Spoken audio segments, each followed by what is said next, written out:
Welcome back, everyone. Today we are starting a new journey where a loser found a mysterious egg and hatched a waifu dragon. Today's like goal is 500 likes, and I know you guys will reach it in no time. So smash that like button and let's dive into the story. It was a world where elements of virtual gaming have merged with reality, various new professions have evolved, and people can change their professions to gain more powerful abilities. There are countless ruins and dungeons along with numerous mysterious realms, and most importantly, the world is now overrun with dangerous monsters who can kill anyone before they can even think of escape. Individuals can also obtain experience points, materials, and even equipment to strengthen themselves by hunting monsters. However, no matter how fearsome the monsters were, they are pale when compared to the awe-inspiring existence of the almighty dragons. Mysterious yet rare, they were powerful like deities. We come to the third school of the Dragon Kingdom, where the teacher was slapping the board with all his might, on which it was written that the junior year section 25 Professions Awakening orientation was happening. The teacher told the students that the professional awakening ceremony will not only affect their ability to pass the university entrance exam, but it will also relate to their future success. Some students were busy by themselves, while some were listening to the teacher, while he said that in theory, the result of profession awakening is randomly determined, but still everyone must have confidence in themselves. According to the teacher, as long as the students had strong determination, each one of them can awaken a combative profession.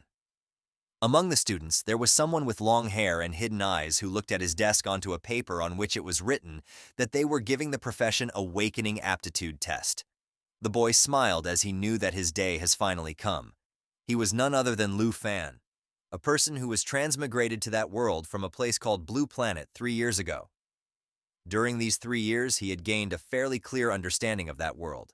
There were many kinds of professions which can be roughly categorized into 3 types.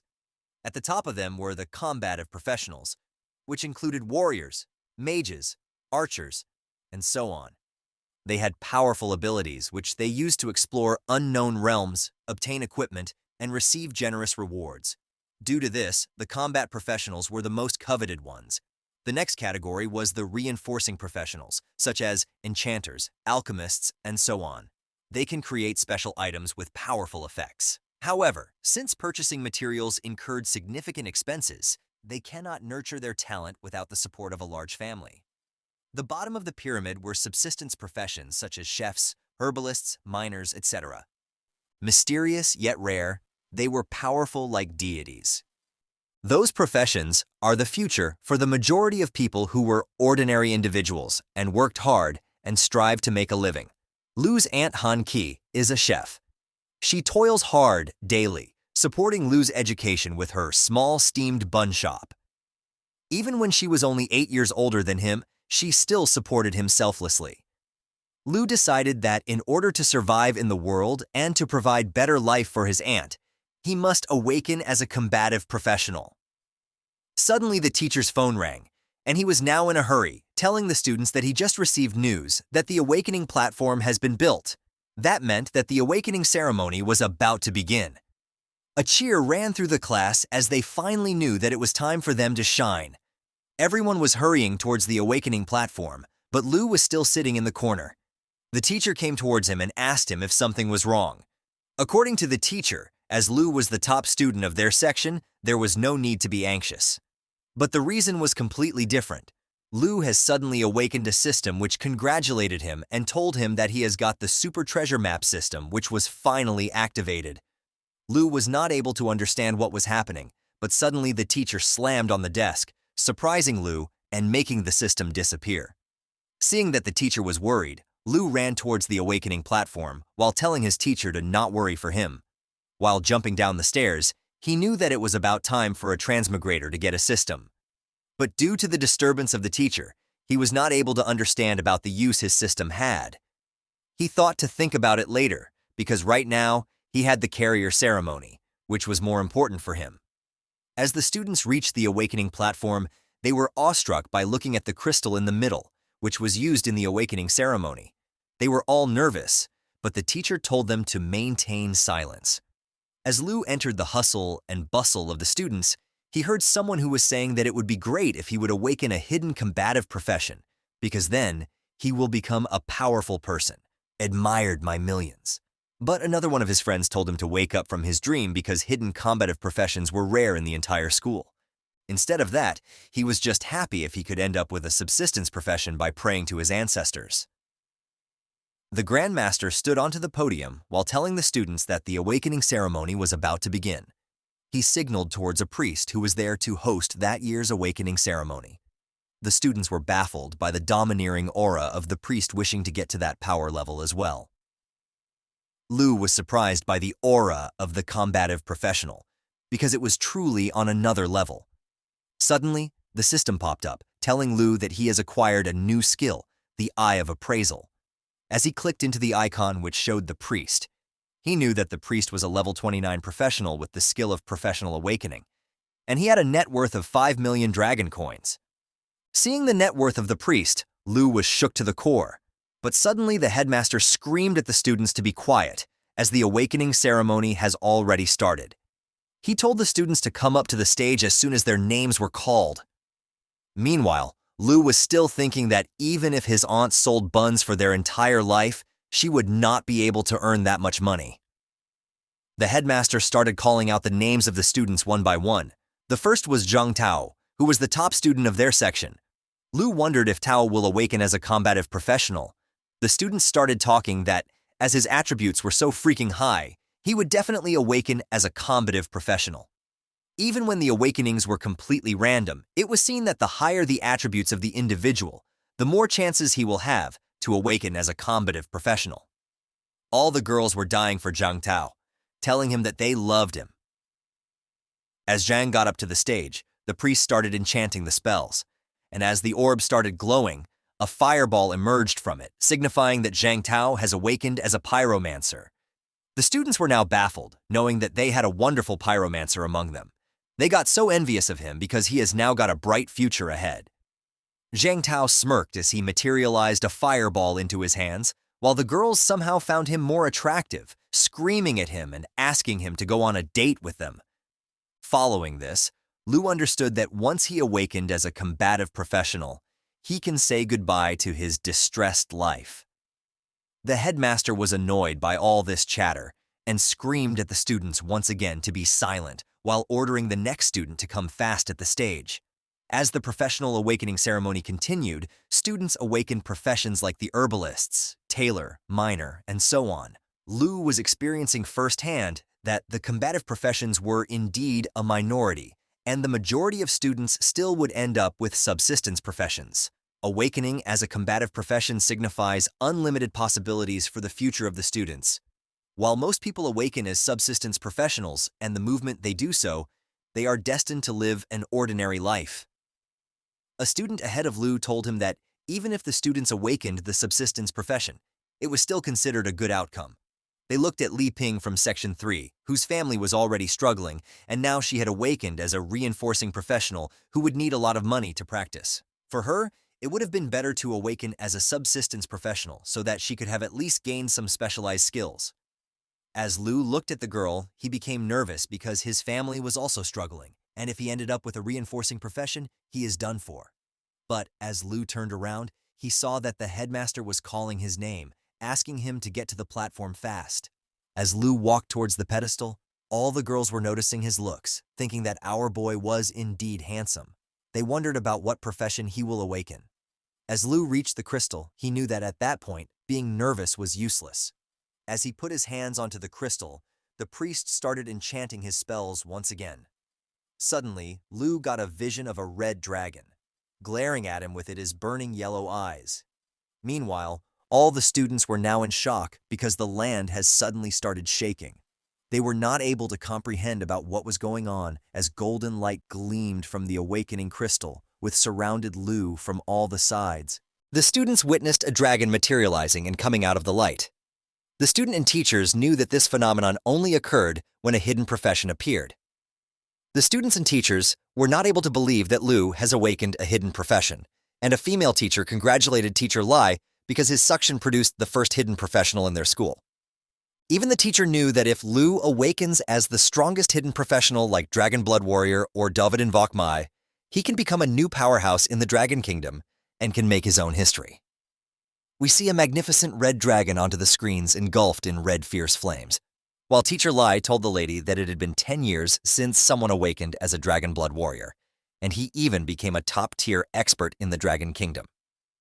The teacher was happy, thinking that Lu can awaken as a dragon blood warrior as well. Meanwhile, the dragon looked at Lu and roared at him. Due to the impact of its voice, the students covered themselves not to get harmed, and as the dragon flew away and dematerialized, the headmaster came running towards Lu, instantly asking him if he had awakened the dragon blood warrior or Dovidin Vokmai. But to everyone's surprise, Lu sighed and told the headmaster that he was now a dragon tamer. Everyone was shocked to the core, and the headmaster was not able to comprehend about how the outcome of such a grand spectacle be awakening as a dragon tamer.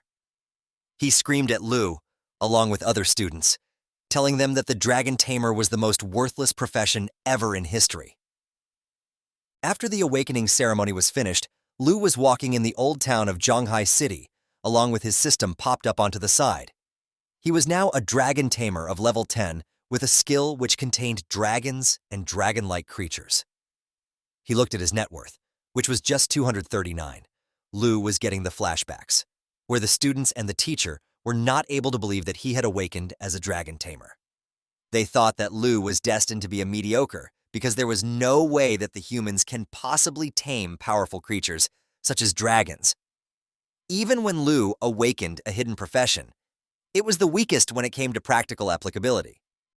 Some students didn't know about why the teachers were saying so and asked other students about why the dragon tamer profession was the weakest, even when it was one of the 3 major hidden professions alongside the dragon blood warrior and Dovidin Bok mage. Another student told him that most people would not even find dragons, and even when they could, there was no way that they could tame them because of their dangerous behavior. The headmaster was also disappointed and patted onto the shoulders of Lu, telling him that it was all right, and even when it was the weakest, a dragon tamer was still a hidden profession with boundless potential. The headmaster guessed that maybe Lu would be able to tame some sub-dragon species and become stronger. It was no use because Lu also knew that without a dragon tamer cannot have boundless potential. Sub-dragon species were also nothing but mere ferocious beasts, nothing compared to the actual dragons. We come to know that in the 800-year history of the Dragon Kingdom, dragons have indeed appeared, but a dragon tamer who has actually tamed dragons has never existed. No matter how powerful the humans were, they were like mere ants in front of the dragon's ferocious fire. Lu knew that wanting to tame a giant dragon was nothing but an unrealistic dream. He looked at his system where his skills were locked up because he hadn't tamed a dragon yet. Lu was disappointed because his aunt was working so hard to support his education, but he cannot even provide her with a better life now. As he looked in front of him, Lu was already in front of his house, without even realizing it. He fixed his mood and got a fake smile onto his face as he entered the house telling his aunt that he was back. Man, this one looks a little more all-rounder. And you guys know what I'm talking about. The moment she looked at Lu, she immediately leaped onto him while hugging him happily, telling Lu that he was finally back. She asked Lu about how his day has went because that day was supposed to be the most fantastic day of his life. She wanted to know about the profession that Lu awakened. Hearing this, Lu was disappointed on himself, but seeing that, his aunt immediately told him that it was okay if Lu didn't awaken a combat profession, because then it would have worried his aunt when she would knew that her precious Lu was outside, fighting every day. Lu interrupted her loudly by saying that he indeed awakened a combat profession and become a dragon tamer, but the catch was that he could not do anything without taming the dragons. Hearing this, Lu's aunt was delighted, telling him that it does not matter if he was a dragon tamer without a dragon, because it still showed that Lu was really strong. She stood up from her seat and hugged Lu once again, telling him that if he can get into the college in the future, his aunt will still continue to support him. She even gave Lu the option that if he didn't want to join a college, he can still join her in running the steamed bun shop instead. Hearing that, Lu was delighted and looked at his aunt in tears, but she told him to not fret too much about it as dinner was getting cold. Lu finally looked at all the things his aunt prepared, knowing that he can't finish all of it alone. After finishing the dinner, Lu slammed down onto his bed, while thinking that even when his aunt was only 26 years old, She was working in a livelihood profession for so many years. Lu remembered her aunt's hand full of cuts and bruises, regretting that he was not even able to change her ordinary life. He wanted to live a better life with his aunt, but there was no way that it can possibly happen if Lu did not do anything as the dragon tamer. He slammed his fists onto the bed multiple times, while thinking that just with a dragon tamer would really be a hidden profession. But he didn't know where to find a dragon now, did he? In the next moment, a notification popped up, congratulating Lu for receiving the first day's treasure map. As Lu looked at the screen, he was shocked to know that he has got a divine-level treasure map on the first day. But then something stuck into his mind, and he remembered that his system was called the Super Treasure Map System when it activated. Even at the awakening ceremony, Lu had only tried his appraisal function, but not the treasure map feature. As he clicked onto the treasure map icon, the system started telling him that a treasure map can be classified into 4 categories: beginner, intermediate, advanced, and divine level. The system can even be used to combine 3 identical low-level treasure maps into one high-level treasure map. A notification popped up, telling Lu that every day he will receive a randomly graded and randomly located treasure map. It even added that as long as Lu got to the location, he can find the treasure related to his corresponding profession. Something stuck into Lu's mind instantly as he read those words. Treasures related to corresponding profession meant that Lu can become a dragon tamer with a dragon. He understood that as long as he can make good use of his system, there was a chance for him to bridge the gap between the weakest and the strongest. In other words, the divine-level treasure map was Lu's last hope to turn the tide into his favor. He knew that if he gave up now, he will live at the bottom of the society for the rest of his life. He was determined and clicked onto the divine treasure map, deciding that he must go wherever the map takes him. A big regional map popped up, telling Lu that the treasure was in Mount Shibaisen. He knew that Shibaisen was not too far from Shanghai City, and if he caught the last suburban bus at night, he can arrive there early in the morning. As time passed and early morning arrived, Lu's aunt woke up while yawning into her nightdress. She turned on the light just to look at a note which was placed onto the dining table. She looked at Lu's room, but he was not present there. As the scene shifts, we see that there was a bus traveling in between the large mountains. The aunt started reading the letter, which told her that Lu was going to Mount Shibaisen for doing something that might be the only chance to change the fate of a dragon tamer. He told his aunt to not worry, as he will return soon. As the bus arrived at the train station and Lu climbed down from the bus, few suspicious individuals got behind him. Not knowing about those suspicious individuals, Lu was determined that he will live a good life no matter what. He looked at the outskirts of Mount Shibaisen, which looked like a barren land. Suddenly, someone slammed onto the travel backpack of Lu, and as he turned around, he saw a muscular guy along with a small girl who was looking at Lu with suspicious eyes. Lu jumped back and immediately put his hand onto the weapon he has got. But someone caught his shoulder from behind, asking him if he wanted to go together with them. As Lu looked behind him, he saw an old-looking man with an eye patch on his right eye. He shook off the man's hand immediately. While telling them that he will not go with them, Lu knew that these guys could be dungeon robbers. The girl took out a knife from her pocket while asking Lu to think about it once again. The eye patch man told him that it was dangerous to be alone in the wilderness at the night. Looking at them, Lu realized that those guys must be stealing and robbing materials from quite a while. He knew that dealing with someone as powerless as Lu should be a piece of cake for the robber group. The muscular guy clenched his fists, and the girl licked her knife, while the eye patch man asked Lu once again if he had made up his mind or not. Lu immediately took a defensive stance, knowing that the robbers has figured it out, that he was powerless. Lu calmed down and answered that he did not need them to travel along. The group was still trying to convince Lu, telling him that he did not understand the rules of the wilderness and the dangers in a night are far greater than he can imagine.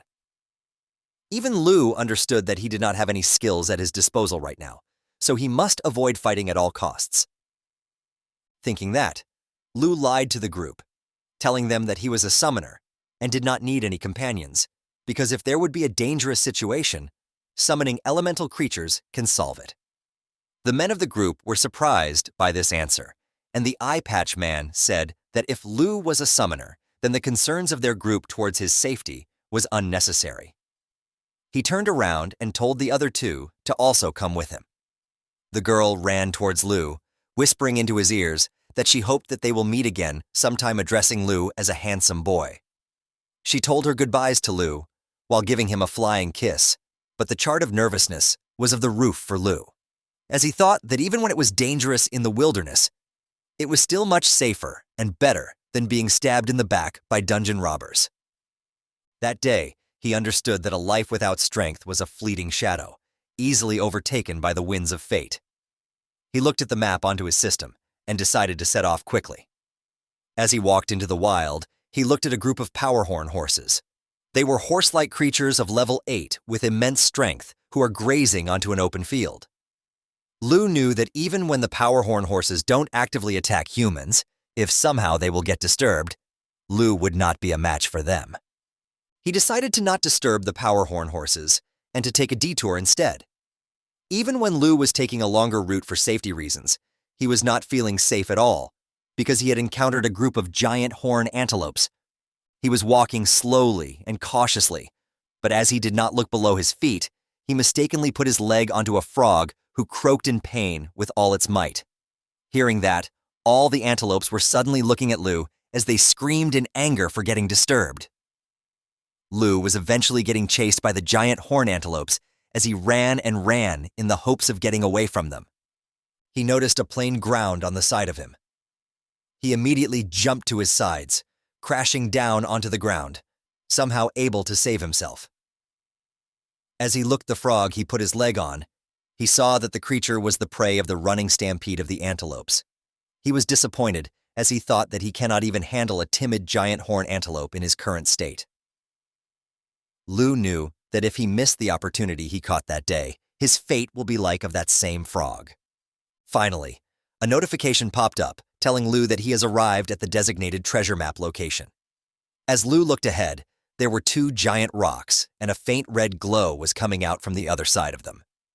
He understood that the rocks were indeed the indication of the location provided by the treasure map. As he walked into a cave formation of the rocks, he looked at a pitch-black egg, which was huge in size. He knew that this treasure can change the fate of the dragon Tamer because it was none other than a dragon egg, which was cracking slowly. The system popped up telling Lu that it was a black dragon egg with an unidentified level. As he heard the cracking sound, Lu understood that the dragon was about to be born. But in the next moment, Lu heard some noise coming from the long grass behind him. He immediately took his cleaver out onto his hands, knowing that everything has gone smoothly along the way, but he cannot escape the nose of a wild beast. He immediately turned around and slashed the beast, who was none other than a bloodthirsty gray fox. The creature was able to stop Lu's attack by grabbing his cleaver onto its giant canines. The creature howled and attacked Lu with all his might, but somehow Lu was able to deflect and throw him onto the ground. Lu took some deep breaths, recovering his stamina. As he looked onto the appraisal window, he saw that the bloodthirsty gray fox had got a triple claw strike and bloodthirst recovery. The creature can use a triple hit combo to make the target bleed and recover its health through bloodthirst recovery. Lu looked behind him at the dragon egg, which was going to hatch at any moment now. Lu knew that he didn't have much time or skills to deal with the creature.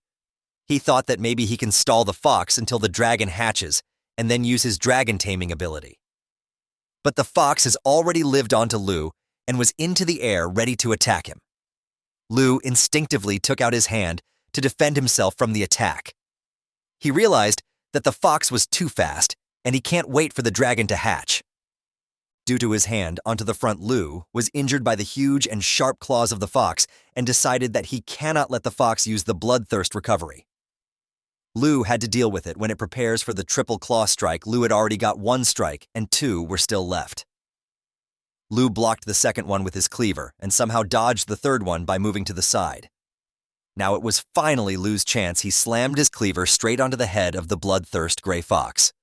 As blood splattered all around the monster, Lu took out his cleaver from the creature's head. A notification popped up telling him that he had defeated a bloodthirsty gray fox and was rewarded 120 experience points for it.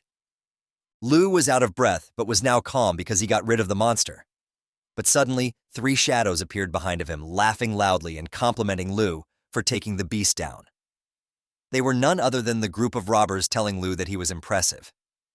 Lu took a defensive stance again, telling the group to stop following him since he had already said that he will not join them. The girl started laughing while telling Lu that there was no need to be so nervous. The girl knew that Lu deceived their group.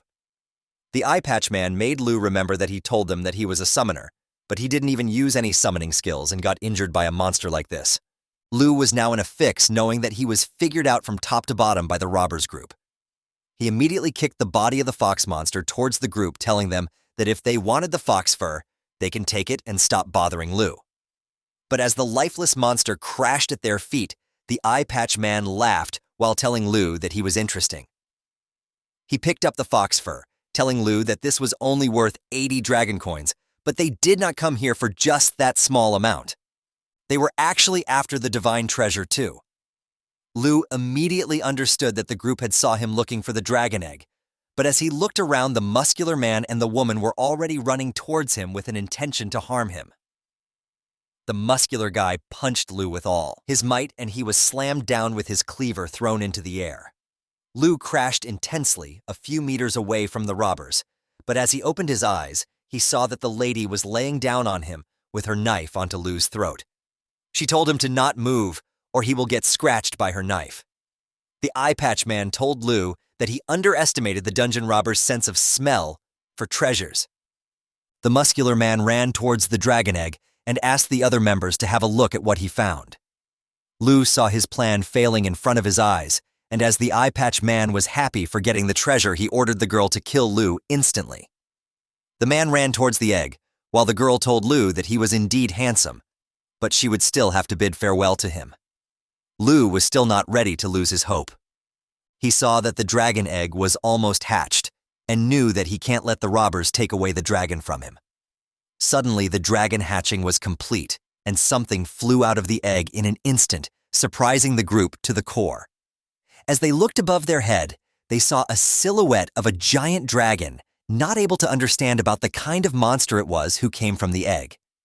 The dragon came raging down at the robbers, and the eye patch guy threw a bottle of some kind of potion at the creature for his defense. The dragon was able to swiftly dodge the bottle and continued with his attack. The muscular guy readied his fists to punch the dragon, but as the creature opened his jaw, it decimated the muscular guy with his ferocious attacks and flames. The eye patch guy was deeply struck into horror as he saw the lifeless head of his muscular companion. He saw that the dragon was looking at him, knowing that his was finally the time for the guy to go to where his muscular companion was. He screamed and screamed for the girl to help him, but she was experiencing fear to her core by seeing the mysterious but dangerous creature. She lowered the knife which was put onto Lu's throat, and as Lu relaxed, he looked at the dragon.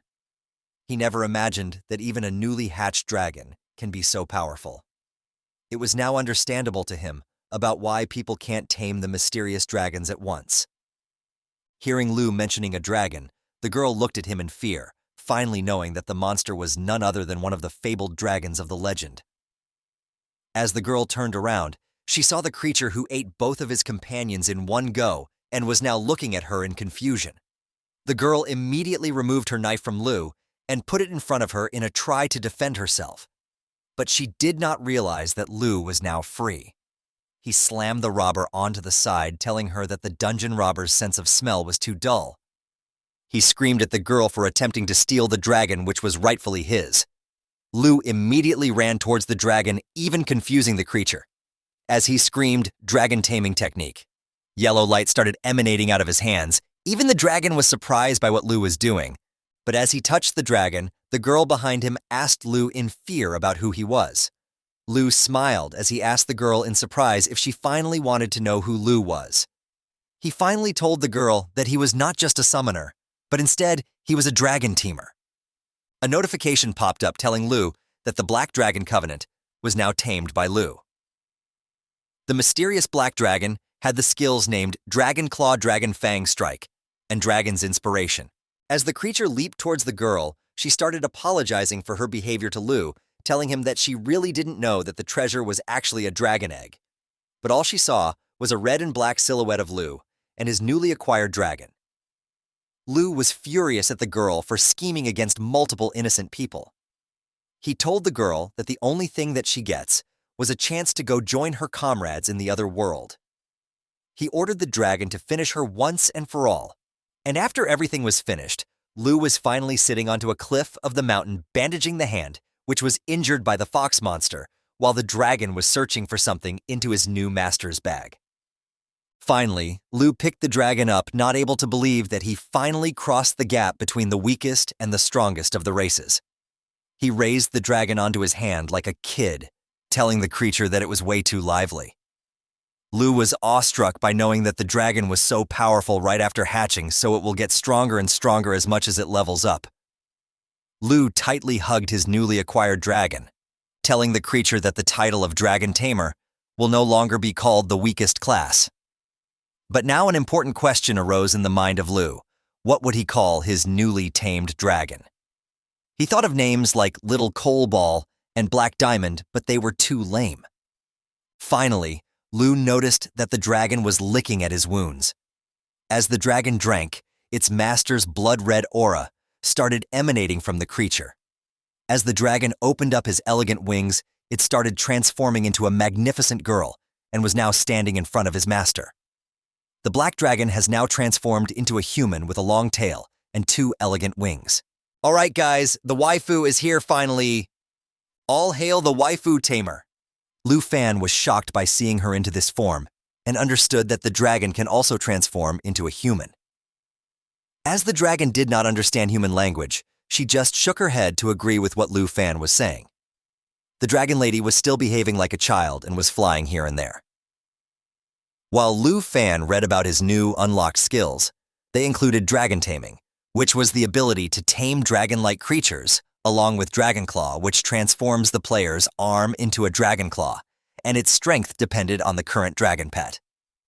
Another skill was the Dragon Fang Strike, which mobilizes dragon energy to deliver a powerful blow, and last but not the least, the Dragon Inspiration, which inspires the user and the dragon pet and increased all attributes and attack power by 30%.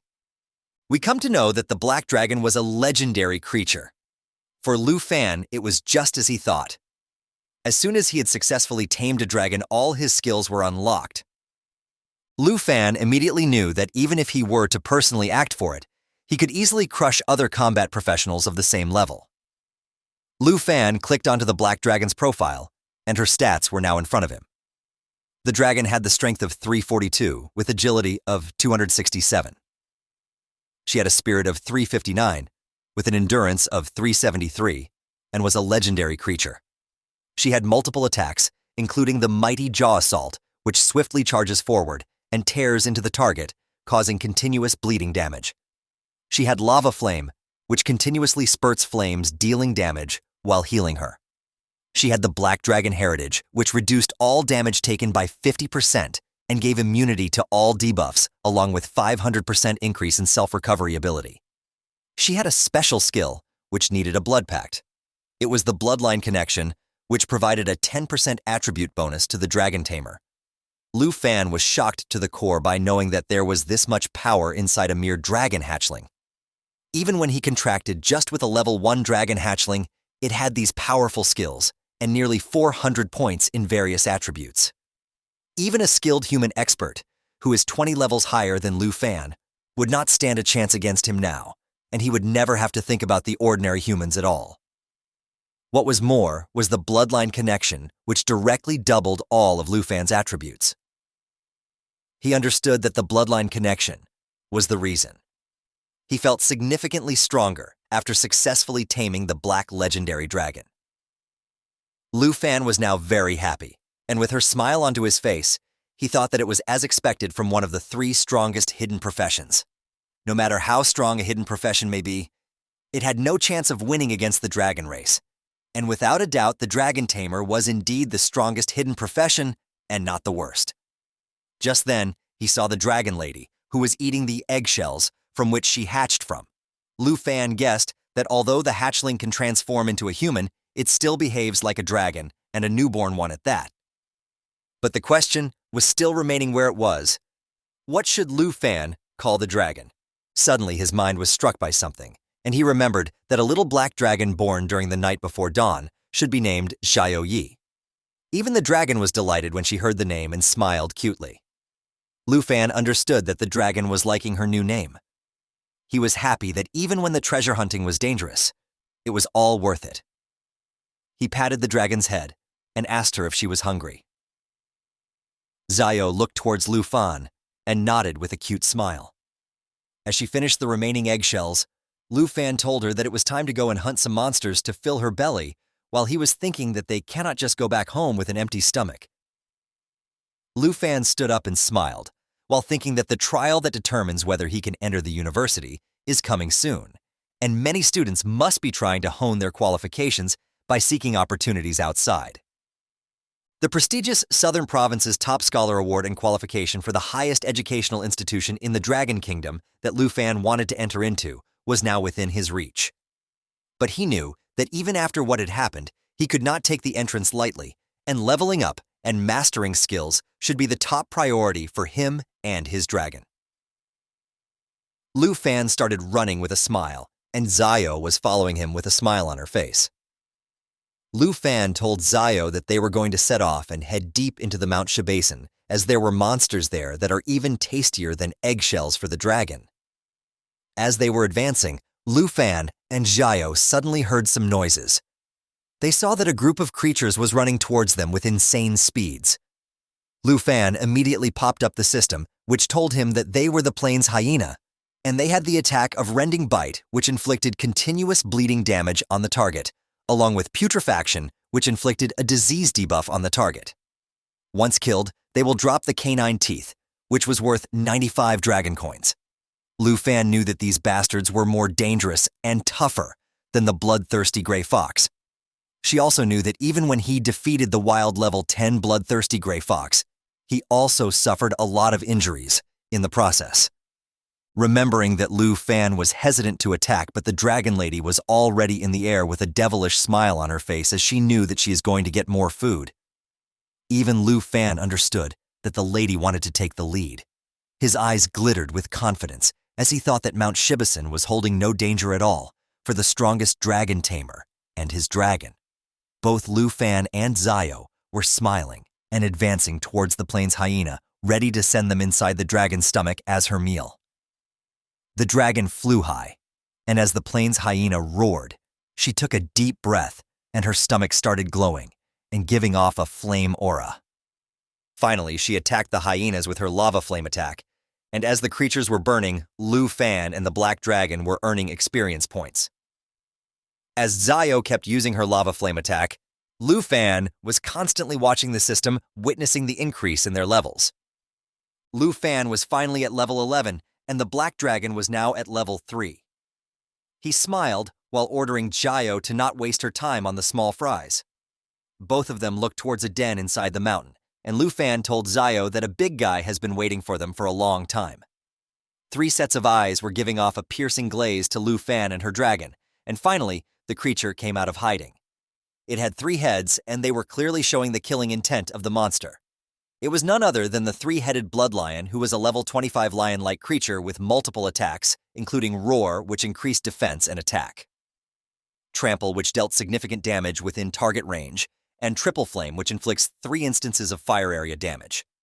Upon defeat, the creature will give 23,790 experience points to the player, and will drop materials like Blood Lion's Tooth and Blood Lion's Skin. Lu Fan knew that for a level 25 elite boss typically, it would require a strong team of monster hunters just to approach. But he was a dragon teamer now, and he can do anything. He ordered Xiao to go towards the 3-headed lion to engage with him in a battle. As Lu Fan and Xiao were advancing, the lion used Roar and increased his defense and attack power for a certain period of time. Then he started charging a heavy attack, which was the Triple Flame. Lu Fan knew that this attack required some time to charge, and as he was running, he ordered Xiao to coordinate with him to interrupt the lion's skill. Xiao's body was engulfed in flame, and Lu Fan was now ready with his cleaver in his hand. Both of them jump towards the three-headed lion, and we see that the dragon was transformed into his original form while using the mighty jaw assault. The black dragon immediately closed the gap between the creature and herself and finally bit the creature onto his face while clenching the other two heads with her sharp claws. The system finally told Lu Fan that the triple flame attack was interrupted successfully. He complimented his dragon for the good work she did and finally attacked with his cleaver while using the Dragon Fang strike, which mobilized Dragon Aura to unveil a powerful strike with the current weapon. With this final blow, the creature was dropped dead onto the ground, and both Lu Fan and the dragon jumped back at their place. The dragon was now again transformed into her human form, while Lu Fan was surprised by knowing that the elite monsters really helped him level up quickly. Lu Fan was now at level 14, and the dragon was now at level 9. Suddenly, the system notification popped up telling Lu Fan that the treasure map system was triggered, and a new treasure map for the day has been sent to him. Seeing that, a faint smile appeared onto Lu Fan's face as he wondered about what exclusive item for dragon tamers will this treasure lead to. He ordered Zio to come with him for the treasure hunting, and the dragon lady immediately agreed to her master's command with a smile. Hit that like button as today's Like Aim is 500 likes. Also subscribe for more with the notification bell on. As the scene shifts, we come deep within the Mount Shibaisen. A group of 3 people was standing in that area, while the blue-haired girl asked the uncle if they should really let such a rare opportunity slide away from them. But the uncle told the girl that they did not have a choice. We come to know that the uncle was named Sanji, who was a warrior. He told the lady that the fortuitous realm required at least 5 people to activate, and they did not have enough people to open it. He suggested sending Miss Kai back to Zhanghai City to bring more people. But he was interrupted by another lady who was the Miss Kai the uncle was talking about. She was a rogue and told the uncle that whatever he was planning would not work because even with her agility, a round trip would take a day. We come to know that the blue-haired girl was Kin Q, and her profession was not yet known to us. She told everyone that the fortuitous realms appear randomly, and the rewards were higher than the regular dungeons. But the problem was that they only existed for 24 hours, and the uncle's plan was not able to be completed on time before the closing of the dungeon. Sanji consoled Kin that she did not have to worry about gains and losses like the secret realms, because depending on her strength as long as she enters the top 10 universities, they themselves will provide the girl with secret realms. But Kin was still sad and told the uncle that it was such a pity that they were near the secret realm but have 1 member less. Suddenly Sanji heard something along with the rogue girl and immediately turned around ready to attack. But they were surprised to see Lu Fan, who told them to not be nervous because he was just passing by the mountain. The uncle was shocked to the core by seeing such a young boy deep into Mount Shibaisen. He told Lu Fan that the place was not meant for material hunting and that he should go back. But Kin immediately stopped the uncle between his talk and told Lu Fan that the group was the part of the Kin family in Zhanghai City and her name is Kin Q. Even when she knew that it might be a bit abrupt, she asked Lu Fan if he wanted to team up her group temporarily. The girl even tried to tempt Lu Fan by telling him that he did not have to do anything and just enter the secret realm of chance with the group, and when it would be done, Lu Fan will be paid a reward of 100,000 dragon coins. Hearing the prize, Lu Fan immediately stopped on his tracks and started considering the offer. He knew that if even the Kin family, who was the family of the richest man in Zhanghai City, was after the secret realm of chance, then the final reward must be very rare. The girl was still talking and told Lu Fan that they just needed help to gather the number of people required by the secret realm, and he did not have to do anything, and just get his 100,000 dragon coins. As the scene shifts, we see that the group of the lady had 3 people before, but they have already gathered a paladin with themselves, but they were still 1 member short. The uncle was walking towards a huge purplish portal, which goes towards the secret realm, while he told Lu Fan to follow him quickly if he wanted the reward. He even told Lu Fan that it was such a rare chance that he could not encounter it casually like this again.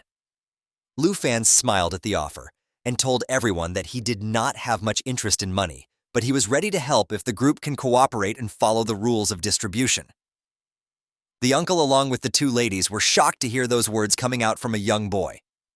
The Rouge Lady immediately understood that Lu Fan was trying to say that he wanted to distribute the rewards in the secret realm based on their strength, and hearing that even Lu Fan confirmed that this was what he wanted. Hearing that, Qin was deep in thoughts, while she thought that the whole group's average level was around level 20, and Lu Fan was even looking weaker than all of them. But still, he was so confident. The lady was not able to comprehend if the guy was just really confident on his skills, or was just an arrogant brat. But the group desperately needed one more guy for them to enter the secret realm of chance. So Qin smiled while she put her hand forward and told Lu Fan that since he wanted to cooperate, then they should form a team in a cooperative way. She even told Lu Fan that the 100,000 dragon coins, which were promised previously, were still going to be his prize, because the group just to show sincerity to him. Lu Fan smiled while he shook the lady's hand and agreed to this deal. Finally, after the deal, Qin was happy and excited now, as she told everyone to get moving as fast as they can. But Lu Fan was having something else in his mind. He thought that exposing his legendary dragon Zio's identity in front of strangers in the wilderness will only bring trouble to them. So he decided to summon the dragon lady out after he got the reward from the secret realm of chance. He even felt sorry for the dragon, but was not having any choice. Finally, Lu Fan got inside the portal behind everyone and arrived at the secret realm of chance. As soon as he set his foot inside the secret realm, he saw a dark and desolated place with lifeless trees and a dense fog of purple color, which was spread all around them. A system notification popped up telling Lu Fan that he was in the secret realm of chance and was standing in the Morning Village, which was a level 20 realm with solid difficulty and had a restriction that only people at least in a group of 5 can enter inside. Watching the eerie atmosphere all around them, Qin told everyone that this village was so quiet that they can hear only their own voices. The assassin lady analyzed the environment and told everyone that the air was so heavy and there was no sign of life in the fog which surrounded them. Meanwhile, Sun Ji was worried for Lu Fan, asking him to stay careful as he was empty-handed and did not have any equipment. But the uncle wasn't ready for a surprise. Lu Fan smiled while raising his hand up, and a kind of flaming aura started surrounding him. Suddenly, a big black machete with dragon scales materialized into his hands, and the system notification popped up telling us that it was an epic quality weapon with no level requirement for using it. It can only be used by dragon tamers and dragon blood warriors, and it even had the skill to give the user the dragon blood armor, which partially transforms the user into a dragon, increasing the power of dragon transformation. It even increased the strength by 65 and stamina by 30. Lu Fan thanked the advanced treasure map that happened to be triggered after defeating the 3-headed bloodlion, as it gave him the opportunity to replace his novice machete into this legendary weapon. Everyone was shocked to see this sudden revelation, and Sun Ji asked Lu Fan if he was a newly transferred student rather than a material hunter, because his weapon looked extraordinary. But the assassin lady was getting pissed off and asked the uncle about why did he care so much about a stranger. Everything was clear in her mind, and if Lu Fan had any evil intentions, she was confident that she will subdue him immediately. Suddenly, Sun Ji was surprised as a hand came out from the ground all of a sudden and startled him. They were none other than the corrupt zombies of level 15, which would give 620 experience points along with corruption poison sac and 256 dragon coins upon killing. They had some dangerous attacks, which included hug and bite, which entangles and scratches the target, and continue to bite along with corpse poison, which was the poison into each and every attack of the zombie, which can cause the target to continue losing life points. Even the targets who die under the effect of corpse poison will become corrupt zombies themselves. Qin told the uncle to be careful as a horde of corrupt zombies came out from the ground beneath them and were ready to attack and infect the group with their corpse poison. But the paladin immediately put forward his shield and blocked the incoming attack of each and every corrupt zombie. A status window pops up and we see that he was Jia, who had a fighting profession and was a level 20 knight. The uncle backed down and stood along with the assassin lady, while he complimented Jia for his instant help and counterattack. He himself had the combat profession and was a level 28 warrior. He hacked and slashed all the corrupt zombies coming in his way, along with the rogue lady, who was also a level 28 rogue. Newfan was watching the whole fight as everything was pop up into his system window, while he thought that the warrior, the rogue, and the knight who were guarding the portal was a very reasonable configuration and strategy, especially for the uncle. Because he was a level 28 warrior who was about to change his profession for the second time. Suddenly, Kin raised her staff in the air, and yellow aura started surrounding her all over, Lighty raising her up from the ground as she was chanting some spells and charging her attack. Finally, she attacked with her Holy Light Star Rain attack, which gathered energy and sent out a starlight rain towards the enemies, which caused holy damage to them within the range, and also healed the allied targets by the amount of damage received by the zombies. Everyone witnessed multiple meteorite-styled attacks, and Sanji, along with the rogue lady, immediately dodged the incoming attack, while all the zombies were now preyed to Kin's huge area of effect attack, which decimated them and left no trace. She smiled while she told Lu Fan that this was his profession. We come to know that Kin also had the hidden profession of the Holy Light Mage, which can combine attack and healing together. Even when the attack damage was lower than that of a mage, and the treatment was not as good as of a priest. It can do both of them at once, which was helpful for the team in many ways. The notification popped up telling Lu Fan that Kin was a white-level hidden professional, the Holy Light Mage. Even Lu Fan was surprised by realizing that he just met another hidden professional in such a short span of time. He even complimented the holy damage of the girl, which was very effective against the zombies. But the silence was short-lived as everyone felt an earthquake below their feet and somehow balanced themselves. Lu Fan realized that due to all the commotion, some elite monsters were alarmed and were now coming towards the whole group. Listening to the sounds of their steps, Lu Fan knew that they were quite a few in number. Suddenly, a blood-red hand came out of the ground, and the system notification told Lu Fan that they were blood zombies of level 20, which can give 840 experience points, along with blood corpse poison sac and 90 dragon coins upon killing. These zombies had blood-sucking bite, which entangles, scratches, and bites the target, causing damage to them and healing the zombies at the same time. They also had corpse poison, which was inside their each and every attack, along with a new attack of blood fury, which allowed them to enter a violent state and increase their strength and agility by 40%. Even these zombies started to slowly come out from the ground because they wanted to kill the whole group of living beings present in front of them. Sunji was alarmed when he looked at the elite monsters coming at him and told the rogue lady to protect Kin and Lu Fan while he ordered Jia to come with him because they can't let these pieces of rotten meats break through the front row. Even Jia stopped the fight he was taking on and immediately followed the leader's command. Both of them were ready with their heavy attacks, and Sunji used his full moon onto a blood zombie, splitting his hand from his undead body. Meanwhile, Jia also used his sword to thrust it where the zombie's heart should be, giving them lethal damage. Or at least they thought so. Sunji screamed at Jia, asking him if he can draw his weapon out or not, but both of them were now in shock as they saw that the zombies were smiling and were not even showing a hint of damage that they took. Suddenly, Jia saw that the blood zombies started to absorb both of their weapons inside them. They smiled and laughed frantically while growing big in size as they activated the corpse poison, which started infecting the group with the poison and healed the zombies in the process.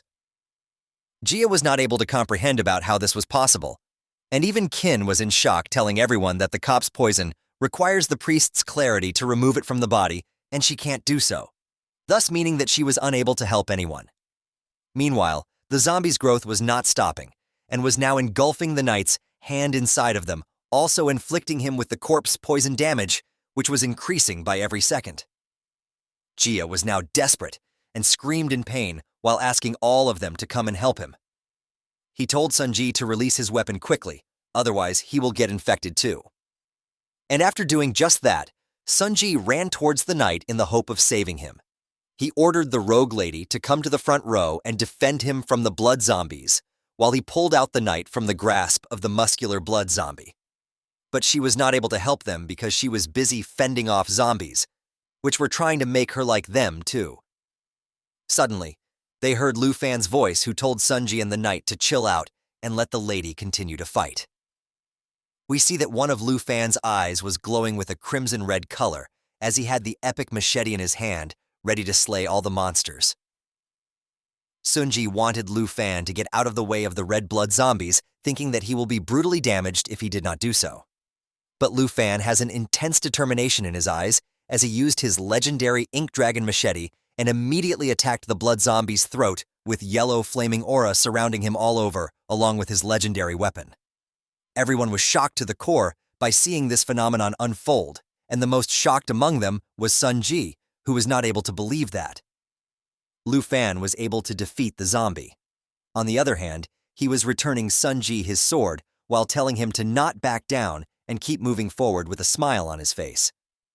But the uncle ignored that and immediately asked Lu Fan about how high his level was exactly because it was impossible for a newly transferred student to have such high attack power. But there were more important things in hand. The paladin, Little Gia, was gravely wounded, and Kin immediately came towards him while telling him to hang in there as he's going to get healed. Lu Fan and smiled with the dragon aura emanating from one of his eyes.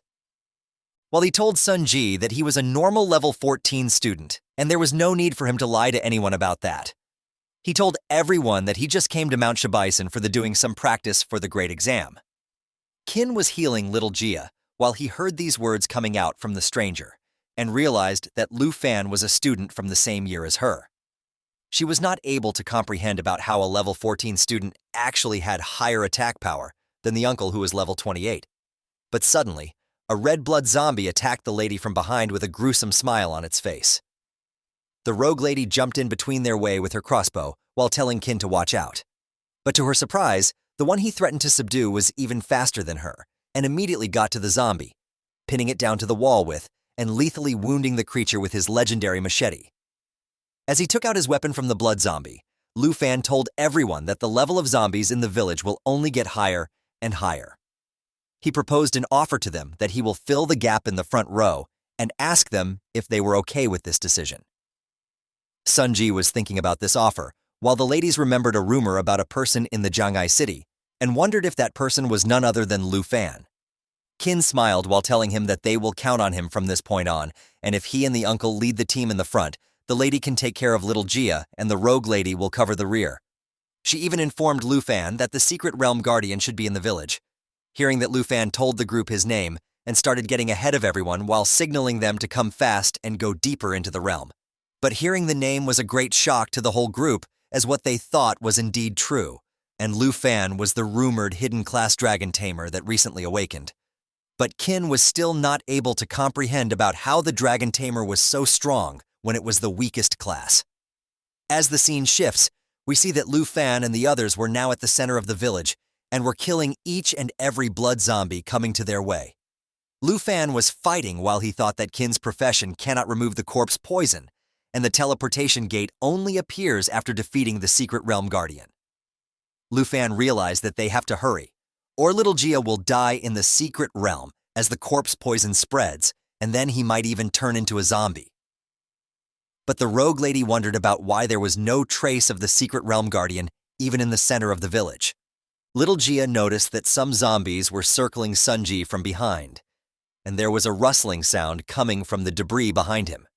He mustered up all the strength he had and yelled at the uncle to watch out as he dropped down onto the ground and fainted. Seeing this, Kin ran towards him while yelling at him to hang in there.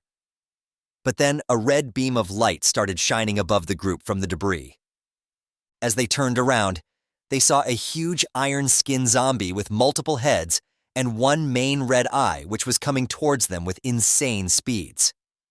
We come to know that the iron-skinned zombie was a level 20 monster, which gave 40 dragon coins upon defeat, along with 13,720 experience. It had the corpse poison attack, along with assimilation absorption, which absorbs the poison target and merges with itself, increasing the zombie's maximum HP. It even had steel skin, which made the iron zombie enter into an iron skin state, which increased its defense and endurance by 40%. The purple-head lady gasped as she knew that the secret realm guardian has appeared in front of them. Seeing the iron-skinned zombie, Lu Fan understood that Little Gia's corpse poison has worsened to the point where it can attract iron-skinned zombies towards him. He screamed at the group to quickly defeat the zombie before it tries to assimilate and absorb the paladin. Hearing that, Sunji immediately ran towards the zombie and attacked him with Moonlight Slash. But to no avail, his slash was not even able to give even a single scratch to the iron-skinned zombie.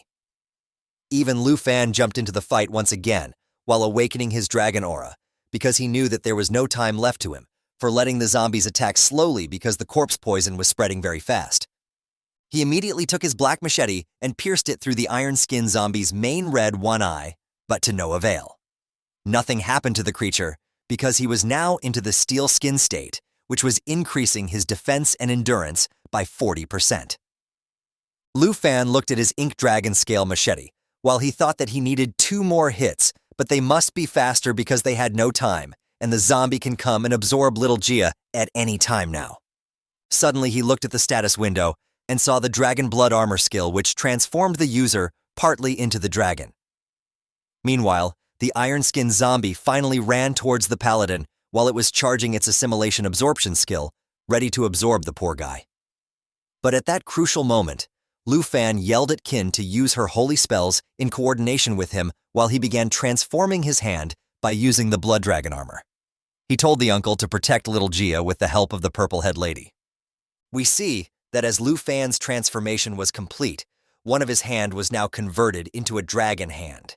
And listening to his commands, even Qin was ready and started chanting her holy spells with her staff up in the air. Lu Fan and Qin ran towards the iron-skinned zombie, and our boy jumped at the creature with all his might. While the Holy Light Mage also used her Holy Starlight Rain attack onto the undead creature in the hope to defeat it once and for all by giving it massive damage. The iron-skinned zombie boss was running towards Lu Fan and the group with insane speeds, while it screamed that it wanted fresh blood and flesh. Our boy Lu Fan jumped into the air, ready to attack the unshakable creature right during its movement. And we see that suddenly the monstrous iron-skinned zombie started disintegrating, and its skin started falling bit by bit. Looking at that, everyone was surprised, while the purple-head lady realized that the zombie was disintegrating as it increases its speed. Hearing that the uncle understood that the iron-skinned zombie always relied on constant fusion and absorption technique to become huge and to maintain its body.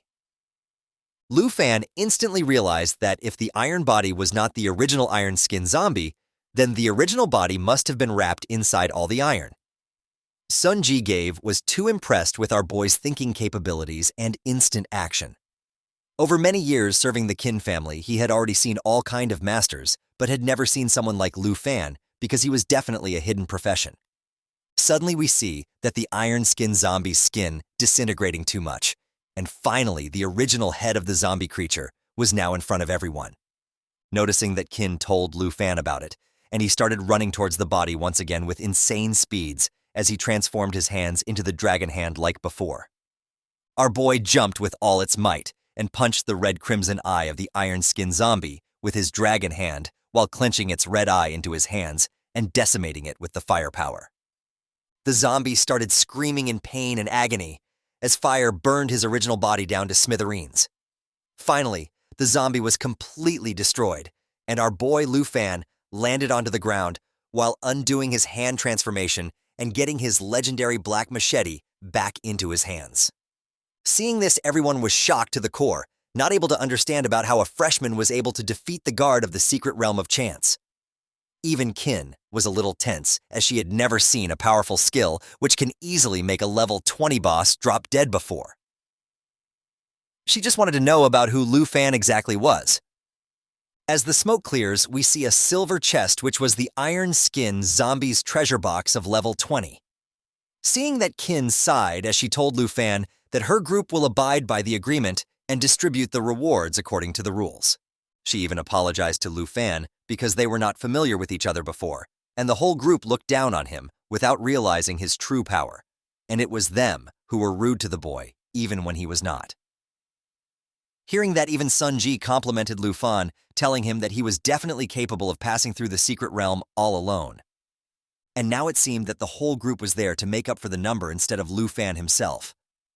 With a smile, Lu Fan thanked the uncle while telling Qin that she should be the one to distribute the rewards to the group. Hearing that, Kin opened the chest, but everyone was shocked by seeing the rewards. As the chest opened, it had multiple bottles of strength potion, which was the normal quality consumable, and increased strength by 2 points when consumed. The chest also had multiple antidote potions of rare quality, which eliminate core poison when they are consumed. But seeing that the purple-head lady doubted that the rewards from the secret realm of chance were too underwhelming. The chest also had the morning bracelet of excellent quality, which required level 10 to wear and increased strength points to 16 and endurance to 17. Looking at the bracelet, even Sunji was now in doubt, thinking that all the rewards were very shabby, and it was not quite right considering that the iron-skinned zombie was the secret realm's boss. Hearing everyone, even Lu Fan, started thinking about what the real matter could be. Meanwhile, the girl wanted the uncle to make little Jihad drink the antidote potion so that he can be cured as soon as possible from the deadly poison inside his body. After distributing all the rewards to everyone, Kin smiled as she gave the morning bracelet to our boy Lu Fan while telling him that he deserved it along with the strength potions and antidote potions. He smiled while thinking that the Kin family was really a very disciplined one. Sunji made Jihad drink the potion so that he could recover from the deadly poison which was infecting him. After giving all the equipment, Kin started wondering about how strange it was that she defeated the boss, but can't see the portal to get out of the secret realm of chance yet. Lu Fan was equipping the morning bracelet as he noticed something ominous coming towards their way, while the purple-head lady suggested everyone that they should start looking around for the portal. But hearing that, our boy screamed at the ladies to not move an inch. Lu Fan was able to see at his system that even when they defeated the blood zombies and the iron-skinned zombies, they were not the final boss of the morning village, and someone was still left. Hearing that, Sunji exclaimed, asking Lu Fan about the basis of his surety that someone was still left. But before Lu Fan can even answer, Kin told the uncle that as a holy light mage, even she can sense a very dark existence not too far away from them. We come near the lakeside of the morning village and see that it was all dark and gloomy, with the water giving off a stench not bearable by anyone at all. Even the group instantly agreed that if the lady says that someone is nearby, then something must have happened. And for that matter, the secret realm of chance was not that big either. So maybe they have missed to check a place when they first entered inside the morning village. We see that inside the water there was a big tentacle monster with multiple gruesome eyes and red crimson pupils, which are seething in anger due to the whole group defeating many of its minions. Lu Fan was sensing everything and knew that the imminent danger was coming sooner than anyone could think. Suddenly, we see that multiple tentacles with a large number of eyes come out of the ground, and everyone was shocked to the core while they maintained the space between them and the monster. Even the status window was not able to tell about what the monster was and what its level was. Realizing that Lu Fan was right all along, Sunji understood that this tentacle monster must be the final boss. Everyone got away from the gruesome tentacle hands, while Sunji tried to defend them with his red crimson sword. But as multiple tentacles attack him, he got thrown several meters from where he was standing due to the sheer force and power of the monster tentacles. Seeing that everyone was surprised that their highest level member of the group was now knocked onto the ground. Suddenly, Kin sensed that the tentacles were looking at her from all around, and the next moment they tried to grab the lady with insane speeds. In the midst of chaos, the lady was not able to comprehend about what was happening and can only scream and not do something. But our boy Lu Fan comes like a blazing fast turret and instantly catches the lady before the monster can get a hold of her. Even the lady can't stop blushing after seeing this heroic act of our boy. But we see that tentacles still attacked Lu Fan and threw him onto the ground along with the lady. The other group members immediately ran towards the couple, while the purple-head lady asked Kin if she was okay. Again, no one cares about the real hero in this story. But anyways. Suddenly we see a dark purple aura coming out of the river water in an instant, while the purple-head lady was stunned in deep fear. Everyone turns around and starts running towards the monster, and we see that the whole monster finally came out of the pond. While in the middle of the tentacle body, a lady with long hair and chained hands were looking at the whole group in anger and disgust. Let's call her Mommy Boss from now. I think it suits it more. The lady was the morning corpse of level 25, who was really the boss of the secret realm with a strength of 27 and agility of 183, along with spirit of 150 and stamina of 266. The lady was entangled with corpse aura and spreads it all the time, which decreased all attributes of all creatures in the secret realm by 20%. She also had the chain whip, which caused a lot of damage when it reached the target. She had resentment explosion, which exploded the accumulated resentment and drives back all approaching enemies and inflict corpse poison. We see that the grieving mommy boss with chains shackling her hand was now standing with the help of her tentacles, looking at Sunji along with the others, while the purple-head lady was surprised by looking at the real boss of the secret realm.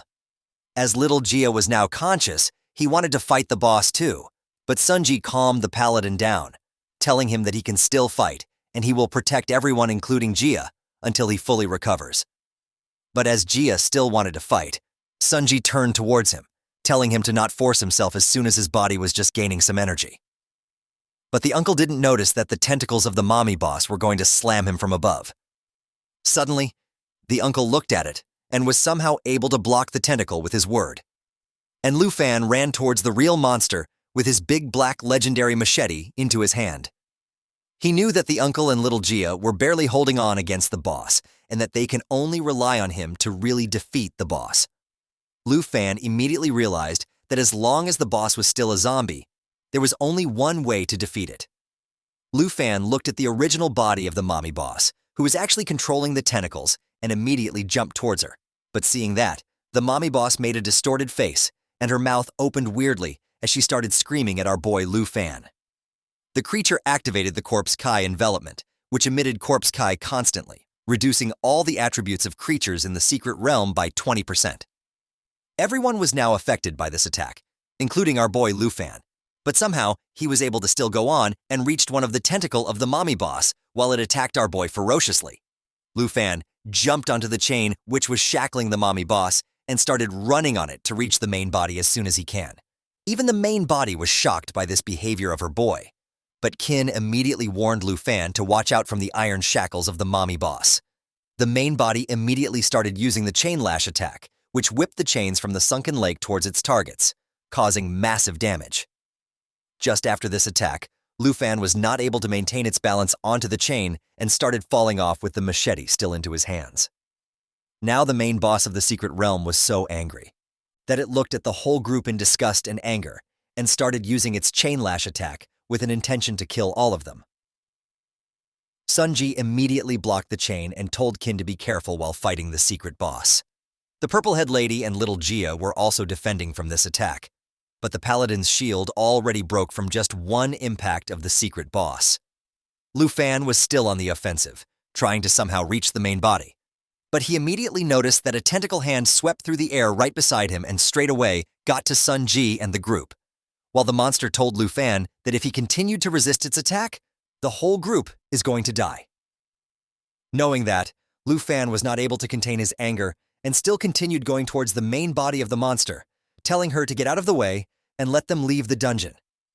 He even used his Dragon Strike attack once again, which mobilized the dragon energy to give a powerful blow to the enemy with the help of current weapon. The mommy boss was getting hurt and started doing desperate attacks of the chain lash, giving a continuous assault to the group and our boy Lu Fan. He finally used the Dragon Blood transformation and transformed its hand into a dragon glow, which helped him to break all the chains attacking him and the whole hunter group. After this attack, Lu Fan finally landed onto the ground after he broke all the chains of the lady which were attacking them. Sunji even told Lu Fan that the boss was not something that they can deal with right now, and he even advised Lu Fan that they should retreat first and strategize about dealing with this secret boss. Even Kin was worried about Lu Fan, and she told him that the whole group in bad shape and they were of no match of the secret boss. She even added that they will all be in great danger if they did not get out of the secret realm right now. But as the grieving lady was still looking at Lu Fan and was ready to attack once more, he told the whole group that they should retreat to the village first, where the zombies have already been eliminated. He gave the task to the uncle and the purple-head lady for them to make sure that the other two people of the group should be safe. Hearing that, even Kin was deeply worried, asking Lu Fan about what will he do by staying near the main mommy boss. Hearing that, Lu Fan dismissed the group with his hand while telling Kin that he will defeat the boss no matter what it took, and he once again told the whole group to retreat quickly.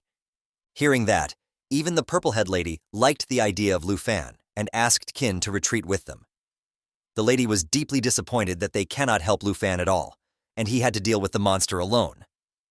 But on the other hand, Lu Fan raised his hand into the air, and a flaming aura surrounded the battlefield. While opening that portal, he thought that even without the debuff of 20% reduction in attributes, which was given to the group by the grieving mommy boss, the whole group would still not be able to help our boy Lu Fan that much. So instead of making them struggle, our boy wanted to have someone who can really cooperate with him and can really deal with the real boss of the secret realm. The mommy boss was still angry at Lu Fan and was looking at him with a killing intent, but even the creature was not able to comprehend about what was happening. Suddenly, Lu Fan told someone to come out of the portal and join our boy for some fun.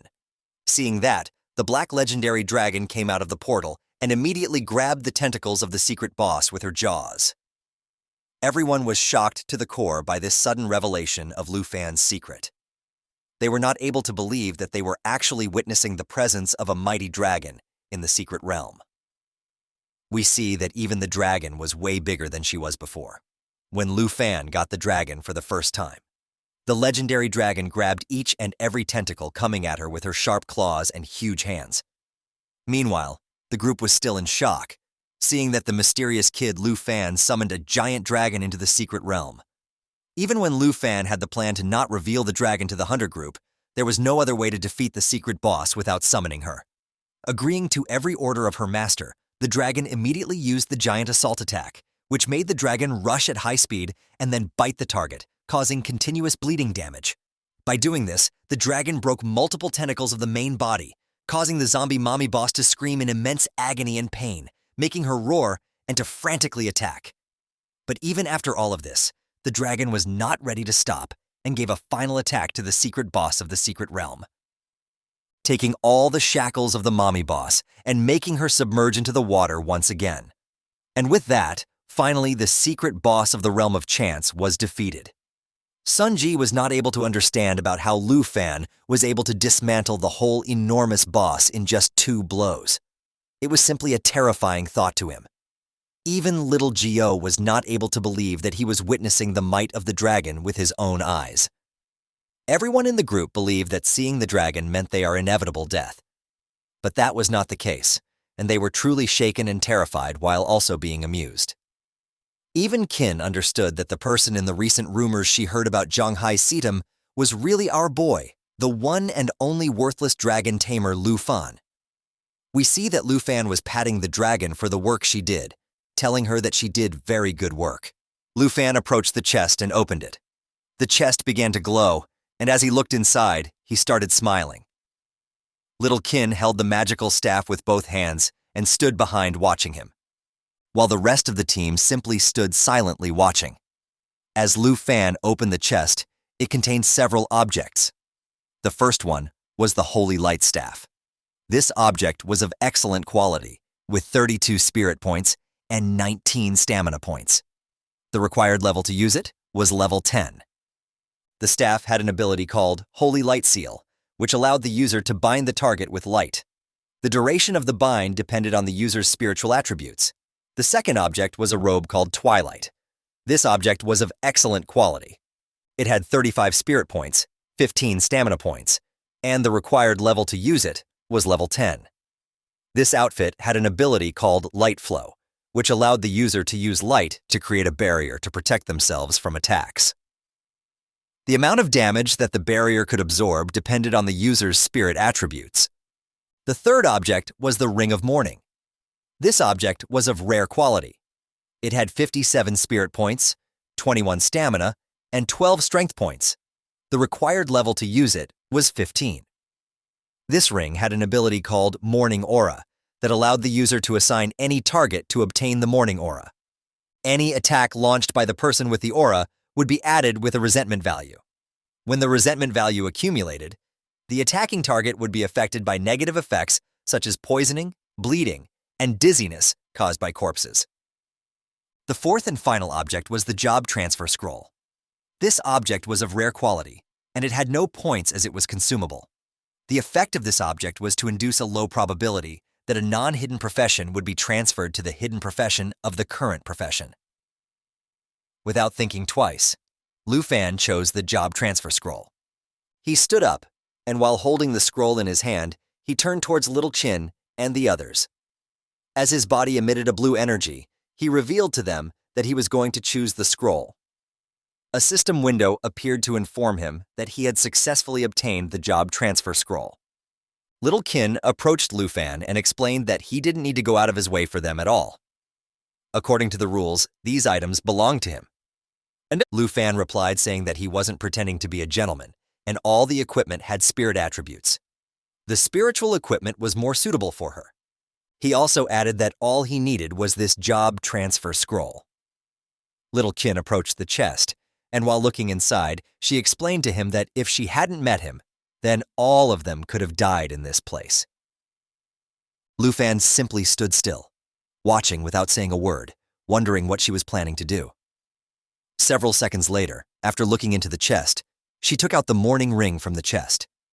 She extended her hand towards Lu Fan, and while looking into his eyes, she asked him to please accept this ring. Wait a minute, is this a proposal? Our Giga Chad boy has secured a second waifu, guys. Without thinking twice, Lu Fan grabbed the ring, and while he was holding it in his hand, he closed his eyes and imagined doing naughty things with her.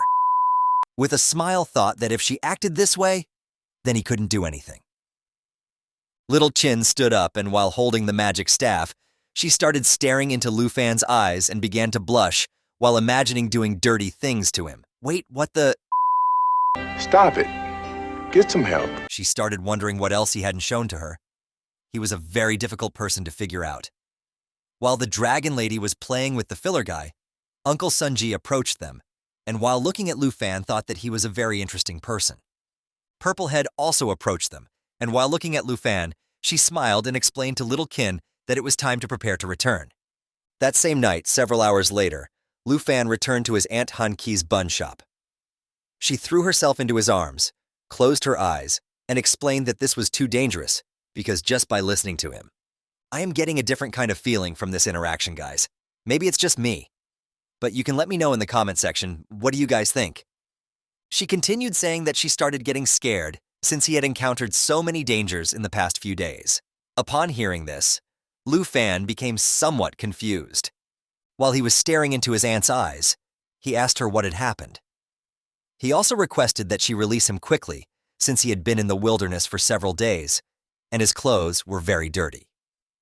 Instead of letting go, Han Ki hugged him even tighter, closed her eyes, and while crying, explained to him that Lu Fan wasn't dirty at all. Indeed, it's a tight hug, everything in between is getting squished.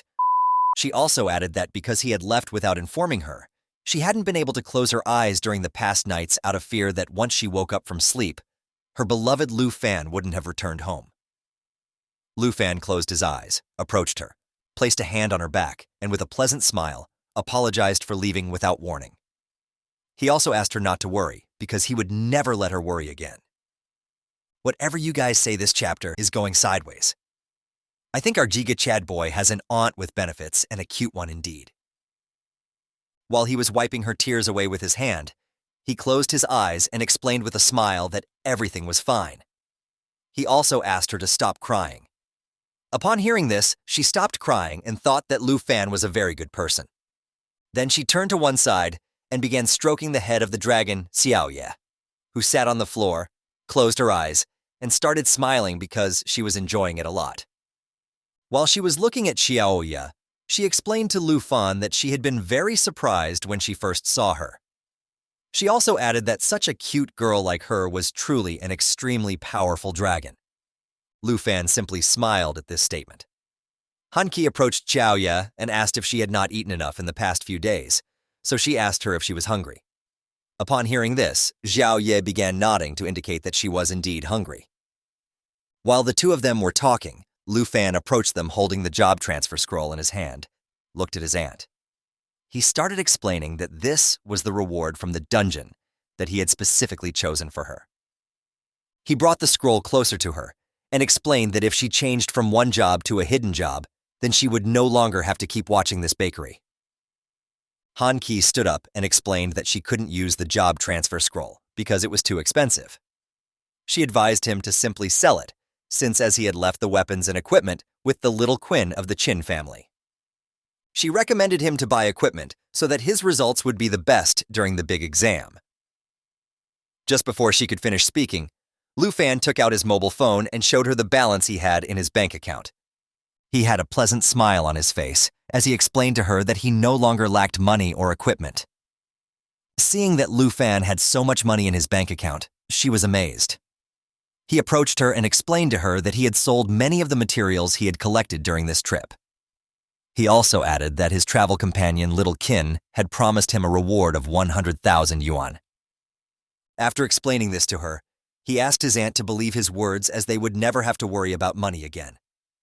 Upon hearing this, Auntie approached him, clenched her fist, and while looking into his eyes, couldn't help but shed a tear of joy.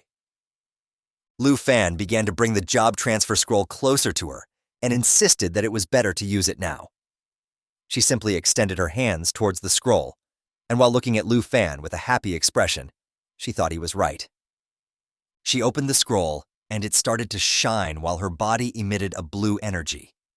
Her hair and dress began to float, leaving her surprised. Several seconds later, slowly the scroll began to disappear, and she was floating in the air with the help of 2 helium balloons. She started floating in the air and absorbed the energy from the scroll. Lu Fan was covering his face with his hand due to the intense light.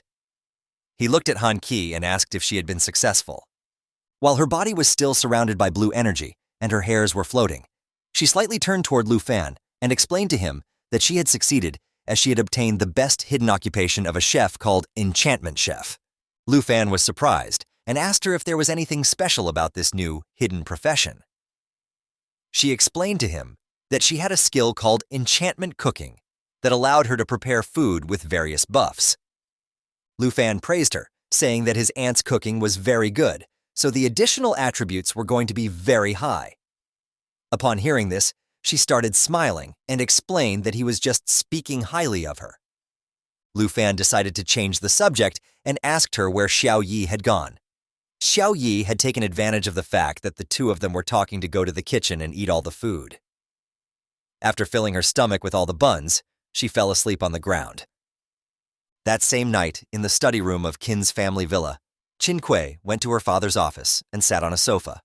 While her father was sitting in an office chair holding a champagne glass in his hand, he turned towards her and asked if it had really been a dragon tamer named Lu Fan, who had summoned a powerful black dragon that saved your lives. Qin Kui closed her eyes and explained to him that her stubbornness had almost cost them their lives.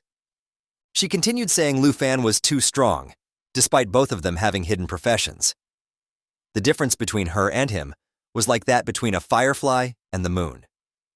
While her father was swirling his wine glass, he started looking outside through the window and asked her if she had told anyone else about the dragon. She replied that she hadn't because she had made a promise to Lu Fan that the matter regarding the dragon would not be revealed outside by the Qin family. Her father Qin Shanhai turned his head towards her and praised her for doing a good job. He also asked her how many of those people who coveted the power of the dragons would remain calm once this information was leaked. Little Qin stood up, and while staring into her father's eyes, she clenched her fist tightly and begged him not to leak the information since Lu Fan had saved all their lives. She asked him if he had anything against Lu Fan's dragon. To her response, Qin Shanhai started laughing out loud. He asked his daughter if she believed that her father was that kind of person. He also asked her how she was going to pay Lu Fan for saving their lives. Upon hearing this, little Qin felt quite relieved. She closed her eyes and explained to her father that when she had invited Lu Fan to join the team, she had promised him a reward of 100,000 yuan. Qin Shanhai sighed and advised her to take a purple tongue card and personally visit Lu Fan's the next day to thank him. She simply closed her eyes and nodded. Then she asked her father why he didn't come with her if he was so curious about Lu Fan. Qin Shanhai sighed and winked at her, while explaining that he also wanted to meet the Dragon Master but couldn't go because he had important matters to attend. Early morning the next day, the princess of Taiki Kingdom came from the Dragon Kingdom to study in Shanghai. The princess was a short girl who carried a magic staff and was being accompanied by her assistant. A tall man with black hair wearing black armor, a magic wand, and carrying a suitcase. They often had business dealings, so they still had to greet them. But coming here when the big exam was about to take place wasn't for studying abroad. The princess and her assistant arrived at Hanki's bakery. While she was preparing the pastries, damn! This woman always has some lusty poses to show us. Well, I am not complaining. She noticed that she had customers. She turned her head towards them and asked them to wait for a moment. Then she slightly opened the door and with a smile explained to the visitors that there were no steamed buns today. The princess asked her subordinate if this was the place they were looking for. She questioned if he had brought her to a garbage dump. Upon hearing this, the man explained that he would never dare to do such a thing. He also added that according to their investigation, this was indeed the place they were looking for. While the aunt was asking them about who they were, the man forcefully pushed the door open, causing the edge of the door to hit Hanki, and she screamed due to the pain. Both the little princess and man entered the store, and the princess turned her head towards her and explained that she was here to find someone. She asked if she knew a dragon tamer named Lu Fan. Upon hearing the commotion, Lu Fan came down the stairs. He looked towards the door and asked his aunt if someone was looking for him. Then he notices her aunt in pain and holding her arm. Upon seeing this, Lu Fan panicked and asked her if she was okay. While the princess covered her nose and complained to the guy that this place was filled with an unpleasant smell. Quickly, Lu Fan approached Auntie Hanki and while holding her hand, asked if she was okay. He also asked what was happening. She explained that she was fine. While they were talking, the princess caught his attention and asked him if he was Lu Fan. She explained that she herself, the princess, had made a special trip to see him specially. Lu Fan turned towards her and asked who she was and why she was looking for him. The man introduced her and explained to Lu Fan that she was Princess Jinju from the Taizi Kingdom, and he introduced himself as Cui Hongtai, the princess's assistant. With a smile, the princess explained that she had come here to give him a breakthrough opportunity. Lu Fan was confused by this statement. She continued saying that being a dragon tamer must be a tough job. Then she reached out her hand towards Cui Hongtai. Upon seeing this, he nodded and opened the suitcase. Upon seeing what the suitcase contained, Lu Fan was surprised and started sweating. It didn't take long for him to realize that it was a dragon egg. Princess Jinju told him that as long as he accepted the request, the dragon egg would be all his. Upon seeing Lu Fan's expression, she pointed at him with her finger, and she explained to him that the conditions were very simple. She wanted him to be her slave and do everything she told him without disobeying. I think this spoiled little brat needs some taming. Cui Hongtai was holding the egg with both hands while showing it to Lu Fan. The bratty princess started explaining that the egg is the reward that she obtained in the armored dragon's lair. She was in a delusion that it was the only dragon egg in the world. Lu Fan's aunt was still confused with the terms of the contract and questioned the harsh terms of making her precious nephew into a slave. Lu Fan opened the status window to check the status of the egg. It was an egg of an armored dragon with a natural tough shell. The tough shell reduced incoming damage by 30%, and the only pathetic attack the armored dragon could do was swinging its giant tail in a fan-shaped area. This land dragon was even lower than a wyvern. While Lu Fan was checking the stats, the princess mistook him as he was scared and could not speak. She even called the pathetic egg a powerful dragon. Lu Fan cut her off and told her the attributes were good, but the only thing this armored dragon has is endurance. He joked if they call it a dragon. With this remark, the princess was shocked and questioned if Lu Fan really knew what he was seeing, and if he didn't understand what a dragon egg means to a dragon tamer. While the bratty princess was lost in thought, the aunt was questioning how could a child be like her and demand someone to be her slave. Lu Fan assured her that she did not need to worry, and he would handle the situation. The princess continued her tantrum, saying that a dragon tamer without a dragon is worthless, and as long as Lu Fan becomes her servant, he can become the strongest person in history. She questioned, is he not excited about thinking of being famous and powerful? While trying to put on a fake smile and being as polite as he can, he said, I refuse. That's our Giga Chad boy. I knew he would never accept that crappy offer. Now the only thing left is to teach this girl some manners.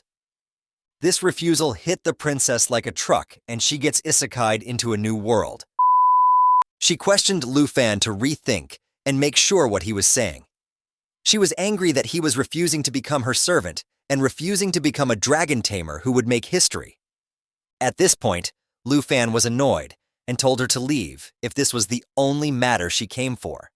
He was not interested in the dragon egg and told her to stop that crappy joke of him being her servant. Hearing this remark, Kui Hong Tai defended the princess by saying that she is personally giving him a chance to rise to prominence. He called Lu Fan an ignorant fool for speaking disrespectfully to the princess. Chance. Respect.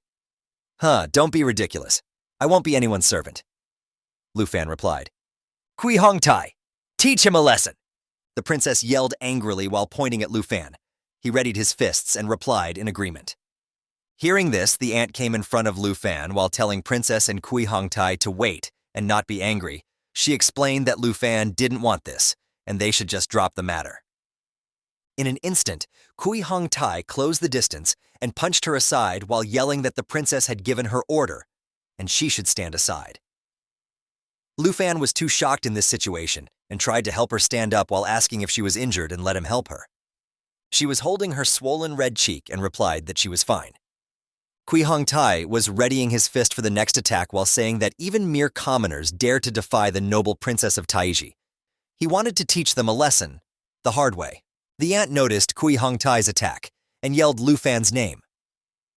In an instant, Lu Fan reacted and launched an attack toward Kui Hong Tai.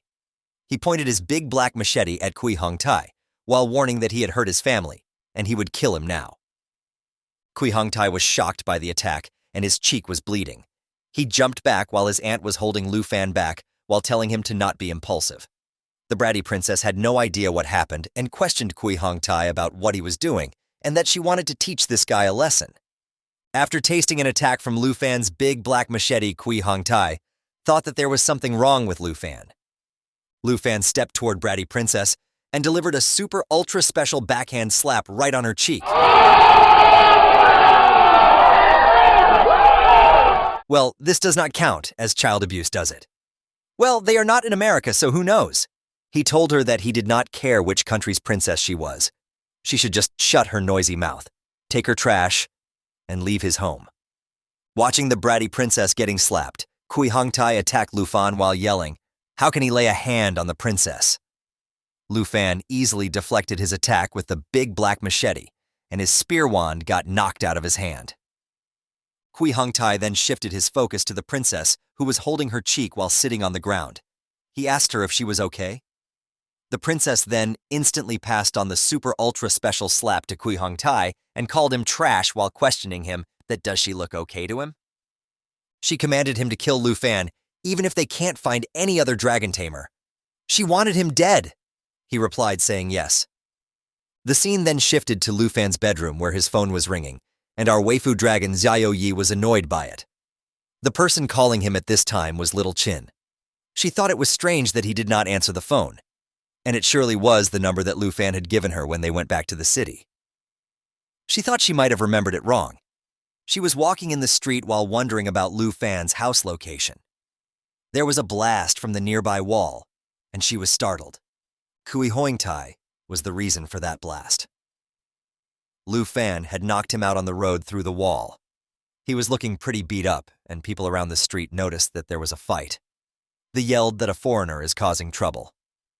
The brat princess yelled at people to go away and stop looking at them, while Lu Fan was slowly walking like a champ holding his big black machete in his left hand. Ciu Hong Tai kneeled and said that he could not fight Lu Fan as his attributes are not low and he is way stronger. Then let this princess help you out.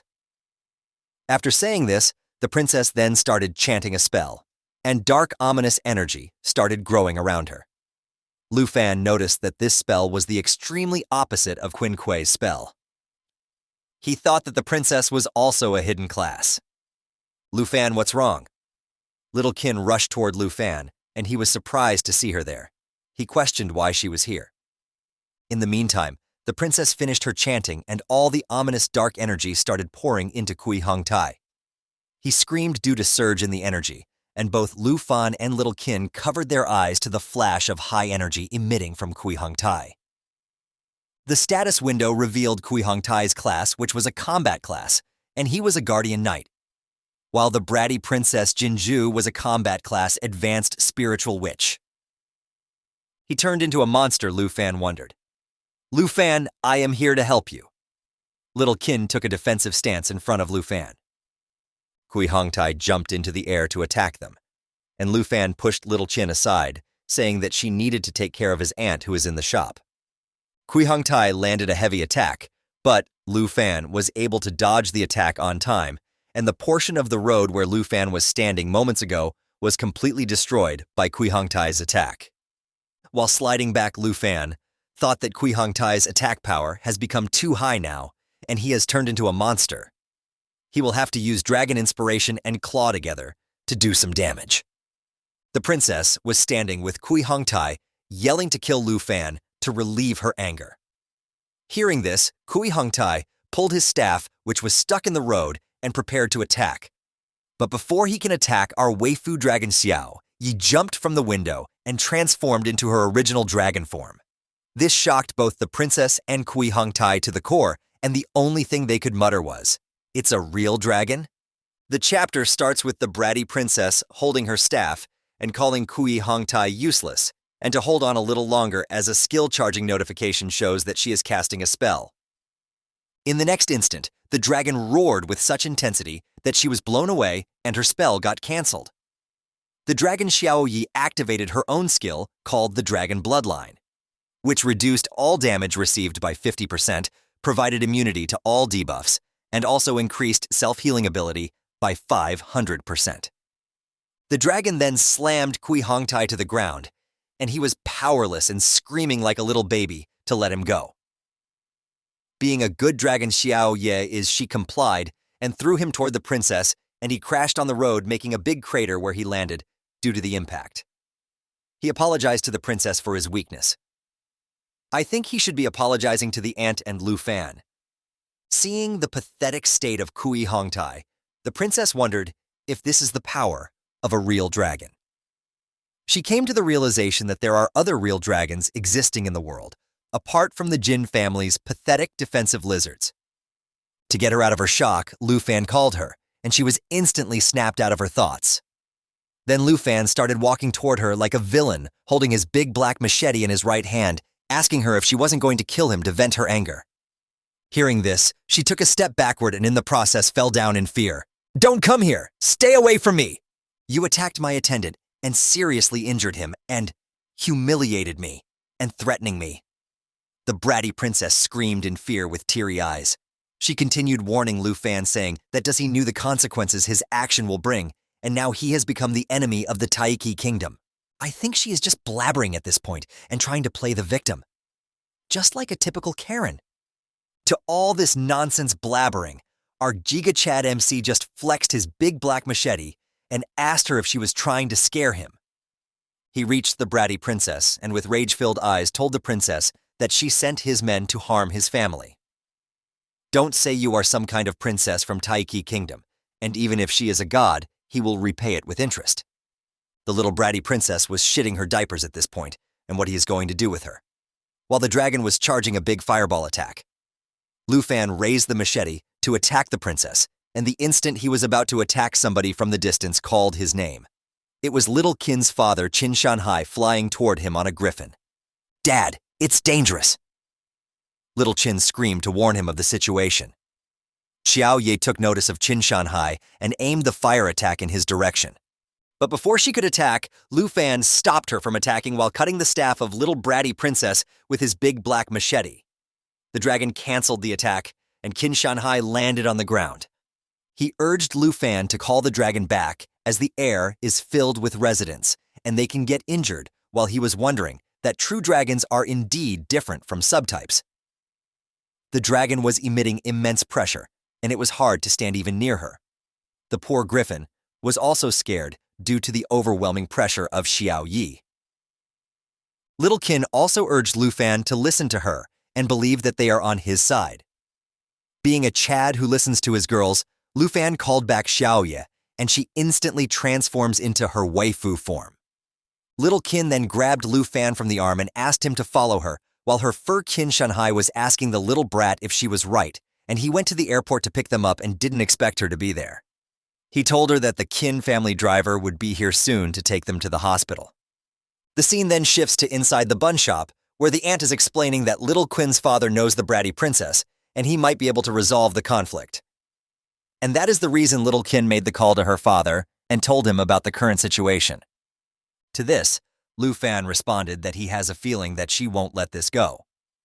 While they were conversing, Kin Shanhai walked in and explained that he understood the situation, but Lu Fan caused trouble as soon as he met him. He joked that Lu Fan had a knack for it. Lu Fan apologized for the trouble and explained that this time he couldn't be blamed for it as the bratty princess was at fault. The aunt asked Mr. Kin how will today's incident would be handled. He explained that they have sent both the princess and Kui Hong Tai to the hospital. They mentioned that they needed to give an explanation to the Jin family. He further explained that the Jin family not only engages in business bit, also has considerable influence in upper echelons of the kingdom. At this statement, Aunt was concerned that Lu Fan had hit them, and he might face the punishment. Even if she has immense power, so what? I won't compromise my dignity for a dragon Ed, our Giga Chad MC replied. At this statement, Kin Shanhai was super happy and praised Lu Fan for his integrity and told him that he admired him. He further explained that Lu Fan does not have to worry too much about it, and he will ensure his safety. While smoking in style, he told Lu Fan that he can't do it alone, and he has a condition. What condition? Lu Fan asked. Achieve the position of South Province champion in the grand exam, he said while pointing his cigarette at Lu Fan. He further explained that he would do his best to hold back the bratty princess until the exam was finished. Hearing this, little Kin explained that it would not be easy as there are countless top students in the entire South Province. But only if you surpass them and become the champion, I will be able to help you, Kin Shanhai added. Suddenly, our boy Lu Fan had a determined face and told the man that he understood the situation and that he will accept this condition. The scene changes to the hospital, where the bratty princess was running around in anger, talking on the phone while screaming at the person on the other side, saying that Kin Shanhai was obviously favoring Lu Fan because that guy had not been caught yet. But the person from the other side tried to calm down the bratty princess, telling her that they will try to contact the high-level officials of the kingdom immediately and ask them to resolve the situation. But the princess was still not happy, telling the guy to put pressure on the high-ranking officials, saying that it was her order. She angrily stated that she was going to kill Lu Fan. Guess she still hasn't learned her lesson. I bet the whole empire can't beat our Giga Chad MC with the dragon waifu around. But what do you all think? Let me know in the comments section. The scene then shifts, and it is the next day before the grand exam of the 3rd middle school. All the students were gathered and a huge crowd was in the playground, as everyone checked each other's levels and tried to form groups with each other later. And suddenly everyone turned around as they saw Lu Fan back in the school. They even thought that Lu Fan got back home to sell the steamed buns. Some of them even pointed out that even though Lu Fan was a brilliant student and now turned into trash. No school wanted him. He was still participating in the exam. But Lu Fan is now different from the last time. Even when he felt nostalgic for the ideal gossip, he knew that he was too lazy to deal with them on any level. Suddenly, the Grandmaster shouted at all these students to calm down. He announced that the South Province Grand Exam was about to begin. Lu Fan was standing in the middle of all the students and thinking that after self-upgrading to level 15, the treasure maps he received every day were not used. The reason of not using the maps was because all of them were intermediate level. He was thinking of combining all 3 of these into a high-level treasure map, which can help him to prepare for the big exam. While he was in the middle of these thoughts, someone called him and asked if he is also participating in the big exam. When he turned around, it was his teacher, and he replied saying that he has to, and he has been working to increase his strength. The teacher then proceeded to hand him a teleportation stone while praising him for his good work. The teacher continued saying that he believes in his fighting spirit, which might not be worse than that of other professionals. Lu Fan just smiled and started checking the status window of the stone he had in his hand. The stone was of rare quality, and when used in the Trial Secret Realm, it teleports user to first floor of the Heavenly Tower. When used in the Heavenly Tower, it teleports user to the Trial Secret Realm platform. After he was done checking the stone, the teacher warned him that the importance of the profession in this world is too great. Although it was only an exam, but a mistake can lead to injury or a death. He advised Lu Fan to try and find a teammate for the trial. If things does not work out, he should use the teleportation stone to get out and not make things even more difficult for himself. Lu Fan smiled and said, "Okay, teacher." After the teacher left, some students started gossiping about Lu Fan. Why do all these background characters doubts our MC? I bet they haven't seen his big black machete just yet. Lu Fan ignored them and started thinking that in the team the scores are divided among the teammates. What he want is not just to pass the trial, but to be at the first place as he promised to Qin Shanhai. In the next moment, someone called Lu Fan. When he looked around, it was little Qin. She was walking toward Lu Fan with another girl. I guess this new girl is potentially Lu Fan's third waifu. What do you guys think? Let me know down in the comments section. If you guess correctly, I will pin your comment and mention you in the video when she officially becomes a waifu. Lu Fan asked her if the new girl is her teammate. She agreed and introduced her as her best friend. Her name is Jiao Man, and she is level 1 combat professional swordsman. She said hello to Lu Fan, and cutting her off, little Qin asked Lu Fan if he would like to team up with them for the trial. At this statement, Xiaoman was stunned. To little Qin's surprise, Lu Fan apologized and said that he is planning to participate alone in the exam. He further explained that he knows that she wants to help him, but this is the condition he has put up for himself. He waved bye to both the girls and said that he is heading to the exam site. Little Qin was a bit disappointed that she is missing a chance to work with the buy of her dreams, and she wished him luck. She thought that with his level strength, anyone who team up with Lu Fan at this point is going to be just drag him down. After Lu Fan left, Xiaoman questioned little Qin that why she invited the weakest profession to team up with them. To this question, little Qin replied that he is strong. She further explained that Lu Fan will be top scorer in Southern Province, whether she believes it or not.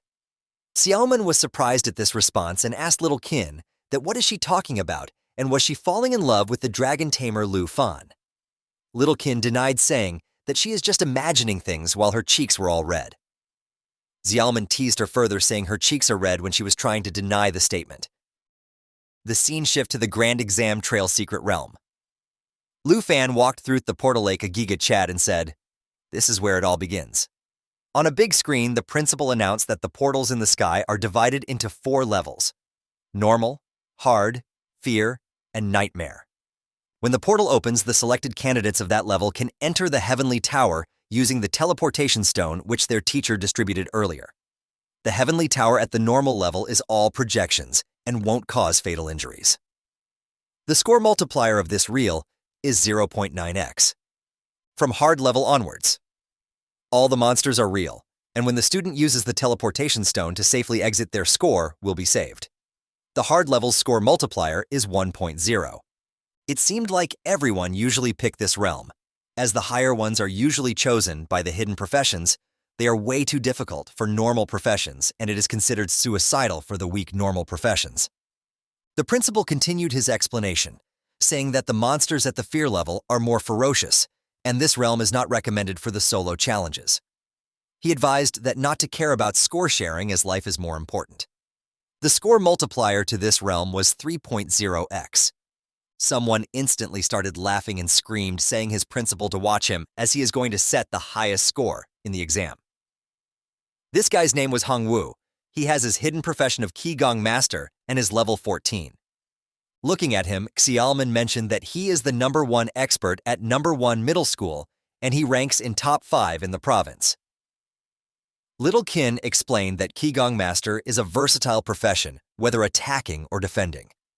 She mentioned that he is going to challenge the hard realm solo. After hearing Hongwu's declaration, other students said that they were doomed and can only aim for low rankings.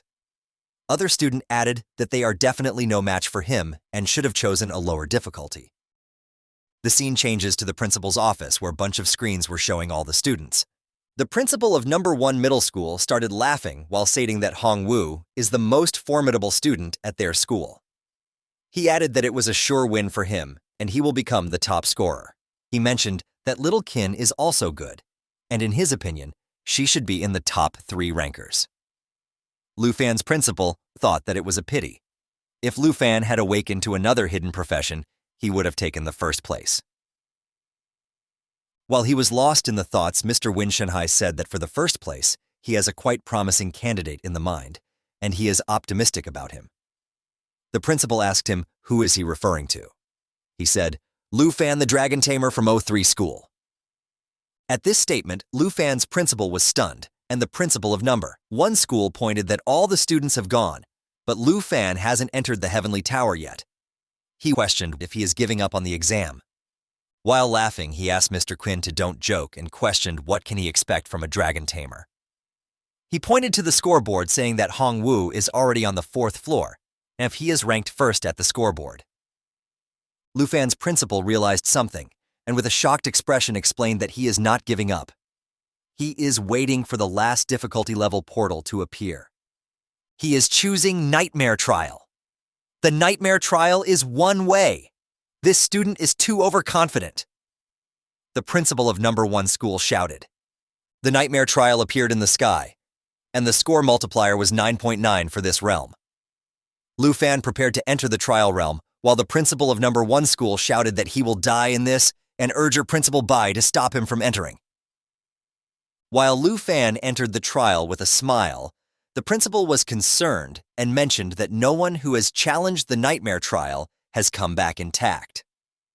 The last person who challenged the Nightmare Trial was 8 years ago, and he was eaten by the ferocious beasts, which was a miserable death according to the principal. The principal of number 1 school questioned that wasn't he educated properly about the rules of Grand Exam? He mentioned that this dragon tamer is doomed for sure. He continued saying that Mr. Quinn's judgment also needs improvement as Lu Fan can't be compared to Hong Wu at all. To this, Quinn Shanhai winked while saying that they should just focus on the performance of talented of Qigong Master. He mentioned further that it's still too early to draw conclusions, and why don't just observe for a little longer without making deductions. Principal Bai asked Quinn Shanhai why he trusts Lu Fan so much. While they were discussing, Lu Fan entered the 1st floor of Nightmare Trial. In the next moment, a paw stepped toward Lu Fan out of the dense fog. There were a couple more red eyes behind him, and he was surrounded by the monsters in an instant. Lu Fan quickly pulled out his big black machete and took a defensive stance. He thought that according to his knowledge, there should be at least 10 monsters around. From the fog, a couple of black-maned wolves stepped out. Their level was 10. Their bite attack caused continuous bleeding damage to the target, and the other skill Night Howl increases all the attributes of friendly targets and reset all skill cooldowns. The wolf roared at Lu Fan and jumped toward him. While maintaining a cool demeanor, Lu Fan responded with Dragon Fang Strike. He sliced all the wolves to a crisp in just one attack, and the notification announced that the Nightmare Trial Sky Tower, 1st floor completed, and he instantly gained 990 score. The principal of 1st Middle School was shocked and said, "One hit kill? What's the deal with this Lu Fan? He's ridiculously strong." Other principal added that his attributes are clearly above the level of his peers. Principal Bai was also shocked and questioned that could it be that he has found the legendary dragon. With 990 points, Lu Fan instantly jumped to the 2nd position on the scoreboard. At the same time that the director of number 1 middle school and the others were watching Lu Fan from the surveillance room, someone in a detective suit walked in. This person had one hand in their pocket and a briefcase in the other. They were wearing a cap and glasses. It was hard for the directors of number 1 middle school and Director Bai to believe that Lu Fan had only used one blow to defeat the Black Mane Wolves. Suddenly, the man opened the room door, which caught everyone's attention. In response to hearing his voice, Shanhai turned his head back and became alert when he saw him. Upon entering the room, the man said his name was Kang Xing. He was a special representative from Longdu. He came here to investigate someone and then take them back to Longdu. He took off his cap and looked at Shanhai. He then asked where the Dragon Master, Lu Fan, was. A window with statistics showed up. Kang Xing was level 57 and in the combat specialization. At the same time, Lu Fan started using the big black machete to cut through the vines in the nightmare trial. He opened the system map with the other hand while holding the machete in the other. He felt good when he realized he had found what he was looking for. He saw a system window informing him that he had reached the right spot on the treasure map. After that, another window on the screen told him that a high-level treasure map had been made. Lu Fan couldn't help but feel excited as he looked at the system map. The high-level treasure map he had made before going into the trial realm was on the first floor of the Celestial Tower. As Lu Fan started to cut through the thorny plants blocking his way, he came across a book. He reached out and took it. An alert window showed up on his screen telling him that he had successfully acquired a skill book named Accelerated Growth. This book shined. It had several gems set into the cover. The statistics window said that this book was called Accelerate Growth and was very good.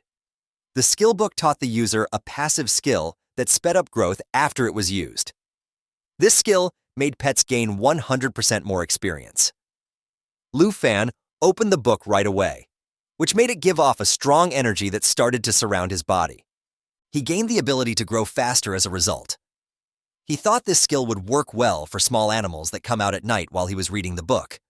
As strong energy surrounded him, he clenched his fist tightly.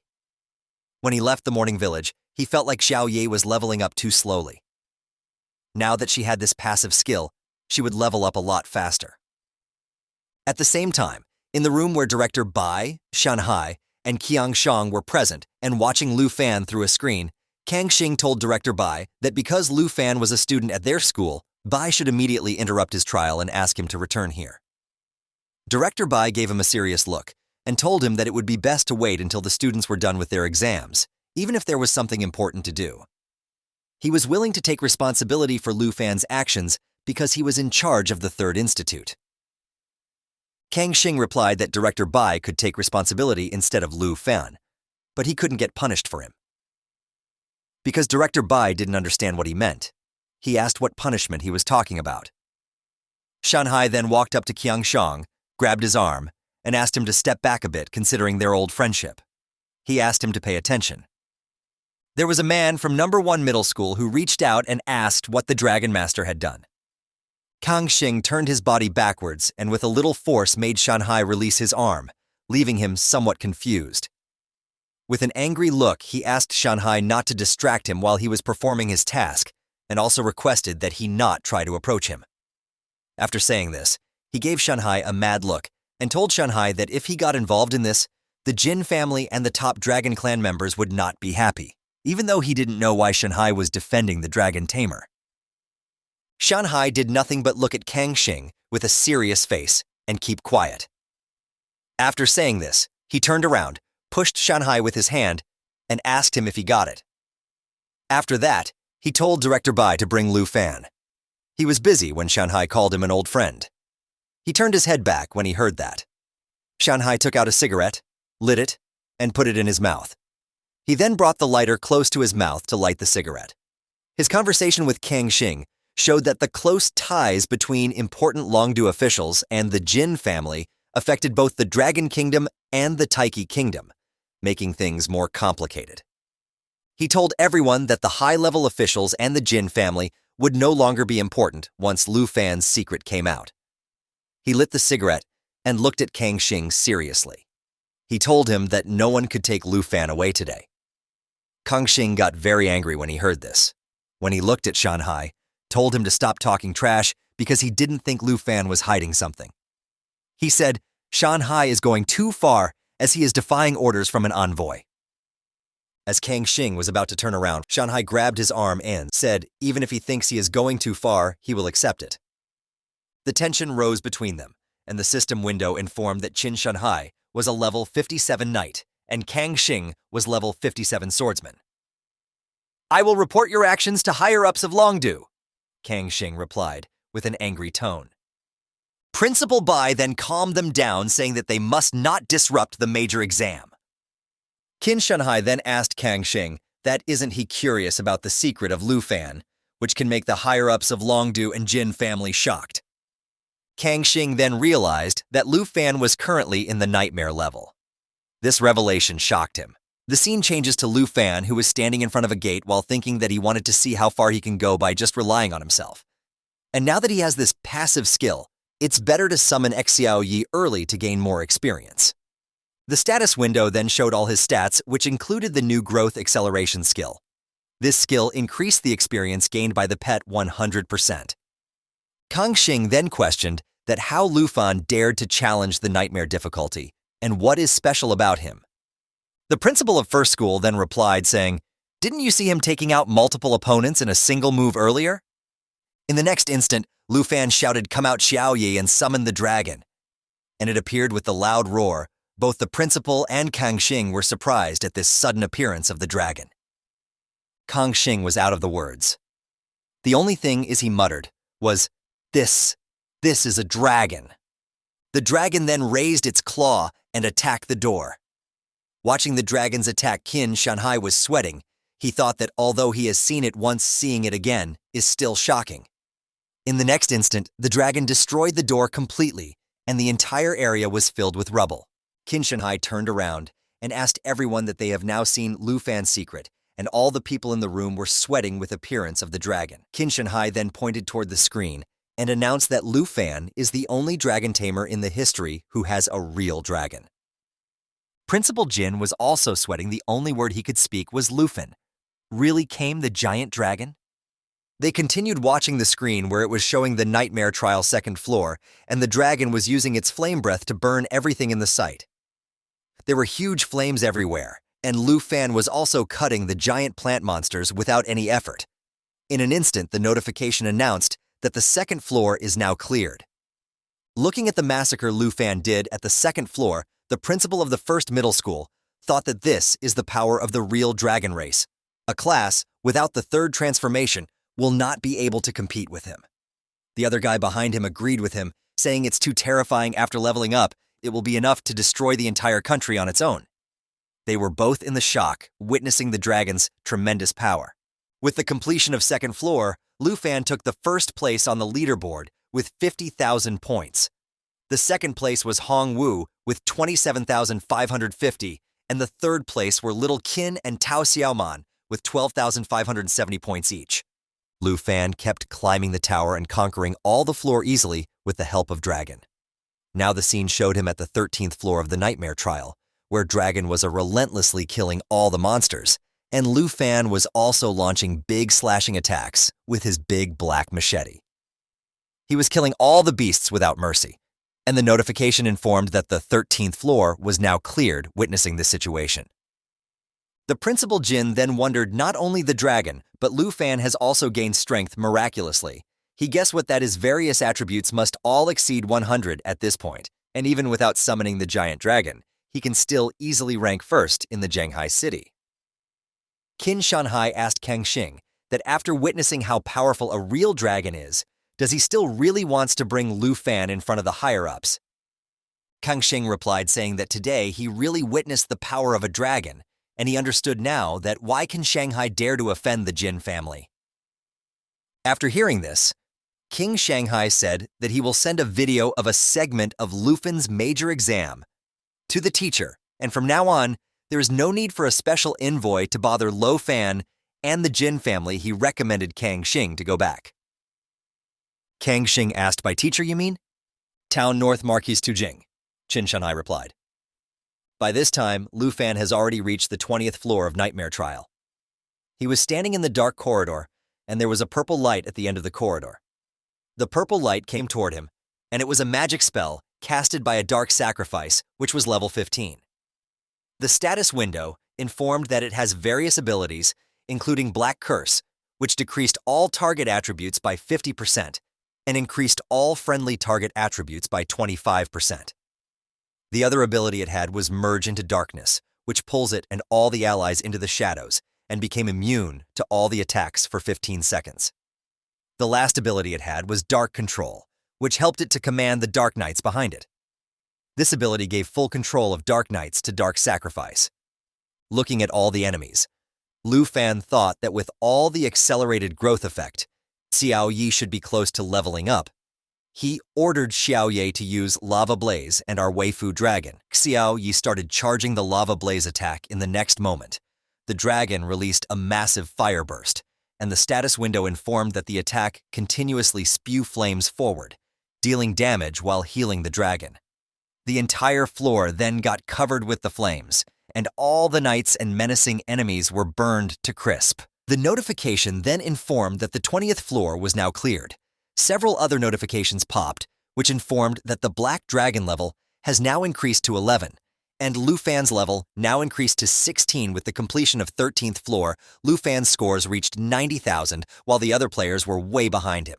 Lu Fan then smiled and told Waifu Xiao Yi to let together conquer the Heavenly Tower. The scene changes to a loud explosion on the 50th floor of the Fear Trial. It was Hong Wu's doing. A new notification appears, announcing that the 50th floor has been cleared. He thought that it was a misfortune that this year's grand examination was truly perverse. He wondered that these monsters should be at least on the 70th floor of the trial. He believed that regardless of the toughness of the challenge, he will be the first place and Qin Kui will be her only close competition, but she is in a team and her points will be halved. He affirmed that the title of the top scholar in the Southern Province examination is destined to be him. He started laughing while asking his principal to keep watching his performance. He continued saying that the principal should now contact the heads of top 10 academies to prepare for his admission. Wow. This guy is truly delusional and self-centered. The principals in the room were not even looking at him and continued watching Lu Fan. The principal Jin said that the Tower of Letters' 50th floor is a considerable hurdle. In the past, all the Southern Province scholars stumbled at this hurdle. The principal of the first middle school adds in saying that this level is watershed even if Lu Fan passes this level. His pace will be much slower for the next levels as the difficulty will rise from this level. The scene changes to Lu Fan standing at the 50th level of the Nightmare Trial. The area is filled with heavy snow. Lu Fan is checking the status window of Xiao Yi. The status window shows that she has learned a new skill. This new skill is called Shape Transformation. It will allow her to change into 4 different forms. The forms she can change are Young Dragon form. This form increases all the attributes and the consumption is reduced by 50%. The second form is called Dragon Maiden form. This form is changed due to the blood pact with Lu Fan. Damn. I like this phone, she should always stay in this one. I think this is the main Waifu form she always takes. The third one is Destruction Dragon Open form. This phone decreases this strength by 50%, but increases the spirit by 100%. In this form, she will also acquire new skills named Daylight Incineration and Lava Eruption. The last available form is World-Ending Water form. In this form, the spirit is reduced by 50%, but the strength is increased by 100%. The skills acquired in this form are Earthbend and Fearful Roar. While he was busy checking the status window, the stones around him started moving and formed a shape of big creature with a red glaring eye at him. There were total of 3 monsters.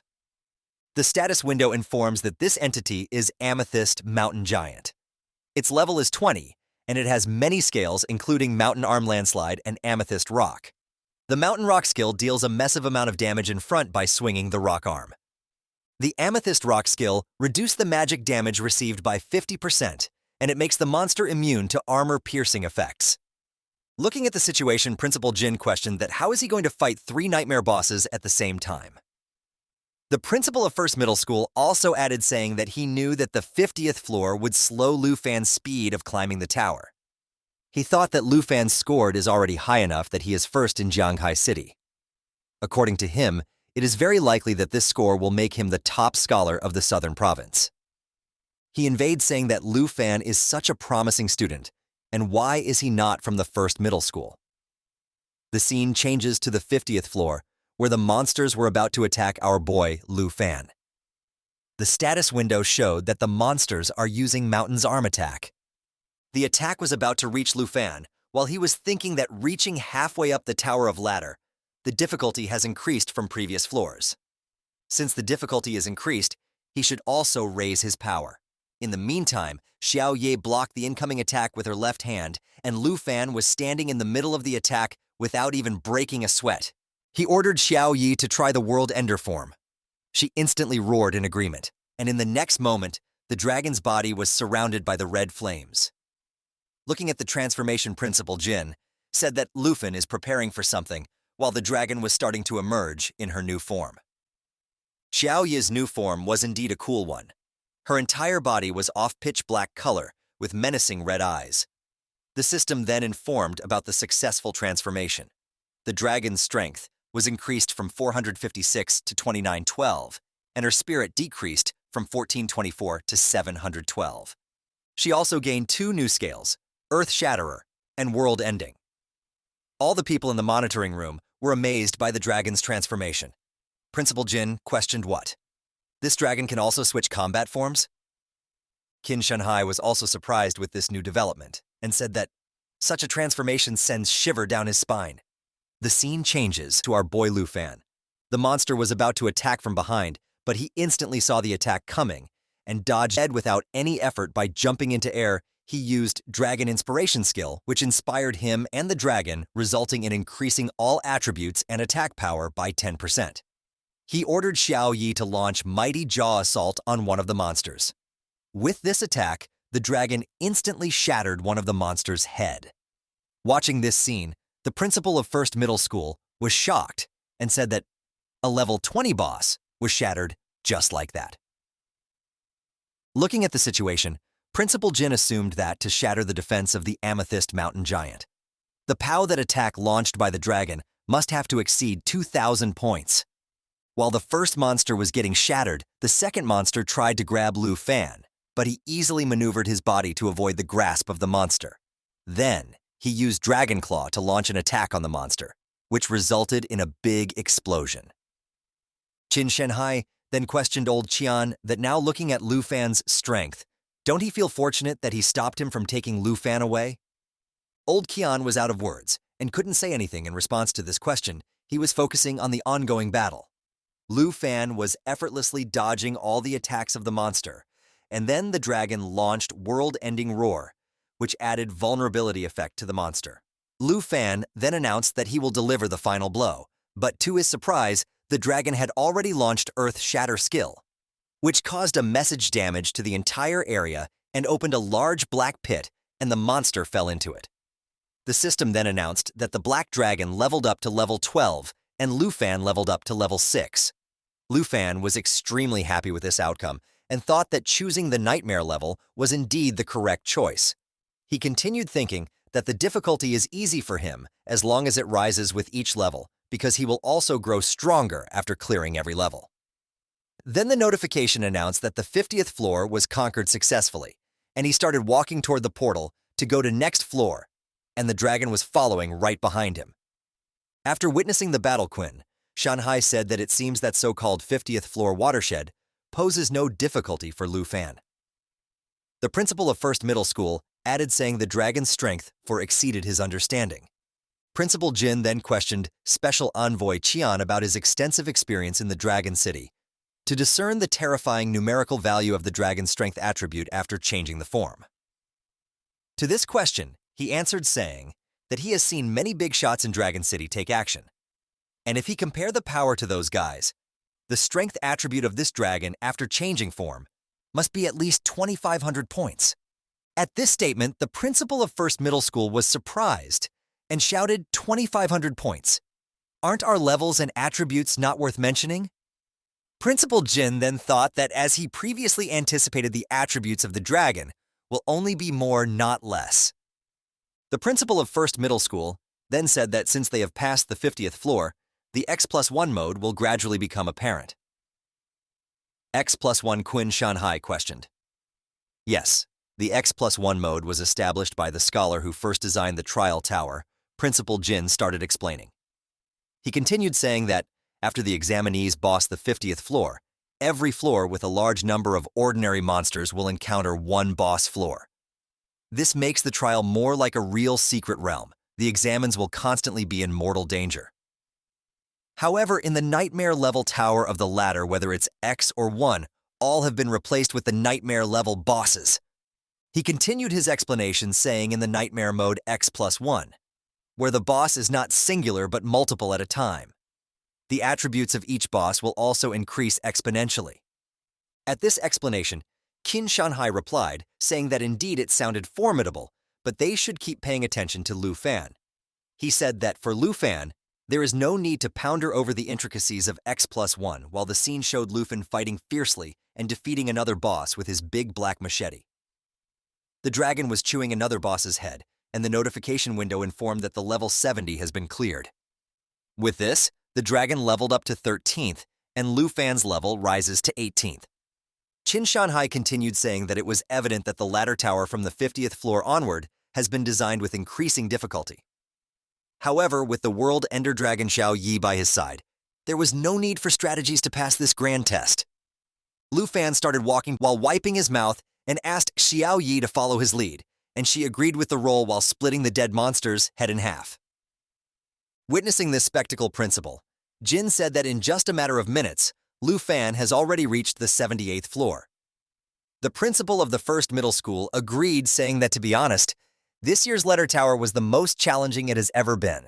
He said he had his doubts about whether anyone could break through the 80s with such a design, but now it seems he was thinking too simply, and the scene showed the rampage of world-ending dragon, which was spitting fire from its mouth, and the monster bosses were running for their life. Then the notification announced that the 76th floor was cleared. The next floor's boss was a giant worm, which was about to attack Lu Fan. He used dragon blood armor transformation and killed the boss instantly with the single attack while the dragon was holding its head with her right hand. After killing this boss monster, the dragon rises to level 14, and Lu Fan's level raised to 19. The system notification informed that 83 Tha floor was cleared successfully. Principal Jin then said that in the past, many geniuses pushed themselves to their limit for the reward of clearing the tower, but in the end, they only get exhausted and perished in the grand trial. In response to Principal Jin's statement, Qin Shanhai said that when the candidates reaches the 70s on 80's floor, just steps away from the ultimate reward of the grand test, they would obviously will not be willing to exit. Principal Jin then pointed toward the scoreboard and declared that Lu Fan is different. He might be the only candidate in the last decade or so capable of clearing all 100 floors. The principal of First Middle School cut off Principal Jin, saying that although the bosses of each level are not as powerful as in the original secret rooms, they should not forget the difficulty of the 99th floor is high. Then the other principal in the room pointed at the screens and announced that Lu Fan has reached the 99th floor. The scene that changes to the 99th floor of the Nightmare Trial. Lu Fan was walking in a broken building. He reached a point where the stairs were leading to a big throne, and it was surrounded by shadows holding weapons. A closer look revealed that there were 4 knights standing beside a broken throne. All of these knights were headless and were ready to attack anyone coming their way. When Lu Fan got a little closer, the candles in the room were lit all at once. There were also blue flames on the heads of all the knights, which indicated that they are aware of his presence and were ready to deal with him. The notification window then informed that the soldiers were called World Enders. The headless knight, they were all level 55. They had multiple scales including World Ender Penetration, in which the knight hit the target with a penetration effect and deals an additional 400% damage. The second skill was World Ender Counterattack. This killed was triggered when any knight takes any damage and the long sword knight counterattack is triggered automatically. The third skill they had were World Ender Thunder. The twin sword knight was imbued with lightning, which increased attack speed and added extra lightning damage to the attack. The fourth skill, World Ender Beheading, in which the Great Axe Knight locks onto a target and instantly kills it when the target's health drops below 57%. The last skill they had was Night Oath. With the scale, all 4 knights shared their health and defense, which also resulted in boosted health and defense by 400%. Looking at the knights, Lu Fan thought that from the Shattered Kingdom, the Headless Knights, the secret room is quite famous. All the secret rooms were designed from real history, like the formation of the Morning Village. The Shattered Kingdom came to be hundreds of years ago when the Undead Legion invaded and the king was slain by them. While Lu Fan was thinking this, the knight with the axe already charged at him with World Ender Beheading attack. To counter all these attacks, Lu Fan thought that the most reliable method to clear this trial is to focus fire on one knight and control all the others. Without control skills at his disposal, he can only attack all 4 of them at once to clear the trial. He instantly jumped high in the air above all the knights and prepared to attack. The knights instantly launched a counterattack with the world and penetration, but Lu Fan deflected all the penetration attacks with his big black machete. Then, getting an opportunity, he attacked one of the knight with the slash, but to his surprise, a blue flame healed the knight. This attack triggered the world and the counterattack condition, and the knight with this word launched a heavy attack toward Lu Fan. But he successfully blocked the attack with his big black machete and yelled, "Now is the time." Hearing this, Xiao Ye sprang into action and launched a big fire attack which tore through the castle. The entire castle was in flames. Lu Fan and Xiao Ye was standing at the edge of the broken floor, which broke due to the attack of the dragon. Lu Fan praised Xiao Yi for the good attack. The knight with dual swords yelled, "For my king," and rushed toward Lu Fan while launching World Ender Thunderbolt attack. He demanded that Lu Fan should pay with his life, but Lu Fan was not a weakling. Our Giga Chad boy blocked this incoming attack with his big black machete. The spark from weapons colliding were covering the entire field. Taking advantage of this stalemate, all the other knight rushed to attack Lu Fan. He jumped away in time to avoid all the attacks. Lu Fan that he can't continue to linger and this floor, and he must quickly head to the 100th floor. He commanded Xiao Ye to get ready for the big attack, and the dragon started charging the skill. At Lu Fan's command, she launched lava blaze toward all the knights. The tale continues as Xiao Yi continuously showers the enemies with lava flames. The dragon continuously flew flames forward, dealing damage and healing itself. Soon, they incinerate all the demon soldiers to ashes. With their short time, all the demons and bosses of level 99 are defeated. The system then informs that level 99 has been completely cleared and Black Dragon has been updated to level 15. The system reveals that the Black Dragon has acquired a new skill. Lu Fan looks at the system and finds it impressive that Xiao Yi has gained a new skill once again, and he himself has been upgraded to level 20. Excited, he reflects that now only the final level trial remains. Meanwhile, everyone in the surveillance room gazes at the screen in stunned silence. The half-bald middle school principal is taken aback to see that the door to the final level of the nightmare-level Great Trial has been unlocked. Mr. Qin remarks that it seems they are about to witness history in the making. Even the principal Bai, who looks like cheap copy of Dumbledore, is surprised, noting that the trial has reached the 100th level. He questions how this could have happened so effortlessly and expresses concern, stating that he's afraid as they never intended candidates to pass this level. Lu Fan holds his sword in each hand and at this moment thrusts one into the wall before pulling it out. His dragon, Xiao Yi, stands behind him. A strong aura swirls around him, and as Lu Fan moves his sword forward again, it begins to melt in the air. He surveys the scene and realizes that he has reached the 100th floor of the Nightmare Trial, the complete Broken Kingdom's secret realm.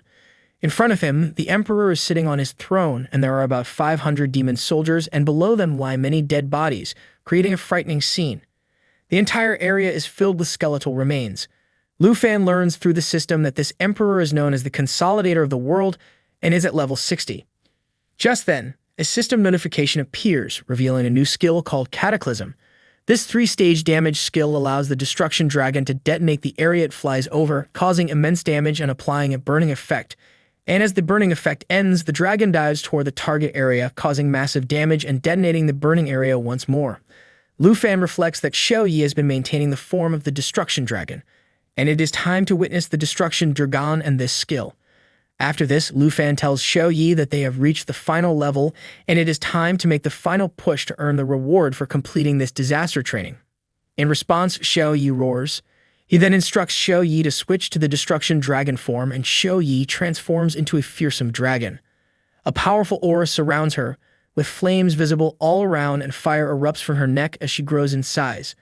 The system window reveals details about the legendary Black Dragon, indicating its strength is 1484, power is 7202, agility is 2055, and endurance is 2903. Additionally, she has unlocked new skills called All Things Incinerate and Lava Burst. Everyone in the surveillance room is astonished by this transformation. Principal Bai questions if the dragon has adopted a third form. Mr. Qin is briefly stunned by the dragon's fierce flame form and remarks that Lu Fan still has a trick up his sleeve. Simultaneously, a demon commander approaches and orders the skeleton forces to protect the king and launch an all-out attack. The army is mobilized, with the current legion numbering over 500. Lu Fan instructs Xiao Yi to prepare for the challenge ahead. He then charges forward, declaring that it's the entire undead legion from the Shattered Kingdom. Approaching the skeletons, Lu Fan seizes one by the neck.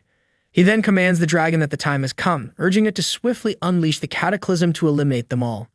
Simultaneously, the destruction dragon roars loudly and takes flight. While airborne, it engulfs the dead soldiers in flames. The system reports that the number of casualties has reached 558. After burning the soldiers for a while, the count is updated to 381. Moments later, the system reports the number of dead soldiers has decreased to 267, then to 173. The dragon's relentless flames rapidly reduce the size of the dead army. Finally, the destruction dragon detonates in an unblasted area, causing a large number of enemies to be burned. Flames rise high as the dragon's fiery wrath spreads. Everyone in the surveillance room stands in awe. The Baldi principal marvels at how a student could possess such formidable skills, recognizing the immense danger and power of this terrifying ability. Mr. Qin remarks that the dead army has been almost completely wiped out. Just then, the system reports that the number of undead troops has dropped to 98. Seconds later, the system revises the count to 42. Meanwhile, the demon commander strides ahead, commanding Lu Fan to kneel before their king. Ripping his dragon sword, Lu Fan calls out the dragon Xiao Yi.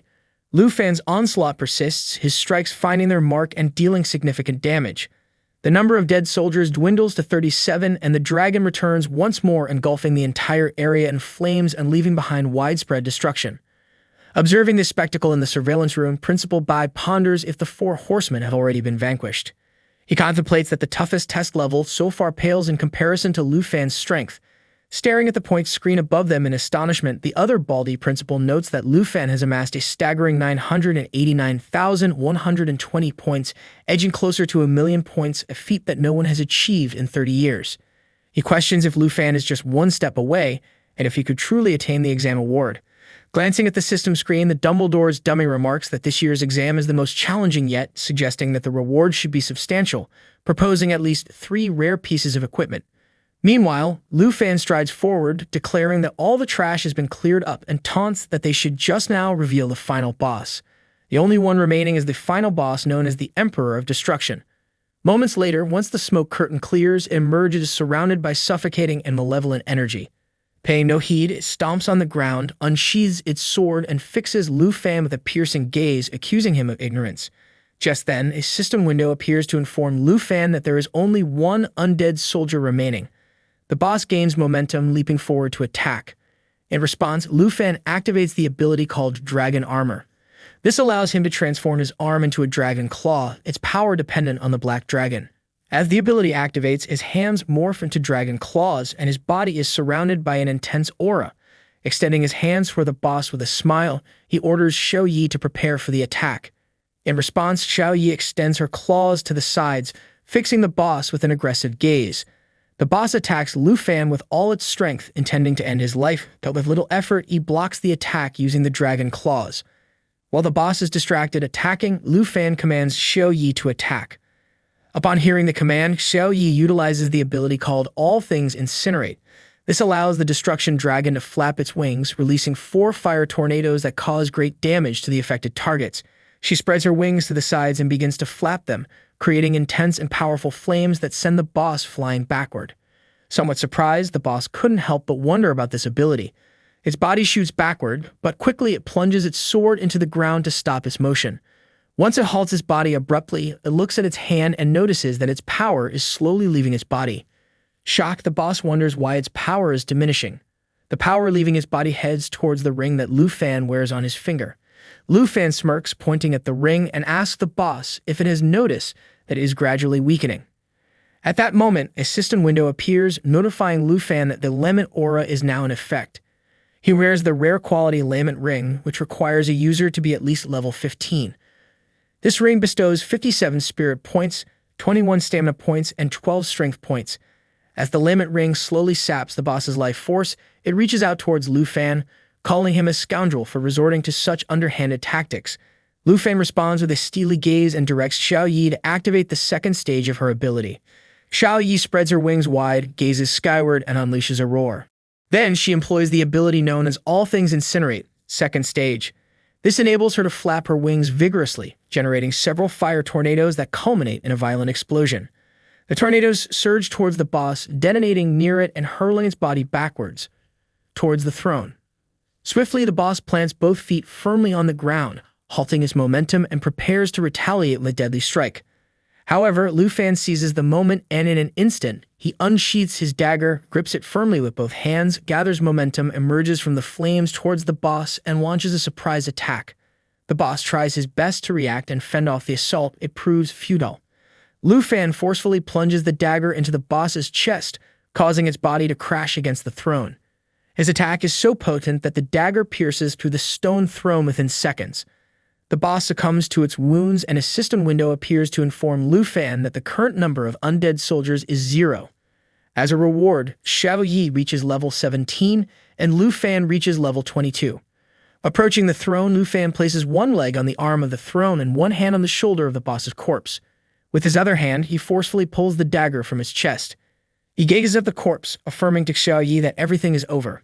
Meanwhile, in the surveillance room, everyone is left speechless as they witness Lu Fan's victory.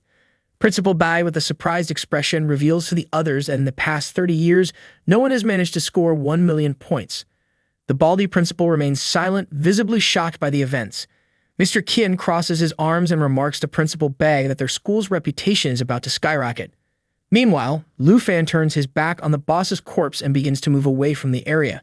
He rests the dagger on his shoulder, slips his hand into his pants pocket, and turns his head towards Xiao Yi. He explains that they have already passed the trial, so now they can return home. He also asks her if she misses his aunt's food. Xiao Yi starts flying and follows Lu Fan. She approaches him, closes her eyes, and roars with a pleasant smile, affirming that she does. Just then, a system window appears, informing him that floor 100 has been successfully cleared. Then another system window appears, congratulating Lu Fan for successfully completing the night-level trial in the southern province. A chest materializes in front of Lu Fan.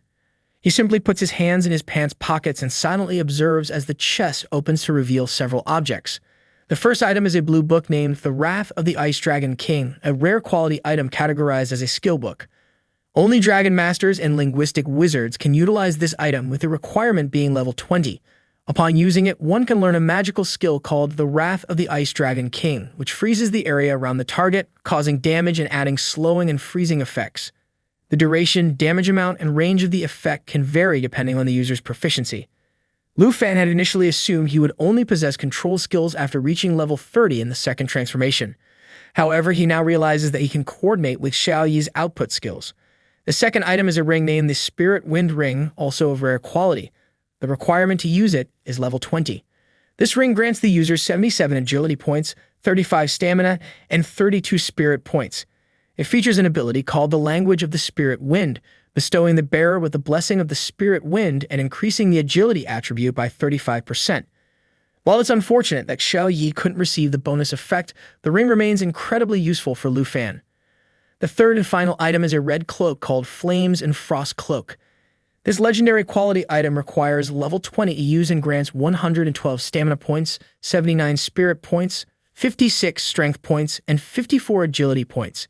It possesses an ability called Frost and Fire Enhancement, which reduces damage received from ice and fire elements by 3%, decreases negative effects caused by ice and fire enemies by 50%, and increases damage inflicted on ice and fire enemies by 30%. This ability can be used by both Lu Fan and Xiao Yi. Lu Fan drapes the cloak over his shoulder, slips the ring onto his finger, and takes the book in one hand. With the other hand, he retrieves the stone to return to school. He glances at the book and, with a smile, thinks it's time to head back. Deciding to give Xiao Yi a rest, he temporarily dismisses her. Using the stone, Lu Fan creates a portal and heads to the surveillance room where all the teachers are gathered. Reaching there, Lu Fan asks Principal Bai if he can go home and wait for the results. Upon seeing Lu Fan, everyone is surprised. Principal Bai approaches him, looking at him with a proud gaze, and praises him for being impressive, mentioning that he is the pride of the school, and his photo will always hang on the school's wall of fame as a celebrity. The Baldy principal approaches Lu Fan and then turns to Principal Bai, explaining that the wall of fame is filled with photos of heroes who fought against monster invasions and died in battle. He questions if by doing this, Principal Bai is not cursing Lu Fan. Irritated, Principal Bai turns towards the Baldy principal and tells him to go away, adding that if anyone is cursed, it is him.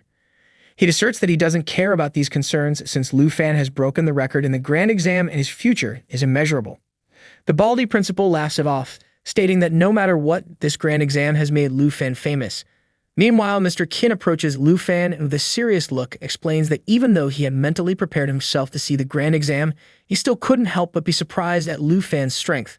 Lu Fan, setting his emotions aside, looks seriously at Mr. Qin and reminds him that he had fulfilled the conditions. He asks if now the princess of Taiki Kingdom will not throw a tantrum again. Closing his eyes and smiling, he assures Mr. Qin not to worry because he will fulfill his part of the promise, adding that the teacher should have received it by now. Upon hearing this, Lu Fan becomes somewhat confused and asks which teacher he is referring to. Mr. Qin places his hand on Lu Fan's chest, telling him not to worry about it and to focus on which educational institution to choose. Meanwhile, the special envoy from Longdu, Cheng Song, silently grabs his cap and stands up. The four others approach Lu Fan and explain that the top 10 academic institutions will be competing to attract him. They also mention that wealthy merchants from the southern province will seize this opportunity to get close to him and establish relationships. They advise him to be cautious of their intentions. While they are busy talking, Zong puts on his cap, turns his back to them, and starts walking away.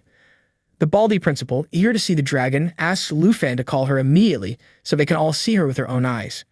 Principal Bai interjects, warning him not to do it because if Shou-Yi appears, she might destroy the school. According to the ranking table, Lu Fan is in first place with an astonishing 1,200,199 points.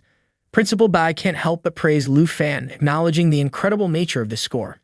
He adds that no one has been able to break this record in the last 50 years. At the same time, in the Dragon Realm of the far north, within an unexplored level 60 territory, there is a base amidst the snow.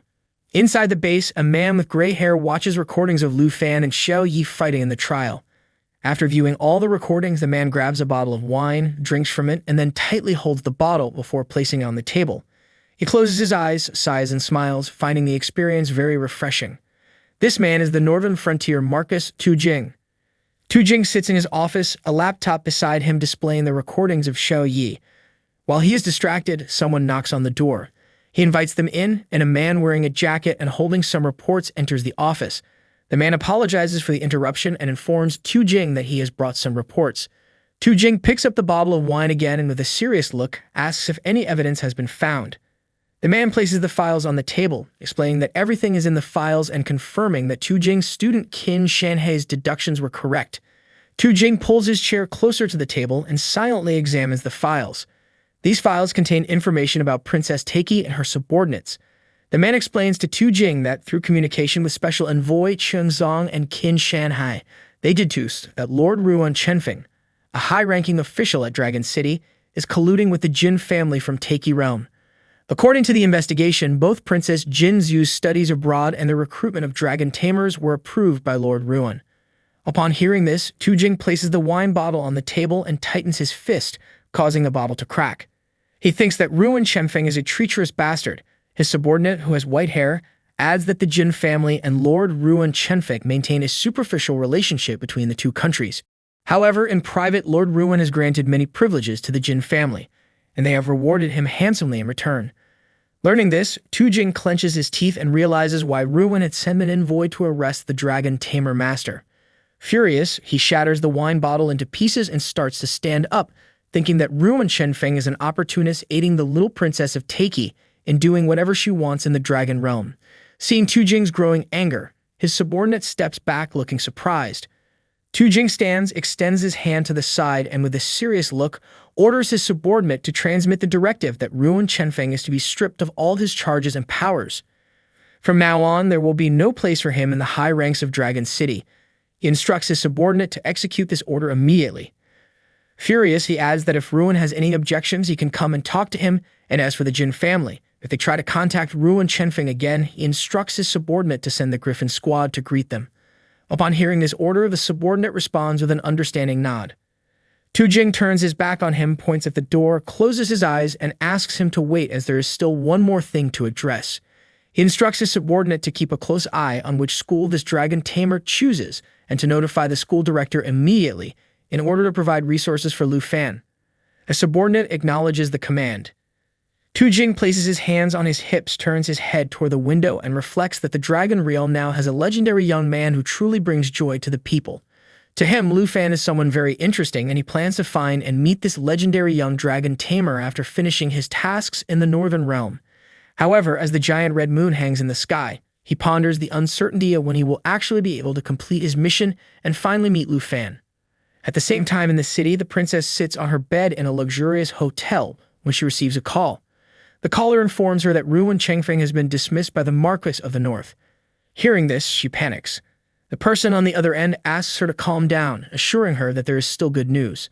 Sitting on the bed with one hand resting on it and holding her phone with the other, she inquires what the good news might be, expressing concern that without Ruan, they wouldn't be able to catch the Dragon Master. The caller explains that she no longer needs to waste her valuable time on Lu Fan. With the big exam results publication nearing, they have discovered that besides Lu Fan from Jianghai City, there is another dragon tamer in Kingzhou City. Upon hearing this, the princess's expression changes drastically from fury to surprise. She can't help but smile wickedly, thinking that this is indeed good news. This time, she hopes the other party will be someone with foresight. Lu Fan says goodbye to everyone in the surveillance room and leaves. At the same time, a portal opens and Hongwu steps out. The system announces that Hongwu has passed the South Province exam with 89,250 points, reaching the 72nd floor of the horror level. Feeling a surge of happiness, Hongwu thinks to himself that he will definitely become the champion of level 72, and that 10 universities will compete to accept him. He also anticipates a generous award and feels it might be time for him to reach for the stars. In his mind, Hongwu envisions the impending encounter with the principal. As he nears the half-bald figure, he imagines himself initiating the conversation, inquiring about the commotion. Imaginary praise follows as the principal acknowledges Hongwu's exceptional score, affirming that no one else deserves the champion title more than him. Excitement courses through Hongwu's thoughts. He perceives that they all are gathered here for him, and this is his moment to shine. While in reality, as Hongwu approaches the baldy principal and greets him, the principal turns around and questions if Hongwu has completed his training. Hongwu responds affirmatively, disclosing his score of 89,250, uncertain if it suffices for the champion title. The half-bald principal approaches Hongwu and places a comforting hand on his shoulder, assuring him that he performed exceptionally well and can easily secure admission to any of the top 10 universities. Hongwu, surprised by this encouragement, looks at the baldy principal with curiosity. The principal elaborates that the grades are important, but he should know his limits.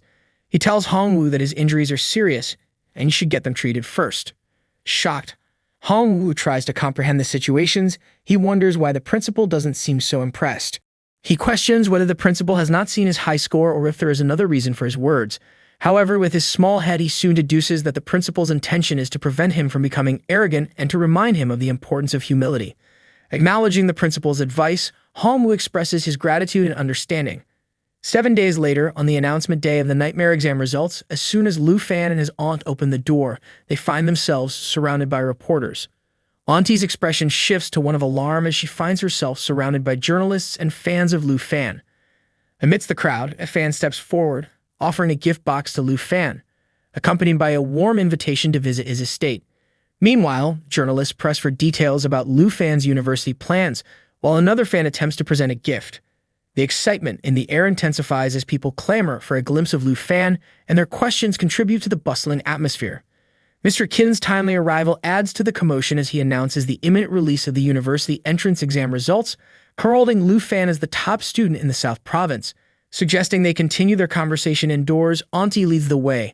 Mr. Qin presents 6 boxes, each containing a prize of 50 million yuan for the Southern Province's best student. Urging Lu Fan to accept the generous gift, Mr. Qin emphasizes the honor it represents. Meanwhile, Lu Fan checks his mobile and receives notification of the Southern Province College entrance examination results. Lu Fan clinches the top spot, though his total score remains confidential. Chen Tianji follows closely behind, securing second place with a total of 215,628 points. Mr. Qin reveals that besides the prize money, Principal Bai has also sent a reward, and Lu Fan marvels at the generosity. With anticipation, Mr. Qin unveils the gifts. The first is a skill book requiring level 20, containing the magical skill Roar of the Blue Dragon King. This skill unleashes a potent lightning bolt forward from the king's roar, inflicting high damage and a paralyzing effect. Subsequent attacks add 20% of the power factor, decreasing by 1 layer with each strike, with a 20% chance to paralyze the enemy target. The second gift is a thunder potion of mythological quality, enhancing the power and resistance of lightning skills, permanently increasing the power attribute by 20. Lu Fan considers how this skill will synergize even more effectively with the dragon language spellbook.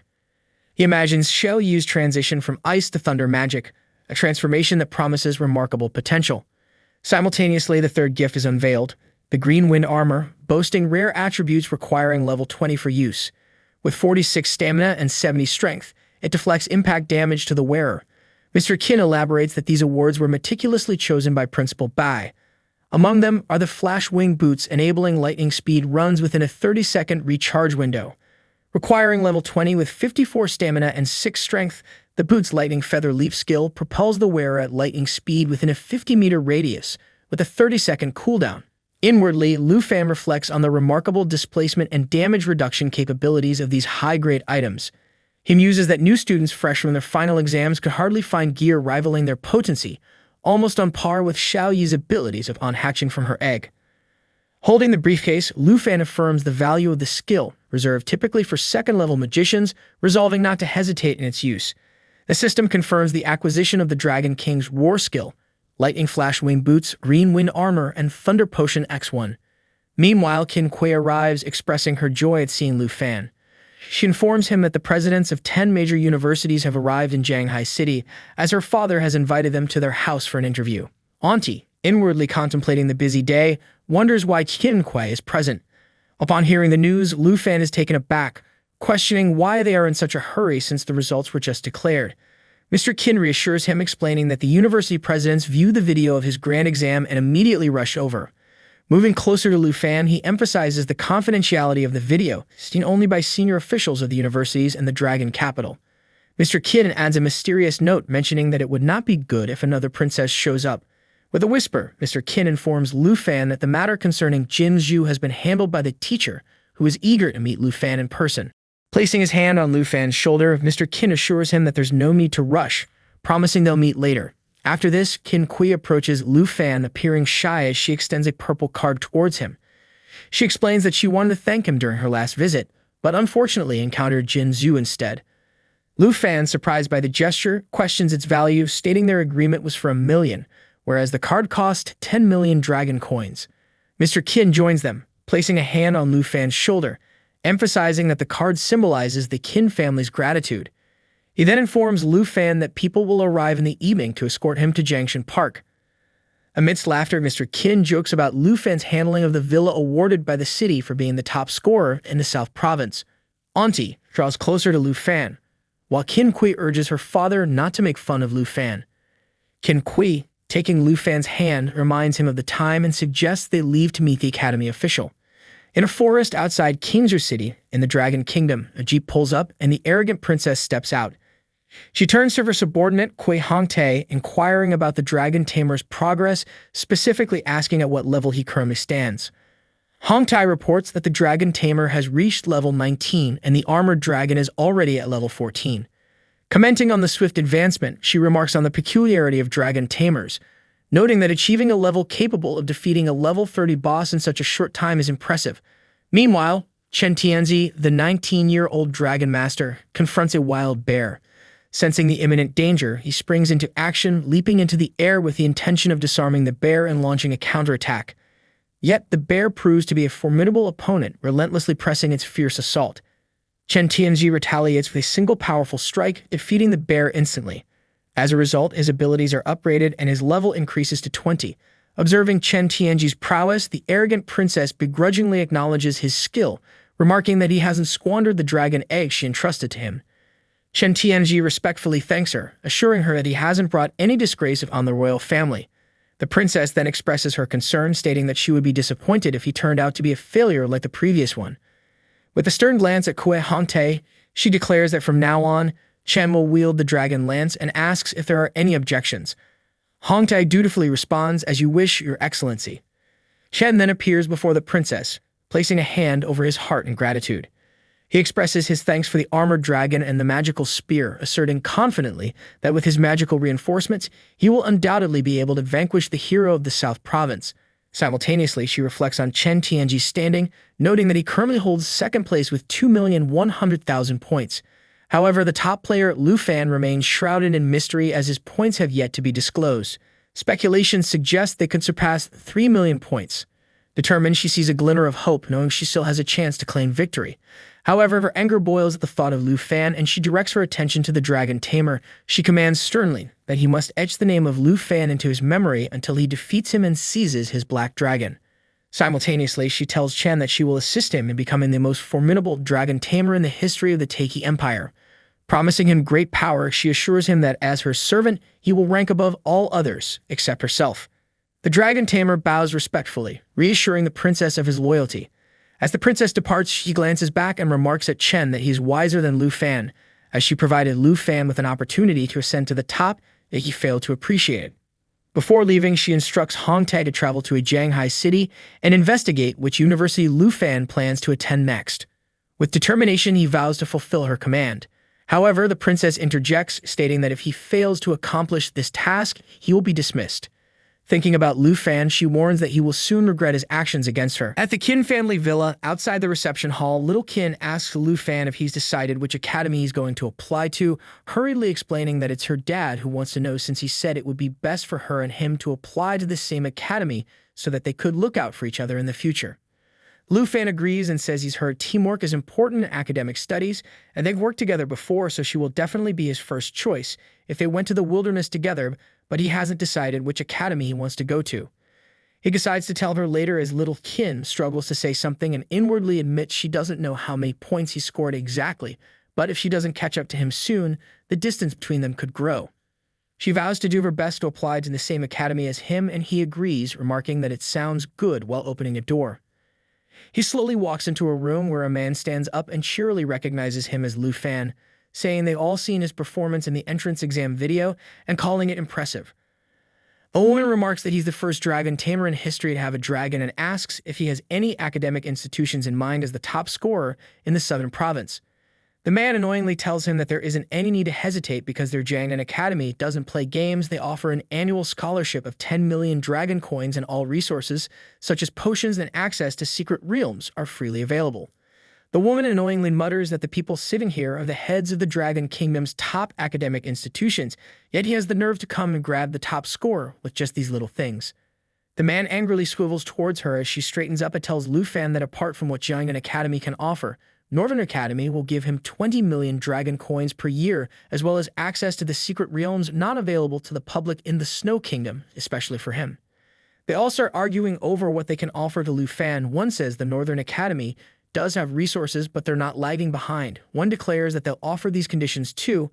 Another offers him countless opportunities for special secret realms before the Northern Academy head angrily tells them all that the terms can be negotiated and they can add more if Lu Fan is not satisfied. Watching all the heads squabble with each other, Lu Fan inwardly admits he didn't expect the interview to be like this and has no idea which academy he should choose now.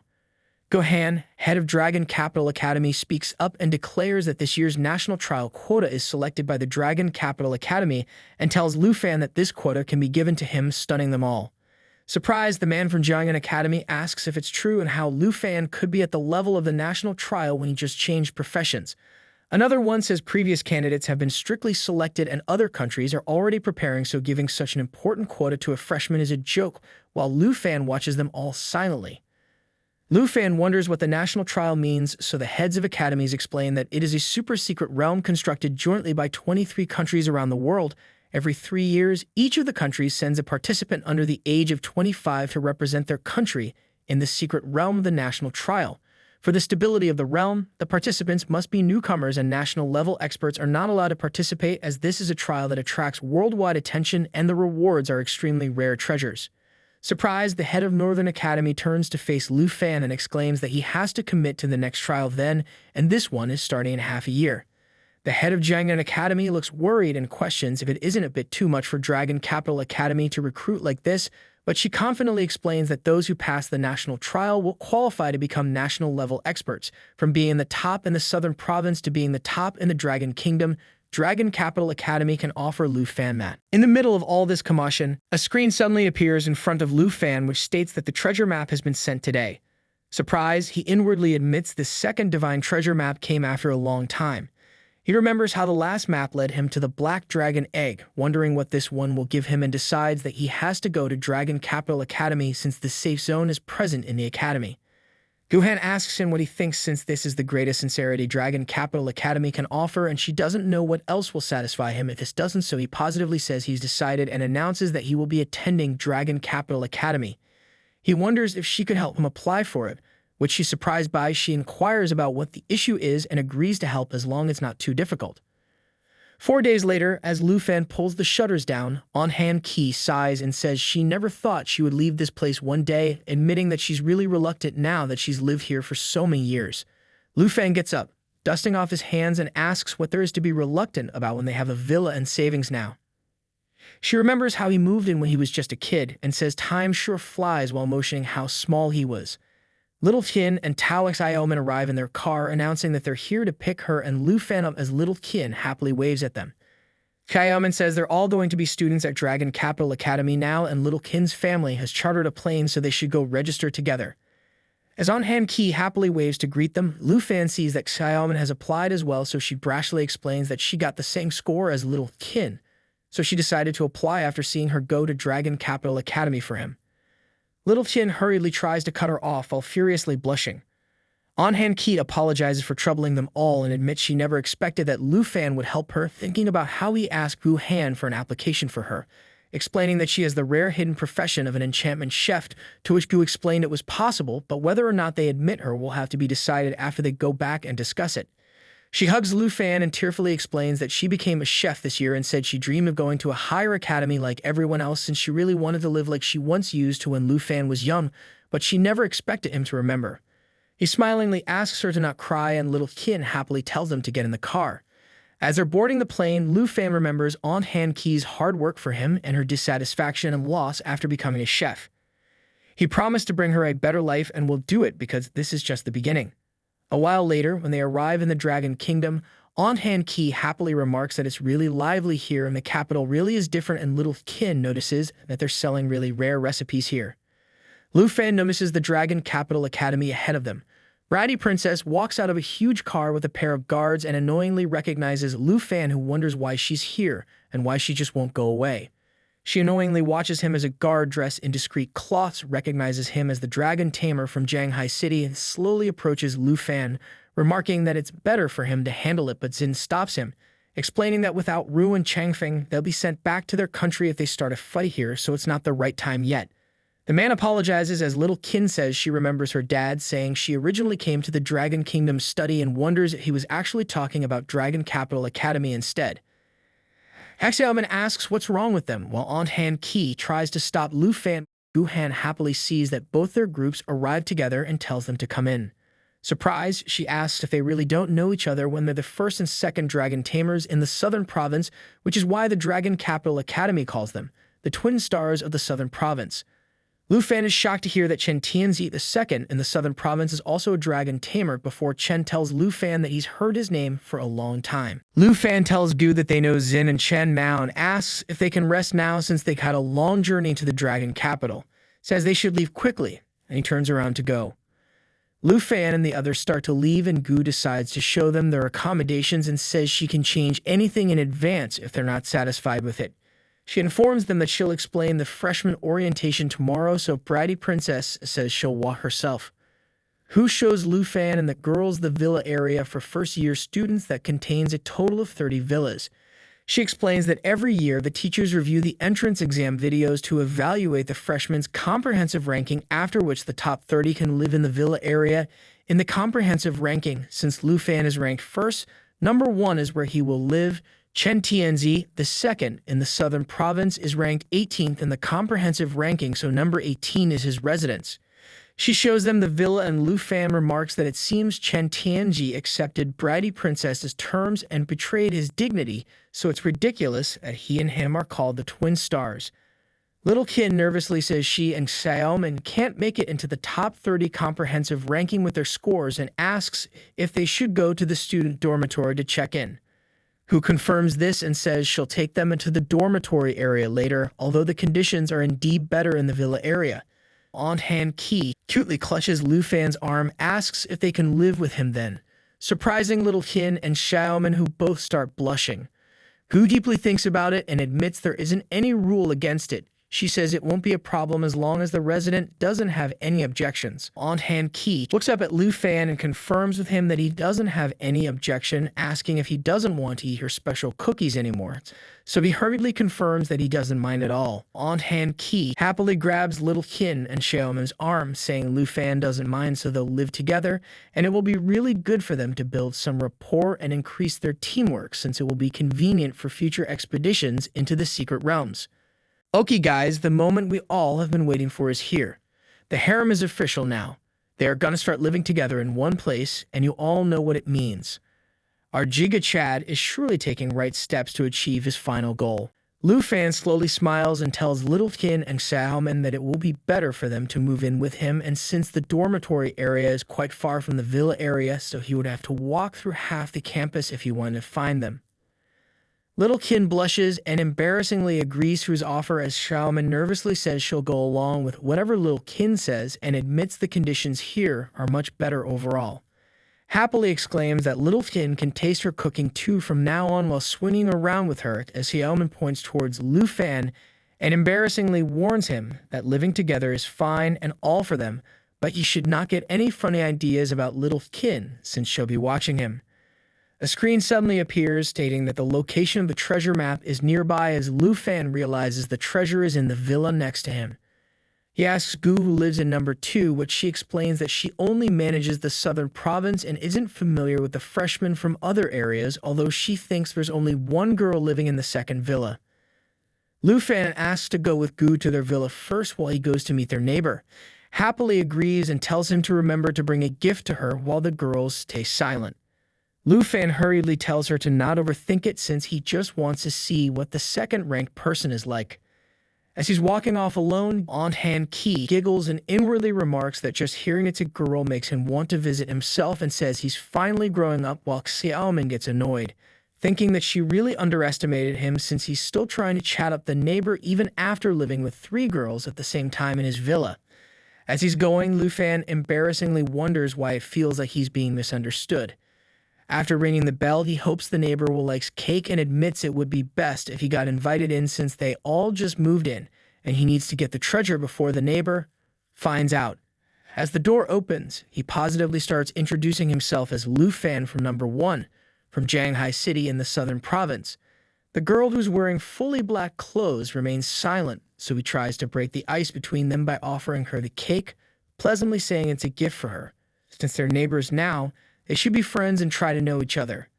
A screen appears stating that the cake's first use can permanently increase agility by 3 points as the girls still remain silent and they awkwardly stare at each other. She slowly takes the cake from him and turns around, introducing herself as Jian Yang from Yunbai province. Well, look at this new all-rounder babe. Possibly a new addition to our Giga Chad's harem. I would gladly accept her. What about you guys? Let me know in the comments section. Surprised after hearing her speak, Lu Fan nervously watches and marvels at her cute voice, but admits it's hard to talk to her, so he lamely asks if he can come and sit for a bit since he's a little bit thirsty and would appreciate a glass of water. He inwardly panics and admits it's a bad excuse, which makes it obvious that his intentions aren't pure. She moves aside to let him in, so he enthusiastically thanks her and slowly enters inside, but suddenly disappears as soon as she turns around to close the door. As he's rushing through the house with the map open in front of him to see where the treasure is, he decides to find it quickly since he can't stay here long. He opens her bedroom, but there's only her dress and underclothes lying on the bed inside, so he doesn't find anything there. Goes to the bathroom next, but to no avail before finally opening another door and finding the egg in an empty room she must not have entered yet. He happily recognizes it as the second jade egg as his screen appears, stating that he's arrived at the treasure map location. Once he's taken it, he rushes out her door, explaining that he'll be heading back now since he's suddenly not thirsty anymore as she brings out a glass of water for him. A screen states that he's acquired the second treasure. He says it's nice to meet her and hopes to see her at the freshman ceremony tomorrow before disappearing. When he leaves, she goes around her house and notices that her bedroom door is open with her clothes strewn on her bed, seeing which she confusingly wonders if he was a pervert. That night in Villa number 1, Shoei examines the Jade Dragon egg as Lu Fan remarks that it's just like when he found her egg. He uses his dragon taming skill and the egg suddenly starts cracking before a tiny dragon hatches out of it. Its stats and details state that it has an ability named Life Spring, which applies Life Spring to all friendly targets and continuously restores their life. Jade Light that applies 3 layers of Jade Blessing to the target, removing all debuffs and increasing all attributes by 30%. Each layer of Blessing can block 1 damage. Natural Assimilation can devour equipment, and Jade Dragon Bloodline doubles all effects for dragons and those with a blood connection, while increasing the power of self-healing abilities by 5,000%. Finally, Blood Contract provides a 10% attribute bonus to the Dragon Tamer for the dragon pet. Lufan sees that it looks like the Jade Dragon isn't a combat-type dragon and is clearly meant to be a support type with over 600 spirits. He notices that all effects are going to be doubled for him and Shoei since they share the same bloodline, and remarks that during the big exam, she had a 30% boost from Dragon's encouragement, and when releasing Cataclysm, her spirit attribute exceeded 7,000. So, if he adds the Jade Light from the Jade Dragon, it will double the effect, increasing attributes by another 60%, which would make it close to 12,000. As Shoei cheerily plays with the dragon, he says the Jade Dragon can also assimilate equipment effects, so if it upgrades or assimilates a lot of equipment, he can't even imagine how strong she will become. He adds that there's an important thing he needs to think about and wonders what name he should give it before seeing it chomping down on Shoei's thigh. He hurriedly tells them to stop it and decides to name it Xiofi, declaring that it will be Shoei's little sister from now. She angrily tries to intimidate it, so he tells them to cut it out if they don't want to wake up everyone in the house.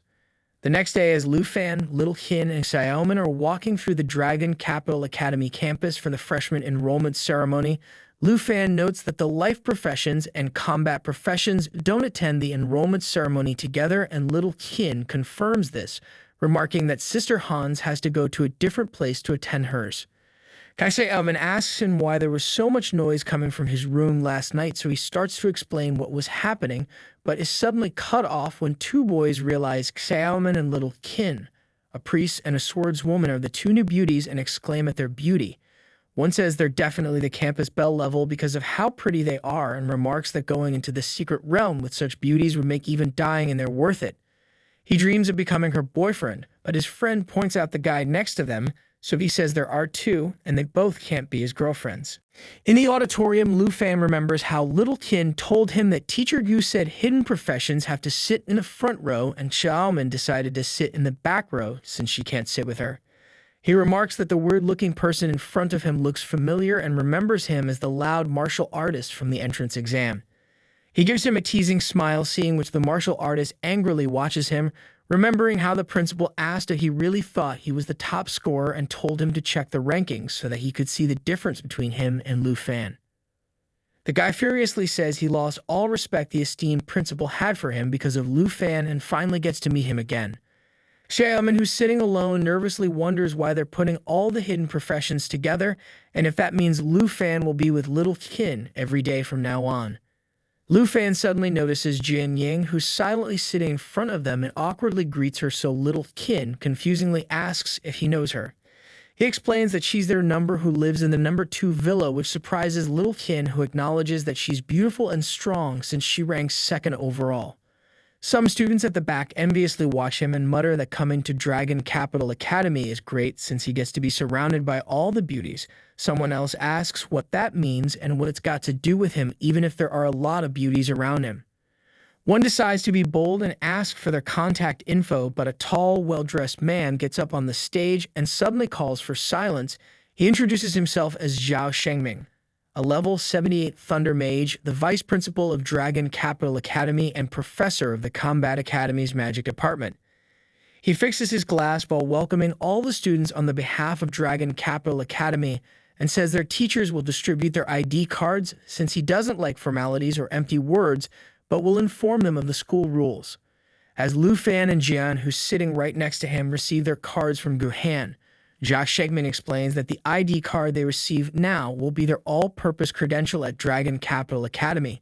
The card will store personal points, which are the Academy's universal currency, and they will need to access the secret realms provided by the Academy to buy weapons, potions, and so on. Lufan watches his card and sees that his points are 13,539, as Zhao says the initial points come from their entrance exam scores before a student raises his hand, stands up and says the difficulty of the entrance exam varies between provinces, and it's easier to get high scores in provinces with lower difficulties, so that's unfair. Zhang explains that the Academy has obviously taken that into account. The entrance exam scores are divided by a difficulty coefficient based on the varying difficulties of each province's trials to determine the points, so the higher the difficulty of the trial, the smaller the difficulty coefficient. For example, this year's trial in the southern province was the hardest, so their scores will be divided by the smallest coefficient of 96. Lu Fan says it seems like this number is all the funds he has at Dragon Capital Academy before Zhao adds that these points are temporary and the freshman assessment in a month will determine their points once again, and the top 30 in the freshman assignment will be eligible to enter the blue class. Students in the blue class will receive many special privileges, such as applying for closed secret realms, exchanging specified skills and equipment, and the right to move into the villa area. The students behind Lu Fan discuss that they hadn't heard of the blue class before enrolling and discuss how it gives them a chance to move into the villa area, as Lu Fan remarks that since he's the one who holds the current first place, he has the qualification for the blue class. But if he loses this qualification later, he will have to move out villa number 1. Zhao chuckles and says he understands they all want to enter the blue class, but he has to tell them in advance that entering the blue class doesn't mean they can relax. Any student can challenge the members of the blue class in battle, and the blue members must win to retain their spot. If a blue member loses, they are forced to give up their spot to the challenger, and the members are not allowed to refuse any challenges.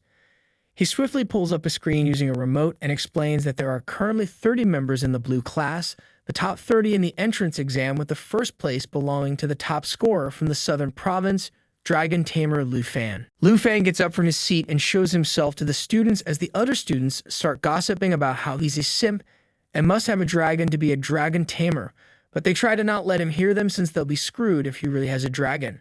One says even an earth dragon is extremely powerful, so he's got to be the top scorer from the southern province. They wonder if he's an unqualified beneficiary, someone his family arranged to get in, since there are no scores or videos of Lu Fan's entrance exam they could find after searching up his name. In the audience, Chen Tianji asks Zhu when she wants to take him down and agrees to follow her orders, but she says his strength is still unclear, so they shouldn't rush and should probe him first. Little Qin asks Lu Fan if the vice principal pushing him forward like this isn't basically encouraging everyone to challenge him, so he plops back down on his seat and admits he didn't expect such a scenario, while Jian stays silent. After the freshman entrance ceremony, as they're leaving the auditorium, Lu Fan says it's time to upgrade Xiaofi and unlock her new form. He puts a hand in his pocket while walking and tells Little Qin and Xiaomin that they should go to the secret realm hall to see what secret realms the Academy provides, but the martial artist suddenly calls his name and declares that he wants to challenge him while angrily pointing at him. Confused, Lu Fan confirms that he wants to challenge him, so the martial artist announces that Vice Principal Zhao just said blue members cannot refuse challenges, so he should compete with him if he really has the strength of the top scorer. It thinks that they can't see his entrance exam scores and videos, so if he really has strength, he must have passed the trial by summoning many sub-dragon species, which means he can surely win if he targets Lu Fan directly. Lu Fan tells Little Qin to stay back and accepts his challenge, so the martial artist admits he's got guts and bets 200 coins. Surprised by how low it is, Lu Fan remarks that that should be a lot for him and agrees to bet the same amount as well. As the students around them start gossiping about how Lu Fan is basically a summoning mage and excitedly get ready to observe the moves of the top scorer, Bratty Princess says this is the perfect opportunity to see what Lu Fan's got and tells Chen to keep a close eye on every move he makes. They decide to start on the count of 3 as Xiaomin confirms with Little Qin that he won't lose, so Little Qin and asks if she hasn't seen him in action and says she'll see soon. As the battle begins, the martial artist charges towards Lu Fan. The martial artist uses Qi Accumulation Strike, a martial art technique that concentrates Qi in the punch, doubling the damage when hitting a weak point. He angrily rushes towards Lu Fan, who stays composed with a hand in his pocket. Lu Fan suddenly disappears in thin air just before the martial artist can strike him, shocking him as he wonders if that's a second-tier mage's blink skill and questions how he knows this move. Lu Fan appears a few feet away from him and brashly beckons him forward, saying he'd heard that Chi Masters can attack and defend, engage in close combat, or attack from a distance, and asks if that is his full power as he uses Flash Leap, a skill that allows him to teleport to any location within 50 meters and has a 5-second cooldown period. The man starts relentlessly firing projectiles at him, declaring that he's courting death while using Chi Rising Wave, a palm strike technique that shoots Chi waves each time it hits a target. It increases the damage the target takes from weak point attacks by 5%, and each Chi wave adds +1 Chi. Lu Fan rushes forward and swiftly dodges his attacks, seeing which the man says he's completely powerless and believes he can defeat him once he shows a weakness as long as he keeps preventing him from summoning his dragon pet. Lu Fan suddenly closes in and gets ready to kick him, shocking the martial artist, who quickly summons a palpable shield in front of him, remarking that without 280 points in strength, it's impossible to break his solid as a rock defense, as a screen appears stating that this skill consumes all Chi to create a solid defense, and each point of Chi increases the defense layer by 5%. Regardless, Lu Fan effortlessly penetrates his shield and lands a solid kick on him as the man, in shock, questions if he lost and wonders how it's possible when he didn't even use a skill. He went flying while spitting blood in shock, questioning if he lost and how that's even possible. The students watch in shock and realize he defeated the Chi Master without even summoning his dragon, as one says he wanted to see it, and someone else wonders if the Chi Master is actually hurt since he's spitting blood. Standing over the martial artist, who's lying on the ground and wearily coughing, Lu Fan offers him a hand and tells him that his skills are lacking since he barely exerted any force and he's already on the ground. Bratty Princess asks Chen if he's been observing Lu Fan and asks how confident he's in beating him, so Chen says if Lu Fan doesn't summon his dragon pet, and just based on his personal abilities, he's 30% confident, but with the princess buffs, he's 70% sure. The princess admits that's actually quite high, as Lu Fan takes the guy's 200 points and remarks that a bet is a bet since he initiated it in the first place. The guy notices Lu Fan's ID and is shocked to see that he has 13,739 points. He realizes that by multiplying it with the difficulty coefficient of 96 in the southern province, it nearly equals to 1.3 million exam points. He thinks about the gigantic amount in shock and remembers that the one in second place, Chen Tianzi, only has 210,000 points. He admits it's laughable that he thought he could beat Lu Fan in the first place. Later in the Dragon Capital Academy, Secret Realm Hall, Little Qin tells Lu Fan that they brought Sister Han, who worryingly runs up to Lu Fan and asks if he's hurt since someone challenged him so quickly, but he reassures her and tells her to not worry while checking his tablet. Xiaoman remarks that he just easily kicked Hong Wu, the martial artist, away, so Little Qin says she told her he was very strong and was much stronger than even Uncle Ji the first time she saw him. Xiaoman says his dragon must be even stronger if he's this strong, and Little Qin agrees dragons naturally exceed their imaginations. Lu Fan shows them a tablet which has a screen showing details of the poison spider forest, which is a level 45 secret realm with fear difficulty and requires a minimum of 5 participants with an opening cost of 45 points, and tells them to take a look at this since they're all here. He explains that he just checked the secret realm dungeons provided by the school, and this one offers the most experience points, which are perfect for leveling up.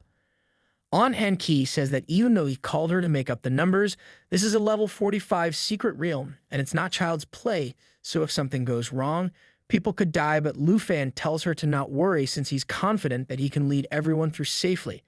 Xiaoman points out that even if everything's fine, they still only have 4 people when this dungeon requires at least 5. Lu Fan sighs and wonders who else they can ask to join, so Little Qin points to their neighbor from the number 2 villa, Jian Yang, who's ranked 2nd overall, and this level 45 dungeon shouldn't be a problem for her at all, so they should invite her to join their party. Lu Fan sees that she's sitting alone and browsing through the secret realms and awkwardly approaches her, greeting her with a small wave, but she just looks at him with an expression of disgust. He remarks that her face clearly shows that she misunderstood his intentions, although his actions while looking for the dragon egg were indeed very misleading. He sees that she's looking at dungeons and asks if she would like to join them since they're in the same boat. He inwardly admits communicating with her is really difficult, so she'll probably just respond with yes or no, but Jian Yang just stays silent for a bit before angrily grunting and calling him a pervert. Shocked, the girls slowly get away from him and ask what he did to her, so he hurriedly tells them that he didn't do anything wrong and it was all just a misunderstanding. He admits to John that their first meeting was admittedly a bit strange, but he's actually a normal person. He points to the tablet and says he saw her looking for a good dungeon too, and he doesn't know anyone else. He explains that they're going to Poison Spider Forest and need one more person, so it would be great to team up. He asks what she thinks, and she thinks about it before slowly agreeing. He asks if this means they successfully formed a team before On-Hand Key happily tells him that he did a great job recruiting Jian, which Xiaoman agrees with since he managed to recruit the number 2 genius from Yunbai province with just a few words. He says he can cover the points for everyone, but Jian gets up and walks off, telling him that there isn't any need for that. She uses her card and a portal opens as 45 points are subtracted from her ID with 8,744 points remaining. She walks through the portal and tells them they should get going as Lu Fan is surprised after seeing her points and says she still has over 8,000 points left, wondering what the difficulty coefficient of Yunbai province is. He remarks that even if it's the toughest like Southern province with a coefficient of 96, Jian Ying's exam score is over 800,000, so her strength is nothing to joke about. As they all enter the forest, On-Hand Key covers her nose in disgust and says even breathing here feels sharp. Little Kin looks around and remarks that this is Poison Spider Forest before Lu Fan says it seems like their destination is over there as they face a dangerous-looking path in front of them. As they're walking, Xiaoman asks Lu Fan why he chose this dungeon when to level 45 with a fear difficulty.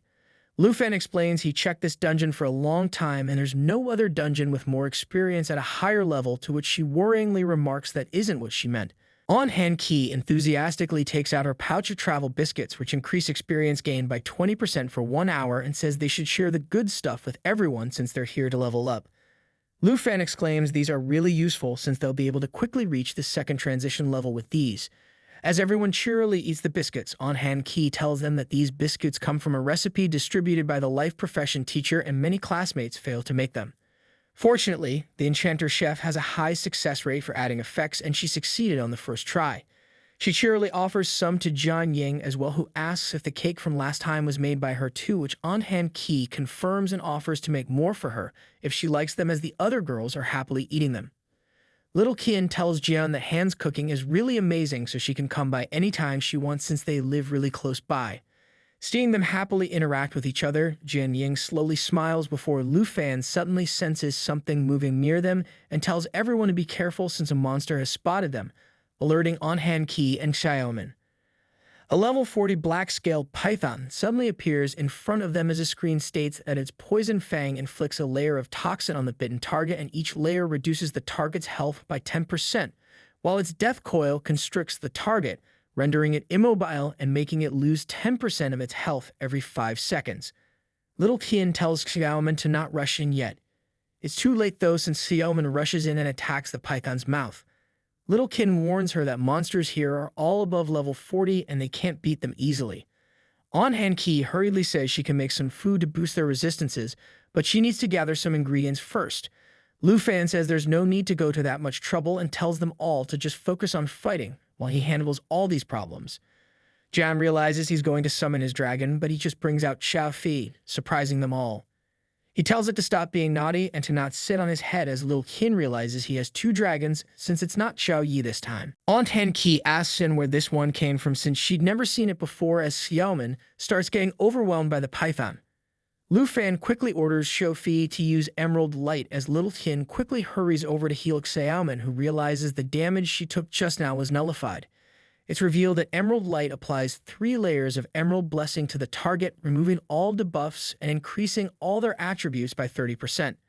Lu Fan assures everyone that they need to relax and should not worry about debuffs or injuries since they've got Xiao Fei here. Little Qin realizes it can dispel debuffs, block damage, and boost attributes all in one skill, making it even better than a second-tier priest. Xiaoman realizes how powerful dragons are since just one little dragon can block damage and boost all her attributes.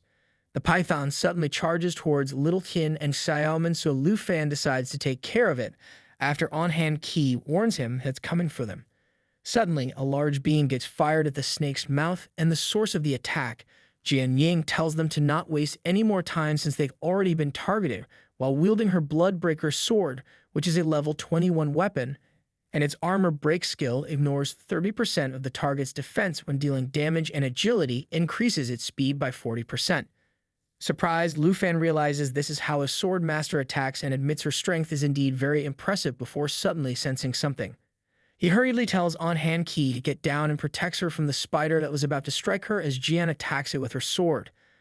A screen explains that it's a silver-armored spider that has the same poison fang skill as the python, as well as its special skill, mandible piercing, which swings its forelimbs, piercing 2 targets simultaneously, but if it misses, it can use mandible piercing one more time. Silver armor makes it immune to armor break effects. Lufan realizes the silver-armored spider is immune to the shadow's armor break effect before Jian rushes forward and swiftly starts fighting it. It tries attacking it with mandible piercing 4 times, but Jian swiftly dodges its attacks. Lufan charges forward, warning her to be careful before striking the spider's face. Jian tells him to not let his guard down since there isn't just one silver-armored spider here, and it's not just silver-armored spiders. She uses 2 more swords and Breaking Army Greatsword, which deals 210% physical damage and spreads 21% of the damage to surrounding enemy targets with its Mountain Shaker ability, and a Water-Cold Sword with the Frost ability that deals ice attribute damage and reduces the target's movement speed by 3,000% as they see that Black Web Hunters that are level 45 and have the Poison Fang ability are here too. Lufan and Jian Ying started running toward the monsters, and Lufan asks Jian Ying that her weapons are class exclusive, and they don't seem like the ordinary weapons. While dodging the oncoming attacks, she explains that a sword master can forge their own weapons and each weapon level up with them from level 1. While casting a big attack at the spider, she tells Lufan that now is not the time for the introductions. Hearing Jian Ying's explanation, he thinks that it's pretty similar to the Dragon Master, where one upgrades the Dragon Pet and Squad Masters upgrade their weapons. The spider monster attacks Jian Ying, and Lufan orders Chia Fi to cast Emerald Light. The notification informed that Emerald Light applies 3 layers of Emerald Blessing to the target and removes all the debuffs, increasing all attributes by 30%, while each layer of the blessing can block 1 instance of the damage. Not missing her chance, Jian Ying uses her Mountain Shaker attack, which pierces through the spider. It deals 20% physical damage and spreads 2% of the damage to nearby enemy targets. She thanks Lufan for 30% attributes and summons a Water Sword, which increases to level 15 due to the attribute boost. Lufan notes that she uses Blood-Breaking Sword for agile penetration, Water-Cold Sword for magic control and blocking high damage. With all 3 smarts working together, she is a sword master, has a very versatile fighting style. While he was pondering these thoughts, they can hear a scream coming from the direction of Little Qin and Auntie. Little Qin asks Stamen to protect Auntie. Lufan runs toward them while telling Jian Ying to quickly find the Black Web Hunter spider. Due to some weird reason, she puts her hand on her chest and smiles while looking at him. Guys, I think she's starting to fall in love with our Jija Chad boy. Just watch out, new waifu incoming. Lufan fiercely starts attacking all the spiders, and they all try to protect Auntie. Lufan urges everyone to be careful of the web bind. He explains further, saying that if they get caught in it, it will be really hard to escape unscathed. Jian Ying was looking at the entire scene and was lost in her thoughts while the web suddenly appears from behind her, but due to the protection spells, some of the webs get blocked. While defending herself, her left arm got injured and she tried to rush toward the source of the web. Lufan wanted her to wait as she is injured and advised against going in deep alone. He ordered the little green dragon to heal her, while Little Qin asked him to go after Jian Ying. She assured him that they will be fine with the Emerald Light protection and they can handle things here. Hearing this, he rushed after Jian Ying into the deep forest. He saw her standing against the Black Web Hunter. One of her sword was stuck in the web and she was injured all over the body. The little green dragon instantly casted Emerald Light on her while she urged Lufan that she can take care of it herself. The Black Web Hunter spider casted Web Bind at them. This attack envelops the target in a web, and the target dies in 60 seconds after getting caught in the web. Noticing this attack, Jian Ying thought this was really bad, but Lufan advised her to not get distracted. He stood in front of her and casted Dragon Claw attack toward the Black Web spider. It burned through all the webs and heavily injured the Black Web Hunter spider. Looking at the scene, Jian Ying was amazed and thought that only 1 rank apart, his attack power was as high as her full power Mountain Shaker attack. Not losing the momentum, Lufan asked her to attack the spider together. Following his lead, she also cast the Mountain Shaker attack toward the spider, while Lufan used Dragon Fang Strike. She thought that the strength difference is great, but she was also sure that it will work. The notification window informed that the Emerald Dragon's level rose up to level 3. Lufan was happy as killing these monsters raised Xiao Fei's level by 3. He was shown that it will reach to level 5 by the time they clear the realm. Jian Ying was lost in her thoughts, thinking that it was a very unique day where she was treated as a weakling and people were helping her. Little Qin, Xiaoman and Auntie were walking toward them waving their hands in the air. Little Qin happily announced that the armored silver spiders were dealt with properly, while Aunt Qi told Lu Fan that she leveled up. Lu Fan assured Jian Ying that she is indeed strong, but no matter how strong anyone is, they won't let their teammates fight alone. She was stunned and blushed hearing this statement. Aunt Qi asked Lu Fan why he didn't use emerald light on himself, and he brushed her off saying that he didn't need it.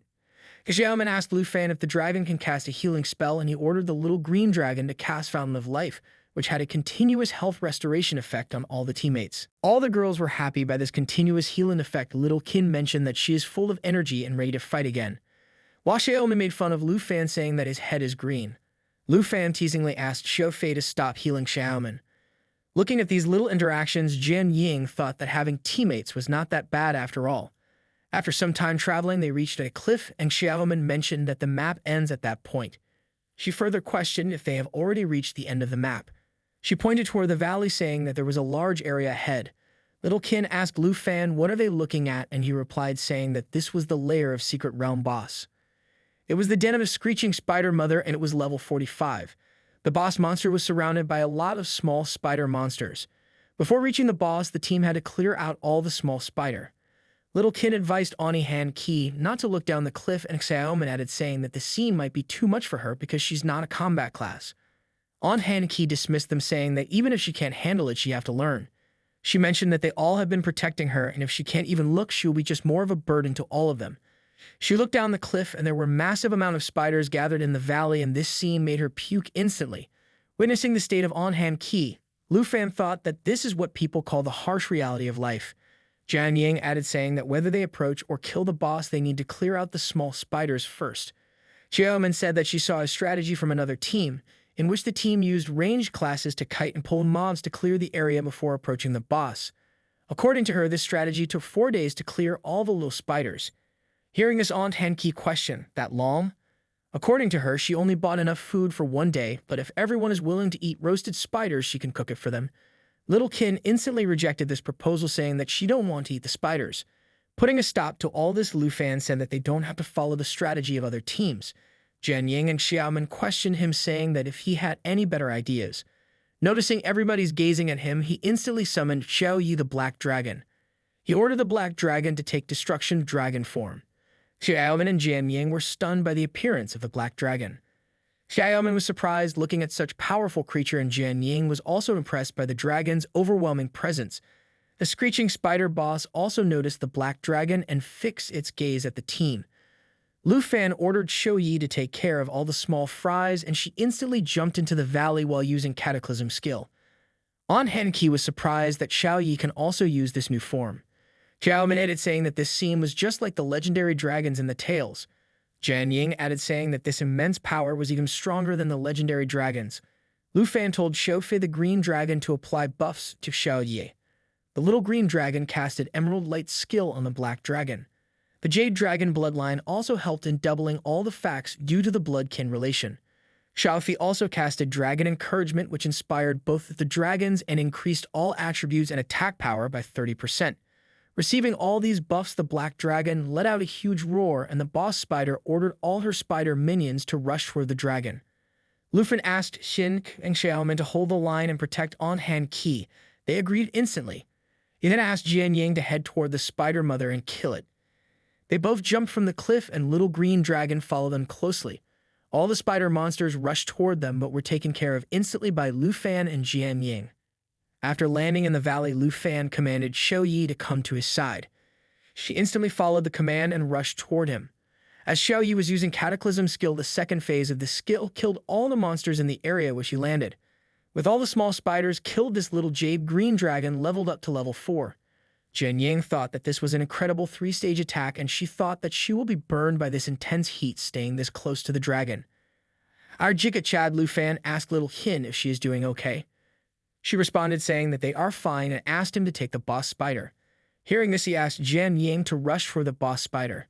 Noticing both of them rushing toward itself, the black spider boss used Venom Spray skill, which dealt accumulated poison damage, and each layer reduced 5% health of the target.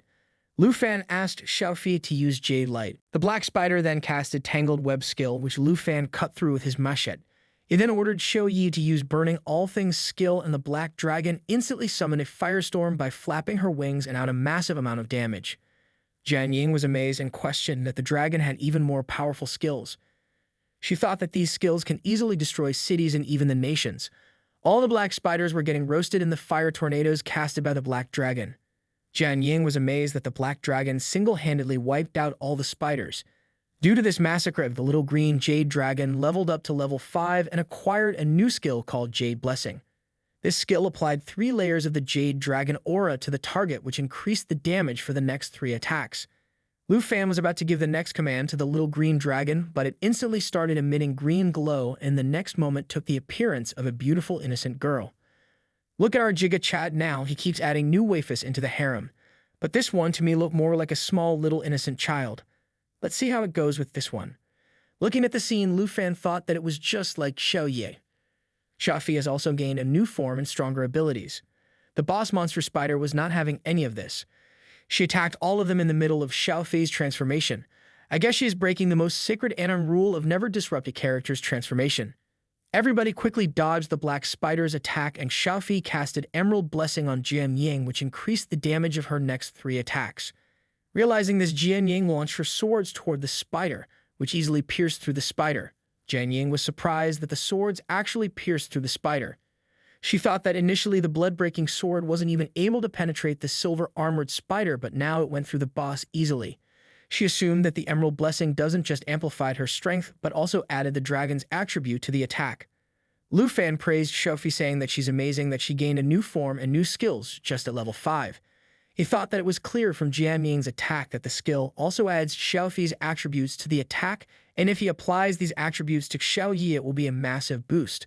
While dodging the black spider boss's venom spray attack, he ordered Xiaofi to apply Emerald Blessing to the black dragon Xiao Yi. Listening to his command, she flew to the black dragon and sat on her head. She casted Emerald Blessing and the black dragon. Xiao Yi used Barn Owl Things again.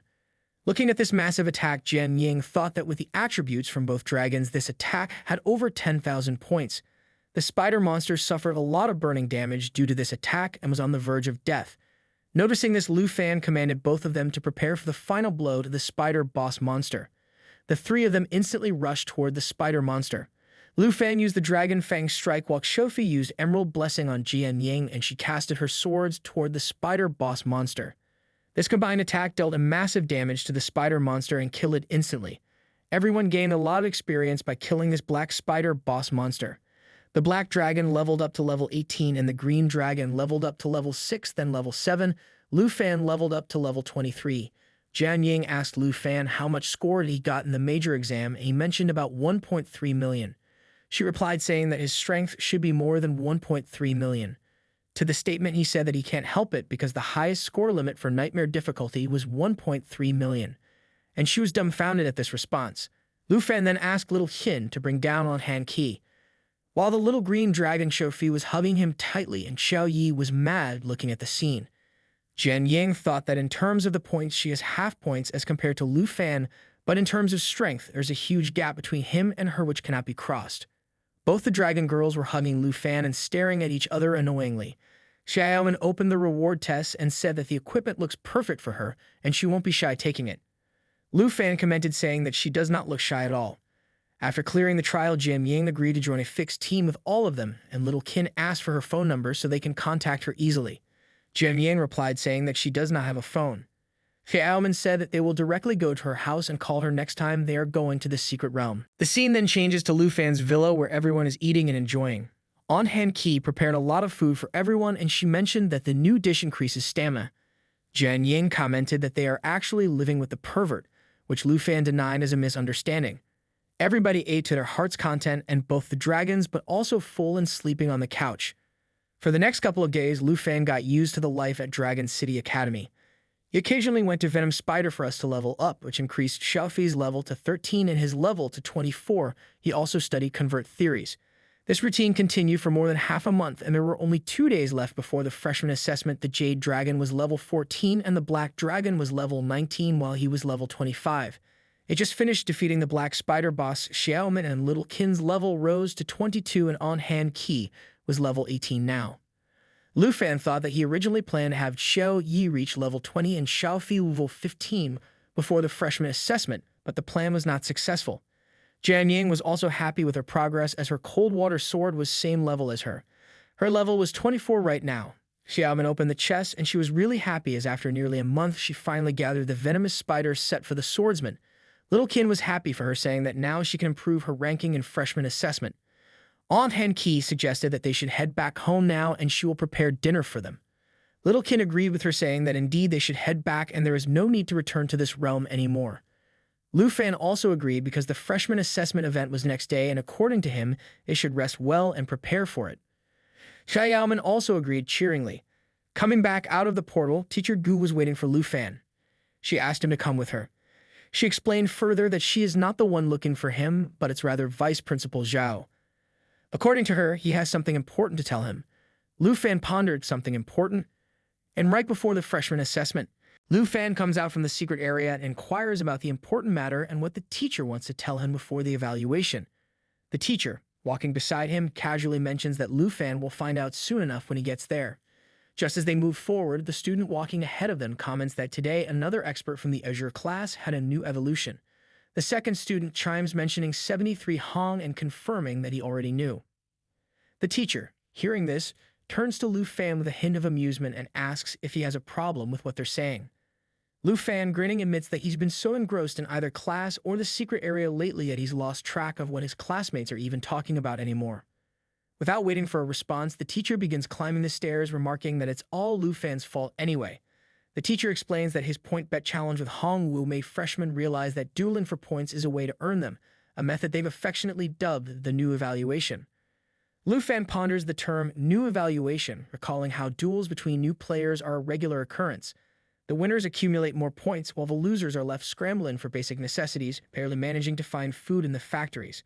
But the number 73 mentioned earlier, that has him stumped. The teacher, with a sly grin, explains that using his battle with the Hong Wu as a standard, Hong Wu's strength is taken as a unit of measure. Lu Fan is 100 Hong, while Hong Wu is 1 Hong.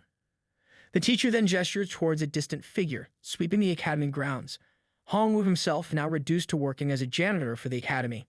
She mentions that by doing so, at least he can earn some points and not starve. Hong Wu, now mopping floors, sheds tears, clearly visible even from afar. Lu Fan, seeing this, can't help but feel a mix of surprise and pity. Soon after, they arrive outside Vice Principal Zhao's office. The teacher stops and turns to Lu Fan, instructing him to go inside as Vice Principal Zhao is waiting. With a nod, Lu Fan agrees, saying he'll head in now. He swings the door open and greets the Vice Principal with asking if he is expecting him. Vice Principal Zhao gestures for Lu Fan to come in. Once inside, Zhao wastes no time getting to the point. He reminds Lu Fan of the promise made to him about the national exam before he enrolled, confirming that it will indeed be the advanced level as promised. However, there's an unexpected twist. This year's national exam, originally slated to be held in Jinyu City within the Taichi Empire 5 months from now, has suddenly been rescheduled. The host country has moved the date up, and now the exam will take place just 2 months from now. Hijaba goes on to explain that Taichi has already announced its competition lineup, and the stakes are high. The eldest son of the Jin family, Jin Chenghen, is expected to reach level 60 and complete his 3rd transformation within the next month. Lu Fan, processing the information, remarks that it seems Taichi wants to start the national trials as soon as Jin Chenghen completes his 3rd transformation. Upon hearing this, Vice Principal Zhao's demeanor shifts dramatically. His face flushes with anger as he slams his fist on the table with a resounding thud. He practically growls his response, affirming Lu Fan's observation. Starting the trials when contestants from other countries are still stuck at the 2nd transformation level practically guarantees that Jin Chenghen will emerge as the winner. Lu Fan places his hand on his chin, deep in thought. He reflects on the significant difference between the 2nd and 3rd transformations. It's not merely about reaching a higher level. Each transformation unlocks new attributes that dramatically boost strength. This move by Taichi, orchestrated by the Jin family, is yet another cunning tactic to ensure their dominance in the trials. Vice Principal Zhao, with a tone of regret, admits that the qualifications they promised Lu Fan before his admission now seem unreasonably harsh. He explains that in just 2 months, Lu Fan is expected to reach a maximum transformation level of 30, while facing opponents who are already well beyond level 50. Zhao doesn't sugarcoat the reality. There's a very real risk that Lu Fan might not survive the trials. He places a reassuring hand on Lu Fan's shoulder, trying to soften the gravity of the situation. Zhao then reminisces about the past, noting that in previous trials, the Dragon Nation has consistently excelled, often dominating and winning the championship. However, this year is different. Other nations are specifically targeting the Dragon Nation, and with the reduced preparation time, the challenge is even more daunting.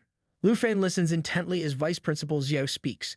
The principal then directly asks Lu Fan if he wants to participate in the national trials. Lu Fan, with a serious expression, replies that this is his chance to join the ranks of Dragon Nation's experts. He firmly states his desire to participate, adding the confident thumbs up that he aims to win it. Seeing Lu Fan's determination, Vice Principal Xiao smiles approvingly. He tells Lu Fan that now that he's made his decision, he will need to arrange the necessary resources for him. Placing a supportive hand on Lu Fan's shoulder, Zhao encourages him to excel in the upcoming evaluation. Lu Fan confidently replies, assuring Vice Principal Zhao that he will do his best. He acknowledges that it won't be easy, but he's determined to face the challenge head-on. Vice Principal Zhao gives a nod, understanding the gravity of what lies ahead. The next day, the freshman evaluation conference begins. Vice Principal Zhao stands at the front of the conference room, his presence commanding attention. He keeps his speech brief, telling everyone to follow the rules. Without much preamble, he announces this year's evaluation format. Displayed on the board is the outline for a team evaluation arena battle. The stakes are high, with rewards clearly defined. First place will earn 5,000 points per person, second place 3,000 points per person, and third place 2,000 points per person. Everyone is taken aback by the sudden turn of events, and a wave of commotion ripples through the crowd. Conversations spring up in all directions, with everyone buzzing about the unexpected twist. One person throws their hands up in exaggerated despair, clearly not thrilled about the team battle setup. A few others start lamenting their choices, one regretfully reminding a friend that they should have teamed up as they originally suggested. The other one, with a resigned shrug, points out that as healers, they'll be nothing more than punching bags for the rest. Ken Q glances at Lu Fan and remarks that it's a relief they don't need more than 5 members per team. Lu Fan, with a knowing smile, notes that it's fortunate since Aunt isn't part of the fighter class, so they convene when they have just the right number to form 2 teams. Vice Principal Zhao continues, acknowledging that many might still be struggling with the concepts. However, he reassures everyone that it's not too late to start forming their teams. He reminds them that the preliminary round begins this afternoon, and by tomorrow night, only 100 teams will make the cut. He also mentions that anyone interested can now sign up with their teams by registering with Teacher Gu. The meeting is dismissed and everyone heads out to the ground. Kidding Chu waves at Xiaomin, while Lu Fan spots Jian Ying and greets her warmly. Suddenly, a guy with an air of overconfidence approaches Jian Ying. He introduces himself as the double swordsman No. 7, adding with a dramatic flair that he's had his eye on her since the entrance ceremony, especially after the newcomer entrance hypnosis. He then salutes her with great enthusiasm, proposing that they team up for the assessment, confidently assuring her that they will definitely win. But Jian Ying, unfazed by his theatrics, politely declines his offer. The rejection hits him hard, and before anyone knows it, he's on the verge of tears, turning what was supposed to be a grand proposal into a slightly awkward yet amusing scene. Xiaomin suggests they go sign up with Teacher Gu. She glances back at the poor boy and asks, with genuine curiosity, why he's crying. Ken Shu chimes in with a knowing smile, noting that all the top students want to team up with Jian Ying, but she's confident Jian Ying won't leave their team. Lu Fan, ever the strategist, quickly proposes that he teams up with Kim Chu, while Jian Ying teams up with Xiaomin. The next day, the freshman assessment preliminary round begins at Dragon City Academy. The atmosphere is electric, with a huge crowd gathered around the arena. Everyone watches the matches with intense focus, as if the outcome will determine the fate of the world, at least their world for the day. In the ongoing match, the Earth Dragon suddenly launches a fierce attack on its opponent, unleashing its sweep power. The dragon's giant tail spins with tremendous force, causing damage in a wide, wing-shaped area that leaves the target reeling. Not missing a beat, the dragon's tamer leaps into the air, spear in hand, and joins the assault with a precise strike. The dragon follows up with its lance strike, channeling its energy into a powerful blow that seals the fate of the opposing team. With their combined efforts, they secure yet another victory. Just as the match concludes, Jin Zhu approaches the victorious Tamer, her eyes sparkling with admiration. She praises him for his remarkable streak, noting that he has now won 28 matches in a row. This person, number 18, Chen Tianzi, raises his hand in acknowledgement, thanking the princess with a respectful nod. He looks at her and confidently mentions that their team has now climbed to number 7 in the rankings. The real test, however, lies ahead as they prepare to face the top-ranked team in the upcoming match. Princess Jin Zhu, looking pleased, tells Chen Tianji that her brother Jin Chenghen will soon visit and when he does, she plans to introduce them. She hints that to earn his promotion, Shen Tianzi needs to reach the coveted #1 spot. Shen Tianzi, ever the loyal warrior, assures her with confidence that he will do as she asks. Just then, an announcement rings out, signaling the start of the next match. The opponents are revealed: number 18, Chen Tianzi and Jin Zhu, versus the reigning champions, number 1, Lu Fan and Jian Ying. Jin Zhu, caught off guard, is surprised to see Lu Fan and Jian Ying standing across from her. She quickly realizes the gravity of the situation, recognizing that the two dragon tamers who hold the top 2 spots are now united on the same team. Lu Fan recalls the conversation he had with Qin Qiu about teaming up. He had suggested that Qin Qiu join him and Xiaoman team up with Jian Ying so that everyone could achieve a good ranking. However, Qin Qiu had refused, insisting that there was no need. She reminded him that he and Jian Ying needed to claim first place together, ensuring they would still hold the top 2 spots. Xiaoman had laughed at the idea, playfully adding that she didn't want to drag him down. Qin Qiu, sharing the same sentiment, smiled at him reassuringly and told him not to worry about them. She and Xiaoman would do their best. Before they parted ways, Xiaoman told him that he had to secure first place. In the present moment, Lu Fan turns to Jian Ying and says there's no harm in aiming for that top spot. Jian Ying, with her usual calm confidence, simply replies, "Of course." Lu Fan is resting in the arena's restroom when he decides to check the system. As he navigates through it, he discovers that he has found a treasure map. He mutters to himself, noting that he has collected several treasure maps again, but they're of low quality and located far away. He decides it's best to combine them to see if anything better comes of it. As he's focused on the system, Jian Ying notices his intense concentration and, curious about what he's up to, asks if he's okay. Just as she does, Lu Fan's eyes widen in shock as the system reveals that a divine-level treasure map has been synthesized. The system displays the details of a newly synthesized divine-level treasure map, revealing that it points to a nest atop a tree inside the Flying Dragon Graveyard, an area ranging from level 50 to 60. The map indicates that this nest contains a mysterious egg. Lu Fan, puzzled, realizes he's never heard of this place before. He quickly decides that now isn't the time to investigate, mentally noting to ask about it another day. Just as he's about to close the system, an announcement echoes through the restroom. Chen Tianzi and Jin Zhu versus Lu Fan and Jian Ying. Both teams are requested to enter the arena. Lu Fan smiles, rising from his seat, and says it's their turn to take the stage. He adds with a grin that they can't afford to be careless, especially with the new evaluation system in place.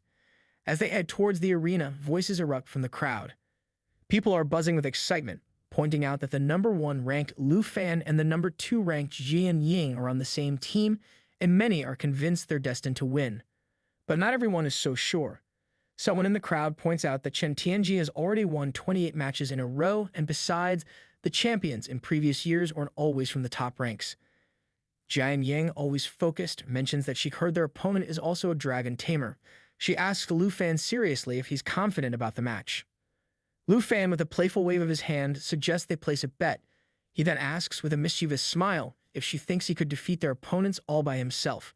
Jian Ying, slightly puzzled, tries to decipher his meaning, whether he's implying that he can win without her help or that he doesn't even need to call on his pet dragon. Both Chen Tianzi, Jin Zhu, and their dragons stride confidently onto the battlefield, ready for the match. Lu Fan, observing their entrance, casually remarks that he had already figured out during their encounter in the poisonous spider forest that their classes are quite evenly matched. The announcement echoes through the arena: Lu Fan and Jian Ying versus Chen Tianzi and Jin Zhu.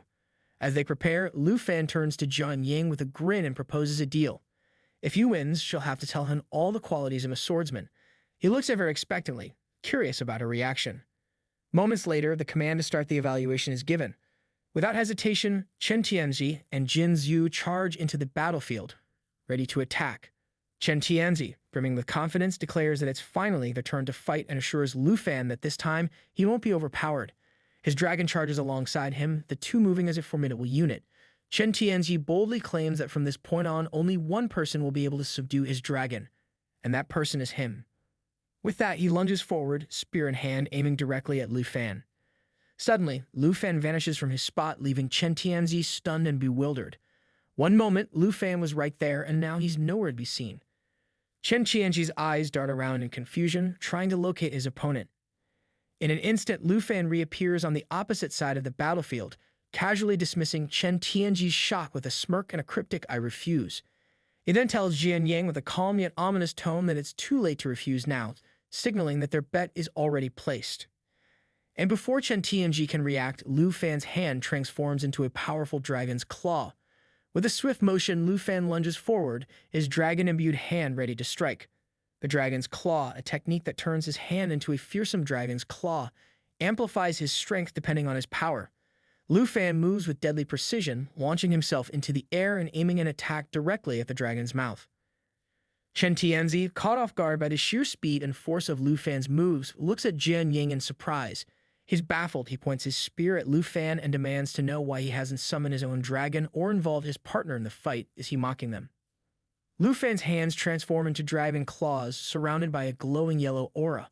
He looks at Chen Tianzi with a confident smile and remarks that it's just a small bet, nothing special, and that he doesn't need to exert himself fully to deal with them.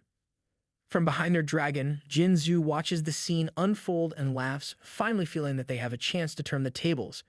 She shouts at Lu Fan, calling him an arrogant, low-class person who is trying to humiliate her. Her voice is filled with anger as she vows not to spare him this time, promising that he will pay a heavy price for his insolence. Chen Tianzi, desperate to regain control of the battle, orders his dragon to go after Lu Fan.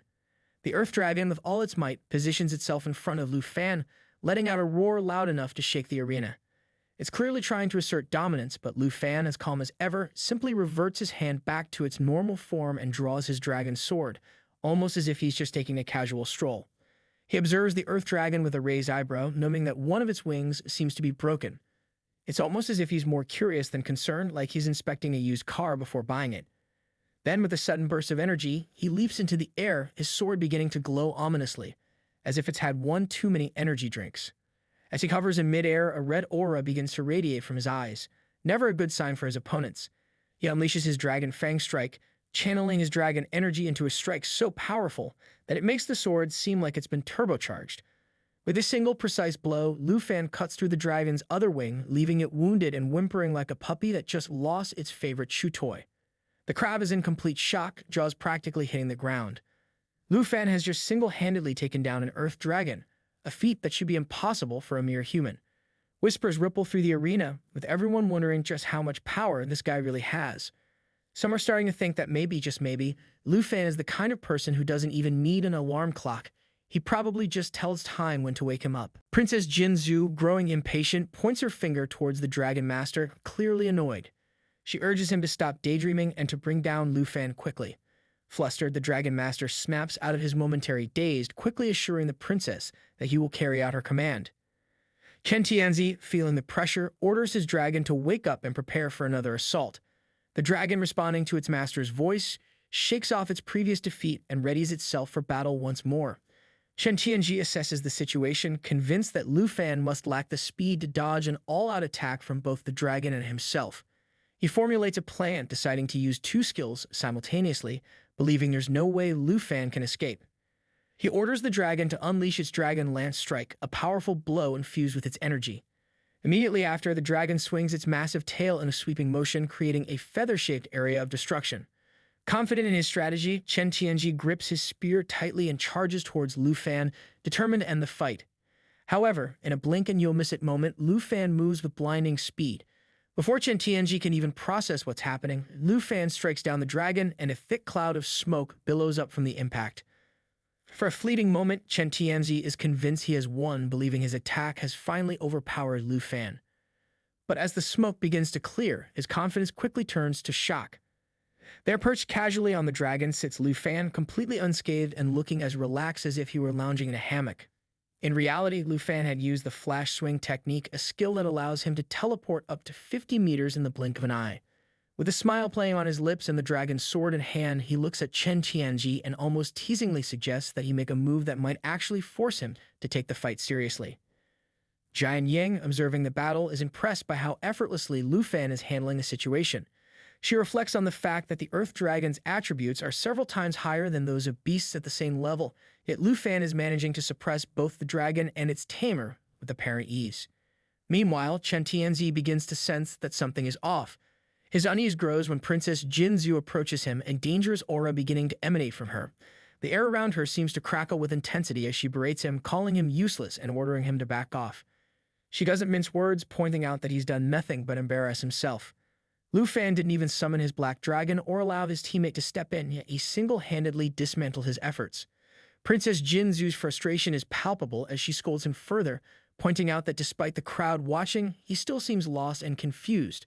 Her disappointment is evident as she tells him that at this rate, there's no way she can recommend him to her brother. Princess Jinzhu, clearly fed up with the situation, pulls out her wand. As she waves it, a portal opens, swirling ominously with energy. She turns to Chen Tianji, her voice dripping with disdain, and questions whether he still believes he can make it to the Taiki Empire or even dream of becoming the strongest dragon Tamer. She tells him to stop his delusions. With a dramatic flourish, she points her wand toward the sky, and immediately, a dangerous energy begins to radiate throughout the area. Princess Jinzhu, with a cold determination, declares that in order to regain her lost honor, she must take this drastic step. Lu Fan watches the scene unfold and quickly realizes what's happening. He recognizes the skill she's using. It's the same one that transforms her followers into monstrous beings. As the energy intensifies, the Earth Dragon, aided by Jinzhu's powers, begins to transform. Its aura becomes even more dangerous, pulsating with dark energy. The once powerful, yet manageable, dragon now evolves into something far more menacing. The crowd watches in horror as the Earth Dragon undergoes its terrifying transformation, turning into what looks like a demon straight out of hell. Everyone is acutely aware that this boost has made the dragon far more dangerous than it was before. Whispers ripple through the spectators as they remember that Princess Jinzhu hails from the Taiki Nation, a place known for its strange and powerful skills. Many begin to speculate that Lu Fan might finally be forced to bring out his own dragon to counter this new threat. The excitement in the arena is palpable, as everyone anticipates an epic showdown between two dragons. Amidst the growing tension, Jian Ying springs into action. She unsheaths her heavy crushing sword, an epic quality weapon at level 24, known for dealing 240% physical damage and spreading 24% damage in the surrounding area. But she doesn't stop there. She also prepares her second weapon, the Blood Destroyer's Sword, another epic quality level 24 weapon.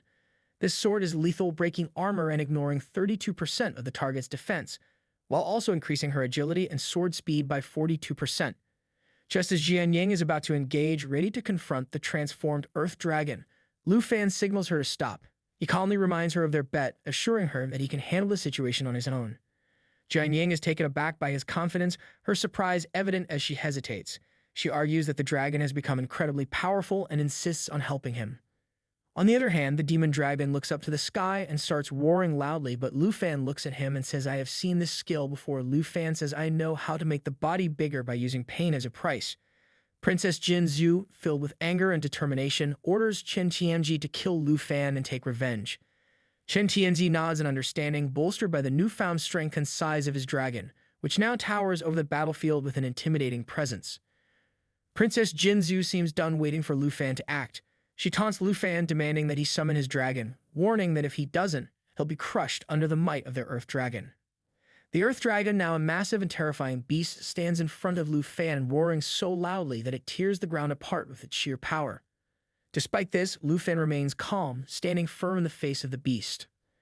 The princess, confident in dragon's strength, laughs mockingly at Lu Fan, questioning whether his dragon could possibly be strong enough to conquer this Earth Dragon. But just as she finishes her taunt, Lu Fan raises his hand and a cold air begins to emanate from his mouth.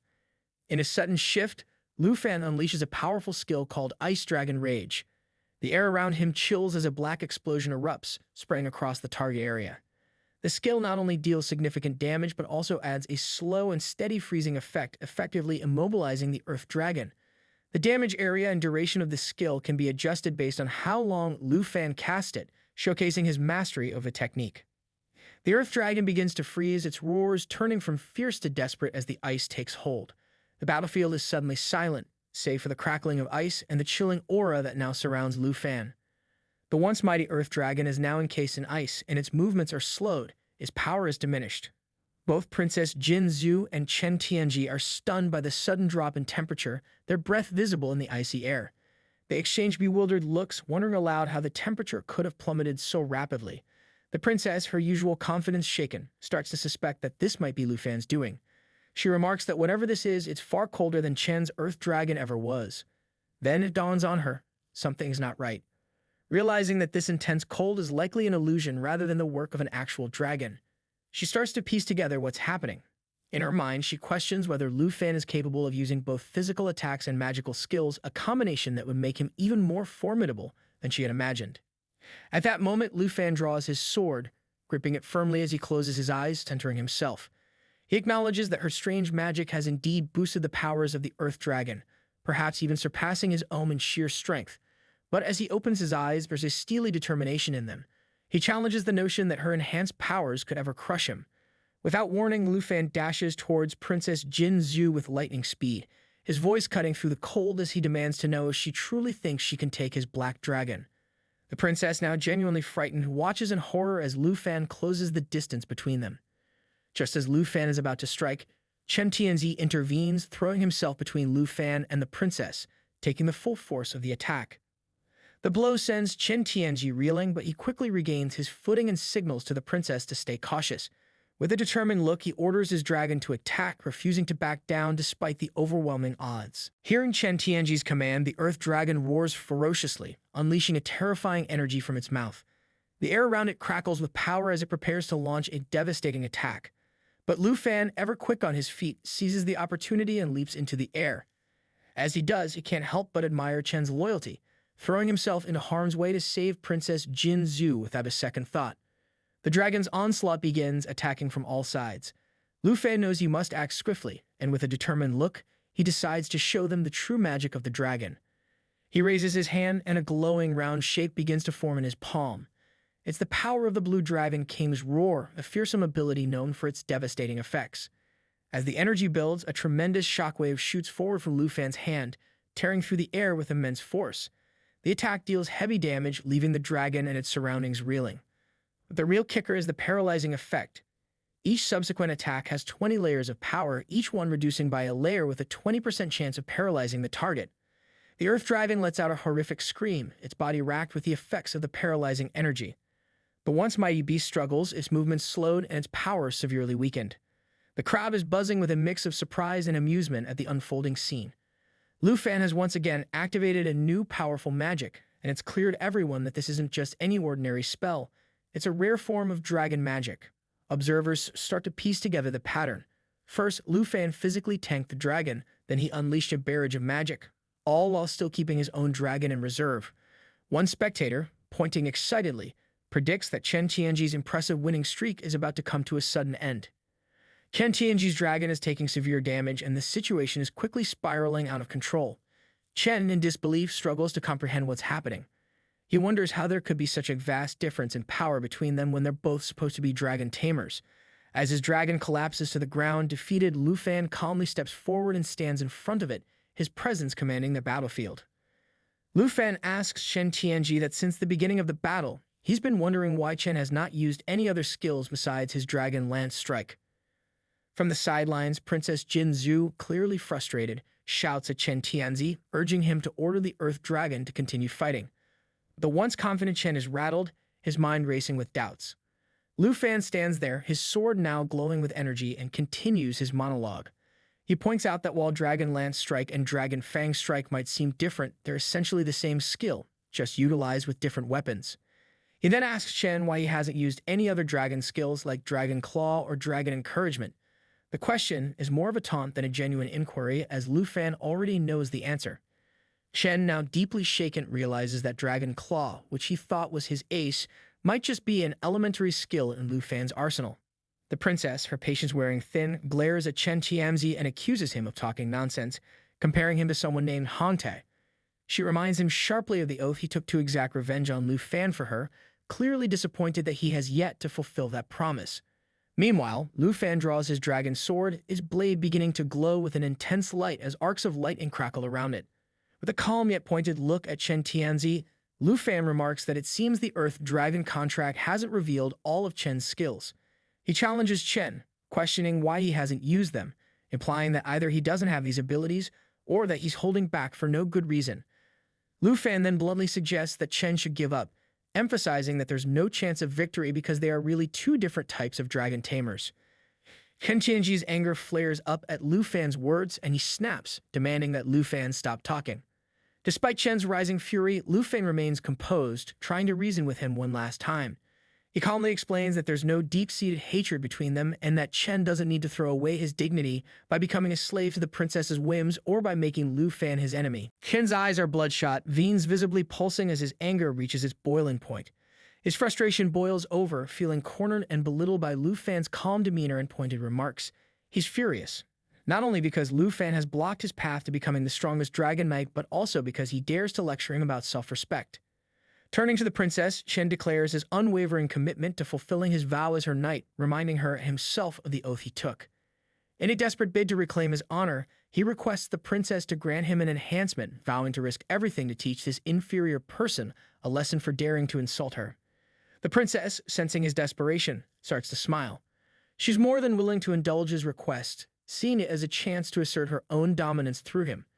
With a flourish, she points her strange wand at Chen, warning him that this is his last chance and that he has to win. Suddenly, a terrifying energy envelops Chen, making his hair stand on end as the enhancement takes hold. He feels the surge of power, knowing this is his do-or-die moment. Chen acknowledges the transformation with a determined, almost fanatical resolve.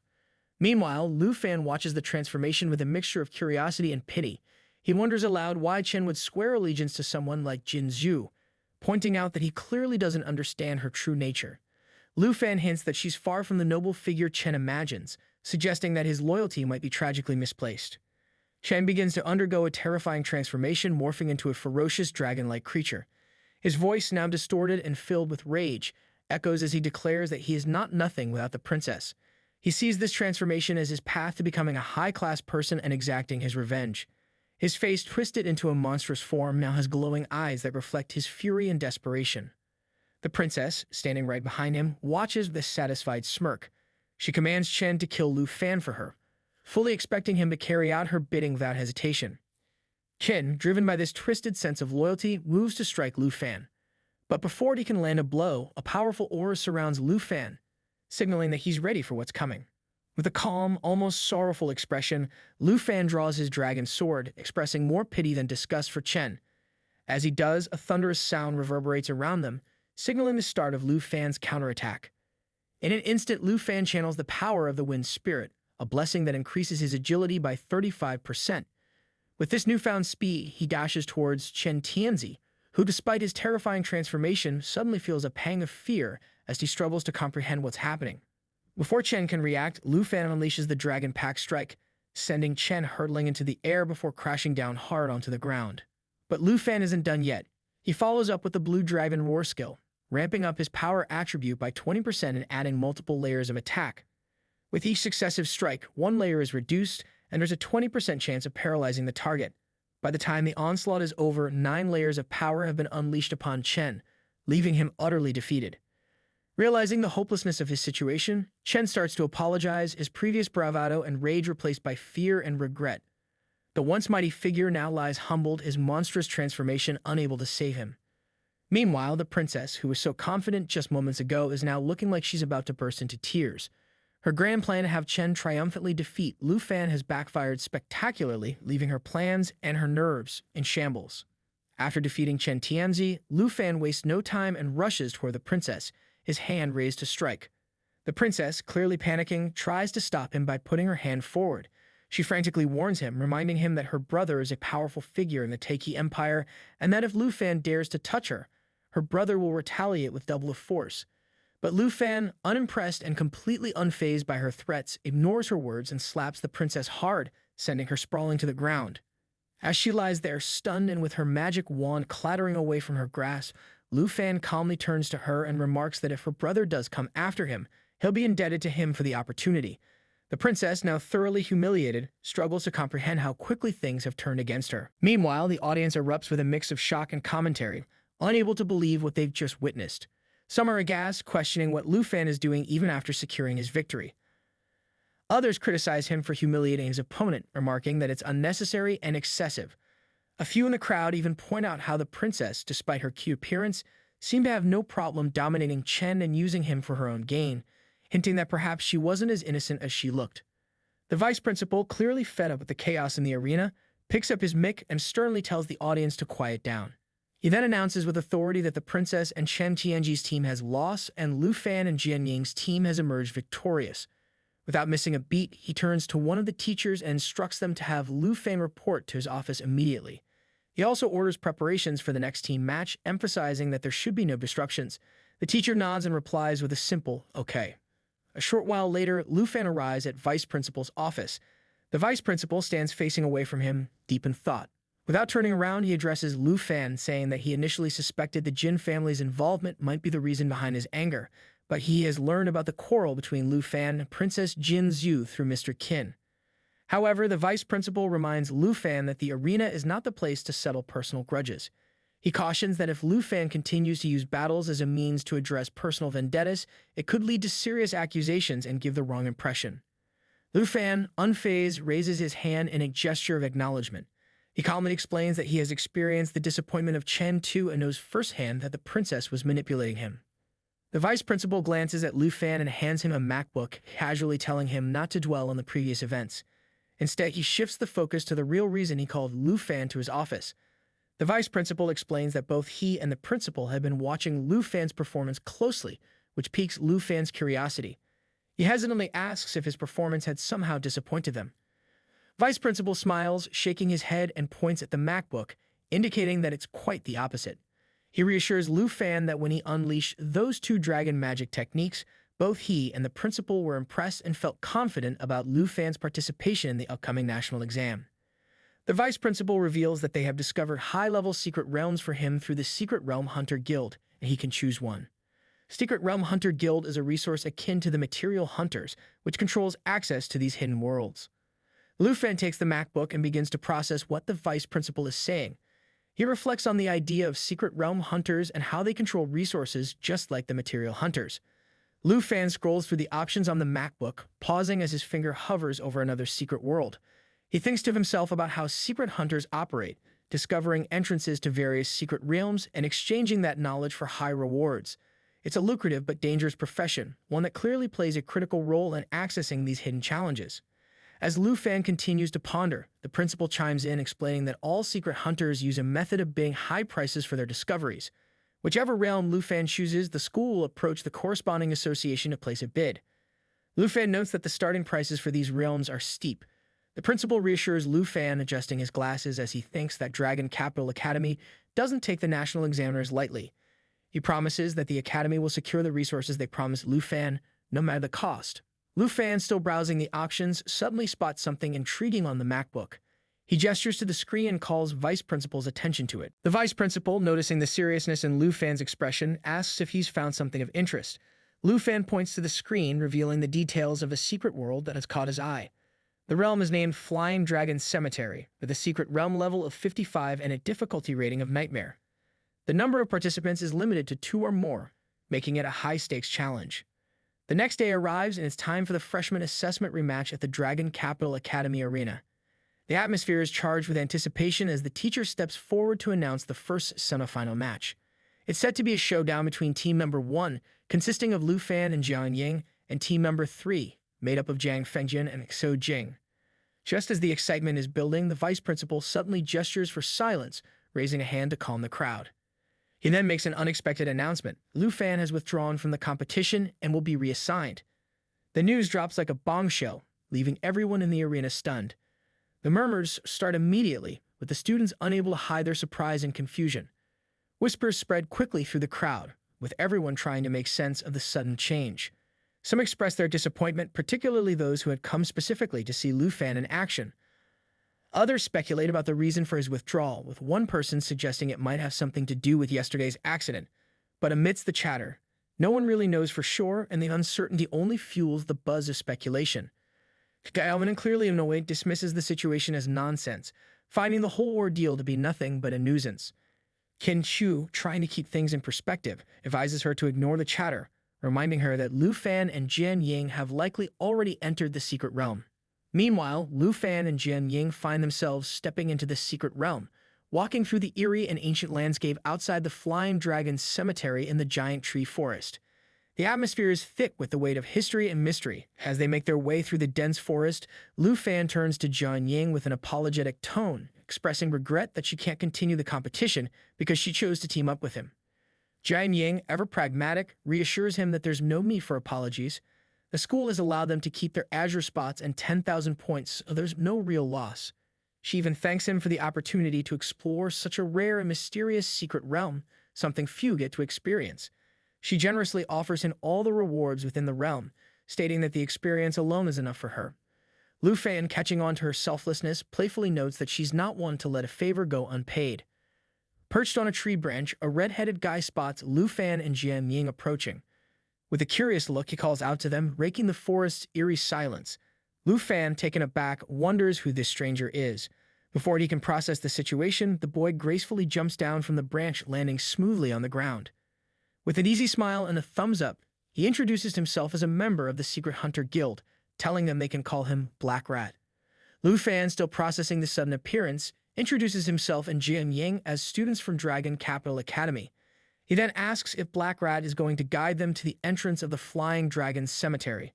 Black Rat, noticing the badge on Lu Fan's shoulder, nods knowingly. He steps forward, points ahead, and gestures for them to follow. Black Rat mentions that his mission will conclude once he escorts them to the teleportation gate. As they walk, he can't help but comment on the wealth and power of Dragon Capital Academy. With a cheeky grin, he inquires about their levels, curious about how high-ranking they must be to access such an expensive secret realm. Lu Fan, with a casual gesture, points to himself and says he's at level 25, then points backward with his thumb to indicate that Jian Ying is at level 24. Hearing this, Black Rat's eyes widen in disbelief. He's flabbergasted, thinking that a secret world above level 55, especially one with a nightmare-level difficulty, is no place for such low-level individuals. He quickly opens his system, muttering that he needs to contact Dragon Capital Academy to confirm. He's convinced that there's been a mistake, and that sending two people who haven't even reached their second transformation is tantamount to sending them to their deaths.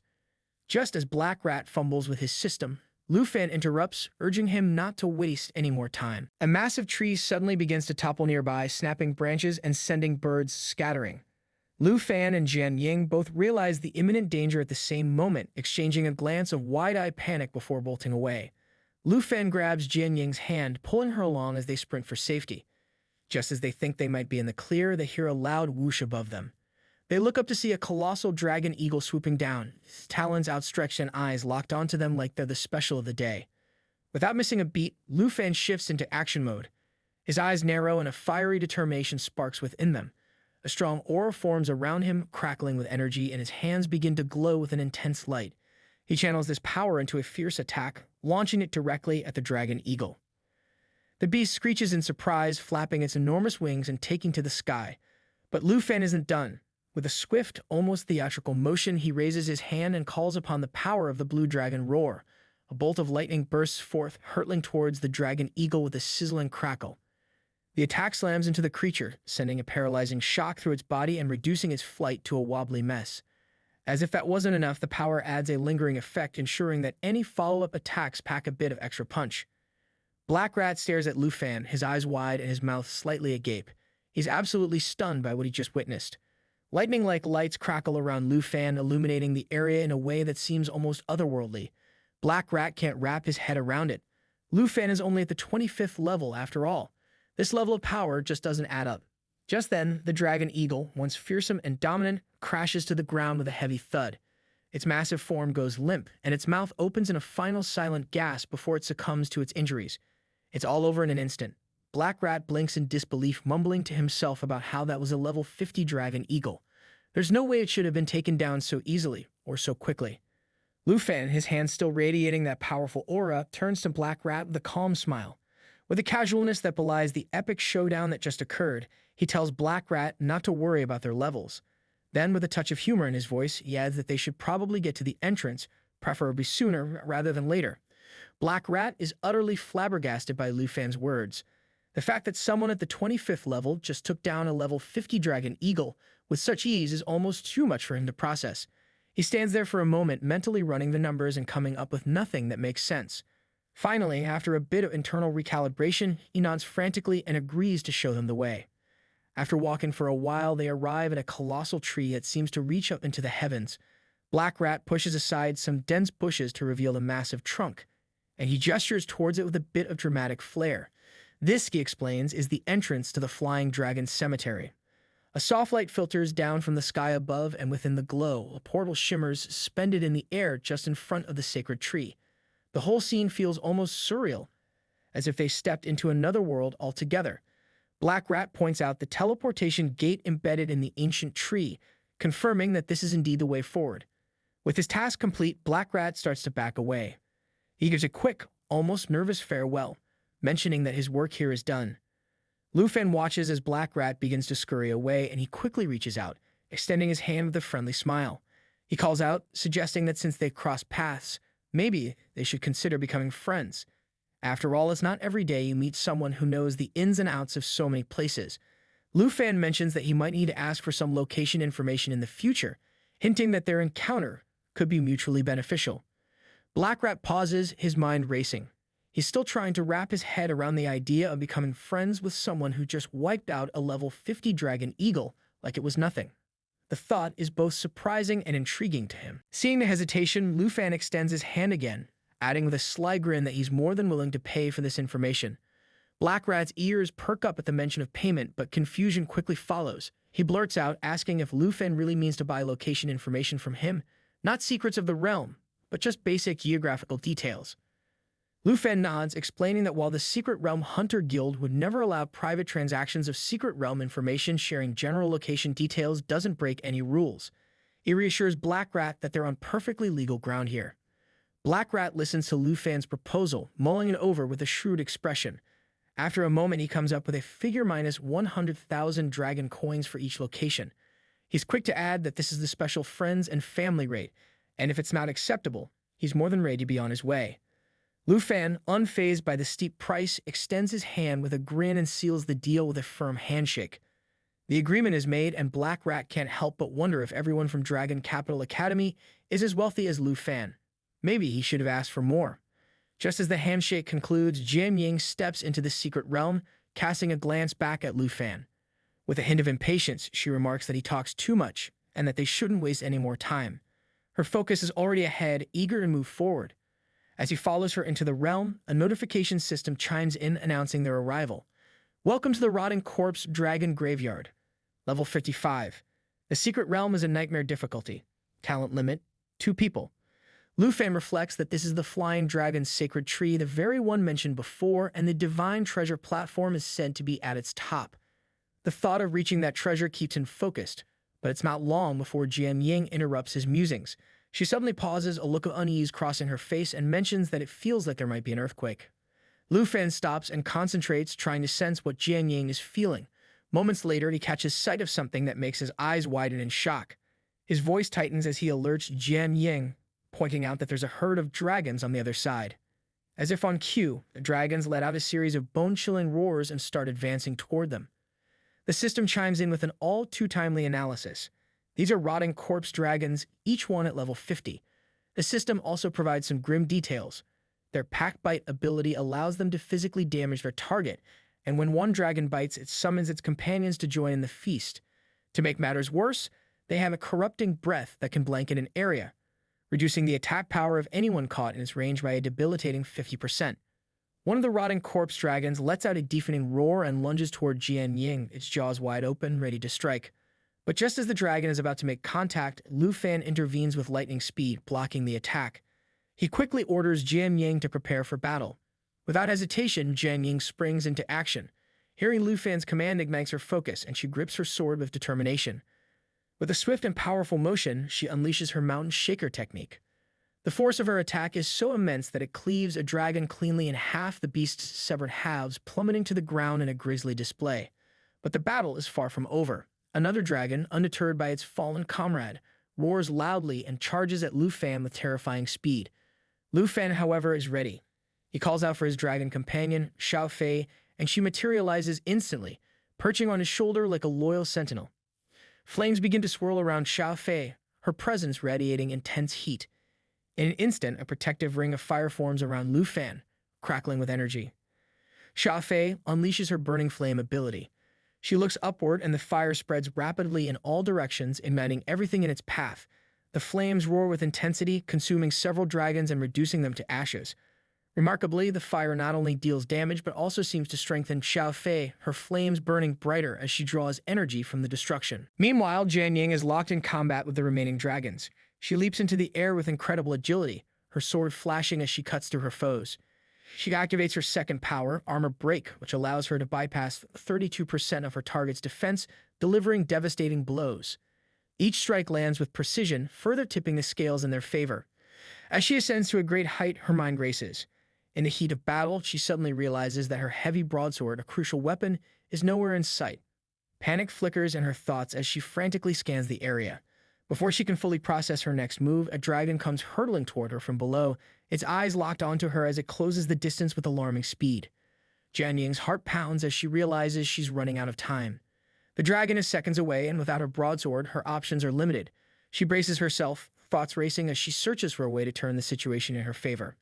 Suddenly, Lu Fan charges toward Jian Ying, his dragon sword in hand, ready to intervene. With precise timing, he unleashes his Dragon Fang Strike, a technique enhanced by the blood pact that channels dragon energy into a devastating blow. As he closes in on the dragon, his sword slices through the air and cleaves the beast cleanly in half with a single powerful strike. The dragon lets out a final gurgling roar as green blood pours from its wound, staining the ground below. Meanwhile, Jian Ying is still plummeting, gravity doing its best to remind her that heights are not her friend. Lu Fan, ever the hero, extends his hand toward her, offering a lifeline. Despite the chaos, there's a moment of shared determination as Jian Ying reaches out to grab hold. However, Lu Fan's own momentum drags him downward as well. Thinking quickly, he drives his dragon sword into the trunk of the massive tree, using it as an anchor to halt their fall. With one hand gripping the sword and the other holding onto Jian Ying, Lu Fan glances over at her, a mix of concern and relief in his eyes. He reminds her to be careful, as if dangling from a tree by a sword while holding onto someone isn't the very definition of precarious. Jian Ying gazes into Lu Fan's eyes, a mix of gratitude and exhaustion evident as she acknowledges that he has saved her yet again. They both manage to find a moment of respite, settling onto a thick branch of the massive tree. As they catch their breath, Lu Fan points out something crucial. They're not supposed to head downwards. Their destination is actually right here, much closer than they expected. Their brief moment of calm is abruptly interrupted when a dark, shadowy figure appears in the distance. Lu Fan's instincts kick in, and he immediately calls for Xiao Fei. In an instant, Xiao Fei responds to his call, her presence as fiery and fierce as ever. The creature reveals itself gradually, its appearance increasingly grotesque. First, its skeletal hands become visible, each finger a bone-white claw. Then the monstrous dragon's skull comes into view, its gaping maw made entirely of bones. The skeletal dragon with its eerie, hollow eyes presents a chilling sight. It's as if someone decided to bring a dragon back from the dead just to ruin their day. The fierce dragon glares at Xiao Fei and unleashes a deafening roar, its skeletal form radiating an eerie menace. Xiao Fei, usually composed, is momentarily taken aback by the sheer intensity of the creature's presence. The dragon's eyes begin to glow with a sinister light as it lifts its head high, preparing to strike. Meanwhile, Lu Fan, ever the quick thinker, scoops Jian Ying into his arms and leaps down to the ground below. The landing is rough, and Jian Ying winces as she feels a sharp pain. Nothing too serious, but enough to remind her that they're far from safe. She quickly assesses the situation and recognizes the danger they're in, noting that this dragon is unlike any they've faced before. The dragon, now standing ominously before them, seems to take pleasure in their unease. The system chimes in, providing a grim assessment of their new foe. This is the wild-fighting Bone Dragon, a level 55 nightmare difficulty opponent. Its powers are as terrifying as its appearance. It can use Bone Armor Furious Bone Dragon, a skill that grows white bones to fortify its defenses. Its bone knife attack releases bone-infused blood across a wide area, causing significant damage to anything caught within its range. And then there's Bone Storm, a devastating power that spreads bone shrapnel within the target's area, with the damage increasing as the target's health decreases. Lu Fan, undeterred by the system's warnings, reassures Jian Ying, telling her not to worry despite the dire situation. He promises her that she'll be fine soon enough. With a determined look, he vows to take down the Bone Dragon, ready to face the nightmare head-on. With determination fueling his every step, Lu Fan dashes toward the Bone Dragon, ignoring Jian Ying's desperate attempts to stop him. She runs after him, her voice filled with concern as she pleads with him to stay back, warning him about the extreme danger posed by this species of dragon. But Lu Fan is already too focused on the battle ahead to heed her warnings. Just then, Lu Fan gives a swift command for Xiao Yi to transform into her destroyer form. Xiao Yi, ever loyal, responds immediately. Her actual body begins to glow, and within moments she undergoes a dramatic transformation. Her size increases, her flames grow fiercer, and her entire presence becomes more imposing, like a living embodiment of destruction. Just then, Xiaofei, the Emerald Dragon, also joins Lu Fan and Xiao Yi. Meanwhile, the Bone Dragon, not to be outdone, prepares his own attack. Flames begin to flicker and surge from its skeletal mouth, a sign of the devastating power it's about to unleash. But before it can fully execute its attack, Xiao Yi steps in front, roaring with such intensity that the air itself seems to tremble. Flames erupt around her, creating a blazing inferno that engulfs the Bone Dragon. The firestorm takes its toll on the Bone Dragon, with its skeletal arms starting to crack and break under the relentless heat. Jian Ying, watching the battle unfold, is left in awe. She had no idea that Xiao Yi had a second form, let alone one so powerful. The sight of Xiao Yi and her destroyer form battling the Bone Dragon explains why Lu Fan was so confident in their ability to take down such a formidable foe. Suddenly, Lu Fan and Xiao Fei launch themselves at the Bone Dragon, moving with synchronized precision. Just as they close in, Lu Fan orders Xiao Fei to unleash her Emerald Blessing. The dragon's sword in Lu Fan's hand hums with anticipation, glowing with the energy of the impending attack. Emerald Blessing releases a potent aura around Lu Fan, amplifying the power of his next strike. With this boost, they advance together, ready to deliver a coordinated attack. Lu Fan, brimming with confidence, calls out to his companions, urging them to cooperate with him to destroy the dragon once and for all. Xiao Yi, now fully in her destroyer form, lets loose a devastating roar. The force of the roar sends shockwaves rippling through the air, shaking the very ground beneath them. The vibrations hit the Bone Dragon with such intensity that its skeletal frame starts to crack, and in a dramatic moment, its head is severed from its body, crashing to the ground with a thunderous impact. But Lu Fan isn't done yet. Just as the Bone Dragon collapses, he draws back the dragon's sword, its blade still glowing with the energy of Emerald Blessing. With a powerful swing, he executes his Dragon Fang strike, channeling all of his energy into a single devastating blow. The strike hits the dragon's spine, snapping with a sickening crunch. Not wasting a second, Lu Fan drives the dragon's sword deep into the Bone Dragon's chest, piercing through its skeletal form. The dragon's eyes begin to glow once more, a deep, eerie purple, and a matching aura starts to form around the dragon's body, and the purple orb also begins to emit a faint, ominous light. His initial relief from the battle is quickly replaced by alarm as he realizes the fight is far from over. Before he can react, the Bone Dragon unleashes its Bone Storm ability. Bones scattered across the battlefield begin to levitate, swirling in a chaotic storm around the dragon. The system's earlier warning rings in Lu Fan's mind. The lower the health, the more powerful the attack. The swirling bones start to converge, growing in intensity and size as the Bone Dragon draws energy from its own decayed body. Just then, a powerful force suddenly intervenes, shattering the reassembled bones with a mighty blow, scattering them once more. Lu Fan, bewildered by the series of events, glances up at Jian Ying and asks why she didn't come down to join the fight earlier. She calmly replies that it was the shadow of the sword, a mysterious force she had bet on. She then reminds Lu Fan of their agreement. After he defeated Chen, he had made a bet with her to show him the true specialty of swordsmanship. Now she declares her turn to reveal that. Lu Fan nods in agreement, telling Jian Ying that they should get ready and face this challenge together.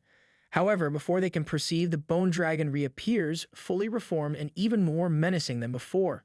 It lunges at Lu Fan with a skeletal hand, its intent to crush and clear. Jian Ying reacts instantly, leaping into action. Just as she prepares for the attack, she explains to Lu Fan that swordsmen unlock a new weapon every 5 levels, and now it's time to reveal her trump card. A fiery energy begins to swirl around her, and with a flourish, she summons a weapon known as the Scythe of Calamity. The weapon glows with an intense, almost malevolent light as she continues to explain its capabilities. The Scythe of Calamity is of epic quality, a level 20 weapon imbued with the power of the evil Karma Blast. Its attack attribute can switch between fire and dark, making it a versatile and deadly tool. She also notes that with every life it takes, the Scythe's attack power permanently increases by 9%. Jian Ying charges forward. She channels the full might of the Scythe of Calamity and strikes at the Bone Dragon. The weapon connects with a ferocious impact, triggering a massive explosion that reverberates through the battlefield. The force of the blast sends shockwaves in all directions, and the Bone Dragon is engulfed in a fiery inferno, its skeletal form struggling to withstand the destructive power. Lu Fan watches with a mix of admiration and amusement, realizing that the sword masters, like Jian Ying, don't unlock skills, but instead they unlock powerful weapons with special abilities. Suddenly, Xiao Fei appears and signals to Lu Fan, ready for the next move. Lu Fan acknowledges her with a nod and decides it's time for them to join the fray. He instructs Xiao Fei to release the Emerald Blessing over Xiao Yi, enhancing their chances of victory. Without hesitation, Xiao Fei unleashes the Emerald Blessing on Xiao Yi, infusing her with potent energy. The blessing amplifies the damage of Xiao Yi's next 3 attacks, making them even more devastating. Seizing the moment, Lu Fan commands Xiao Yi to use her earth-shattering power. As Xiao Yi channels the energy, the ground begins to tremble. The impact is immense, causing a massive explosion that reverberates through the battlefield. The earth beneath the bone dragon cracks open, forming a deep, jagged fissure. The bone dragon, unable to resist the pull of gravity, tumbles into the abyss, its skeletal form shattering as it falls. The once formidable creature meets its end, buried within the earth. As the dust settles, the system chimes in with an update. The Emerald Dragon's level has been raised to 15 and has gained a new skill, Transformation. Lu Fan takes a moment to absorb the information, pleased with their progress. He notes that his own level has now increased to 26. Jian Ying breathes a sigh of relief, her mind racing with mixed emotions. She reflects on the battle, realizing that although she unleashed her trump card, Fire Scythe, it was Xiao Yi who delivered the decisive blow. The strength of the Bone Dragon was overwhelming, and she couldn't help but feel a bit overshadowed by Xiao Yi's power. As Jian Ying stands there, Xiao Fei suddenly grabs onto Lu Fan, clinging to him in a way that stirs a pang of jealousy within Jian Ying. She feels a lump in her throat as she starts to tear up, a mix of emotions overwhelming her. Seeing this, Jian Ying quickly composes herself and looks at Lu Fan, asking for his forgiveness. She acknowledges that with him, Xiao Yi, and Xiao Fei working together, they could defeat the boss without her needing to step in. Despite her earlier efforts, she feels a little unnecessary, as if her actions didn't make much of a difference in the end. Lu Fan, sensing her emotions, reassures Jian Ying with a gentle smile. He thanks her for saving him from the bone storm earlier, reminding her that every effort counts in a battle like this. He adds that today has been a day of great gains for all of them. Not only has he learned more about the unique attributes of the Sword Eagle, but Xiao Fei has also reached level 15. Jian Ying, curious about the recent developments, asks Lu Fan if there is a stage of improvement when Xiao Fei reaches star level 15. She wonders if this level up enhances Xiao Fei's abilities in the same way that her weapon, the Fire Scythe, gains power with each upgrade. The system promptly provides the details of Xiao Fei's new abilities. Xiao Fei, now level 15, has undergone significant enhancements. Her strength, spirit, and stamina has increased significantly, and she's got a set of new amazing skills. She can now enter the evolution stage and switch between forms at will. She can also form a blood pact, a blood relationship that provides a 10% attribute bonus to the Dragon Master. All of her attributes and energy consumption are reduced by 50%. She can transform into the Eternal Guardian of the Tree of Life, gaining new skills Life Pulse and Eternal Guardian. Moreover, she can abandon the physical body to transform into Soul Light, connecting with a friendly target and gaining new skills Soul Refuge and Soul Influence. Lu Fan, with a sense of satisfaction, explains to Jian Ying that reaching level 15 has unlocked Xiao Fei's ability to change her appearance and take on new forms similar to Xiao Yi. Jian Ying observes with a touch of amusement, knowing how Xiao Fei's growth has been steady but significant. She admits she never expected Xiao Fei's dragon form to be such a rare sight, but now, with 4 different forms at her disposal, Xiao Fei has become even more versatile, just like Xiao Yi. Lu Fan, feeling a surge of pride, places his hand on Xiao Fei's head, which immediately earns him a glare from Xiao Yi. The jealousy in Xiao Yi's eyes is unmistakable, and she looks at him with a mix of annoyance and playful anger. Lu Fan, sensing the tension, suggests it's time to test out Xiao Fei's new form, clearly eager to see what she's capable of now. Jian Ying turns back with a smile, agreeing that they should head back to the Flying Dragon's sacred tree to continue their search. Just as the group is about to move, Xiao Yi and Xiao Fei start bickering over who gets to be closer to Lu Fan, their playful rivalry bringing a brief moment of levity to the tense situation. Suddenly, their lighthearted banter is interrupted as fireballs begin to rain down from the sky, crashing into the ground with explosive force. The peaceful atmosphere is shattered, and Lu Fan's group is thrown into chaos as the blasts send debris flying in all directions. Jian Ying quickly identifies it as a magic attack, her voice tinged with urgency. Without wasting a moment, Lu Fan orders everyone to scatter and take cover. They dash for the shelter of a large tree, where they huddle together, trying to catch their breath. Jian Ying crouches down, scanning the area for any sign of their attackers, while Lu Fan cautiously peeks out from behind the tree, assessing the situation. It doesn't take long for Lu Fan to realize that the battle with the furious bone dragon must have drawn attention. He mutters to himself that the noise from the previous fight likely attracted other enemies. His suspicions are confirmed when he looks up and sees a swarm of dragons filling the sky, their massive forms blotting out the sun. Lu Fan immediately hides in his safe place, his heart racing as he glances around for any signs of danger. He looks at the system and tells everyone that the soul-light form abandons the physical body and turns into a soul light that attaches to an ally, providing new soul protection and soul influence. It feels like becoming a ghost buddy, but without the spooky vibes. The urgency in his voice sparks a fire in his friends, and they spring into action, adrenaline pumping through their veins. Lu Fan orders Xiao Yi to cover them as he runs away. As Xiao Yi and Xiao Fei soar above them, Lu Fan turns to Jian Ying, his expression serious, instructing her to head to the Divine Dragon Tree. It feels like a magical treasure hunt, but with more dragons and less candy. Suddenly, a strong aura envelops Xiao Yi and Xiao Fei. The system announces that the Emerald Dragon form has been switched, unlocking a new skill called Soul Light. It feels like getting a shiny new toy, but this one can actually fight. Lu Fan feels a surge of hope as he realizes that all skill effects of the Emerald Dragon clan are doubled for those with a dragon blood link.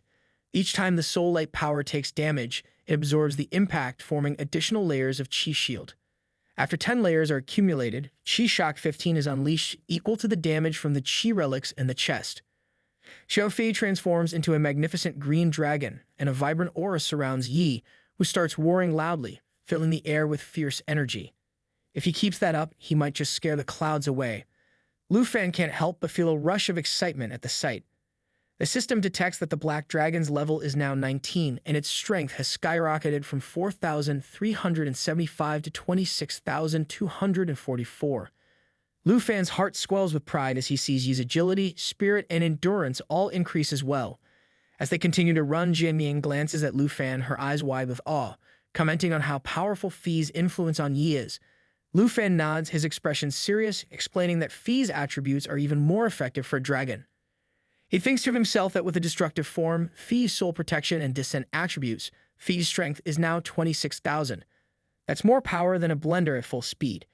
He knows they need to climb the tree as soon as possible to inspire Yi to break the 30,000 mark. Suddenly, fireballs rain down from the sky, and Lu Fan's heart sinks as he looks up to see dragons appearing, surrounding them in a menacing formation. It feels like they're throwing a dragon party, and they didn't send out invites. Panic flares in his chest, but he quickly regains his composure.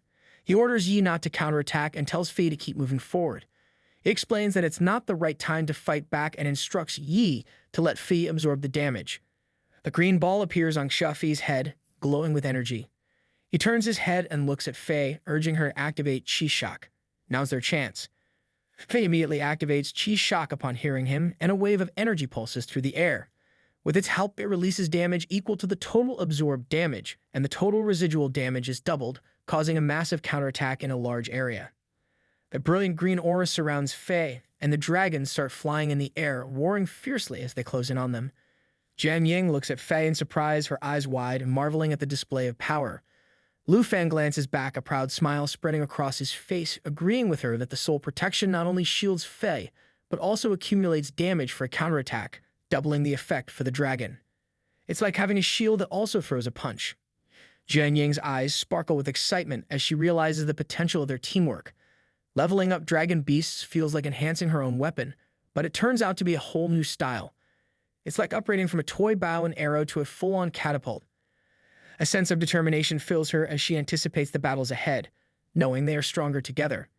Then suddenly, a very strong wind blows toward them, shaking them like a leaf in a storm. Lu Fan's heart races as he realizes they are very close to the boss. A massive dragon appears in front of them, its scales glinting ominously in the light. They soon recognize that the boss is a steel dragon, and the system confirms its level at 60.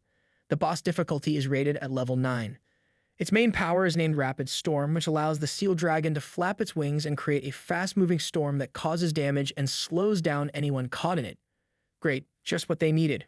More wind. The second power is called Steel Thrust, which thrusts the target and shatters anything with less than 1 point of endurance. The third power, Steel Reinforcement, reduces all incoming damage by 50% and gives a massive boost to defense.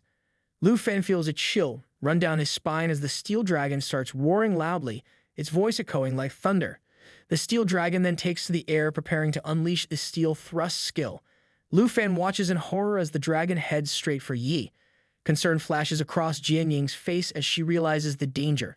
The steel dragon is a fearsome species, a subspecies like the berserk bone dragon. Lu Fan quickly reassures her, telling her not to worry. He then instructs Fi to get ready to release Soul Impact.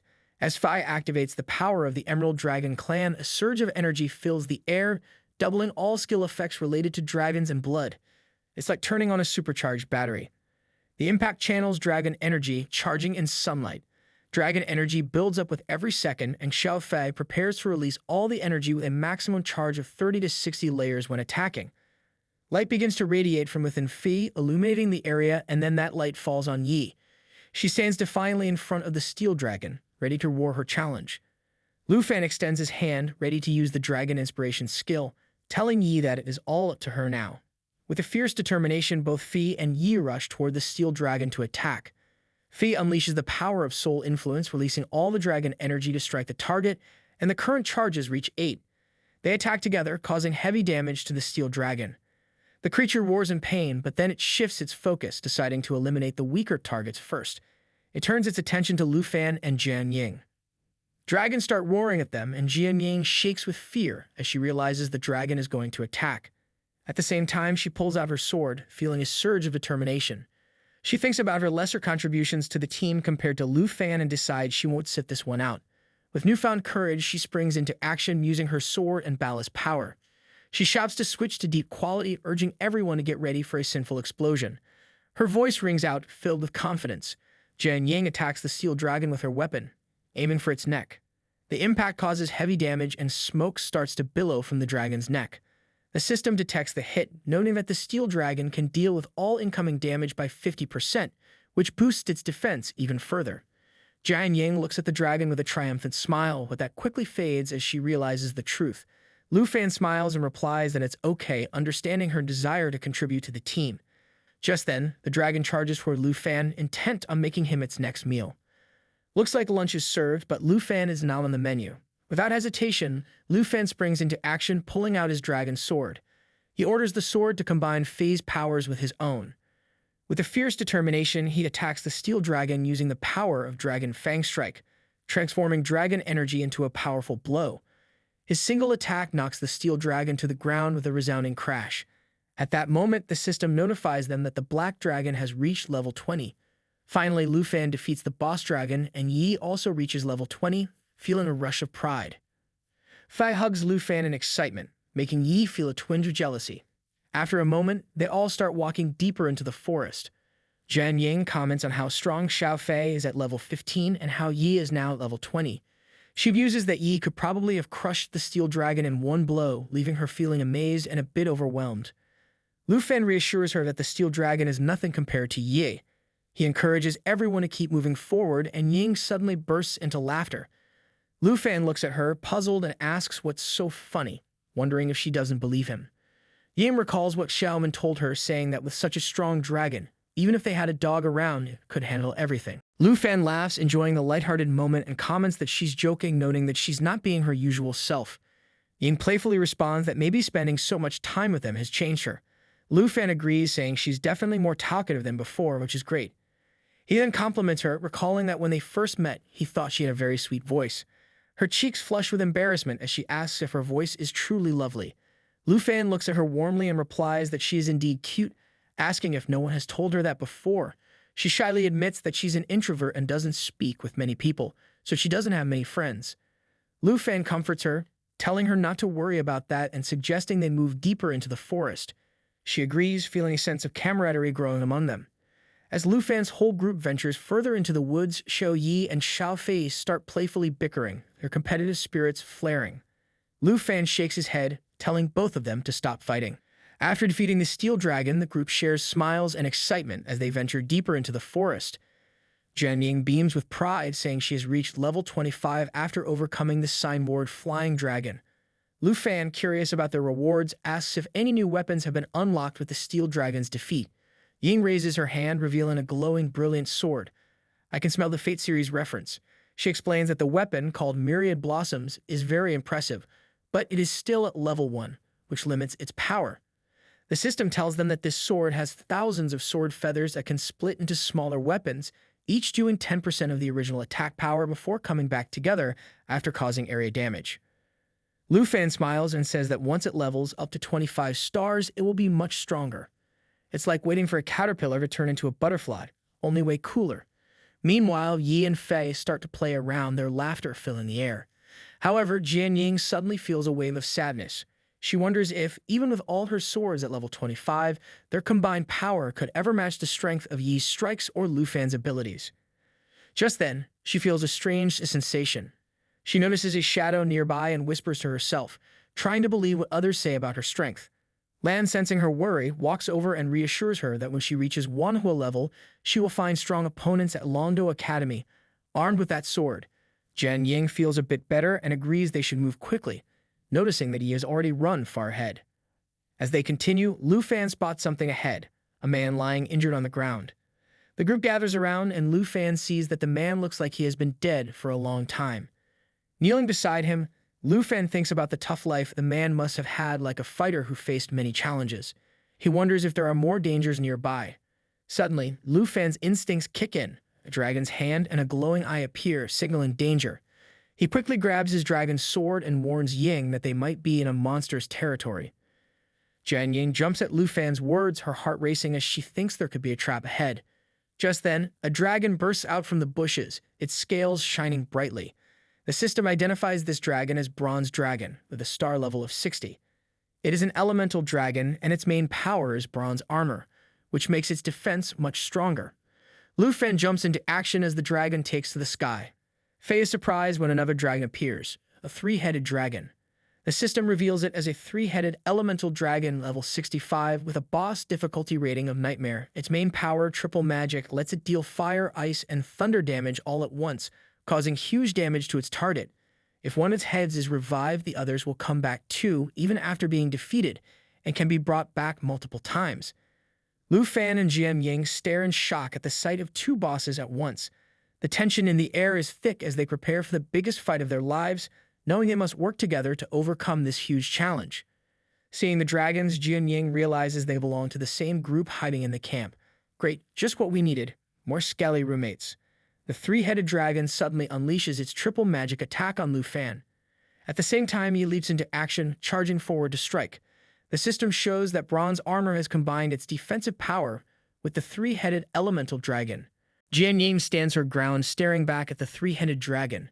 She notices that Bronze Dragon is reinforcing the three-headed dragon with glass armor. This makes the dragon's defense incredibly strong. These attempts to harm it are useless until the dragon turns its attention to Lu Fan. Looks like someone's on the dragon's menu. Jianying urges everyone to focus on Bronze Flying Dragon first. Lu Fan smiles confidently. His dragon sword glows with power. He tells Jianying to relax and hints at a special plan. He instructs her to summon Manhwa and wait for the upgrade. Curious about Lu Fan's intentions, Jianying watches as he begins to run. Lu Fan shouts for Fei to switch to her emerald dragon form. A bright light surrounds Fei as she transforms. Lu Fan continues running, telling Fei to add Soul Light to him and prepare to release Soul Square. He then instructs Yi to switch to destruction form, saying the next move depends on him. As Lu Fan attacks with his dragon sword, the three-headed dragon takes to the air. It unleashes a fierce attack with fire and ice from all three heads. Lu Fan notices Fei and tells her to prepare to release the Soul Impact skill.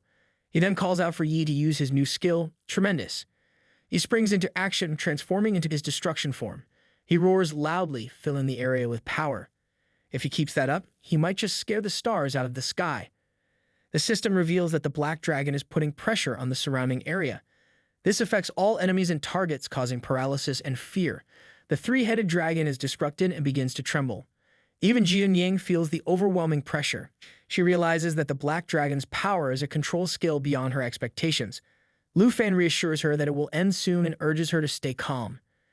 Lan draws his dragon sword and charges in to attack the dragon.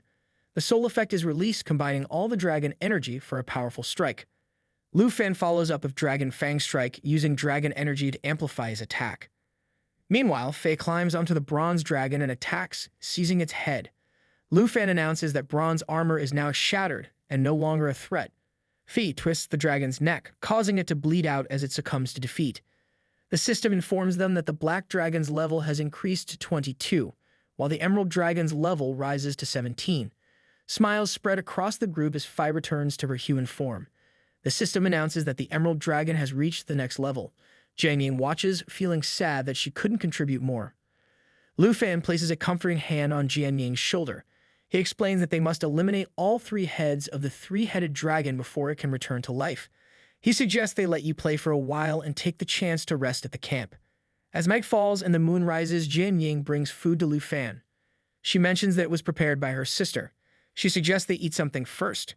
However, when she steps outside with the food, she finds the fire burning bright, but Lu Fan is nowhere to be seen. Feeling sad about his absence, Jian Ying reflects on her feelings. Perhaps Lu Fan shares her worries. Instead of being a strong partner, she feels like a burden, unable to help. Meanwhile, Lu Fan silently apologizes to Jian Ying. He opens the system and notices a very large egg. The system indicates that he is close to discovering a treasure. Lu Fan realizes that this was their true purpose for coming into the forest. Danger suddenly strikes. Lu Fan looks up, his heart racing, to witness a fierce dragon materialize out of thin air. It roars violently, his eyes glowing an eerie green. The system identifies this beast as the soul of the Flying Dragon King, a formidable foe at level 70. Its primary ability, Dragon's Breath, can unleash devastating elemental attacks: fire, ice, thunder, and wind. This dragon has a wide palette of destruction to choose from. The second power, Assault Dragon King, allows it to rapidly advance, dealing piercing damage to its target after losing its body composure. It's like the dragon has a split personality. One moment it's a graceful beast, the next it's a rampaging maniac. And as if that wasn't enough, being the closest race to dragons, it can reduce all incoming damage by 50%. Lu Fan realizes this might be the final boss of the 55 Nightmare Secret Realm. Anxiety grips him as he thinks of the challenge ahead. Swiftly drawing his dragon sword, he prepares for battle. Yi, Fei, and Ying ready themselves as well, their faces a mix of determination and fear. The blade dragon roars, sounding like a cat with a hairball. Lu Fan sternly orders Yi and Fei to take this threat seriously. He knows this dragon is no laughing matter. Ying feels a knot tight in her stomach as she sees the dragon. Her heart pounds in her chest. She thinks about how Lu Fan has saved her many times and worries that he might be tired of her and want to leave her behind. The thought makes her heart sink, like finding out a favorite toy is broken beyond repair. Tears start to form, but she fights them back. Ying recalls Lu Fan's words about reaching level 25 and how everything would change.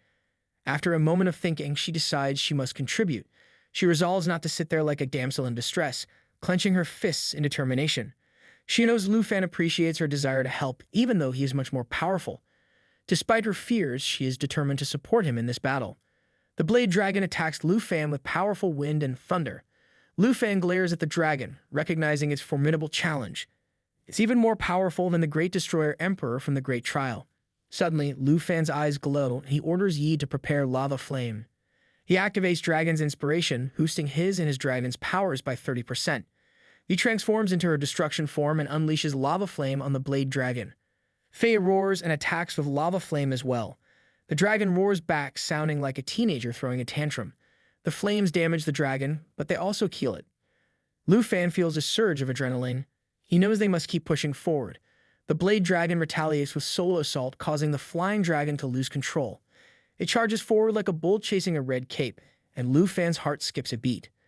Suddenly, danger strikes from behind. Lu Fan quickly turns and orders Fei to switch to infinite form. Fei transforms instantly. On the other side, Ying stands firm and calls out to Lu Fan, her voice filled with determination as she shouts that she is there to help. Raising her hand, she summons the power of 1,000 swords and falling feathers.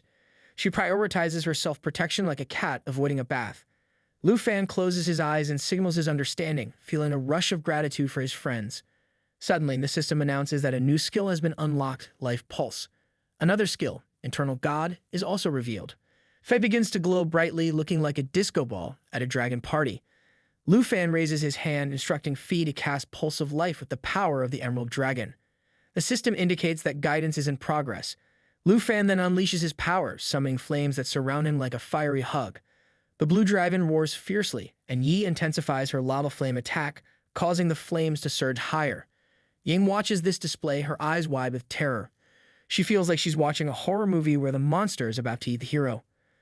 Lu Fan notices Ying's fear and realizes that the dragon language has been unlocked. The blue dragon roars again, inching closer to Lu Fan. Without hesitation, he orders Fei to use the power of Doomsday. Fei responds with full force, unleashing lava flame that incinerates the dragon to ashes. The resulting explosion spreads fire everywhere, like a fireworks show gone horribly wrong. After some time, the fire subsides and the smoke clears. The system informs them that the internal lap has created a protective barrier, shielding all characters within. The amount of damage absorbed by the barrier depends on the internal's ability to regenerate its own health. In the aftermath of the explosion, the blue dragon is defeated. The group sits down together, exhausted and panting like they just ran a marathon. Lu Fan looks at Ying, concern etched on his face, and asks if she is all right. Ying assures him she is fine, expressing gratitude to Fei for saving them. They all acknowledge how close they came to death. The system reports that the sword's shadow level has been upgraded to the 2nd level, and the Wanha level has ascended to the verbal level. Lu Fan is pleased by this news. He places a hand on Fei's head, praising her for the eternal refuge that saved everyone. Fei, however, feels a tinge of jealousy as the Black Dragon's star rises to 23 and Lu Fan's level increases to 29. Lu Fan thanks his super high recovery ability, but Yi remains silent, beginning to climb alongside Fei. Lu Fan smiles, acknowledging that Yi's super high damage has been crucial in overcoming the level. Yi reflects on the battle, admitting that he always thought fighting was just a joke for job transfer people in their 20s and 30s. Lu Fan, surprised, agrees that it is indeed their first time facing a level 70 nightmare boss, and they narrowly escaped death together. It has been an eye-opening experience. Afterward, Lu Fan places a hand on Yi's head, reassuring him that Sword Shadow Wanhu hadn't meant to leave him. He explains that he just went out to find something, not expecting to run into such a powerful boss. Ying interjects, affirming that Lu Fan would never abandon his comrades. Reflecting on Lu Fan's earlier words, Ying turns to him and expresses her thoughts. She reminds him that no matter how strong they are, they will never let their comrades fight alone and will always stand by them in battle. With a smile, she reaffirms her commitment to not letting Lu Fan fight alone. The bond between them grows stronger, like a team of superheroes ready to take on the world. Lu Fan stands triumphantly after defeating the Blade King Dragon. Suddenly, a chest pops open right in front of him, surprising him so much that he nearly drops his snack. Meanwhile, Ying faces the other way, blissfully unaware of the treasure unfolding. Lu Fan takes a moment to reflect on the legendary items that have just been unlocked: the Flying Place, Dragon Language, and Magic. The first power emerges from the chest, called the Solving of the Flying Dragon King. On its left side, it boasts 60 agility, 356 strength, 291 spirit, and a whopping 246 as its main power. Whoever wears this magical item gains the ability to fly, zooming through the skies. Plus, if they know Dragon Language magic, they can cast spells and receive them too. Lu Fan sighs, realizing that flying isn't just about flapping your arms and hoping for the best. Next, a shiny level 30 artifact pops out of the chest. This one lets its user ride a pet as a mount. When riding, the rider's specialties combine with the pet's, boosting dragon energy and unleashing long-range damage. Lu Fan grins, imagining his dragon pet as a mount. I can just picture it, me riding a dragon into battle. He wonders if, once he reaches level 30, he can transform into a dragon during the state trial. The third item, the Late Nail Flute, emerges next. This magical flute allows the user to summon the spirits of the twin flying dragon kings, matching the user's level. But there's a catch: it can only be used once. He considers it a fantastic support item, but wishes it didn't have such a limit. Holding the flute, Lu Fan opens a portal to leave. The system chimes in, announcing that he has obtained the Flying Dragon King's Solving, along with the dragon reading sandals and dragon summoning flute. Suddenly, he senses something strange. He glances at Ying, who looks utterly perplexed. Someone asked what was wrong with Ying, wondering if she had forgotten where she put her glasses again. Ying expresses that she feels something odd, and Lu Fan's attention shifts to Fei. The system reports that the sale applies to all optimization targets of the source of life, continuously restoring life. Just then, a part of Fei's neck begins to glow brightly. Lu Fan's eyes widened in surprise. Ying looks confused too, as Fei seems to be trying to heal a gigantic tree. Lu Fan wonders if the source of life can actually heal a living friend. Fei's eyes remain closed, but a strange energy surrounds her. Everyone stands up together, and after a moment, the plants start reacting. Lu Fan notices the plant's movements and thinks this could be the start of a hidden mission. He realizes that Fei might be able to communicate with the sacred tree, and that the surprise flying dragon could be a key prop for the follow-up mission to save the sacred tree. And so Lu Fan prepares for the adventure ahead, ready to uncover the secrets of the flying dragon tree and beyond. Lu Fan watches in awe as a plant suddenly extends its roots and stands tall, almost like it's stretching after a long nap. The system chimes in, announcing that the Flying Dragon's secondary mission item has been added. It turns out that the Flying Dragon's secretary has been destroyed by the monster Bakshi Dragon, and the properties of the mouth of the ABC have slowly disappeared after being occupied. Well, that sounds like a job for not me. Just kidding. I'm totally in. A new hero must rise to save the dried sacred tree. If he can defeat the Bakshi dragon, retrieve a piece, and soak the seed in his blood as proof, he will succeed. Lu Fan grins as he sees Bronze regain consciousness and start flying around like a hyperactive kite. He picks up the seed and studies the mission description, realizing that he must slay a dragon king known as Dragon Mouth, a demon-eating creature from the lower plane. It is just what she needs, a dragon with a mouth bigger than her last pizza, and it probably has a 3-digit level too. The Dragon King's existence level is much higher than Nightmare, likely reaching 3 digits. There's no problem limit for the task yet, so Lu Fan decides he'll tackle it when he reaches level 60 and level 3 or level 90 and level 4. The system confirms that the Flying Dragon's Sacred Tree seed has been obtained. Ying holds Lu Fan's hand and beams, realizing they've discovered the secret to healing the Sacred Tree. Another mission to add to their list. Next, Lu Fan starts feeding Fei like she's a small child, making airplane noises as he does. Open wide. Here comes the Dragon Food Express. He turns to Yi, prompting everyone to ponder whether the item can be eaten. Lu Fan, still smiling, insists, saying of course it should be eaten. If it's not edible, then what's the point? He quickly approaches and Lu Fan explains that Fei has a natural assimilation skill that allows her to gain skill attributes by eating. He then feeds it to Yi too. Everyone watches in surprise as Fei gobbles it up like it's the last cookie in the jar. The system confirms that Yi's skill now grants epic abilities. After some time, Fei enjoys her meal and Lu Fan thinks she looks quite beautiful. With her new powers, Fei can now summon 2 Flying Dragon Kings and the effect has transformed into a skill with no limits on uses. Lu Fan feels a swell of pride watching her. Suddenly, Fei senses a movement, feeling the presence of something massive, like a huge dragon. She feels the immense power of a dragon within her. The system indicates that the soul level of this Flying Dragon King and its main power is Elemental Dragon Fertilizer, which sprays dragon fertilizer on the target, making it invulnerable to fire, ice, wind, and soul assaults. When it flies, it propels the dragon royal family forward, causing deep damage to the target. With Dragon Language Explanation, this skill can unlock Dragon Language Magic, transforming Elemental Dragon Fertilizer into Dragon Language Magic, and a Flying Dragon element is established by Ferdin Special. Witnessing this, Ying is astonished at how Lu Fan has become a respected figure. She reflects on how long it took, but Yi finally has his own pet. Everyone turns to Yi, and Ying thinks to herself that a dragon is the pet of a pet.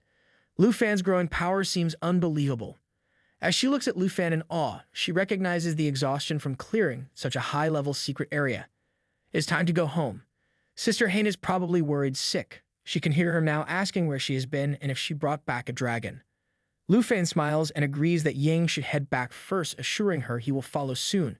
As night falls, Ying brings food prepared by Lu Fan's aunt. She reaches the tent only to find it empty except for a burning campfire. Concerned, she worries Lu Fan has ventured out alone, feeling burdened by his role. Meanwhile, Lu Fan is climbing a spider nest filled with remorse from Ying. However, his true purpose for coming here in the dragon's symmetry is to uncover a god-level treasure map bestowed by the system. There sports 2 mysterious spiderweb-like eggs in the spider nest. The spiderweb-like structures begin to crack, signaling an imminent emergence. Lu Fan is stunned as 2 eggs hatch, unleashing 2 warring monsters, the souls of the Flying Dragon King, nightmare-level bosses at level 70. Their arsenal includes Elemental Dragon Breath, capable of fire, thunder, or wind damage, and Soul Assault, a penetrating strike enhanced by their Flying Dragon bloodline. These creatures rank among the most daunting adversaries Lu Fan has ever encountered. The Flying Dragon King, a notorious sub-dragon species, slashes all damage in half due to its innate resistance. Although its dragon language magic is sealed, it's ready to unleash ancient powers, forcing Lu Fan and Xiao Yi to contend for the title of main character. Despite learning that the final boss of the level 55 Nightmare Secret Realm is actually at level 70, Lu Fan remains undaunted, his smile betraying a readiness to tackle yet another challenge. He orders the Dragon Ladies to approach the battle with utmost seriousness as the Dragon Kings launch their attack. Meanwhile, Ying and Lu Fan's tent hears the distant roars and senses trouble. Recalling Lu Fan's numerous rescues, she debates whether her presence hinders his progress, questioning her desire to assist at all. Back at the front lines, Lu Fan grapples with the immense pressure from the Dragon King, wielding his big black mashite for protection. Facing this level 70 Nightmare boss proves even tougher than the Great Destroying Emperor from the Grand Selection Examination. His exhaustion is palpable, his eyes flickering with the strain. Lu Fan directs the legendary Black Dragon to initiate the Lava Flame attack and engage Dragon's inspiration, boosting her attributes and attack power by 30%. Xiao Yi transforms into her World Destroyer form and hurls a scorching lava ball at the Flying Dragon King, causing continuous damage and healing herself. Suddenly, the second Dragon King ambushes Lu Fan with a Soul Assault attack designed to breach defenses. Lu Fan swiftly commands Xiao Fei to adopt her eternal form in preparation. Out of the blue, multiple blades rain down on the Dragon King, a surprising intervention by Nian Ying, who has decided to aid Lu Fan. She reassures him of her support from a safe distance, but remains cautious about her own safety. Lu Fan, with a grin, instructs the Eternal Emerald Dragon to activate the Pulse of Life and Eternal Guard. This skill envelops all allies within range in emerald light, amplifying their effects by 24 times. Lu Fan further enhances this with Emerald Blessing, granting dual emerald buffs simultaneously and doubling the Pulse of Life layers with the Bloodline Pact intensifying the effect. Again, Xiao Yi amasses a staggering 12 layers of enhancement. The World Destroyer Dragon and Lu Fan, wielding Dragon Language magic, unleash a thunderous energy ball. They strike the Dragon King with full force. Jian Ying is awestruck by their power, but Lu Fan remains on edge, cautioning her as the boss activates its Dragon Language skill. Just then, the Flying Dragon emits a thunderous roar and launches its Doomsday Fall attack, a devastating move that sacrifices its health to deal massive damage, potentially 2,000% of the sacrificed health, aiming for a fiery self-sacrifice. Just as the smoke clears, Xiao Fei, with impeccable timing, activates its Eternal Guard skill, shielding Lu Fan and the entire group from the explosive attack. Jian Ying, relieved, smiles, having been saved again by Lu Fan and his dragons. Notifications flood in. Lu Fan's Sword's Shadow ability hits level 28 and his new weapon reaches level 10. Lu Fan, now smiling, thanks Xiao Fei in her human form, patting the green pet for her heroic save, but the older dragon lady, Xiao Yi, looks displeased for lacking praise. Feeling the tension, Lu Fan quickly credits their victory to Xiao Yi's high damage output, easing the mood. Jian Ying, shifting the topic, admits that she used to think high-level boss battles were overhyped but now understands the true peril after fighting the Flying Dragon. Lu Fan concurs, acknowledging the intensity of his first-level 70 Nightmare boss encounter. In a twist, what seemed a looming defeat merely ends in a tie.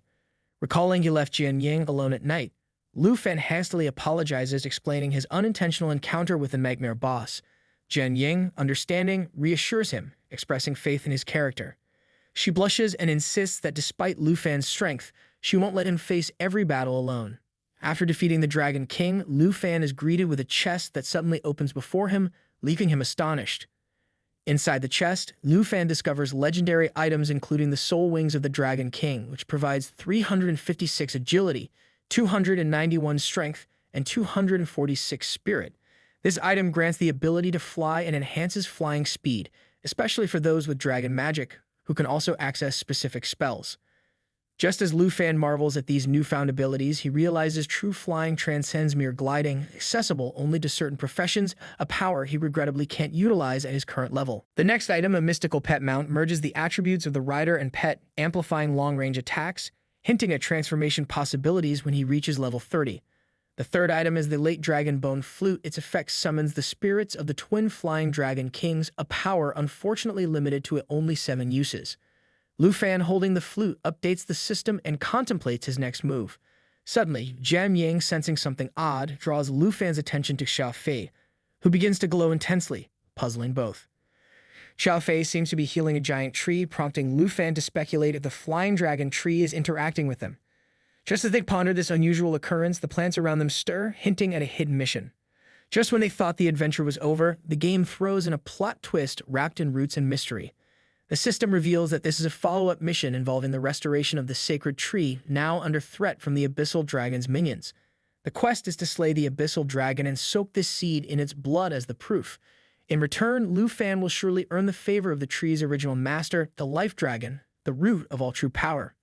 Meanwhile, Lu Fan retrieves the seed, his mind flashing back to the mission details. The target is none other than the Abyssal Dragon, a fearsome creature from the lower realms, infamous for its demon-devouring tendencies. This isn't just any dragon, its rank far surpasses that of a nightmare, placing it in a league of its own, making even the bravest hesitate. Lu Fan notes the task level requirements, which range from level 60 and 3 to level 90 and 4, meaning there's some room to grow for facing this beast head-on. The system chimes in, announcing the acquisition of the flying dragon's sacred tree seed. Xiaofei, smiling, gently takes Lu Fan's hand and he responds with appreciation. Without her, they would have never unlocked the secret to healing the sacred tree. This discovery also counts as a mission, a nice bonus.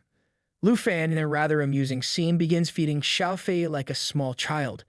He then turns to Xiaofei with a raised eyebrow and asks her if she could consume this flute. At this, Nian Ying and both dragon sisters freeze, thoroughly puzzled by the question.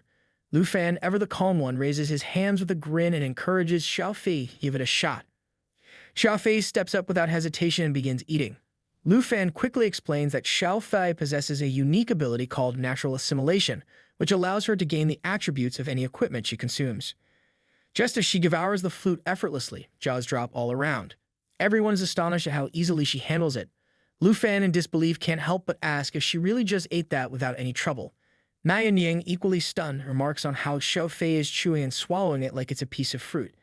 Just as she finishes savoring the flute, the system pops up again with a notification. Lu Fan announces that Xiaofei can now summon 2 Dragon Kings, and the previous 3-use limitation is gone too. Just then, Xiaofei uses her newly acquired skill, summoning the 2 Dragon Kings. They emerge with a deafening roar, their power now synced with Xiaofei, currently at level 18.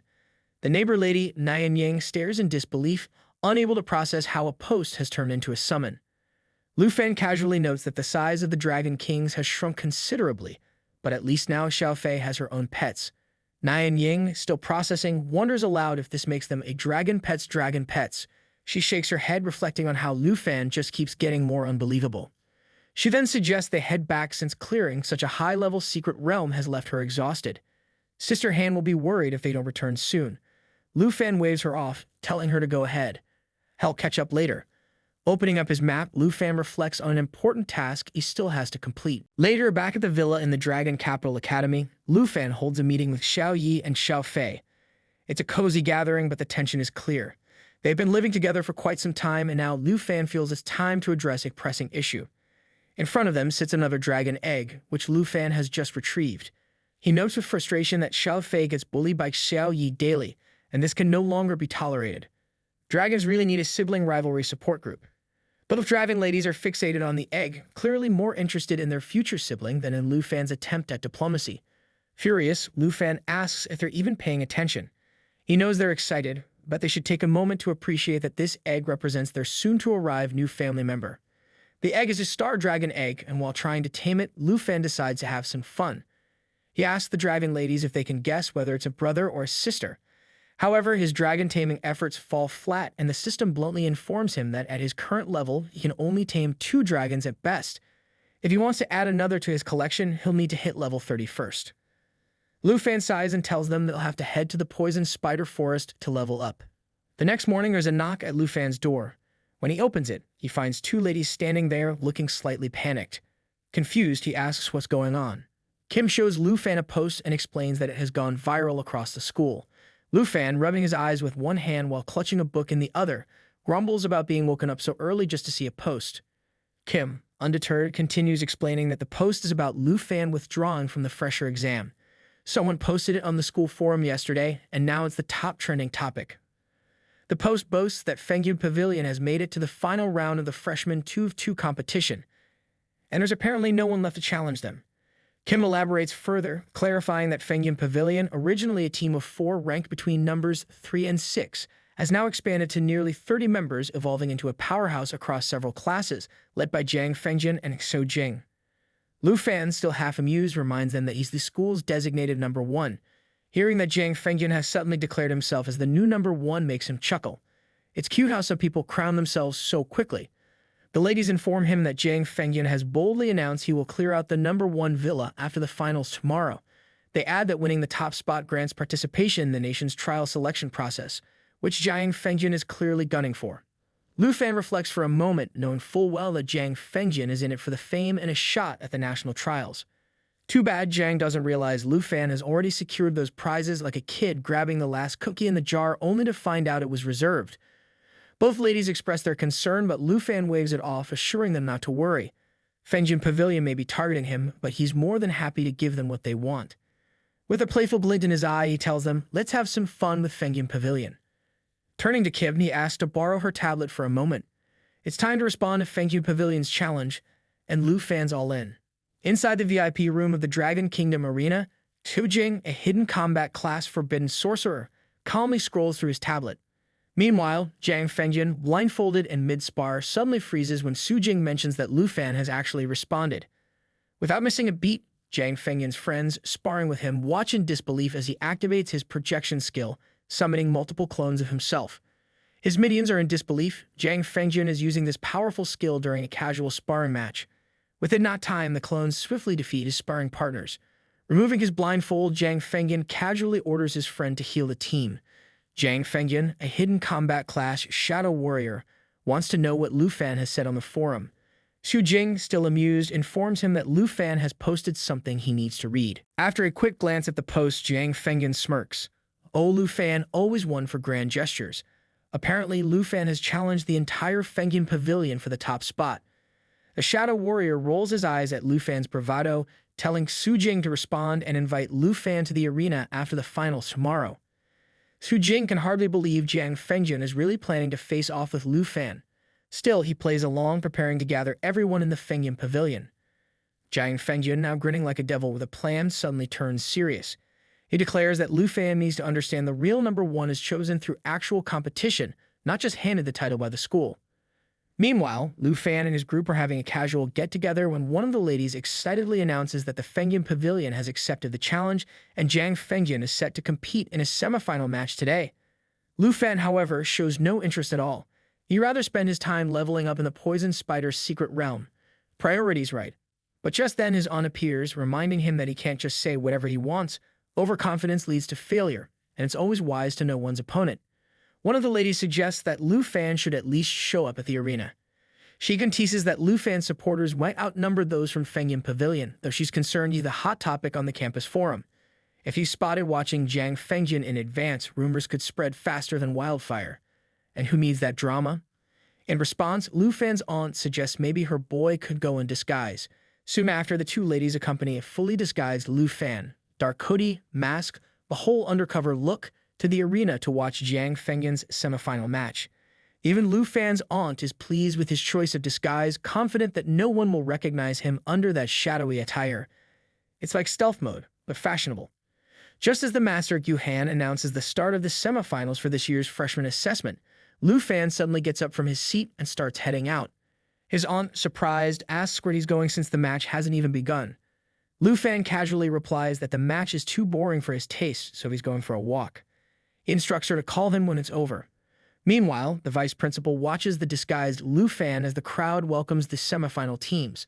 Lost in thought, the vice principal drifts into a flashback.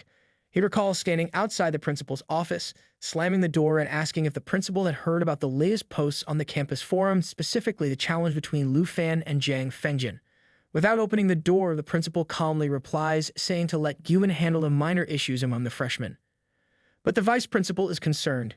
Given Lu Fan's strength, the school should intervene before the challenge escalates beyond campus. After all, Lu Fan might not even realize how powerful he truly is. Ken Tianzi is still recovering in the infirmary after his match with him. The principal, however, isn't fazed. He reminds the vice principal that the Dragon Capital envoy is arriving in a month to assess whether Lu Fan qualifies for the national trial.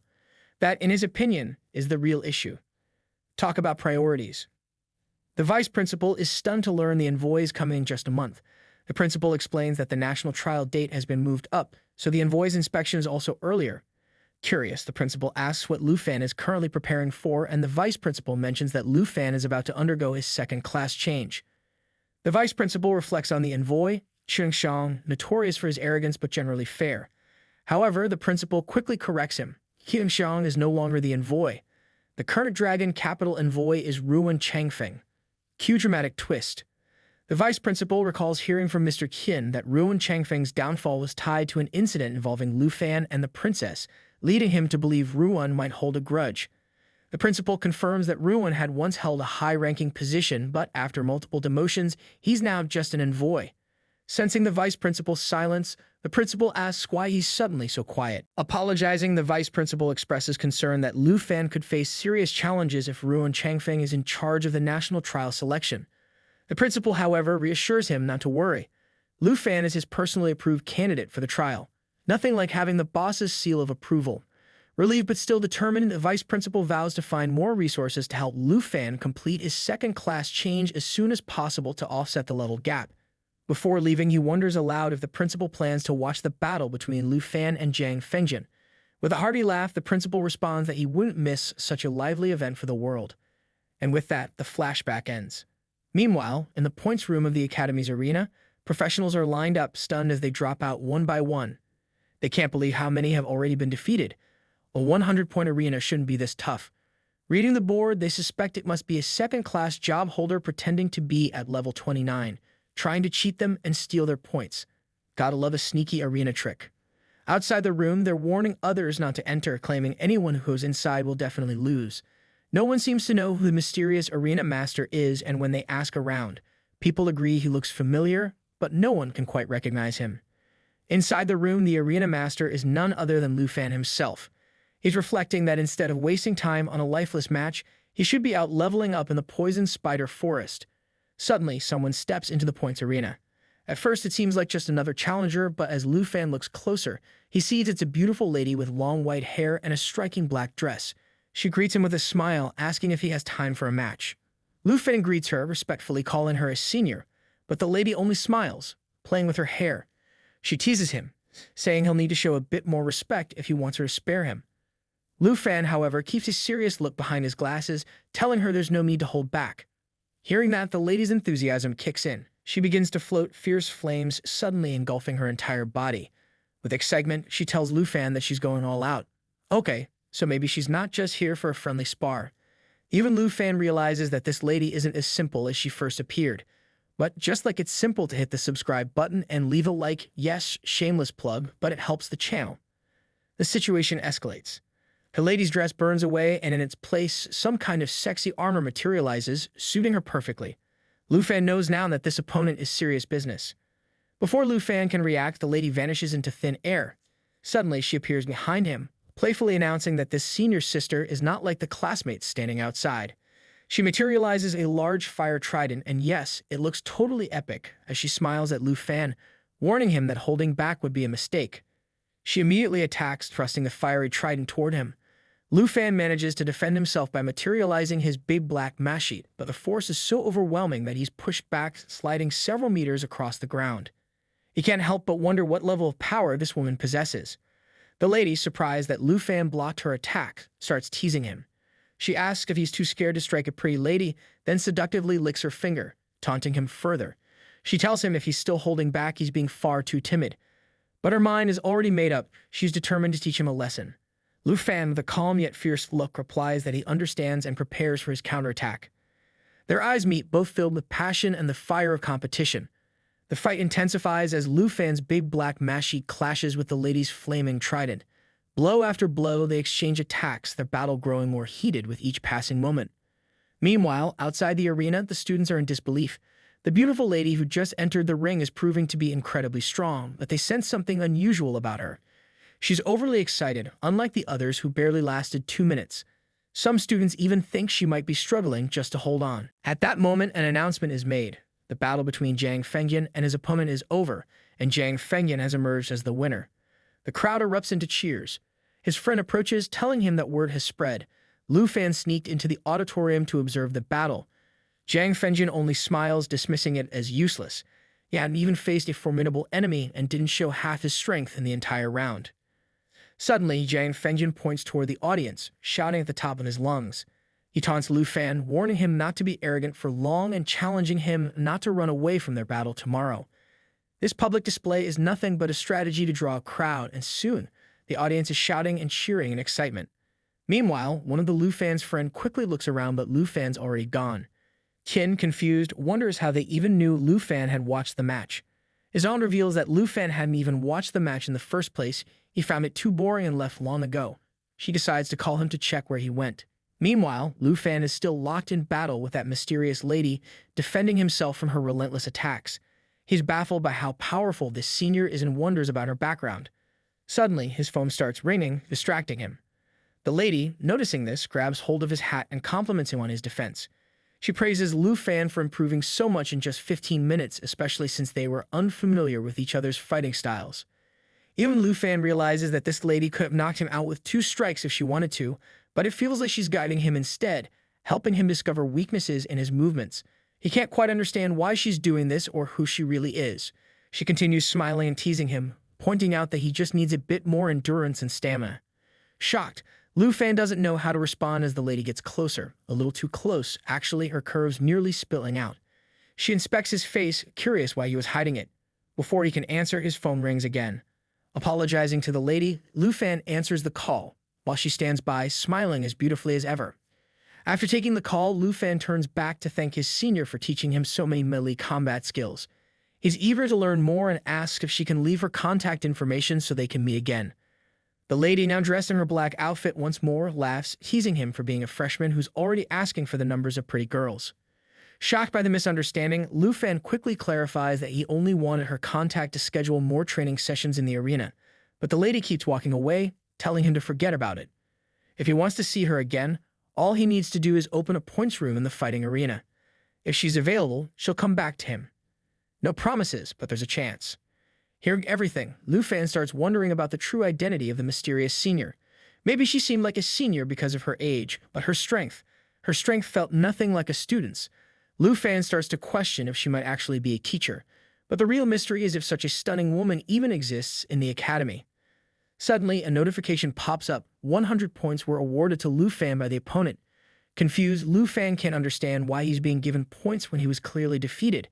Determined to figure it out, he bolts out of the arena in search of the senior lady, but no matter how much he searches, she's nowhere to be found. As he runs around, students tell him to calm down and stop running through the dormitories like a madman.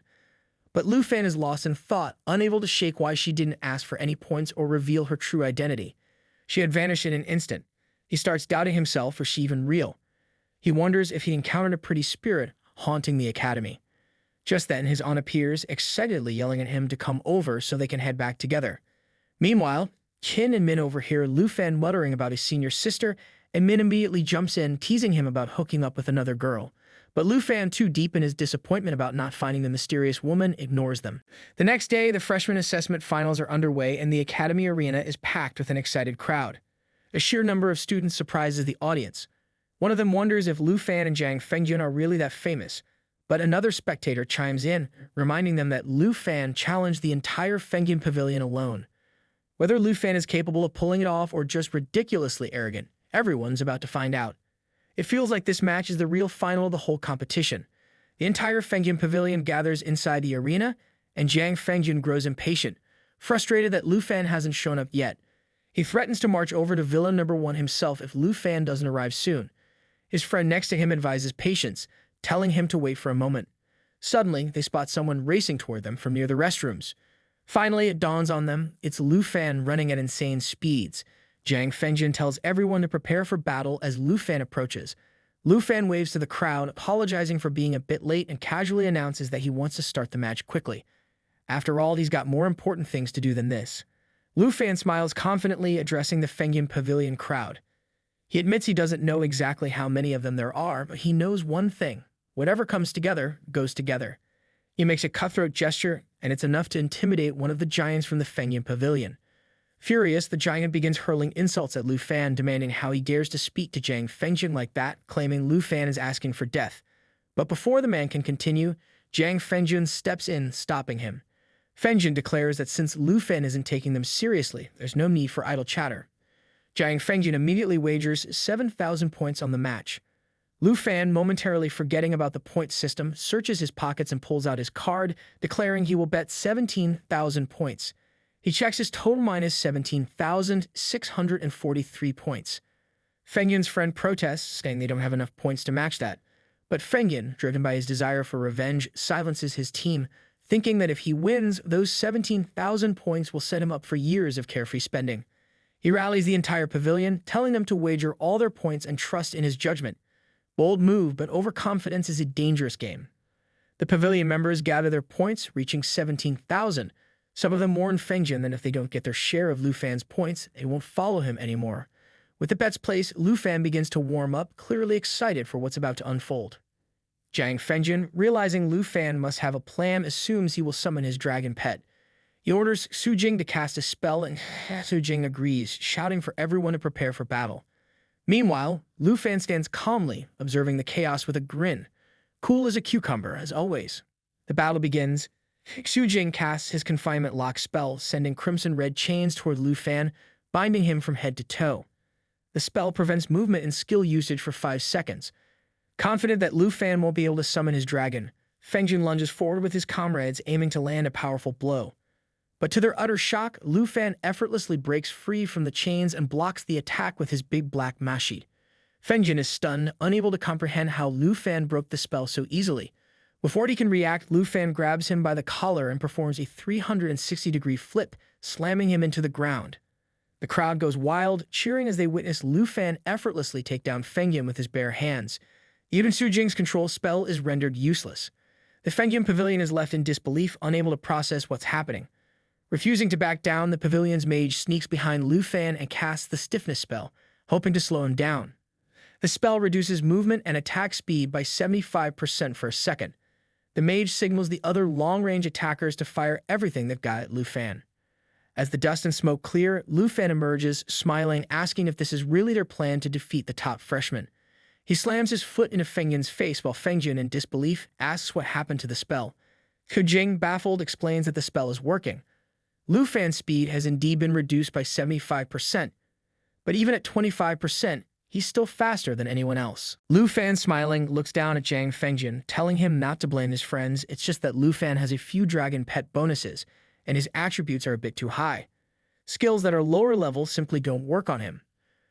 Fengjin, feeling the pressure, puts on his blindfold and immediately activates his afterimage skill, a trick he practiced before. The Fengjin pavilion cheers, thinking their leader has finally pulled out his trump card. This was Jiang Fengjin's special move, and they believe Lu Fan is finally in trouble. But Su Jing can't understand just how wide the gap between their abilities is. Despite Fengjin's skills being active, they have no effect on Lu Fan. One by one, Lu Fan easily defeats all the mirages Fengjin creates. He even compliments Fengjin's move, admitting it was pretty cool, but it's time to end things. Lu Fan begins to materialize a massive fireball, large enough to obliterate the entire arena. He tells Fengjin that since he claimed to be number 1 in the freshman assessment, Lu Fan won't hold back. It's time to show his true power he didn't even reveal to Chen Qianzi during the competition. Fengjin, realizing something serious is coming, watches in disbelief as Lu Fan summons the legendary Black Dragon in its World Destroyer form through the fireball. The dragon, engulfed in intense flames, instantly burns away the remaining mirages. The entire Fengjin pavilion starts running in terror as the massive dragon rises, covering the sky and blocking out the sun. One of Fengjin's teammates pulls out a phone to record the chaos, while the others scream for help, terrified because they've never seen a real dragon before, let alone one this powerful. Yeah, no amount of practice prepares you for that. Fengjin, now with his blindfold off, stares at the black dragon in its destroyer form, realizing this dragon is on an entirely different level than the fake dragon tamers he's faced before. His team begs him to escape, but Fengjin knows he's made a huge mistake. Lu Fan warns him to brace himself and not fall down just yet, as his counterattack is coming. The dragon howls, and Lu Fan unleashes a pressure attack, causing fear, immobilization, and stunning effects on all enemies within a wide range. The entire pavilion is hit, and though they try to run, they're completely paralyzed. They want to scream for help, but they can't. Fengjin, too, realizes he's powerless against someone as strong as Lu Fan. His body won't obey him, leaving him frozen in place. Finally, Lu Fan grins and pulls out his card, asking Fengjin if he now understands who the true number 1 in the academy is. With that, Lu Fan collects all of the Fengjin pavilions, points minus 12,041 in total, far surpassing the original 17,000 wager. Fengjin collapses, fainting from the overwhelming defeat. Meanwhile, the girl recording the fight captures the moment as Xiao Yi approaches Lu Fan. Lu Fan acknowledges her, telling her the mission is complete, though he still has some important business to attend to, as if defeating an entire pavilion wasn't enough for one day. Meanwhile, at the Dragon Academy points room, Lu Fan is on the phone with Hin, boasting about the massive number of points he earned from the match. He promises to share some of his winnings once he gets back to the villa. Hin, excited, suggests throwing a party to celebrate the victory, but Lu Fan has more pressing matters on his mind. Just then, someone steps into the points room. It's none other than the beautiful senior sister, dressed in the same striking black outfit. She approaches Lu Fan, asking if he was really waiting for her. Lu Fan, grinning, replies that there's no point in competing with anyone else. If he truly wants to learn, it's by challenging someone like her. After all, she's over level 70. This leaves the senior sister momentarily stunned. She glances toward the entrance, noticing the minimum level set to 70. Even Lu Fan pieces it together. She isn't a student at all, but someone far beyond what he initially thought. The vice principal kneels down, checking Jiang Fengyun's pulse after the fierce battle ends. As he surveys the arena, still filled with members of the Fengyun Pavilion, he realizes that Lu Fan truly understands the importance of taking the right action at the right time. Remarkably, despite the intensity of the fight, no one's life is in danger. Meanwhile, back in the points room, the senior sister teasingly asks Lu Fan if he set a trap for her to walk into. According to her, Lu Fan is really becoming quite the troublemaker. Lu Fan quickly defends himself, telling her it wasn't a scam. The level limit of the points room is clearly posted on the door, and since she entered willingly, it must mean she's over level 70. Definitely not a student. The lady, slightly annoyed, asks if she's not a senior. Then who does he think she is? Lu Fan, puzzled, reflects on her appearance. She looks young, just like a senior, but her strength is far beyond that of any student. She must be a teacher, he concludes. The lady bursts out laughing, amused by his guess. She tells Lu Fan that regardless of the situation, she is still his senior. Then her demeanor shifts as she steps closer, commenting that this time he didn't cover his handsome face, making it much more pleasant to look at him. Suddenly, her tone becomes serious again. She warns Lu Fan not to dig too deep into who she is. If he wants to see her again, the points room must not be set at level 70 or higher, otherwise she won't return. Lu Fan, a bit nervous, promises he won't set the level too high, though he had been thinking of setting it to 80 next time. Guess that's off the table now. As if on cue, the lady is engulfed in flames once more, her black dress disappearing as her sexy armor returns. She compliments Lu Fan, remarking that after seeing her fighting technique, he immediately used it during his battle with Jiang Fengyun. Looks like our boy's a quick learner. Hearing the praise, Lu Fan starts to smile as he materializes his big black mashi, realizing that the senior sister must have been watching the entire battle in the arena. She begins explaining how it shocked the audience when Lu Fan summoned his dragon pet so quickly and how, even after counterattacking, he knocked down Fengyun with lightning speed. She adds that his quick reactions were a testament to the speed he honed in the points room. Flattered by the compliments, Lu Fan scratches his head and thanks her for her guidance, admitting he still has many weaknesses when it comes to melee combat skills. Suddenly, without warning, the lady materializes her fire trident and lunges at him. Lu Fan, caught off guard, can barely comprehend what's happening. Her demeanor shifts, dead serious now, as she tells him that while he's made great progress, he's still far from being able to boast about it. A little humility goes a long way. Realizing his mistake, Lu Fan quickly apologizes, telling her he wasn't trying to be modest, he genuinely wants to keep learning. He then starts buttering her up, praising her skills and kindness, saying she treats him like a younger brother, especially with how she taught him last time and even gave him 100 points. Determined to improve, Lu Fan insists that if she continues to guide him, he'll make rapid progress, even offering to pay her for the lessons. Our boy really knows how to keep her around. The lady laughs heartily, telling Lu Fan he's quite good at building relationships. She declines the tuition offer, but puts a playful condition on him. If he wants to keep learning from her, he has to bring her some enchanted food from his house, especially since she's heard he has a big sister who's also a great cook. Lu Fan smiles, agreeing that it's no problem, thinking to himself that even though his aunt isn't his real sister, it's practically the same. With the food talk settled, the lady turns serious again and asks what else Lu Fan learned in the arena. Granting, Lu Fan readies his mashi, but the lady's expression turns fierce. It's fight mode now. As the two clash, the lady compliments Lu Fan on his increasing speed. But then with a devilish smile, she makes a tempting offer. If Lu Fan can land just one hit on her, she'll reward him with a new weapon. Lu Fan, confused, barely has time to process her words before she leaps into the air and smacks him in the face with her thighs, almost as if she's belly dancing. She teasingly tells him that his current weapons can no longer keep up with his skills, and the same goes for her own. She jokes about whether she should use a fire trident with a longer handle next. Setting the joke aside, Lu Fan realizes that his big black meshi has been with him for a long time, but he's grown attached to it, especially the special effects that come with it. As the lady launches another attack, she playfully asks him what he really wants besides a new weapon. Lu Fan, though tempted, avoids confessing his real feelings and instead says he wants the enchantment scroll. The moment he mentions that name, the lady freezes in shock. She's stunned that Lu Fan even knows what that powerful enchantment is. Looks like things just got serious. The lady lunges at Lu Fan, her expression filled with anger, asking if he even realizes how rare and expensive the item he's demanding is. Lu Fan, unprepared, tries to tell her to wait, but she's too furious to listen. She snaps at him, saying she wants him to go to hell for asking something so outrageous. Her words pierce through Lu Fan, leaving him speechless. Later in the evening, we find Lu Fan back at the villa. He complains to his aunt, telling her he wasn't able to land a single hit on the senior sister all afternoon, and now his entire body is sore from taking so many hits. Meanwhile, Kin sits nearby, focused on her tablet, while the aunt, clearly shaken, tells Lu Fan she was scared to death during his battle with Jiang Fengjun, thinking they were going to fight to the death. According to some information she heard from Nian Ying, the senior sister probably isn't a teacher at the academy. At least, the girl has never met her before. Suddenly, Kin pipes up, informing Lu Fan that he's becoming popular on the school forum again, thanks to the video the Fengyun Pavilion uploaded, which included footage of him alongside the legendary Black Dragon.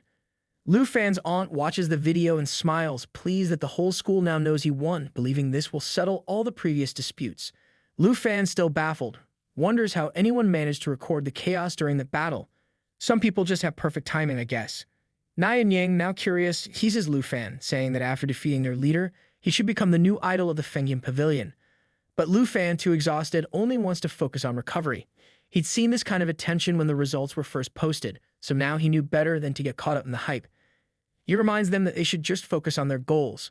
Hearing this, Nian Yang grows curious, wondering what exactly Lu Fan's goal is. Later in the spider's secret realm, Lu Fan continues leveling up. Nian Yang struggles to understand why his goal is just leveling up. She assumed he was focused on learning new techniques from his seniors. Lu Fan explains her that if he can upgrade his level, he'll have an advantage over his seniors. Just as he battles the spider monsters back-to-back with ferocious attacks, Lu Fan suddenly feels it. He's finally reached level 30.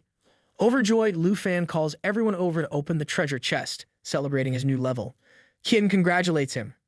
While the aunt can barely stop herself from vomiting at the sight of the lifeless spider bodies, Min and Nian Yang are equally excited, knowing that now Lu Fan has hit level 30, he can finally visit the job transfer hall and upgrade his class to the second level. Lu Fan emerges from the secret realm, with Qin eagerly awaiting to see what happens after his second job transfer. As soon as the students turn around and recognize him, the one who single-handedly defeated Chen Qianzi and the Fengyun Pavilion, chaos ensues. Boys and girls alike swarm him, eager for selfies, autographs, and handshakes. It quickly becomes overwhelming, separating Lu Fan from the rest of his group.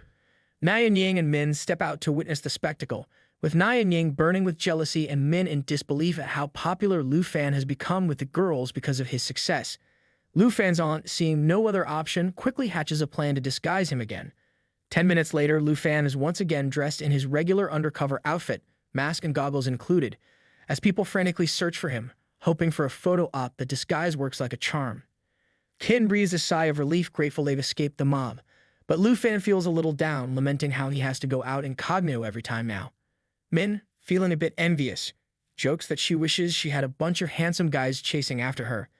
Meanwhile, Nian Yang, also visibly jealous, changes the topic, pointing out that there's no historical record of a second job transfer for Dragon Tamer. This means there's no reference material to guide Lu Fan through the process. Qin, ever the optimist, reassures Lu Fan, saying he's about to make history. Even Lu Fan realizes this is uncharted territory. He'll have to rely solely on himself to navigate the job transfer. Finally, Min pats him on the shoulder, announcing they've arrived at the job transfer hall. All the ladies give Lu Fan encouraging smiles, reminding him that the ceremony must be conducted alone. Though they can't join him, Lu Fan reassures them not to worry, saying he'll figure it out somehow. He taps his student card onto the podium and enters a circular chamber where it's announced that the second stage transfer is ready. While many branches are available, there's no existing information about a Dragon Tamer's job transfer. Lu Fan realizes that typically job transfers are recorded for future reference, but no such record exists for Dragon Tamers. Despite the challenge, he decides to explore the system and understand his options. A blue light envelops him and 3 multicolored notifications appear before him. The first is Dragon Priest, a path focused on healing, recovery, and major enchantments. It emphasizes buffing dragon pets to increase their output, but the user's own abilities take a backseat. The second option is Dragon Spellcaster, which is closer to a mage's path. Choosing this would allow Lu Fan to learn dragon magic, absorb his dragon pet's skills, and use them himself. Finally, Flame Dragon Warrior is entirely focused on strength and endurance, teaching more melee and damage-reducing skills while even allowing Lu Fan to transform into a dragon to fight in a giant form. Lu Fan feels torn, realizing each option forces him to sacrifice one aspect of his combat style for another. None of the options seem to align perfectly with his combat preferences. But then something catches his eye. A fourth notification appears. Dragon Rider. A massive armor with a cape materializes before him as Lu Fan reads that this branch allows him to energize his skills with his dragon pets, making them even more powerful when paired together. This path doesn't limit him to a specific combat style, allowing him to develop in all directions and enhancing his fighting abilities in combination with his dragons. This is it. Lu Fan realizes this path perfectly fits his style. He's always liked to fight alongside his dragons, relying on both himself and his pets to take on challenges. Finally, he makes his decision. Dragon Rider it is. Meanwhile, back to the ladies waiting outside the hall. They're growing more nervous by the minute. Min wonders why it's taking so long, and with each passing moment, their anxiety only increases. The aunt turns to Min, trying to calm her down, telling her not to be nervous. But it's clear she's more anxious than anyone else. Min notices, unable to hide her concern. Nian Yang, calm and composed, reassures everyone that Lu Fan is exploring new possibilities and his choice might even change the rules of this era. Naturally, he's being careful. Qin adds that they should trust Lu Fan, especially now, because the 800-year decline of dragon-related professions is about to end. Suddenly, the door opens and Lu Fan steps out. The ladies being with happiness, relieved that the ceremony is over. They eagerly ask him about the profession he chose. As they walk back, Lu Fan reveals that he's now a dragon rider, with his contract slots increased from 2 to 3. Min, curious, wonders if Lu Fan needs to learn to ride for his new profession to work. Lu Fan explains that one reason he chose Dragon Rider is because he already obtained a dragon riding saddle in the cemetery's secret realm. As long as his dragon pets reach level 30, he can ride them. He also mentions that now, with his 3rd contract slot unlocked, he can finally tame the Star Dragon. His aunt, teasingly, says the thought of him riding 2 dragon pets feels a little weird. Laughing, Lu Fan turns to her and warns her not to imagine anything strange, explaining that he will only ride his dragon pets in their full dragon forms, not their human forms. Just as he finishes, he spots the senior sister near the villa. She walks over, playfully telling Lu Fan she should have given him her contact information earlier since he's wasted quite a bit of time. Min quickly realizes this is the senior who trained Lu Fan until exhaustion, and she, like everyone else, can't help but be mesmerized by the lady's beauty. The senior sister smiles, assuming Lu Fan has told them a lot about her. She then approaches his aunt, asking if she's the enchanted cook. The aunt confirms, and the senior sister asks if she can borrow Lu Fan for a while. Everyone is momentarily stunned, but the senior sister clarifies they need to run errands in Dragon City and tells them not to get any strange ideas. The aunt quickly agrees, saying that after all the guidance Lu Fan has received from her, there's no need to ask permission. She even invites them to dinner once they're done. With a grin, the senior sister grabs Lu Fan's hand, accidentally brushing against her chest, and thanks the aunt before taking him along. Lu Fan is shocked that no one cares about his opinion in all of this. He feels a bit down, especially since he was just about to tame the Star Dragon, but now this unexpected turn of events has him following her instead. The senior sister casually tells him to change into something more stylish before they head off. Later, Lu Fan joins her in her speeding car, most likely breaking all the speed limits. He reads a message warning him to be cautious around the senior sister, as she isn't even a teacher at the academy. His unease grows. The camera zooms out, showing Lu Fan looking sharp but still silent. The senior sister notices and asks why he's so quiet and what's bothering him. Lu Fan hesitates before asking where they're going. Smiling slyly, she reveals they still need to buy the super rare consumable he requested as a gift. Realizing what she's talking about, Lu Fan's excitement quickly returns. This ride just got a whole lot more interesting. After a long drive, Lu Fan and the senior sister arrive at the Longdu auction house. Just as the auction is about to start, Lu Fan quickly realizes why they're here. The enchantment scroll he's been eyeing is up for auction. The senior sister encourages him to seize the opportunity and buy the scroll, but Lu Fan can't help but remember the ridiculous bid the vice principal placed during the secret realm of the cemetery auction. He's sure this rare scroll will be just as expensive, if not more. Worried, Lu Fan suggests they forget about it. The senior sister, smiling as always, reassures him not to worry. She confidently tells Lu Fan that she's far richer than he could ever imagine. However, Lu Fan feels uneasy. He doesn't want to owe her anything, especially before knowing her true identity. He insists that somehow he'll find a way to pay for it himself.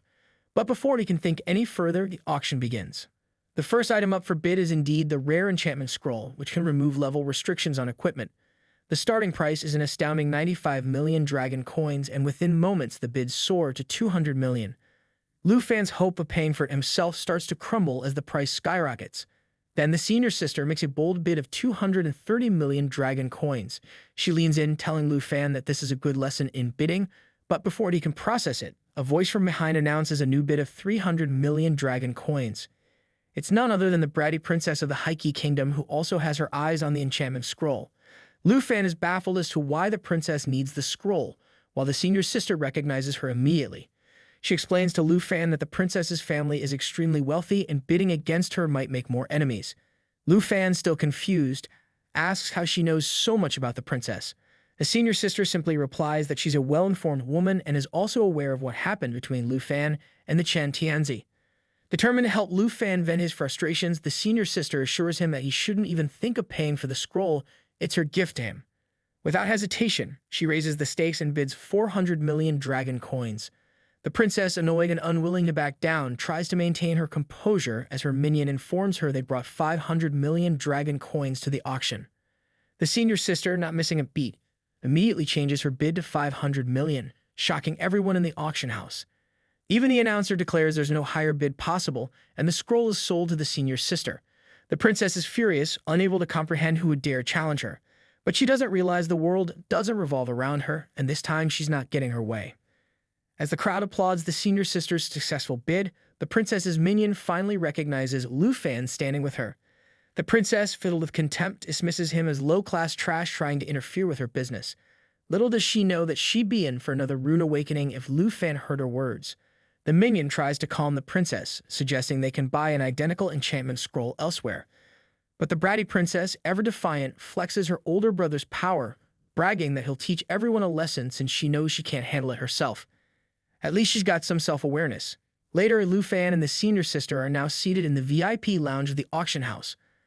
A lady in a red dress enters the room and immediately recognizes the senior sister. The red dress flatters the woman's figure, and the senior sister warmly hugs her, apologizing for not telling her in advance that they were coming. Looks like this auction just got even more interesting. The lady playfully scolds the senior sister for not at least saying hello when she arrives at the auction house, noting that the senior always spends a lot of money on small things each time. It's part of the lady's job to cater to her. As she speaks, her attention shifts to Lu Fan, a new face in the auction house. The senior sister introduces him as her junior, and adds that the enchanted scroll she bought was a gift for him. The lady, with a curious expression, introduces herself as Sister Du Yaqiu, the boss of the auction house. She warmly tells Lu Fan that if he ever wants to buy something unusual in the future, he's welcome to come by and browse. Lu Fan introduces himself as well, still processing the surprise that the senior sister knows the auction house owner so well. The bigger shock comes when Sister Du Yaqiu reveals that the senior sister is actually her sister-in-law, and she runs the auction house with her brother. This revelation catches Lu Fan off guard, suddenly making sense of the senior sister's seemingly endless spending ability. Realizing how deep the connection runs, Lu Fan insists on repaying the money for the scroll someday, although the amount minus 480 million dragon coins is overwhelming. The senior sister, unfazed, tells him to come and check out his new gift. Lu Fan, grinning like a kid, is excited at the possibilities. With this enchantment scroll, he can finally eliminate the level 60 requirement on the soul wing of the Flying Dragon King, allowing him to equip it immediately and take to the skies. While Lu Fan is wrapped up in his excitement, Sister Du Yaqiu and the senior sister chat among themselves about rare item donations and something called an illustrated book. Jokingly, the senior sister tells Lu Fan that he now has to think about how he's going to repay the 500 million dragon coins, as there's no escaping it. Sometimes it's hard to tell if she's flirting or just teasing him, Lu Fan thinks. Curious about their conversation, Lu Fan asks what they're talking about. The senior sister explains that this was part of the reason she brought him to the auction house. She picks up a tablet and shows him something. She reveals the secret to why she can buy expensive items from the auction house without a second thought. It's the treasure book collection system. As long as Lu Fan collects items that aren't already listed in the illustrated book of the auction house, he can earn money just by adding them. The price of truly rare treasures is often hard to estimate, but entering them into the book guarantees a payout of 3% of their estimated value. As Lu Fan scrolls through the tablet, he spots a treasure weapon with a level 80 requirement. He realizes he doesn't need to sell these rare items. Just submitting them into the book will earn him 3% of their value. This scheme promotes the auction house, but it's also pretty profitable for treasure holders. Lu Fan understands that with this method, he can pay back the 500 million dragon coins fairly quickly. A sudden idea strikes him. He immediately pulls out the soul wing of the Dragon King and asks Sister Du Yaqiu to appraise it. She instantly recognizes it as a legendary level 60 flying wing, the best of the best. She estimates its value to be at least 2 billion dragon coins. Lu Fan, without hesitation, decides to enter it into the treasure book, securing himself a cool 60 million dragon coins from the 3% cut. Easy money, he thinks, though he knows it's still far from the 500 million he owes. With confidence, Lu Fan tells Sister Du Yakyu that he has an even rarer treasure to offer. At first, the lady is skeptical. What could be rarer than the flying wing? But when Lu Fan pulls out the blue dragon egg, both Sister Du Yakyu and the senior sister are left speechless. The senior sister and Sister Du Yakyu stare in awe as they realize it's none other than the legendary star dragon egg. In shock, Sister Du Yakyu quickly pieces everything together. This boy in front of her is none other than Lu Fan, the dragon tamer from the southern province. Seeing the dragon egg, the senior sister turns to Lu Fan and asks if, aside from the black dragon, he now has another dragon. Lu Fan, after a brief moment of thought, realizes that if he counts the 2 dragon kings summoned by his bone flute, he now has 5 dragons. It's too bad he fed the bone flute to the emerald dragon. He could have recorded it in the treasure catalog and made some money. The sister-in-law, still in shock, acknowledges that while the soul wing with no level restrictions was a supreme treasure, this dragon egg is truly unprecedented. She quickly takes back what she said earlier, telling Lu Fan that some treasures are so valuable they can't be appraised for a price. Lu Fan wonders aloud if the dragon egg can't be recorded, but the sister-in-law clings to him, practically begging him to record it in the treasure catalog. With this dragon egg, their auction house's reputation would spread across the nation or even the world. This was their chance to go down in history. Meanwhile, the senior sister reflects on the sheer potential of owning a dragon. Just having one gives someone the hope of becoming the best in the world. And here was Lu Fan with several dragon eggs at his disposal, an extraordinary feat for someone his age. The sister-in-law, not one to miss an opportunity, starts negotiating with Lu Fan. She offers him an incredible deal. If he records the dragon egg in their catalog, he can come to the auction house once a month, and if he likes something, he can take it. No matter the price, the auction house will cover it. Lu Fan, seeing the immense privilege of obtaining rare items once a month, finds it impossible to refuse. Finally, he agrees, telling her to record both the soul wing and the dragon egg in the treasure catalog. However, he still wants to know when the privilege begins. Overjoyed, the sister-in-law hands him her tablet and tells him the privilege starts immediately. Lu Fan grins, knowing he has an item he wants to take away for free right now. With that done, Lu Fan and the senior sister exit the auction house, and Lu Fan informs the sister-in-law that he's using his privilege to take the scroll of enhancement. The senior sister, irritated, scolds Lu Fan, reminding him that she wasn't in a rush from the 500 million. But Lu Fan sees no problem. His deal is effective immediately, and he chooses the level removal scroll. The senior sister, still grumbling, suspects that the sister-in-law got too greedy, quickly waiving the 500 million auction price without a second thought. Now she can't even ask for interest. Lu Fan, however, is unfazed, mentioning that he'll have to remember to come back every month to claim his prize since the auction house has recorded so many rare items. As they step outside, they notice a large screen showing the updated treasure catalog. The audience is buzzing with excitement. It's been ages since the auction house has found a treasure worth noting, and today might be their lucky day. People are eager to see the new addition. To Lu Fan's surprise, both his soul wing and dragon egg have already made it to the list, and the audience is in shock. Screams of excitement erupt when they realize the new listing is a dragon egg, something that could potentially destroy nations. The crowd goes wild, with people demanding information from auction agents offering to sell everything they own just for a chance to buy the egg. Some frantically call their higher-ups, reporting the dragon egg sighting with urgency. Lu Fan, realizing the gravity of the situation, understands that the auction house's popularity is about to explode. But the senior sister snaps him out of his thoughts, warning him that now isn't the time to celebrate. People will go crazy trying to see the dragon egg, and if they don't get out of there soon, they might be trapped inside the auction house overnight. Chaos breaks out as the crowd turns into a frenzied mob, pushing and shoving their way into the auction house, desperate for a glimpse of the dragon egg. VIPs and higher-ups are trampled in the frenzy as the situation spirals out of control. In the midst of the madness, Lu Fan and the senior sister finally making it out unharmed. The senior sister is visibly annoyed by the chaotic pushing and pulling inside the auction house. Meanwhile, the lady regrets not negotiating a better deal with her sister-in-law, wishing she had asked for 3 or 4 rare items a month for Lu Fan instead of just one. Realizing the chaos around him, Lu Fan begins to feel frustrated. He starts regretting his quick agreement to the lady's offer. Just one treasure item a month might not be worth it after all, he thinks. But despite this, he smiles and asks the senior sister where her car is. To his surprise, she spins the keys, winking at him, and says, The car is transformed into a beautiful bike.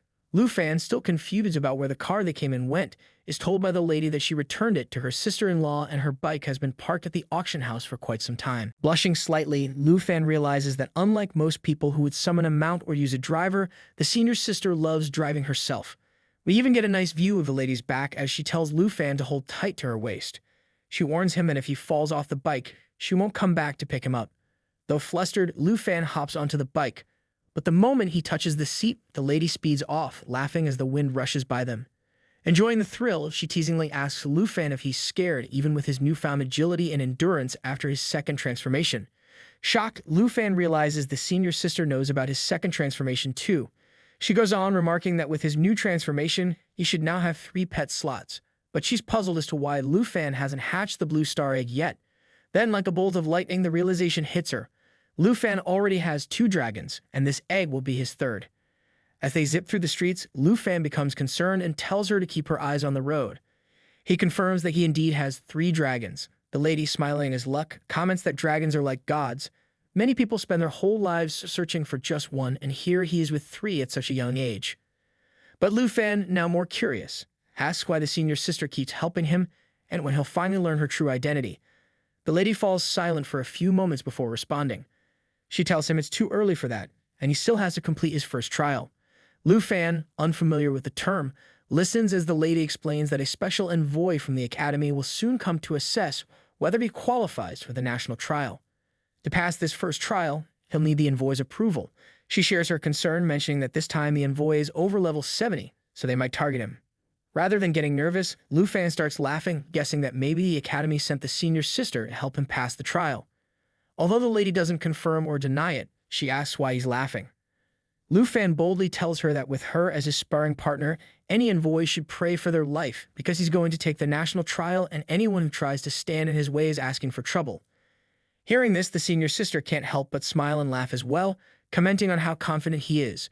She urges Lu Fan to leave the envoys no choice but to acknowledge him. However, as she looks up at the full moon, she realizes it's already midnight and worries because she promised the ladies at Villa Number 1 that she would bring Lu Fan back tonight. At that moment, Lu Fan pulls out the soul wing from his inventory. As the lady prepares to accelerate, Lu Fan surprises her by asking her to hold his hand, which makes the senior sister blush. With 2 large wings now equipped, Lu Fan tells her that for the last stretch, they're going to fly back to the villa together.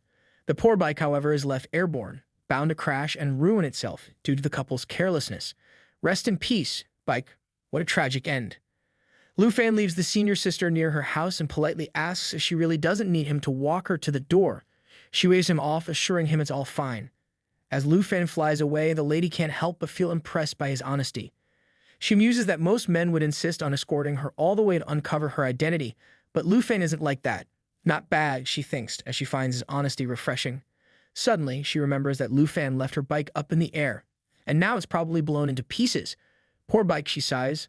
Back at the villa, Lu Fan sits between the 2 dragon ladies, feeling tired after the long flight. However, he's now more proficient with his soul wings. Finally, with nothing holding him back, he tells the dragon ladies to prepare. He's about to hatch the star dragon egg. The black dragon looks surprised, and the emerald dragon stirs from her nap. Lu Fan reminds them that despite their previous disagreements, they'll need to live in harmony from now on. With that, he begins channeling his aura into the star dragon egg, summoning the 3rd dragon to take the final contract slot.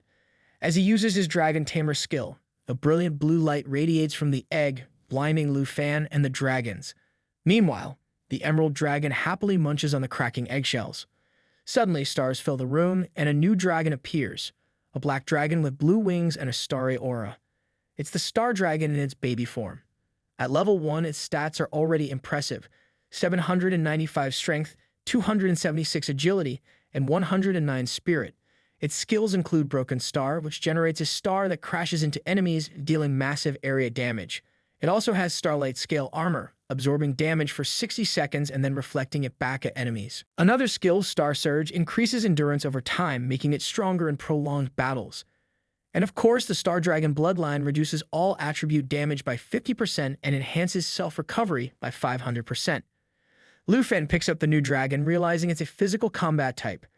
With an initial strength of 795, it's as strong as Sha Fei, but twice as powerful as Xiao Yi's initial attributes. He's excited, thinking that once the Star Dragon reaches level 20, its strength could easily surpass tens of thousands, even without buffs from the Emerald Dragon. As Lu Fan contemplates the dragon's abilities, the Star Dragon notices the Emerald Dragon eating the eggshells and rushes over, slapping them out of her hands.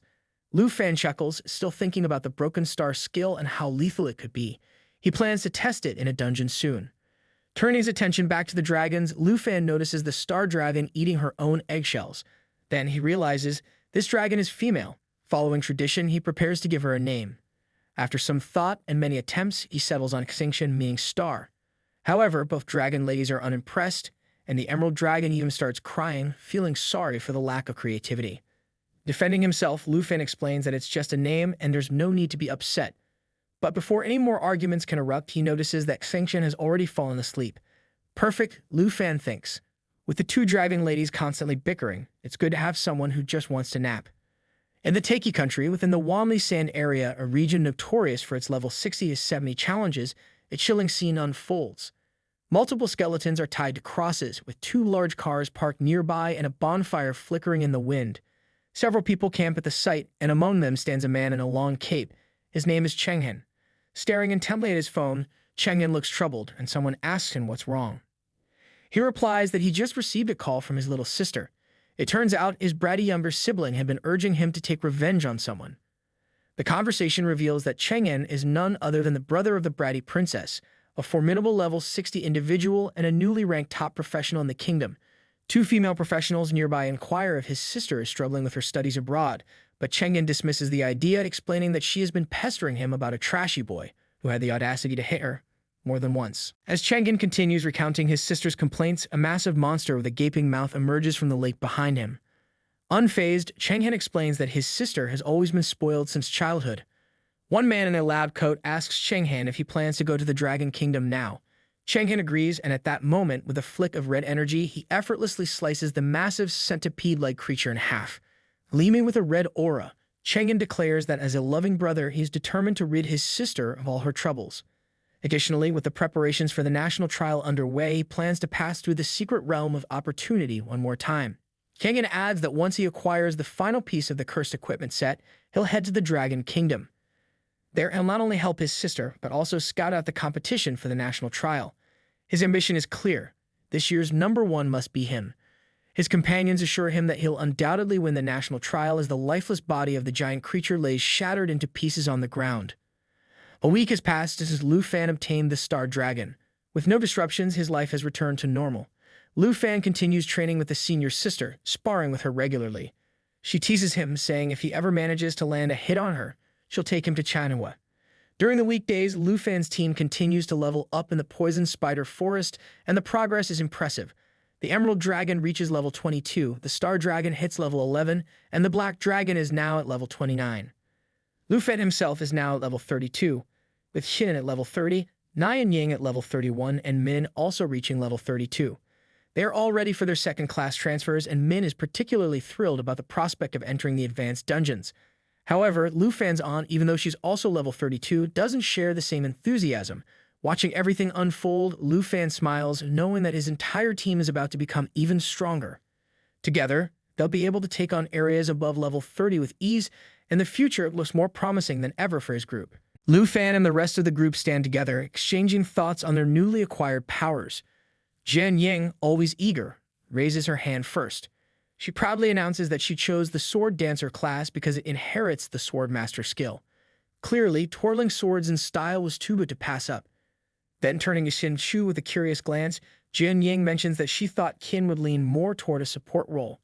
At this, Qin Chu chuckles and explains that she had considered it, but with Xiao Fei handling healing, there's no point in her tiny, I'll patch you up with this band-aid healing skills. So instead, she switched to a damage-dealing role, choosing the hidden combat class, Holy Light Judge. Her light attribute magic attack is now leagues stronger than before.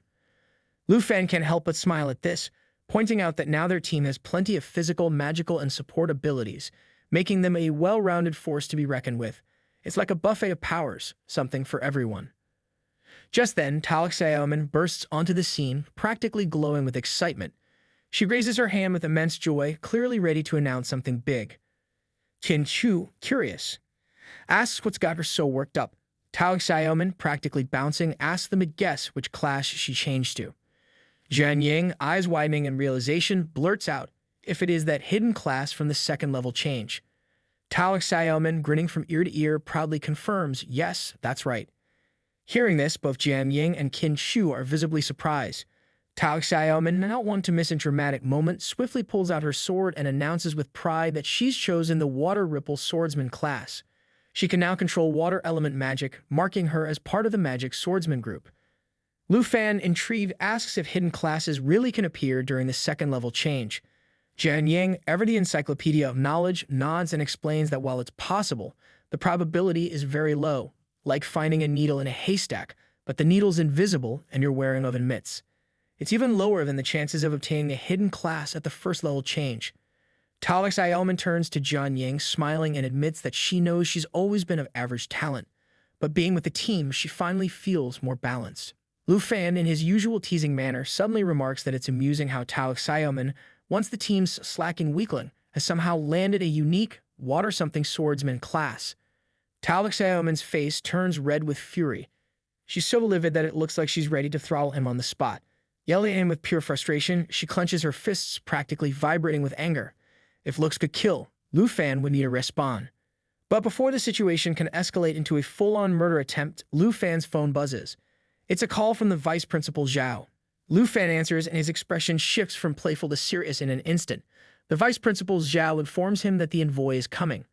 Lu Fan tells the Vice Principal that he will head over immediately. Tao Xiaoman, still fuming, is left standing there mid-yell. It's hard to stay mad when the universe interrupts your revenge plans. Later, at the Combat Class Hall in Dragon Capital Academy, students are seated along with Lu Fan and the lady teacher, their attention focused on the auditorium stage.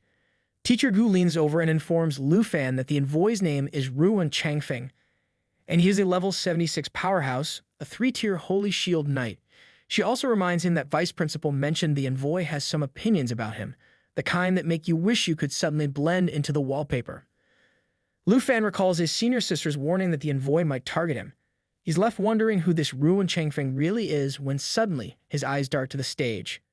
There, 3 individuals stand, and one of them, draped in a white robe, catches his attention. What really surprises Lu Fan, though, is the sight of the Brahma Staff, the legendary item that once ranked #1 in the treasure book of the auction house, before the Dragon A came into play. And now, this famous item is casually held by the hooded figure on stage, as if walking around with priceless treasures is just another Tuesday for this guy.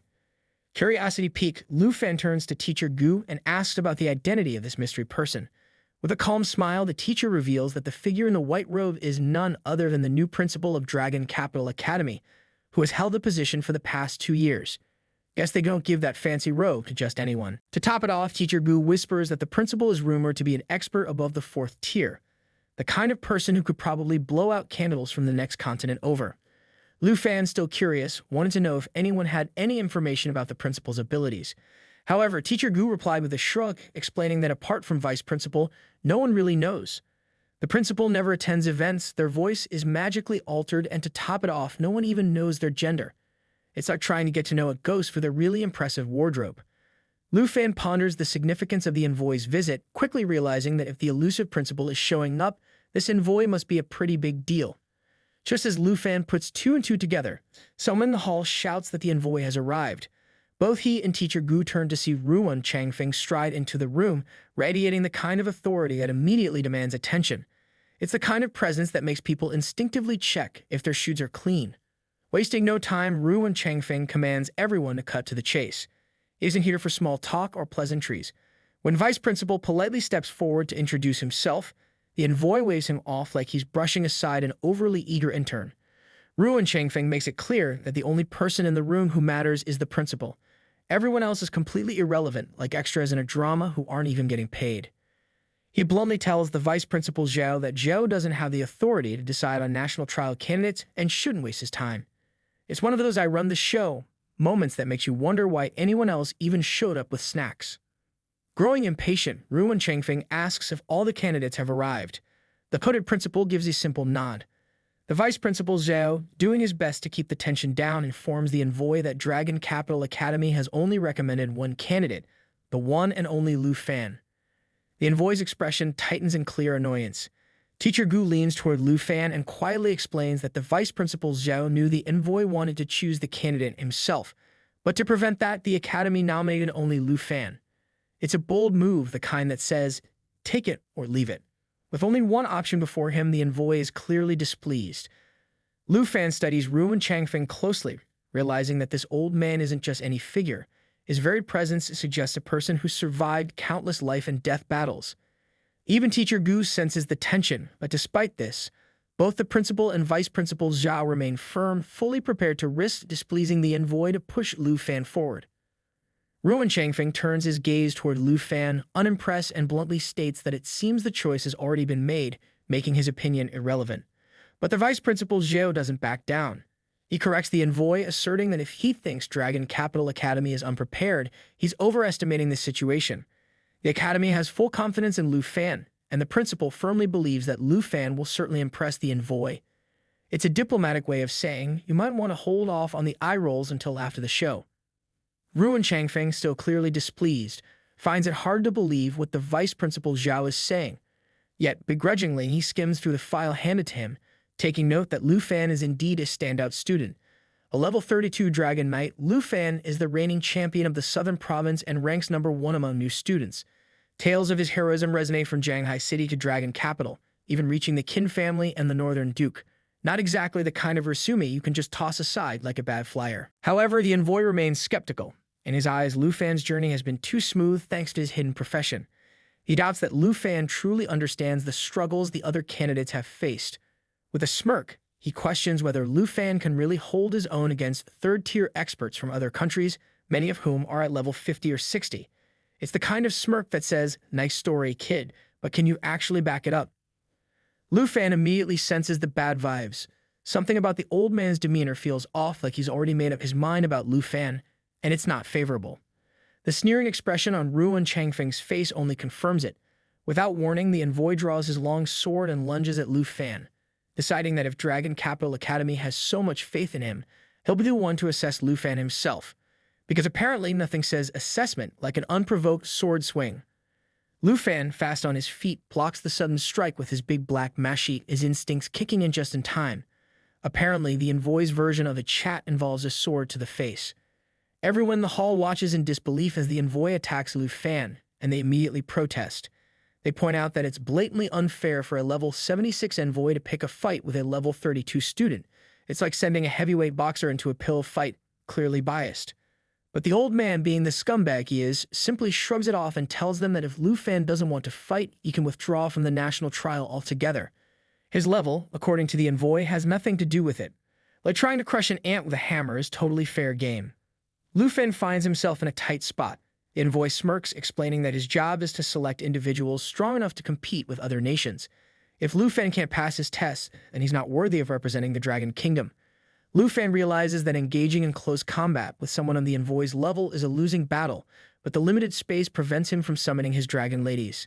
Doing so could harm everyone else around, and let's be honest, no one likes collateral damage at a school event. Sensing Lu Fan's hesitation, the old man grows even cockier, demanding that Lu Fan show his full strength. His mocking tone makes it clear that he expects Lu Fan to fail.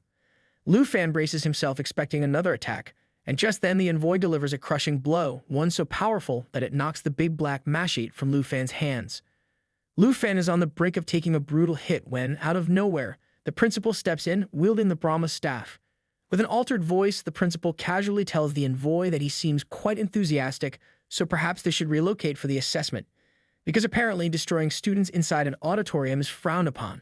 Suddenly, a crimson-red magic circle appears beneath their feet, and in the blink of an eye, the principal, vice principal Zhao, Lu Fan, and the old man are all teleported away. Meanwhile, the remaining students in the auditorium are left slack-jawed, watching as all four vanish without a trace. One moment they're witnessing a brawl, and the next, it's like a magic trick gone too far. The scene shifts to an outdoor arena where there's plenty of space for Lu Fan and the envoy to go all out. The old man, a bit surprised by the sudden change of scenery, quickly shrugs it off, claiming it doesn't matter where they are. What matters to him is seeing Lu Fan's true strength. Finally, in the midst of the envoy's madness, Lu Fan realizes exactly who he's dealing with. This old man was the official who allowed the bratty princess to run wild. No wonder the entire assessment had felt off from the beginning. It's like realizing the referee at your match is also the one who lets the star player throw tantrums. Now with enough space to unleash his full strength, Lu Fan wastes no time. He uses Flash Leap, teleporting to the head of his legendary Black Dragon, who's already transformed into her World Destroyer form. Even the envoy, smug as he was, recognizes this dragon. It's the same one despised by the bratty princess, the very one seen in that infamous video from a while back. The envoy, not one to back down, immediately materializes his golden shield, confident that no matter how impressive Lu Fan's dragon might be, a so-called newbie is no match for a level 76 Holy Shield Knight. In his mind, it's like bringing a tank to a water balloon fight. He's ready to dismiss Lu Fan as another overhyped rookie. But Lu Fan, never one to be underestimated, is more than ready to turn the smug old man into a holy shielded pancake. He doesn't back down and makes it clear to the envoy that he better pay close attention to what's about to happen. His legendary World Destroyer dragon, Shou Ye, roars with all her might, her presence radiating power as she prepares to unleash absolute chaos. It's the kind of roar that practically screams, "I didn't come here to play, old man." Shou Ye's thunderous roar sends chills down the spines of everyone nearby. The sheer intensity of her presence is so overwhelming that it freezes those around her in place. It's the kind of roar that doesn't just demand respect, it demands immediate reevaluation of every life choice up to this moment. The raw power in the air is palpable, and even the most seasoned fighters feel their knees wobble. It's as though the dragon, without uttering a word, commands the battlefield.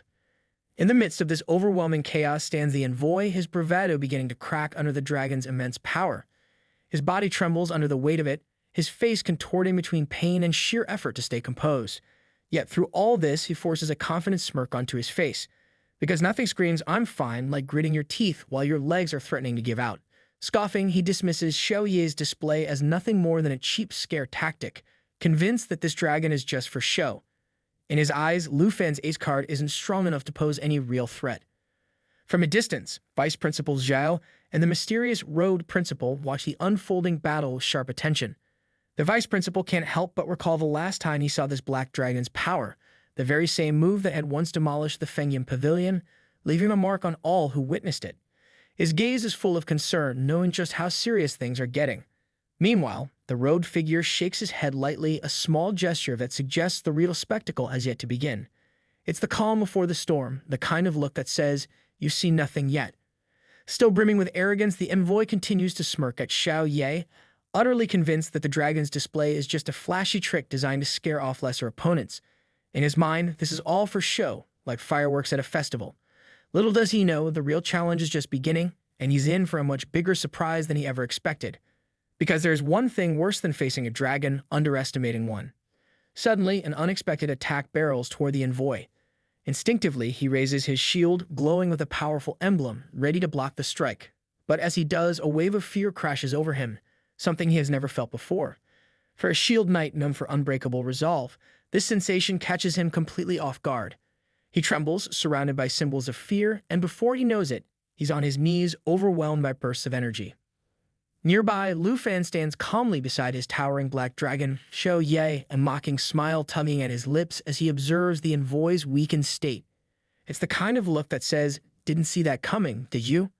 Despite the fear gripping him, the envoy takes a deep breath, forcing himself to regain composure. He activates his special stance, nullifying the fear, and grips his weapon tightly with renewed determination. Now, with his aura blazing with defiance, he charges forward, sword raised, fully intent on overpowering his opponent. But Lu Fan doesn't even flinch. The energy around him seems to bend to his will, as if responding to his command.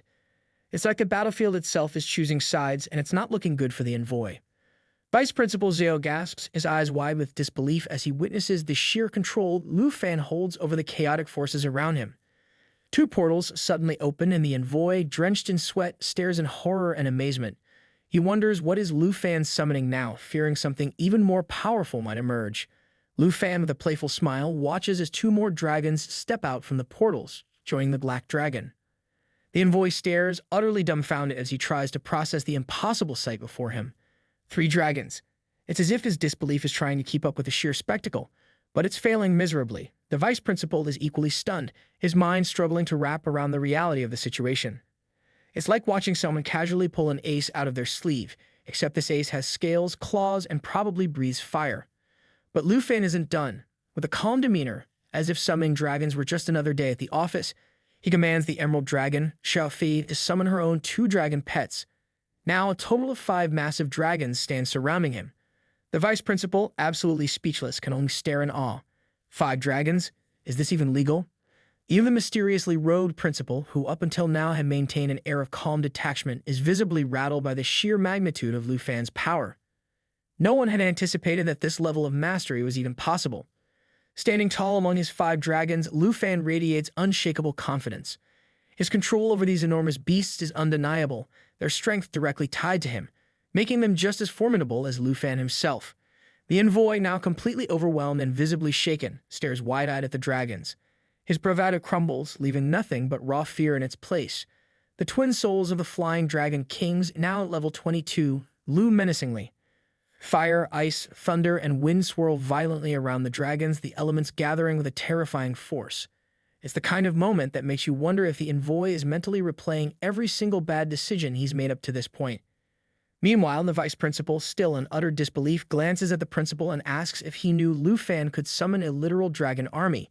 The principal, equally stunned, shakes his head, completely at a loss for words. He watches in shock as Lu Fan calmly unleashes his 5 massive dragons with a confidence that leaves the entire room breathless. It's not every day you see someone pull off a dragon squad like it's no big deal.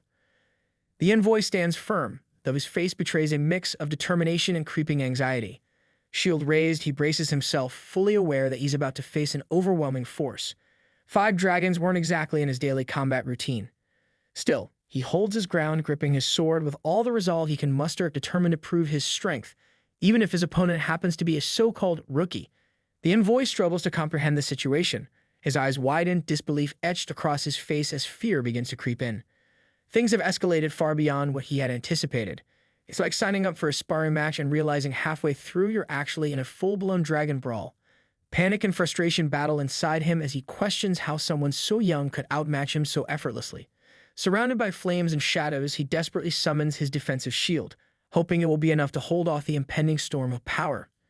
Meanwhile, Vice Principal Zhao steps forward, watching the battlefield with a calm but alert expression.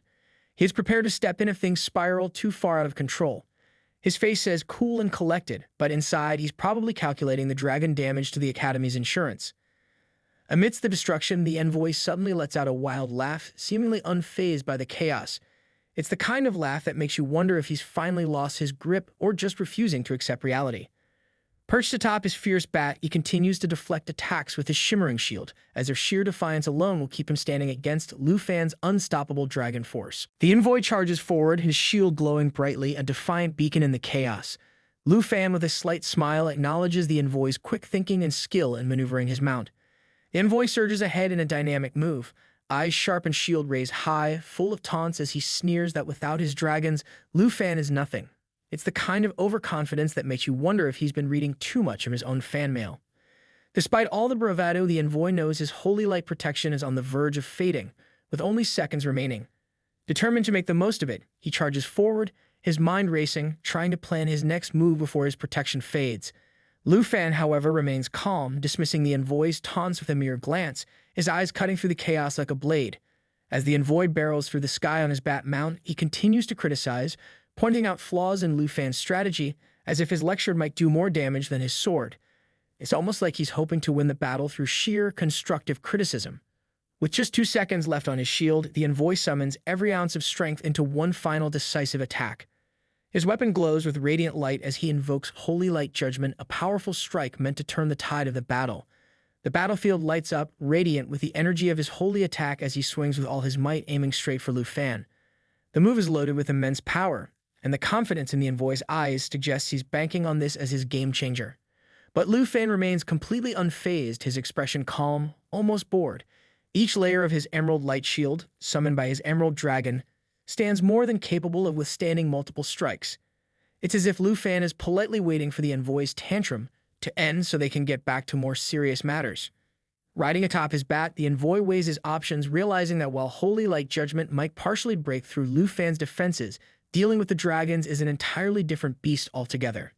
Meanwhile, Lu Fan channels the mighty Blue Dragon King's roar, and a towering spectral dragon crackling with energy appears swirling around him.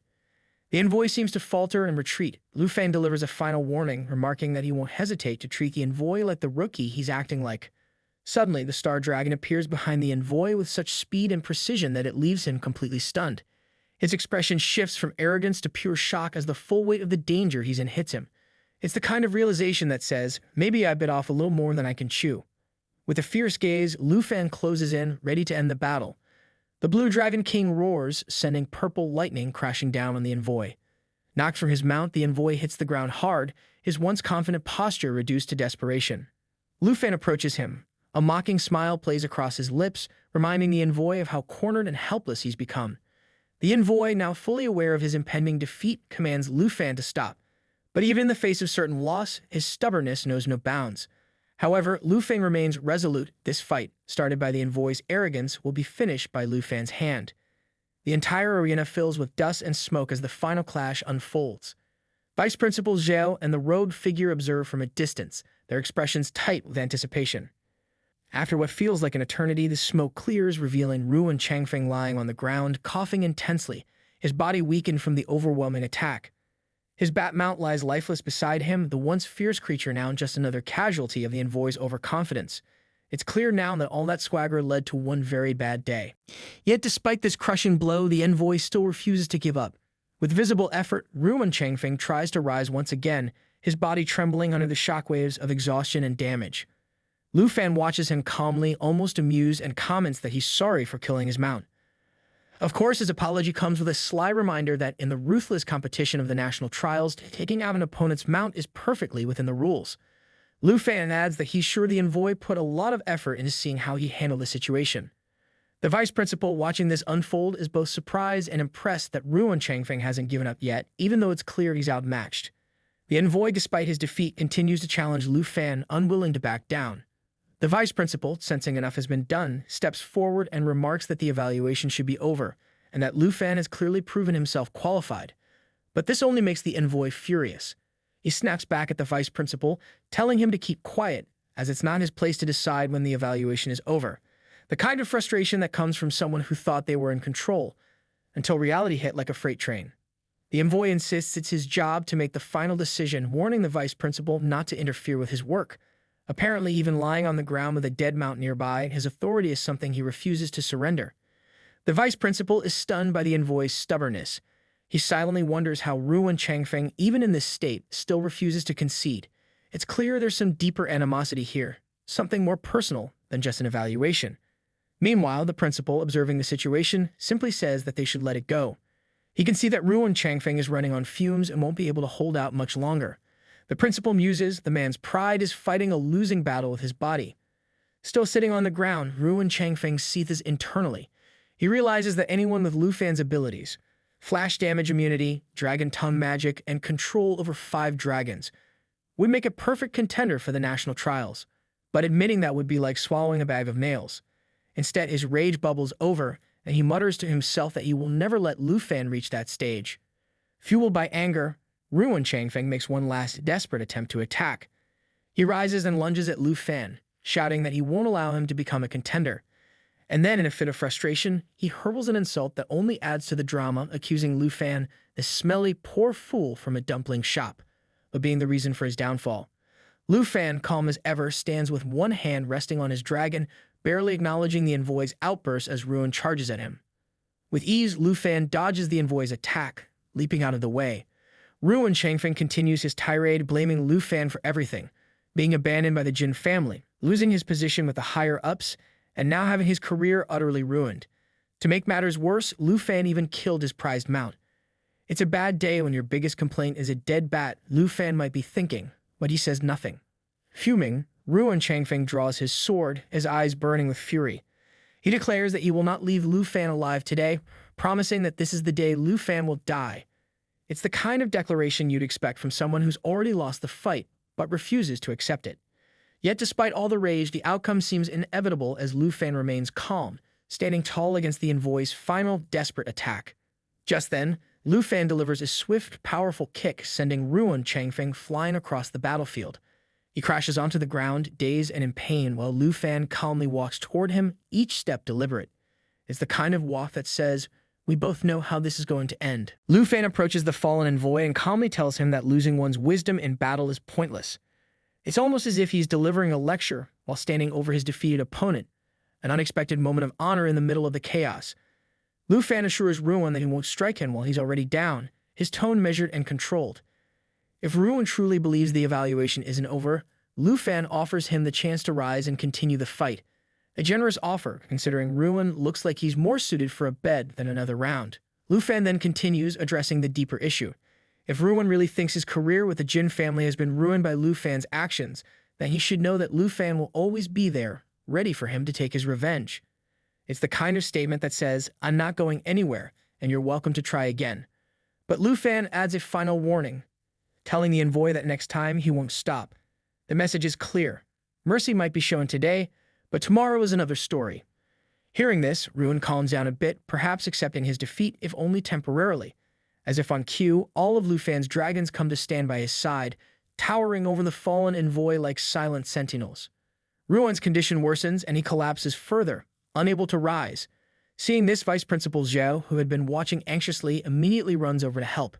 He calls out to Ruin Changfeng, promising to arrange a priest as quickly as possible, recognizing that the envoy's health is rapidly deteriorating. It's one of those moments where even the audience can feel that things have gone from bad to worse.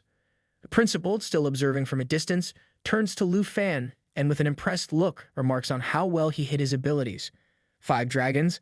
That's not exactly something you keep under your hat. He admits he never expected Lu Fan to be capable of such power.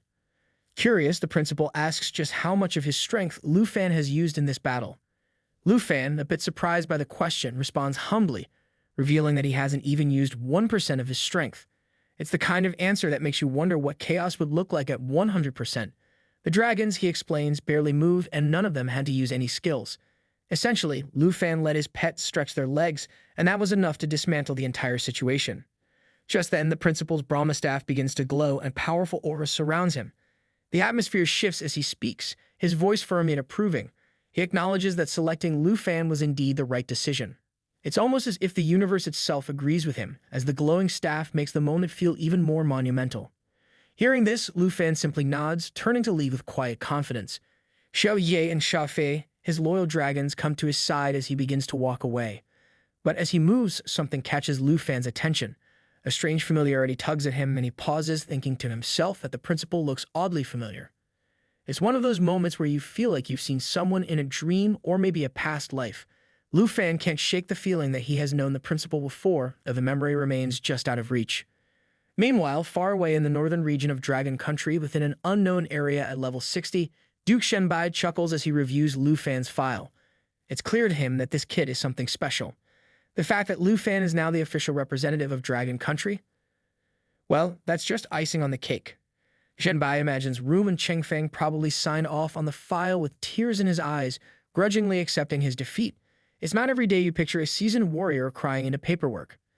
As Zhenbai enjoys his moment, someone knocks on the door, asking to come in. Zhenbai gives the go-ahead, and the man steps in, dutifully asking what orders are needed. Zhenbai, with the smoothness of someone preparing for an epic journey, throws his coat over his shoulder and instructs the man to prepare the griffin. Because why ride a horse when you can ride a giant mythical creature? The young man, looking a bit concerned, raises his hand to ask if Lord Zhenbai really plans on leaving the northern border camp, especially since there have been attacks on their routes recently.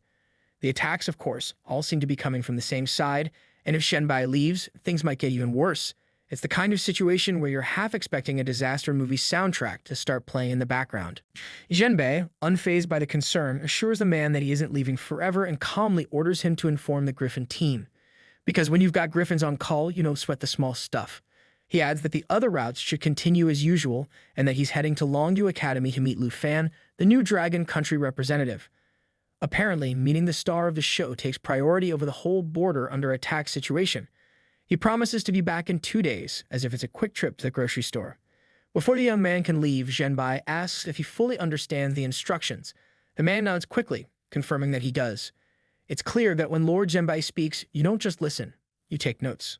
Meanwhile, Lu Fan sits in his room staring at his system screen with a worried expression. The destination he's been thinking about is over 3,000 kilometers away, and let's be honest, no one's thrilled about a trip that long, not even a hero. The thought of how far it is makes him feel uneasy, knowing it won't be a simple journey. As he scans the system further, he notices that Ruin Chanfeng has approved his national test qualification. While that should bring some relief, Lu Fan can't shake the feeling that something is missing. Realizing there's nothing pressing on his agenda, he considers going out to search for treasure. But again, that 3,000-kilometer distance looms large in his mind. This is definitely more than a casual treasure hunt. This feels like a bring extra snacks kind of adventure. Suddenly, his phone rings, snapping him out of his thoughts. He talks for a moment, considering his options, and eventually says, "Forget it, I'll contact you next time." He's offered help with a wizard for teleportation, though it comes with an extra cost. Lu Fan shrugs, agreeing that of course it's going to be expensive, because who knew fast travel came with surge pricing? Just as Lu Fan is about to hang up, his attention is drawn back to his system, and there's a surprise waiting for him. The system congratulates him with a message. A treasure map has been sent to him today. A smile spreads across Lu Fan's face as he realizes what's just arrived. It's one of those "oh my god, Christmas came early" moments. Finally, after such a long wait, a divine-level treasure map has been received. His excitement bubbles up, but before he can fully process it, the voice on the phone asks if he's still there. Lu Fan responds quickly, saying yes, but he's got more questions now. As he continues his conversation, he remains completely unaware of the giant fireball hurtling toward his house. Because, naturally, why worry about flaming doom when you're caught up in treasure excitement? He casually talks about a far northern region, but the impending disaster doesn't care. The fireball speeds toward Longyu Academy's Villa No. 1, and within moments it hits, causing a massive explosion that rocks the entire area. That's one way to interrupt a phone call. A cloaked figure hovers in the sky, watching with smug satisfaction as Villa No. 1 goes up in a fiery explosion. In his hand, he clutches a mysterious stone, probably thinking he's really nailed it this time. But before he can even start his villainous monologue, the flames are suddenly sliced apart by the claws of the legendary Black Dragon. Lu Fan emerges from the flames totally unscathed, standing alongside the other villa residents, all completely safe thanks to his dragons. Honestly, when your insurance policy includes dragon protection, there's not much to worry about.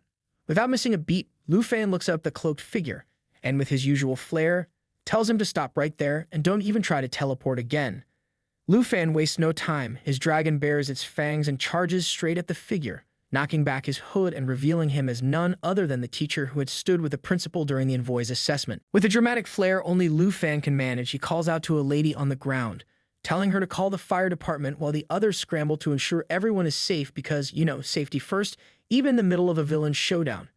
Ken Chu, always quick to the point, announces that the hooded man had ambushed them with the clear intent of wiping them out. But the teacher, now fully committed to his role as the villain, isn't done yet. He sneers at Lu Fan, telling him that now that he's been spotted, there's no choice but to bind him. Apparently, once you're caught mid-evil scheme, the only logical response is to tie up the hero with magic. With a flourish, he casts a blazing binding attack, locking Lu Fan in place and preventing any helpful effects for 10 seconds. It's like the magical version of a timeout, except this one comes with fire. If Lu Fan breaks free, his speed and casting abilities will be slashed by 90% for 4 seconds, a real buzzkill. Meanwhile, the teacher's body begins to bulk up like he's preparing for a superhero movie, except this is more of a villain's last stand. He's using the ultimate blaze skill, which is basically a self-destruct button for those days when you're losing so badly you decide to go out with a bang, literally. The skill burns his own life force to create a detonating core, capable of dealing a scorching 50% of his mental attributes as fire damage. Because if you're going to lose, you might as well do it with enough firepower to make everyone remember. Even Lu Fan, with all his confidence, realizes that the flame core is the wildest, most dangerous trick a fire mage can pull. The old man isn't just trying to win, he's ready to blow everything sky high, including himself. Meanwhile, Qin Chu and Jian Yang spring into action, raising their whatever they have, assuring Lu Fan that they are there to help. However, the system notification chimes in, delivering some bad news. The flame core is charging with every second, because what's an epic battle without a ticking time bomb? The charge is already at 59%, and the man, now puffing up like a balloon that's gone way past its limit, taunts Lu Fan, saying that there's no escape and that death is inevitable. Nothing says confidence like turning into a fire-filled piñata. As the charge hits 72%, Lu Fan quickly commands the Emerald Dragon to cast Eternal Guardian and protect everyone. The Emerald Dragon, as loyal as ever, immediately casts a protective barrier around the ladies and the legendary Black Dragon, because even in the face of fiery doom, you've got to protect your squad. But while everyone else is shielded, Lu Fan remains bound by the crimson chains, unable to move. The flame core continues charging, now at a terrifying 96%, and even Lu Fan knows the old man is about to blow any second. He materializes his big black mashie, glaring at the man and calling him crazy, which frankly seems like an understatement for someone about to self-destruct. Just when it looks like everything is about to go up in flames, something unexpected happens. The Brahma staff suddenly pierces through the old man's stomach, interrupting his ultimate blaze skill. Lu Fan's eyes widen in shock as he sees the principal's staff coming in at the last second to save the day. Because when your principal shows up wielding a magic staff, it's less school discipline and more epic rescue. Even the old man in his desperate attempt to detonate himself can't quite grasp what's happening as the Brahma staff keeps interrupting his plans. He's visibly frustrated, determined to go out with a literal bang, but the principal's staff intervenes again, delivering a final blow. The old man falls to the ground, his plan crumbling along with him. Because nothing says bad day like trying to self-destruct and failing spectacularly. Lu Fan lands on the ground gracefully just as Teacher Gu comes running toward him.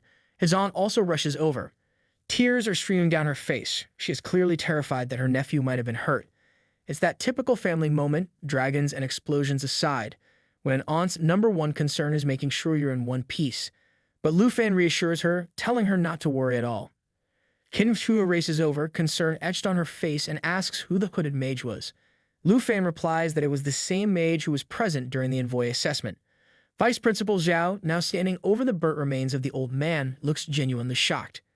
He admits that he never expected someone to attempt murder in the middle of the academy, especially not an honorary professor who had been at Longyu Academy for so long. It's like finding out Professor McGonagall secretly ran a dark arts club. Even Lu Fan struggles to understand why such a respected figure would resort to this. His aunt, however, is not having any of it. Furious, she demands that Vice Principal Zhao investigate the matter thoroughly, reminding him that her nephew's life was on the line.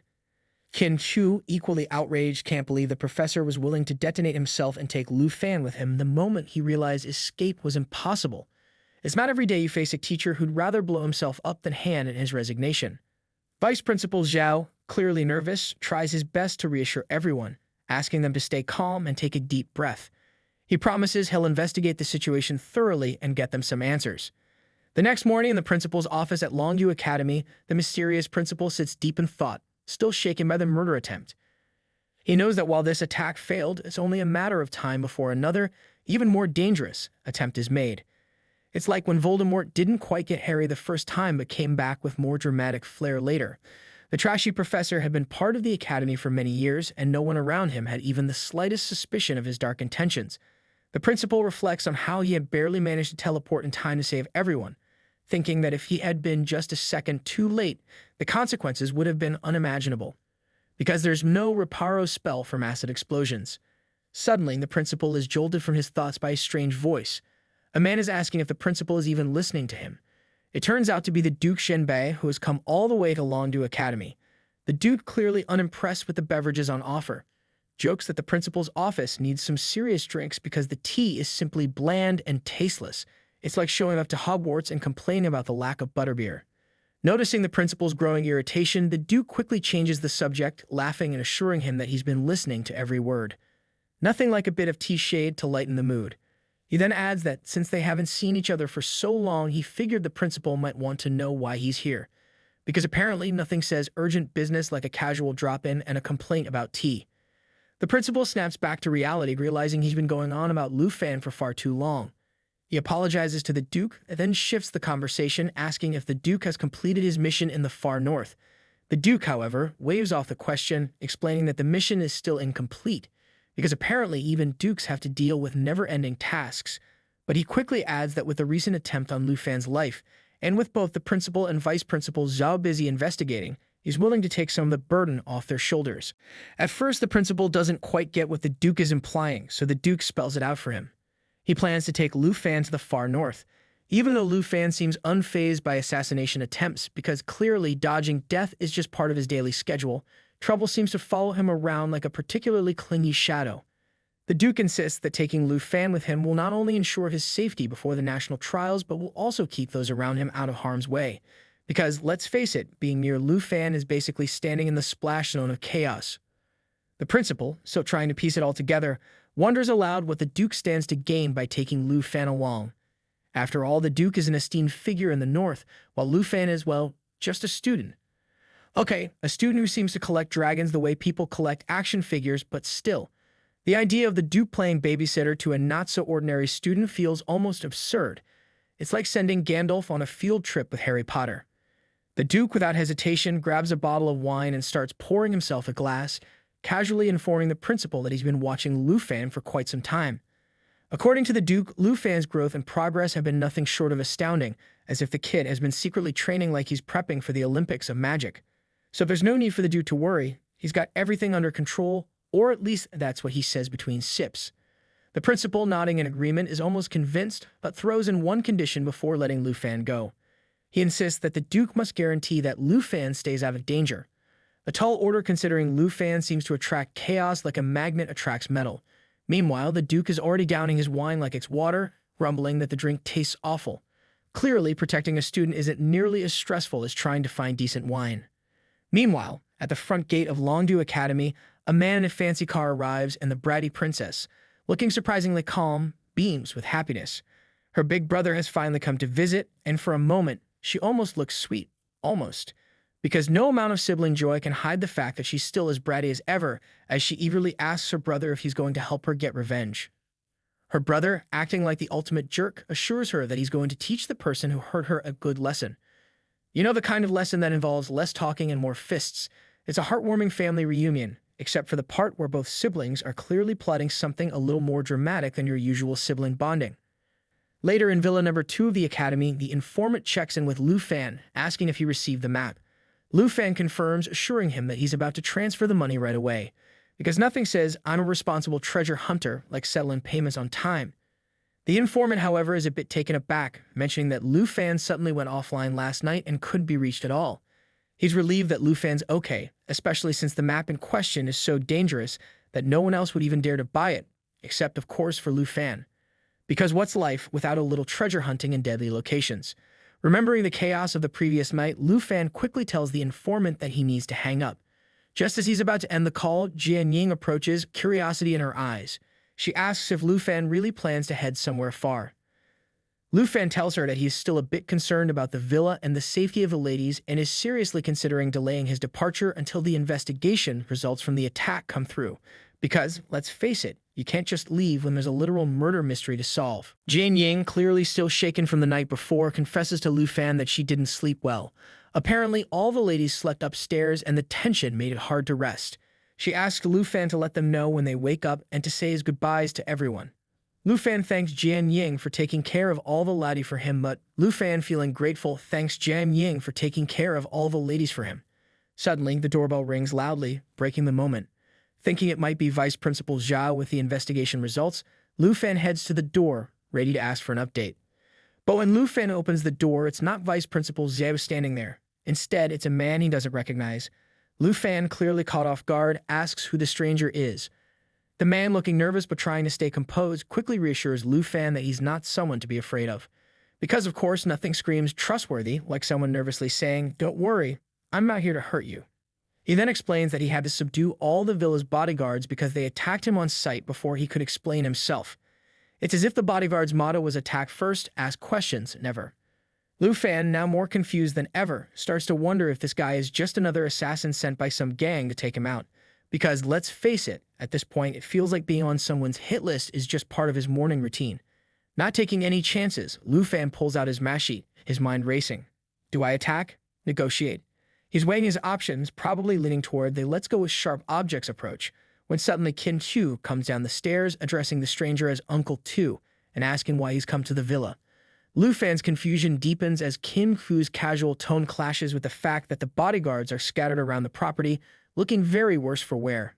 Moments later, the Duke, now comfortably seated on the sofa, explains his visit, while Lufan slowly starts to piece things together. He realizes this man is the same Uncle Tu Qin Chu had mentioned before. It's one of those moments where Lufan's probably thinking, great, the guy who took down all my bodyguards is actually family. Qin Chu quickly explains to Lufan that she's called the Duke Uncle Tu ever since she was little, leaving Lufan wondering if he's going to need stronger bodyguards or just fewer surprise visitors. The Duke breathes a sigh of relief, thankful that Qin Chu arrived just in time because, let's be honest, things were about to get real awkward if Lufan had decided to introduce his math sheet.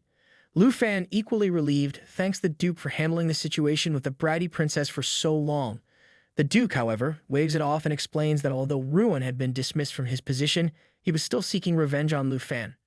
Fortunately, their last battle had resolved the issue, though knowing Lu Fan, it was probably a mix of fists, dragons, and a lot of well-timed luck.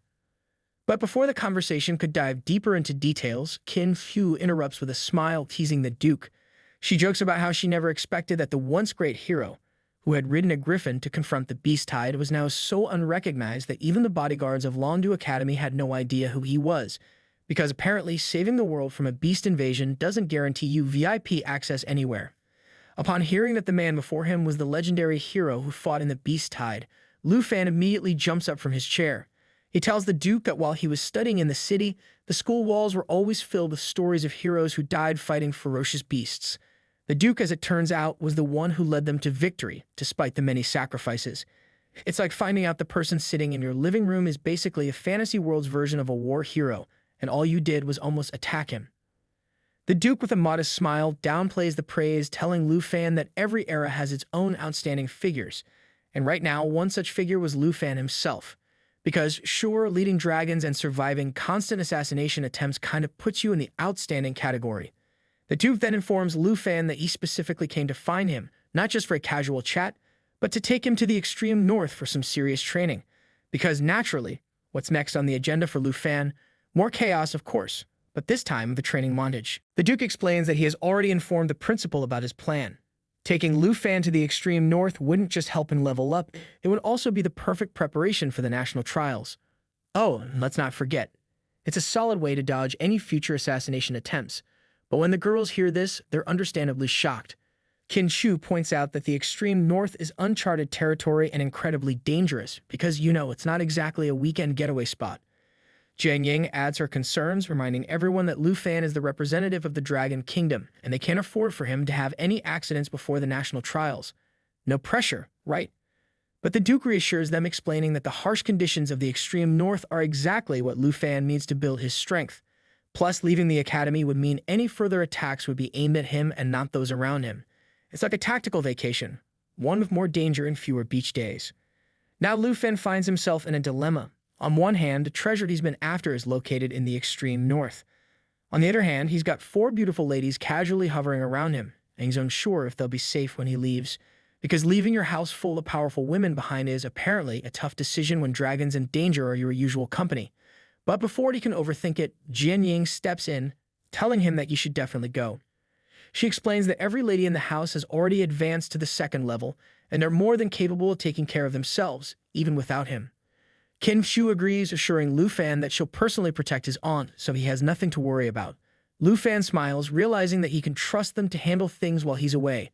No fan service for a while, I guess, he muses to himself, finally ready to head to the extreme north for some serious training and treasure hunting. The Duke grins, realizing that he didn't misjudge Lu Fan's potential after all. Feeling celebratory, he orders Qin Shu to fetch some bottles of good wine so they can enjoy a big meal together.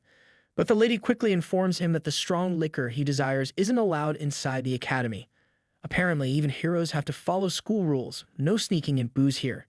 To make matters worse, Jian Ying, who spends most of her time at Villa Number 1, doesn't have any food items stocked at her place either. With the dinner plans hanging in the balance, Lu Fan takes charge and decides to go buy groceries so they can all eat together. Because when life throws assassinations and battles your way, you still need to figure out dinner. He also plans to say goodbye to his senior before his departure. But there's one lingering issue. The bodyguards are still lying on the floor out of commission after their tussle with the Duke.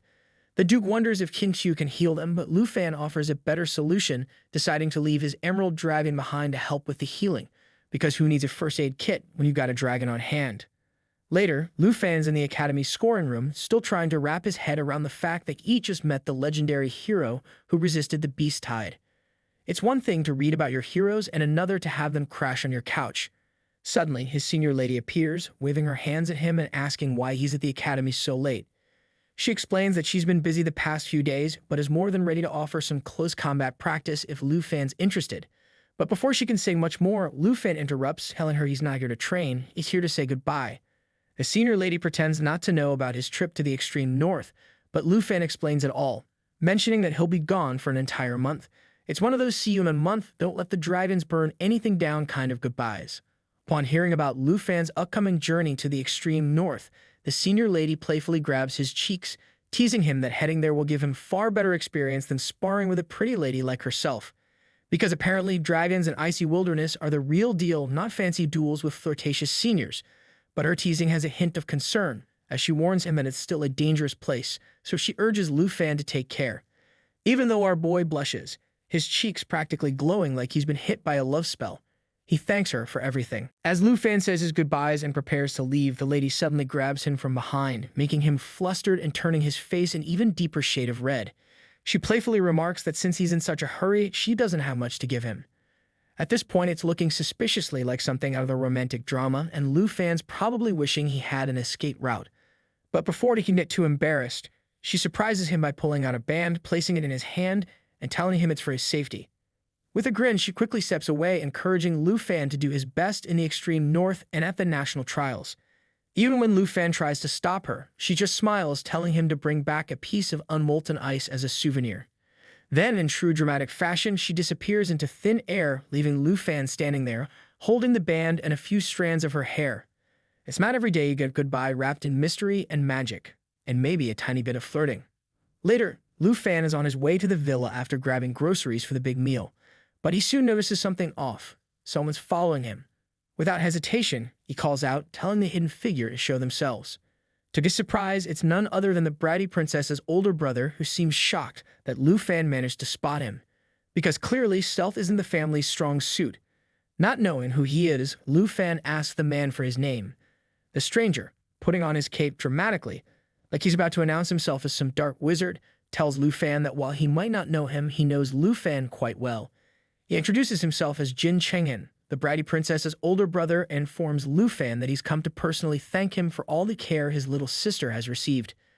Though, judging by the way he says it, Lu Fan can't be sure if this is a thank you or a veiled threat. Lu Fan, caught off guard, eyes Jin Chenghen suspiciously. He quickly asks if this arrogant prince is the top newcomer from the Taiki kingdom. Knowing that this big head is here just to stir up trouble, Lu Fan doesn't waste a second. He materializes his big black mash sheet because nothing says let's talk this out quite like summoning a massive weapon. Lu Fan knows the bratty princess must be lurking nearby with her brother, so he demands she come out. Sure enough, in true princess fashion, she arrogantly steps forward, ready for the show, saying she's eager to see how her brother will teach the dragon Tamer a lesson. It's like she's front row of the Lu Fan takedown show, popcorn in hand. Jin Chenghen, clearly as cocky as his sister, remarks that whether or not he steps in depends entirely on Lu Fan. He boldly suggests that if Lu Fan lets the princess slap him a few times to even the score, the whole situation could be resolved peacefully, because nothing says diplomacy like asking for a few casual slaps. But Lu Fan, always quick with a comeback, mockingly asks if memory loss runs in their family's DNA. After all, last time the princess tried this kind of stunt, it ended with her getting slapped back, and it wasn't exactly a memory she wanted to cherish. At the mention of her past humiliation, the princess visibly flinches, reliving the moment when Lu Fan had slapped her face. She quickly tells her brother that negotiating with Lu Fan, the dragon tamer, is pointless. She urges him to take action without a second thought, because apparently thinking things through is overrated when you're royalty. Obeying his spoiled sister's command, Jin Chenghen squares up to Lu Fan, his arrogance palpable. He tells Lu Fan that if he doesn't have any respect for the Jin family, then he has no choice but to teach him a lesson. Because in their world, teaching a lesson definitely doesn't involve chalkboards. It involves fists, dragons, and a whole lot of bad decisions. Jin Chenghen raises his hands into the air, and Lu Fan immediately recognizes the summoning spell, its sinister nature matching the arrogance of the princess herself. Purple, poisonous gas begins to swirl ominously from Jin's hands, and he smugly informs Lu Fan that he's about to send him straight to his death, because clearly nothing says family bonding like attempting to poison your enemies with style. A mysterious, gooey creature emerges, spewing toxic sludge all around. Lu Fan doesn't waste a second, leaping out of the way and tossing the groceries aside. Rip to those snacks, guess dinner's going to be delayed. As he glances down, he notices the green acid melting through everything it touches, realizing that his immediate priority is to avoid the corrosive goo, because no one wants to end the day as a puddle of melted hero. Things get weirder when Lu Fan sees the shapeless monster begin to morph, taking on the face of Jin Chenghen himself. Because one arrogant Jin clearly wasn't enough, now there's two. Both the real Jin and the monstrous imitation start walking toward Lu Fan, their matching expressions of intimidation as poisonous as the goo they summoned. As it turns out, this grotesque creature is called the Abyssal Crawler, a name fitting for something that looks like it crawls straight out of the worst nightmare ever. But just when things look bleak, a loud screech pierces the air. Lu Fan spins around to see a massive, legendary quality mount swooping down, the extreme cold Griffin King. It's the kind of dramatic, last-minute rescue you only see in epic tales, complete with an icy bird of prey. The Griffin King attacks the Abyssal Crawler with all its might, leaving Jin Cheng'en staring in utter disbelief. Even he has no idea what's happening to his prize summon as the Griffin tears into it. Suddenly, someone leaps off the Griffin King, landing with a dramatic flourish in front of Jin Cheng'en. It's none other than the Duke himself, staff in hand, ready for action, because apparently if you want to make an entrance, arriving on a legendary mount is the way to go. The Duke, with no patience for formalities, immediately demands to know what Jin is doing outside his domain. Hearing the Duke's voice, Jin Cheng'en instantly recognizes him, realizing that talking things out isn't going to work with someone as dangerous as this. Without hesitation, the Duke elongates his already formidable staff, and Jin Cheng'en, knowing exactly what's coming, shouts at the bratty princess to get out of the way. Because when the Duke is ready to attack, even her spoiled tears won't save her. But before the princess can even begin her usual routine of whining, the Duke's staff impales Jin Cheng'en's chest with pinpoint precision.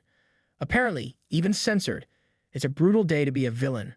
Black blood pours from Jin's mouth, and even with all the magic censorship in play, it's clear he's in a bad way. The Duke, ever calm, raises his staff and glances down at Jin with a look that says, "This was over before it even started."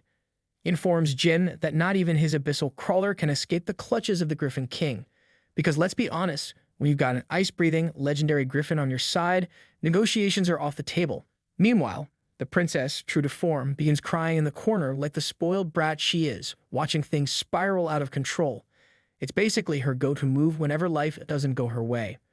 Before Jin Cheng'en can even think about freeing himself from the Duke's pointy staff, the Duke, with no hesitation, drives it further into Jin's chest, killing him instantly.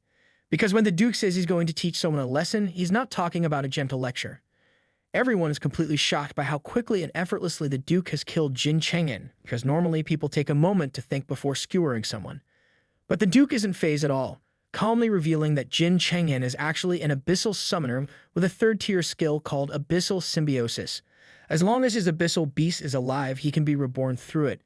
Basically, the guy's got a get-out-of-death-free card, but it comes with creepy monster strings attached. Sure enough, the man's face starts melting away almost instantly, showing that it wasn't his real body that was killed, because who needs a dramatic last breath when you can just melt and respawn? The Duke, however, is not playing games. He warns Jin that if he doesn't come out now, he'll take care of the Abyssal Crawler, which would mean Jin would be truly finished this time. And when the Duke says finished, he doesn't mean with a slap on the wrist, he means done. Realizing that his escape plan is unraveling fast, the Abyssal Crawler begins transforming, and soon enough, Jin Cheng'en reappears, though he's clearly in a tight spot. The bratty princess watches, horrified, as her brother comes back to life, looking pretty worse for wear. It's one thing to be reborn, but it's another to do it when your entire plan just blew up in your face. Desperate, Jin tries to switch tactics. Knowing that brute force won't save him, he plays the victim card, telling the Duke that as a representative of the Taiki Kingdom, any attack on him before the national trial would result in judgment from the 23 nations. Because when all else fails, try throwing some political threats around. While Jin tries to weave his way out of the mess, the Duke's expression remains as cold as ever, probably thinking that playing the victim card after summoning goo monsters is a bit much, even for royalty. Lu Fan is completely floored, watching someone literally resurrect right in front of his eyes. Because let's be real, watching someone come back to life isn't exactly on your everyday to-do list. The Duke, however, remains as composed as ever, informing Jin Cheng'en that when a national trial representative is attacked, retaliation in defense of that representative comes without consequences from the 23 nations. Basically, Lu Fan has the ultimate get-out-of-jail-free card when it comes to self-defense. Multiple thunderbolts of realization hit Jin Cheng'en as he processes this. He finally understands that Lu Fan is, in fact, the representative of the Dragon Kingdom. It's one of those moments where everything clicks, and it's not a good click for Jin. It's a bitter pill to swallow, especially since his useless sister had completely failed in her attempts to stop Lu Fan from joining the national trials in the first place. Meanwhile, the Duke, clearly frustrated but maintaining his calm, points out to Jin Cheng'en that he's not some psychopath who enjoys random murder. Because sure, he just skewered someone, but that doesn't mean he enjoys it, right? He adds that since this year's national trial is being hosted by the Taiki Kingdom itself, it's probably in everyone's best interest to avoid any further trouble. With no options left and realizing he's cornered, Jin Chengyan reluctantly agrees. But the Duke isn't about to let him off without a final word. He makes it very clear that he's never liked the Jin family, which, let's be honest, wasn't exactly a mystery at this point. Then, in one swift motion, the Duke hurls his staff toward the abyssal crawler, landing a final blow, and warns Jin Chengyan to never come near Lu Fan or himself again. Because when the Duke says, "Stay away," it's not a polite suggestion. It's a life or death command. The brother, not wasting another second, grabs the crying princess by the arm and tells her to leave immediately. Because when all else fails, it's time to make a dramatic exit. But even in defeat, his arrogance shines through. As they leave, he boldly tells Lu Fan that he's only safe until the national trial. The audacity of talking big after literally being resurrected from the dead? Well, that's a level of delusion even Lu Fan didn't expect. Lu Fan can't help but find it all a bit amusing. I mean, who acts tough after dying just a few minutes earlier? It's almost as if Jin Chengyan is trying to make dying seem like a minor inconvenience. But before Lu Fan can think much more about it, the Duke cuts in, reminding him that they should hurry back inside. Because clearly a bunch of worried ladies are probably pacing in Villa number 2, expecting the worst. Then just as the dust is about to settle, the Duke, with a casual shrug and a twinkle of hope, asks Lu Fan where all the food ingredients are, especially the booze. At that moment, it all comes crashing back to Lu Fan. The groceries, his carefully chosen meal supplies, all victims of the corrosive gas from the now non-existent abyssal crawler. Dinner, drinks, everything had literally melted away. The realization hits the Duke like a ton of bricks. His face transforms into an expression of sheer devastation, as if he's just lost something truly precious. Because apparently surviving near-death battles with monsters is fine, but losing the booze, that's where the real tragedy lies. Later that night, the long-awaited gathering finally takes place and everyone takes the opportunity to let go of the tension from the earlier attack.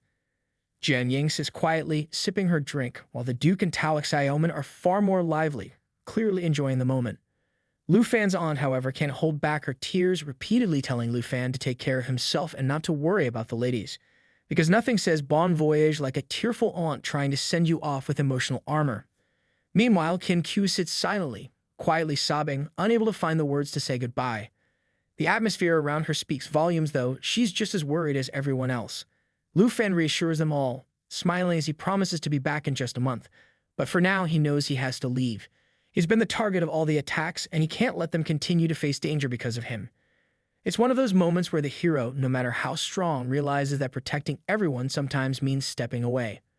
The next day, Duke is riding his mighty griffin, with Lu Fan sitting alongside him, taking in the view with childlike amusement, because nothing beats flying on a legendary mount when you're escaping assassination attempts and emotional goodbyes.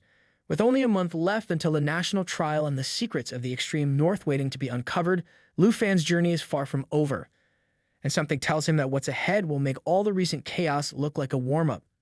The old man, ever practical, tells Lu Fan to hold on tight and try not to get frostbitten, because apparently frostbite is just part of the welcome package in the extreme north.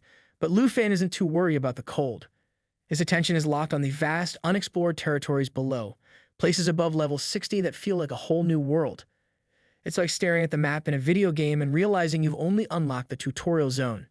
And somewhere out there, hidden among the snow and danger, lies the divine treasure he's been hunting. Just as he's marveling at the view, something strange catches his eye. A blood-red moon hanging in the sky like a bad omen. When he asks the Duke about it, the old man just smiles that cryptic smile he's so good at. The Duke hints that the blood moon is part of the reason they're heading to the extreme north, leaving Lu Fan more curious than ever. They soon arrive at the extreme north military camp, and it's impressive. The elite Griffin squad is gathered, all under the Duke's command. These aren't just any soldiers. These are warriors trained for mounted combat. Because fighting while flying on a giant bird isn't exactly something you learn in your average sword class. The camp is buzzing with activity, and it's clear these guys aren't just here for the scenery. The Duke explains that they've been exploring the area for some time, and they currently have 114 exploration routes mapped out. But their target, the very thing Lu Fan saw as the blood moon, has remained out of reach. No matter how hard they've tried, they haven't been able to get close to it. Which, let's be honest, is probably why they refer to it as that, because when something refuses to cooperate, you don't waste time coming up with fancy names. With Lu Fan on board, the Duke is feeling optimistic. He's certain their exploration efforts will finally make some real progress, because adding a dragon tamer to the team is like upgrading from a tricycle to a jet. Even Lu Fan sees the alignment of their goals. finding the divine treasure and training in an environment equivalent to a level 60 challenge. As Lu Fan studies the map, his eyes land on two routes that seem closest to the location of the divine treasure. Without hesitation, he points to Route 77 and Route 78 and asks the Duke if he can jump right into the exploration group. The Duke, usually calm, suddenly gets serious, probably thinking, here we go again with the bold choices. He tells Lu Fan that while he appreciates the eagerness for action, Route 78 is no walk in the park. It's a rough area, crawling with ferocious beasts. Basically, it's the place you go if you got a death wish and a sturdy pair of boots. The Duke warns that if anything happens to Lu Fan, given that he's only level 32, the school principal will definitely take the Duke's life without hesitation. Because nothing ruins a reputation like losing a star student to a giant beast. But Lu Fan, ever determined, counters with his usual confidence. He didn't come all the way to the extreme north just to hide from trouble. He's here to improve himself and refuses to take the safe route in life. Because in Lu Fan's world, safe routes are for tourists, not dragon tamers with a treasure to find. The Duke, ever the mentor, activates an inventoried portal because apparently pulling magical weapons out of thin air is just another Tuesday for him. As he does, he comments that Lu Fan's eagerness reminds him of his own reckless youth, rushing headlong into dangerous situations even when no one asked for it. Ah, the good old days when running toward danger was a personality trait. From the inventory, the Duke pulls out a crimson bow, handing it to Lu Fan. Our boy's eyes widen as he immediately recognizes the bow as a legendary level 70 offhand weapon. And let's be honest, getting a shiny new toy like that makes anyone blush, even if you're a seasoned dragon tamer. What's even better, Lu Fan can wield it alongside his big black mashi, making him quite the force to be reckoned with. It's like Christmas came early, and instead of socks, he's getting a legendary weapon. Seeing Lu Fan's slightly flustered reaction, the Duke waves it off, telling him to quit acting so modest and just take the bow. After all, it's not every day someone casually hands you a weapon that could level a small village. The Duke insists that with Route 78 ahead, Lu Fan is going to need every bit of help he can get, and these preparations are essential. Lu Fan assures the Duke that he's ready for the challenge, though the Duke can't resist adding that if he could have used the bow himself, there's no way he would have handed it over. So really, Lu Fan's just lucky the Duke's too old for this level 70 gear. Just then, a soldier appears behind the Duke, informing him that the military uniform is now ready. The Duke, always the strategist, steps behind Lu Fan and insists he put on the uniform before they get any closer to the Blood Moon. Because nothing says we're taking this seriously like a fresh new uniform to match your new legendary weapon. The Duke adds that if Lu Fan still insists on exploring Route 78 after seeing what lies ahead, then they'll set off with a full team tomorrow, because at this point it's less about exploration and more about survival with style. Lu Fan, brimming with excitement, quickly dons the military uniform, telling the Duke he can't wait any longer. He's ready to go, eager to dive into whatever challenges lie ahead. Because when you've got a new uniform and a legendary bow, who wouldn't feel ready to conquer the world? Later, while riding on his legendary griffin, the Duke can't help but poke a little fun at Lu Fan, asking why, despite being a dragon rider, he's not actually riding a dragon. Lu Fan explains that his dragon's level isn't high enough yet, so he hasn't unlocked the necessary skills. It's like having a fancy car but not knowing how to drive it, slightly embarrassing but full of potential. The Duke, ever the jokester, takes a swig from his drink and teases that he might make an exception and recruit Lu Fan into the Griffin squad once he figures out how to actually ride his dragons. But before the banter can go on much longer, Lu Fan spots something ominous in the sky, demonic flying creatures known as owl demons. These level 60 beasts are known to drive their targets insane after just seconds of hearing their eerie calls. It's like dealing with a nightmare crossed with a bad concert. Even as these terrifying creatures attack, the Duke remains calm, sipping his drink without a care in the world. Clearly, getting attacked by demons is just another Tuesday for him. Before Lu Fan can even get a warning out, he notices that the Duke has already materialized his staff completely unfazed. The Duke, in his typical gruff fashion, tells Lu Fan that he is the one who needs to be careful. The reaction speed required for Route 78 isn't something to joke about, and Lu Fan's current performance isn't exactly blowing anyone away. All the elite Griffin squad members are well above level 70, and while the Duke had teased about recruiting Lu Fan, it's clear he's not quite there yet. Lu Fan, knowing he's no longer in the comfortable environment of the academy, quickly realizes the gravity of the situation. This isn't just another practice fight, this is serious business. If he's going to prove himself, he's going to have to step up. Because when you're facing owl demons and a slightly tipsy Duke, things are bound to get intense. The Duke informs Lu Fan that they've arrived near the so-called Blood Moon.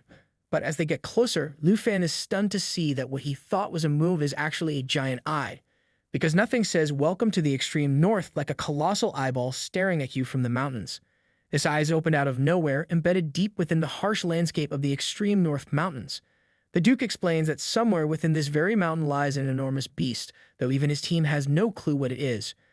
Lufan studies the giant eye and realizes that the surrounding mountains seem to form the shape of half a dragon's head. Because of course it wouldn't be a normal day for Lufan if he weren't facing off with something that resembles a dragon. But there's no way to confirm if it really is a dragon. Whatever it is, the creature's body is so massive that even the Griffin squad hasn't been able to investigate it properly. The Duke adds that when his mighty Griffin first laid eyes on the giant eye, even it was too terrified to approach. And when a legendary Griffin gets scared, you know you've got a real problem on your hands. Curious and concerned, Lufan opens his system window, hoping to get more information about the mysterious creature. To his shock, even the system can't identify the entity in front of them.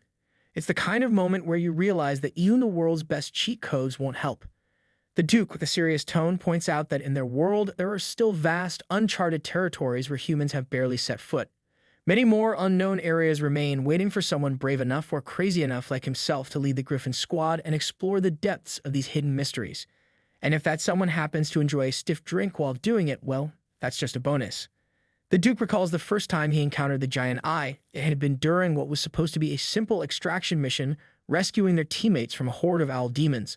But in the chaos of an avalanche, as they fought to save their comrades, the giant eye had suddenly appeared in the middle of the mountain, staring down at them. And nothing derails a rescue mission like a surprise eyeball the size of a house. That was over a year ago, and despite experts from all the nations investigating it, no one has been able to figure out what the creature it is. But one thing is certain, it's alive. The eye had opened right in front of the Duke, and ever since, he's carried the fear that if this beast ever awakens, humanity might face its end. Because when your planet has a giant, mysterious eyeball monster lurking in the mountains, you tend to lose sleep. Just as the Duke reflects on this chilling memory, Lufan calls out to him, pointing to figures in the sky. At first glance, they look like members of the Griffin squad soaring through the air, but the Duke's face immediately hardens and he grips his staff tightly. He tells Lufan that those figures are indeed former members of the Griffin squad, but they're no longer alive. It turns out these flying creatures are fallen corpses, twisted monsters of level 65, destined to fight endlessly despite their lack of life. Because apparently even in death, the extreme north doesn't give you a break. Now the once proud Griffin squad members are reduced to flying horrors, ready to battle until the end of time. Lufan finds himself clashing with one of the fallen corpses, its twisted form still bearing the remnants of what was once a proud warrior. He wonders if this creature had once been a member of the Griffin squad, a life lost near the Blood Moon. When he turns to the Duke for answers, the old man remains silent, his usual humor nowhere to be found. Instead, the Duke simply turns his Griffin around, avoiding the question, and informs Lufan that the fallen corpses are indeed troublesome. But rather than killing them, the Duke opts for a less violent approach. He uses his Griffin mount to cast a web of extreme cold, because when you've got a giant freezing bird on your side, why not get creative? The icy net spreads out, dealing freezing damage to everything it catches.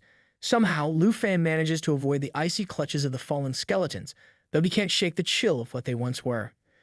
Curiosity still gnawing him, Lufan presses the Duke again, asking if these creatures were once his subordinates. The Duke, however, stays tight-lipped, simply shaking his head as he orders Lufan to follow him. Clearly, this is one part of the Duke's past he's not ready to talk about, at least not between battles with the undead. As they begin to fly away, the fallen corpses hit the ground with a thunderous impact. Lufan's eyes catch the familiar sight of the capes they're wearing, the very same Griffin squad capes that had been given to him upon joining. It's a grim realization. These creatures were once the Duke's soldiers, loyal members of the Griffin squad. What had once been proud warriors were now mere shadows of their former selves, trapped in an endless cycle of battle even after death. The next morning, Lufan is sitting in the Duke's office, confidently telling the old man that whether it's fallen corpses, colossal creatures, or who knows what else standing in his way, he's still determined to head to the front lines.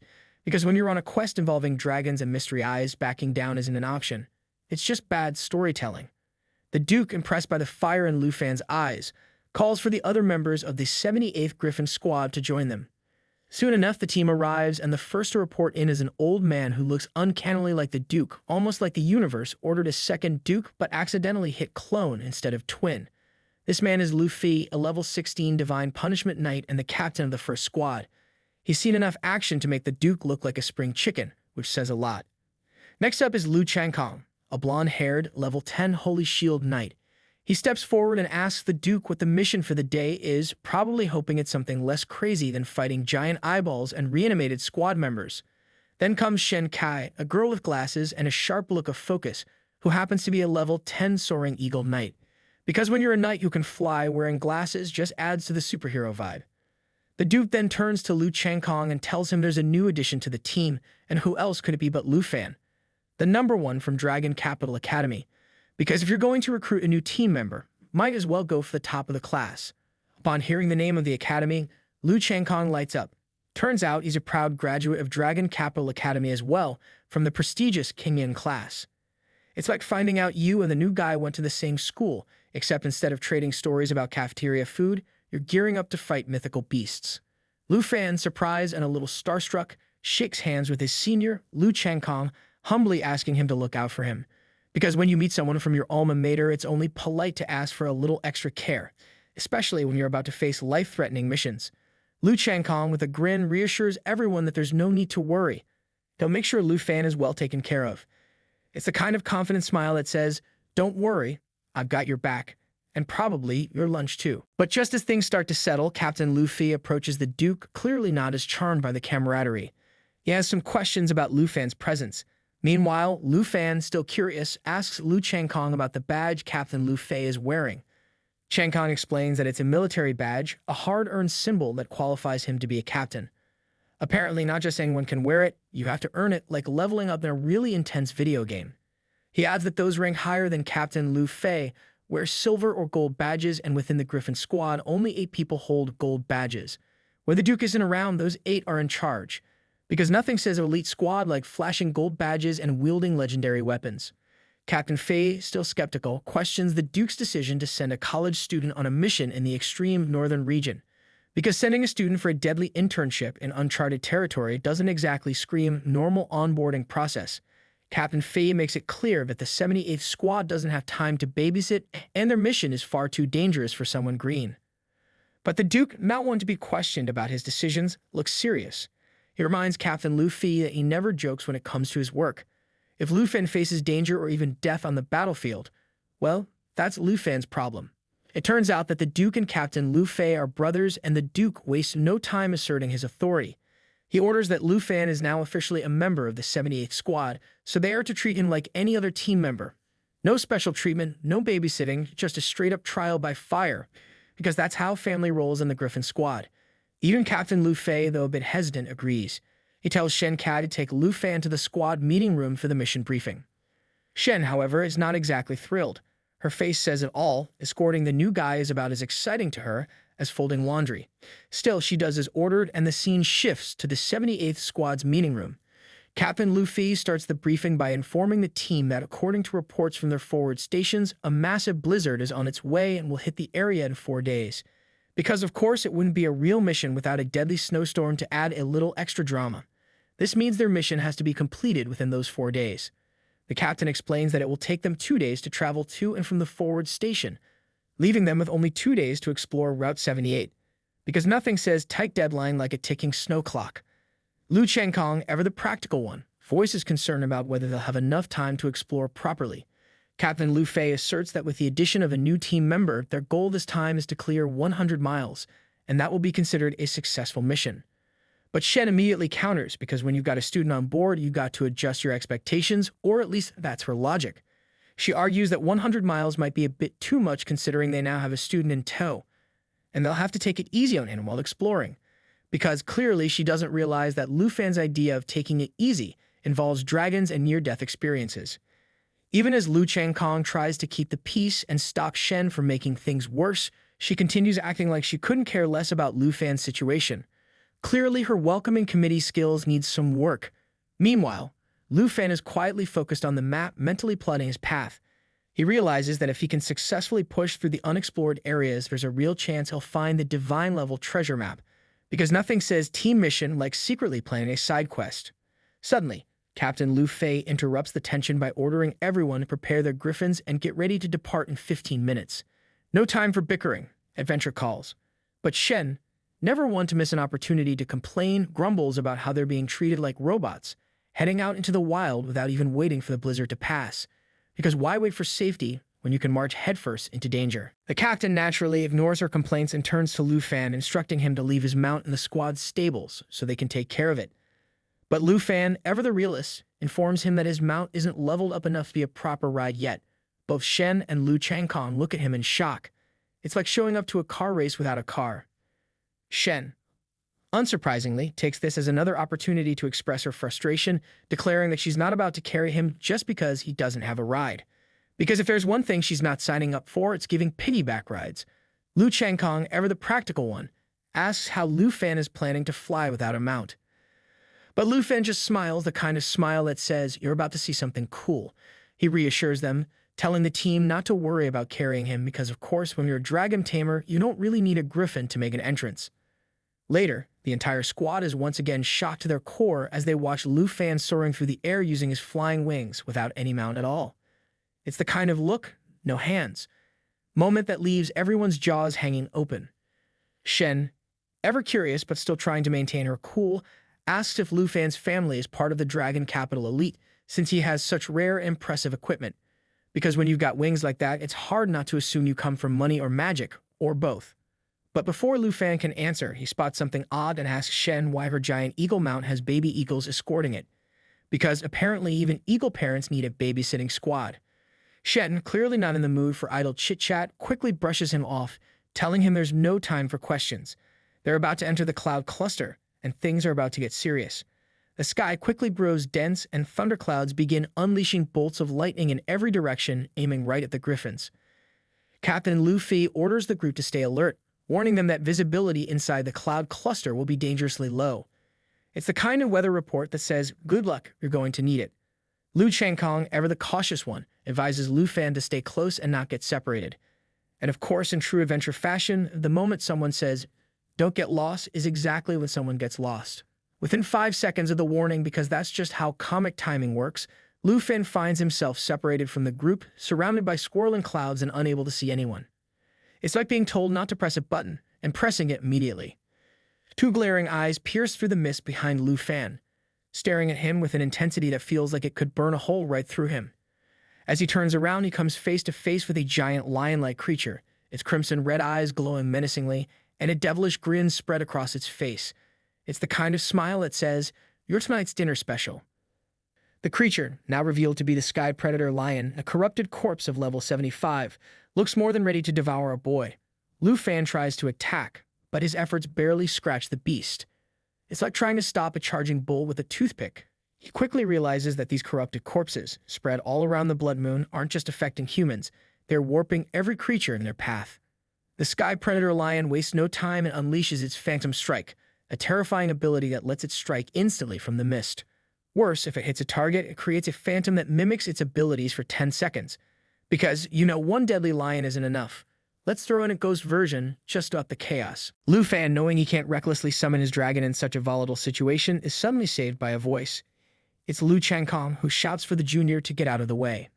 Lady Shen's escort hawk swoops in near the sky predator lion, using its twin eagle feint to strike the creature at high speed, drawing its attention. It's like watching a bird play a very dangerous game of tag with a lion. Shen quickly moves behind the creature, telling Lu Fan not to let the sky predator lion create any more phantoms. Apparently, one ghostly lion is already one too many. Who knew? She reveals she's already lost one of her escort eagles to this monster's tricks, and she's not eager to lose another. Lu Changkong tells Lu Fan not to fall behind because the clouds are full of elite monsters, and being the good senior he is, promises to protect Lu Fan. Because for the 78 squad, fighting these terrifying monsters is just another Tuesday, daily fare, as he puts it. But Lu Fan, ever sincere, insists he can't just sit back and watch them fight while he does nothing. Because nothing screams awkward like standing around while everyone else is in a life-or-death battle. As the sky predator lion begins using cloud mist mirage blending into the mist, Shen immediately warns Lu Fan that newcomers shouldn't act on their own. It's not the time to be the hero. It's the time to not get everyone killed. She emphasizes that he should stick to the team's plan, as this isn't the kind of battle where you can go rogue. Lu Changkong, ever the confident one, assures Lu Fan that they've got this covered. They've been relying on Captain Lu Fei for far too long, and now it's time for them to handle the sky predator themselves. Because nothing says promotion material like taking down a giant corruptive lion without needing to call on the captain for help, They still don't have a badge of their own, but with this fight, they're hoping to finally earn one. Apparently, defeating elite monsters is the best way to build your resume in the Griffin squad. Just then, the trio hears an ominous and eerie voice echoing through the clouds, and all three quickly realize it's not coming from the sky predator lion. Even Lu Fan understands that something far more dangerous has arrived. Shen and Lu Changkong, both visibly shaken, start running in the opposite direction because nothing screams bad news like seasoned warriors booking it out of there. They shout to Lu Fan that the Heaven Devourer has come to the Cloud Cluster, a terrifying, corrupted monster that is no ordinary foe. They urge him to retreat immediately. As Lu Fan looks up, he spots the creature, a massive, whale-like beast hovering just above the Cloud Cluster. It's like a terrifying airborne Moby Dick, but way more end-of-the-world vibes. This corrupted Heaven Devourer is even larger than the world-destroying form of the legendary Black Dragon, and that alone sends a cold shiver down his spine. Just when Lu Fan is frozen in place, Captain Lu Fi shows up in the nick of time, yelling at him to stop standing there and fly, because if there's one thing you don't do when a giant space whale appears, it's stand around staring at it. Even Lu Changkong, usually confident, starts to lose hope, knowing that facing the Heaven Devourer means they are all in serious trouble.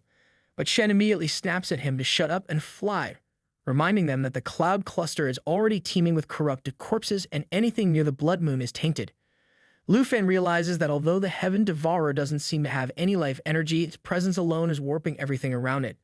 It's the kind of creature that turns bad day into apocalyptic nightmare. Without warning, the Heaven Devourer begins to open its massive mouth, and Lu Fan's heart sinks as he realizes that just being in range of this monstrosity, it is draining health at a terrifying rate, 17% of the target's maximum health per second. And if that's not a reason to fly like your life depends on it, nothing is. Lu Fan, feeling the weight of impending doom, realizes there's no way to escape the Heaven Devourer's range. Desperate, he considers summoning his dragon, even though he's unsure if it would be affected by the Blood Moon's corruption. Because when you're facing a giant death whale, you've got to try something, right? He tells Captain Lu Fi that he'll handle everything, but the captain immediately shoots that idea down, telling him to calm down and stick with the group. Apparently, now is not the time for solo heroics, especially when the sky's trying to eat you. Even Shen, who moments earlier seemed ready to throw Lu Fan to the metaphorical wolves or lions, reassures him that they're almost out of the Cloud Cluster.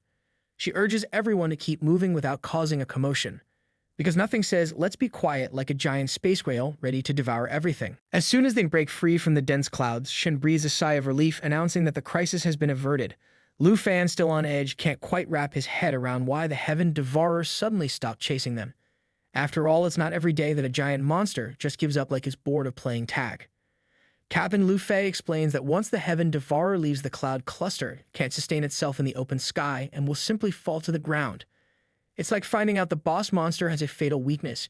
You just have to lure it out and hope it doesn't figure out your plan. Lu Fan, humbled by the experience, realizes that each corrupted creature requires different strategies to defeat. These are hard-earned lessons passed down by the veterans of the Griffin squad, many learned at the cost of their lives. Lu Fan stops questioning the wisdom of his teammates, understanding that survival often comes down to trusting those who face death and live to tell the tale. As soon as the Heaven Devourer broke free of the clouds, it plummeted toward the ground, performing its ultimate move, whale fall. Because why just fall when you can make a dramatic exit that sounds like it belongs in a nature documentary? Fortunately for the team, they were far above the ground, and none of them were hit by the massive creature's final attack. Captain Lu Fei quickly ordered the squad to prepare for landing and rest. As the group descended, they observed the enormous whale carcass below, which had now turned into nothing more than a giant structure of bones. Apparently, even in death, the whales got to be extra, leaving behind a spooky skeletal landmark for future adventurers. Lu Changkong, ever the senior, turned to Lu Fan with a smirk, remarking how the captain was in such a rush that he dragged a newcomer into the Cloud Cluster when they could have taken a safer, longer route. Lu Fan, feeling responsible, starts to apologize, realizing that his lack of familiarity with the northern frontier may have contributed to the rushed decisions. But Lu Changkong waves off his apology, assuring him that everyone goes through these learning curves when they first join the Griffin squad. Because let's be honest, no one's born knowing how to survive cloud clusters and corrupted sky whales. He tells Lu Fan that encountering the Blood Moon and its corrupted corpses is part of the experience, and every squad member has a first time facing them. As they turn around, they see Captain Lu Fei silently setting up camp while Shen feeds the griffins. Shen's frustration is written all over her face because nothing says, "I love my job," like grumbling about deadlines while feeding giant birds. She complains that at this pace, they're running out of time to finish the exploration mission with only 3.5 days left. The captain, ever calm and methodical, dismisses her concerns, quietly noting that it's just the newcomer, Lu Fan, slowing them down a bit. He assures her that they'll adjust and push forward. The lady's frustration hits its peak as she angrily demands from Captain Lu Fei what time they have left for adjusting. She's practically fuming, pointing out that while he and Lu Changkong might be cool as cucumbers, she's seriously worried they won't even make it back by the 4th day, because nothing adds to the charm of a deadly mission like racing against time. Without warning, she turns her fury on Lu Fan, storming towards him. She tells him she doesn't know what strings he pulled to land himself in the extreme north, because clearly in her mind he must have used some extreme North Express pass. She makes it clear that this isn't some place where one can earn a badge of honor just by tagging along. She all but tells him to think twice before continuing on this road because, let's face it, he's not exactly on a sightseeing tour. Still venting, she warns that if the thing sleeping beneath their feet wakes up, it won't just be the Dragon Kingdom in danger, but the entire world. No pressure, just the end of humanity on the line. She basically tells Lu Fan to head back to the barracks and stick to logistics, because when the real crisis hits, they won't have the luxury of playing Manny. Clearly, she's not in the mood to sugarcoat things. But Lu Fan, ever the picture of calm, stands his ground. It's the kind of calm that says, I've dealt with angry teachers and disappointed parents. This is nothing. He assures her that he's learned a lot from the captain and the team, and he's gotten a good grasp of the extreme north. He politely asks her to trust that he can be of help when the going gets tough, because apparently nothing says trust me like confidently standing in the middle of a rant. Just as the argument heats up, Lu Changkong swoops in like a referee at a sports game, stepping between them and trying to cool things down. The captain, however, steps in and ends the spat by calmly reminding the lady that if the Duke arranged for Lu Fan to be on the team, there must be a solid reason. Because really, when the Duke makes a decision, you don't argue. You just hope it's not going to involve more sky whales. The captain quickly orders the team to rest up, knowing they'll be moving out soon. Shen reluctantly agrees but still shoots a skeptical glance at Lu Fan, probably wondering if he's going to be more of a liability than an asset. The captain reassures her, telling her not to overthink it, and to just make sure Lu Fan doesn't get in the way. Basically, her new mission is to make sure Lu Fan doesn't accidentally turn their dangerous mission into a full-blown disaster. Just when everyone is about to catch their breath, the griffins start squawking, signaling that the whole team is under attack. Shen wonders aloud what could be coming at them, but before she can even finish the thought, the captain orders everyone to scatter. Huge ice blocks are hurling towards them at insane speeds, because nothing screams rest break like dodging lethal chunks of ice. Lu Changkong immediately puts up his holy shield, using it to protect the group, but in the classic hero slips on a banana peel move, he missteps, injures himself, and gets separated from Lu Fan. Meanwhile, our boy Lu Fan is on his own, dodging the incoming ice blocks and wondering if it's another corrupted corpse behind the attack. Because of course, when in doubt, blame the corpses. The captain checks in, reporting that Shem and he are safe, but is confused about Lu Fan's whereabouts. He keeps calling for Lu Fan to respond, but our boy is too busy trying to figure out what kind of creature is attacking, because when you're surrounded by ice and chaos, thinking things through is clearly priority number one. Despite the captain's repeated calls, Lu Fan doesn't respond, not because he's ignoring them, but because he's just realized he's in the middle of something much worse. Multiple corrupted corpses and level 80 elite monsters surround him, none other than the ice-field Yetis, towering beasts of the frozen wasteland. And because life just loves throwing one curveball after another, these Yetis aren't here to deliver snowballs. They are here to crush everything in sight. Captain Lu Fei, still trying to keep his cool, orders Lu Fan to respond if he's still alive. Because, it's always good to check if the rookie hasn't become an ice cube. But the lady quickly tells him to hush up, reminding him that yelling is only going to draw even more attention from the monsters. Because nothing says, hey, we're over here, like shouting in the middle of a monster-infested ice field. The lady, clearly not feeling optimistic, mutters that it's probably all over for Lu Fan. She figures there's no way he could survive against elite-level monsters. Even the captain, taking in the situation, realizes that with 20 or 30 ice monsters swarming the field, this isn't the kind of party they want to crash. They can't fight them all, and survival means finding a way out, not duking it out with a mob of angry Yetis. She suggests using her falcon to perform a fiend attack, but before any real plan can unfold, they're attacked. A hulking Yeti looms above the captain, its shadow falling over him like the worst version of a snow day ever. Sensing his presence, Captain Lu Fei quickly tells the lady that he'll go after Lu Changkong and bring him back. Both manage to narrowly dodge the creature's attack, but with the Yeti being as relentless as a bad boss during performance reviews, the captain knows they need a new plan.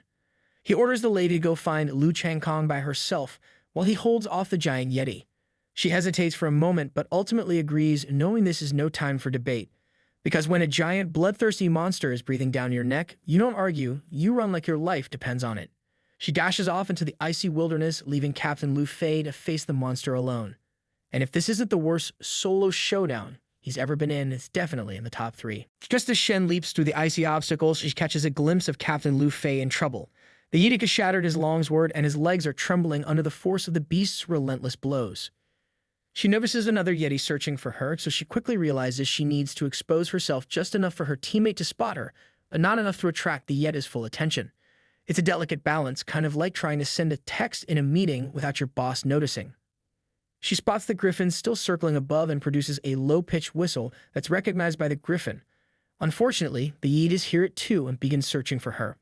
Because of course the one time you want stealth, it's ruined by giant furry beasts with super hearing. With no other choice, she materializes 2 swords in her hands, hoping that Lu Changkong catches her signal and figures out where she is before the Yetis do.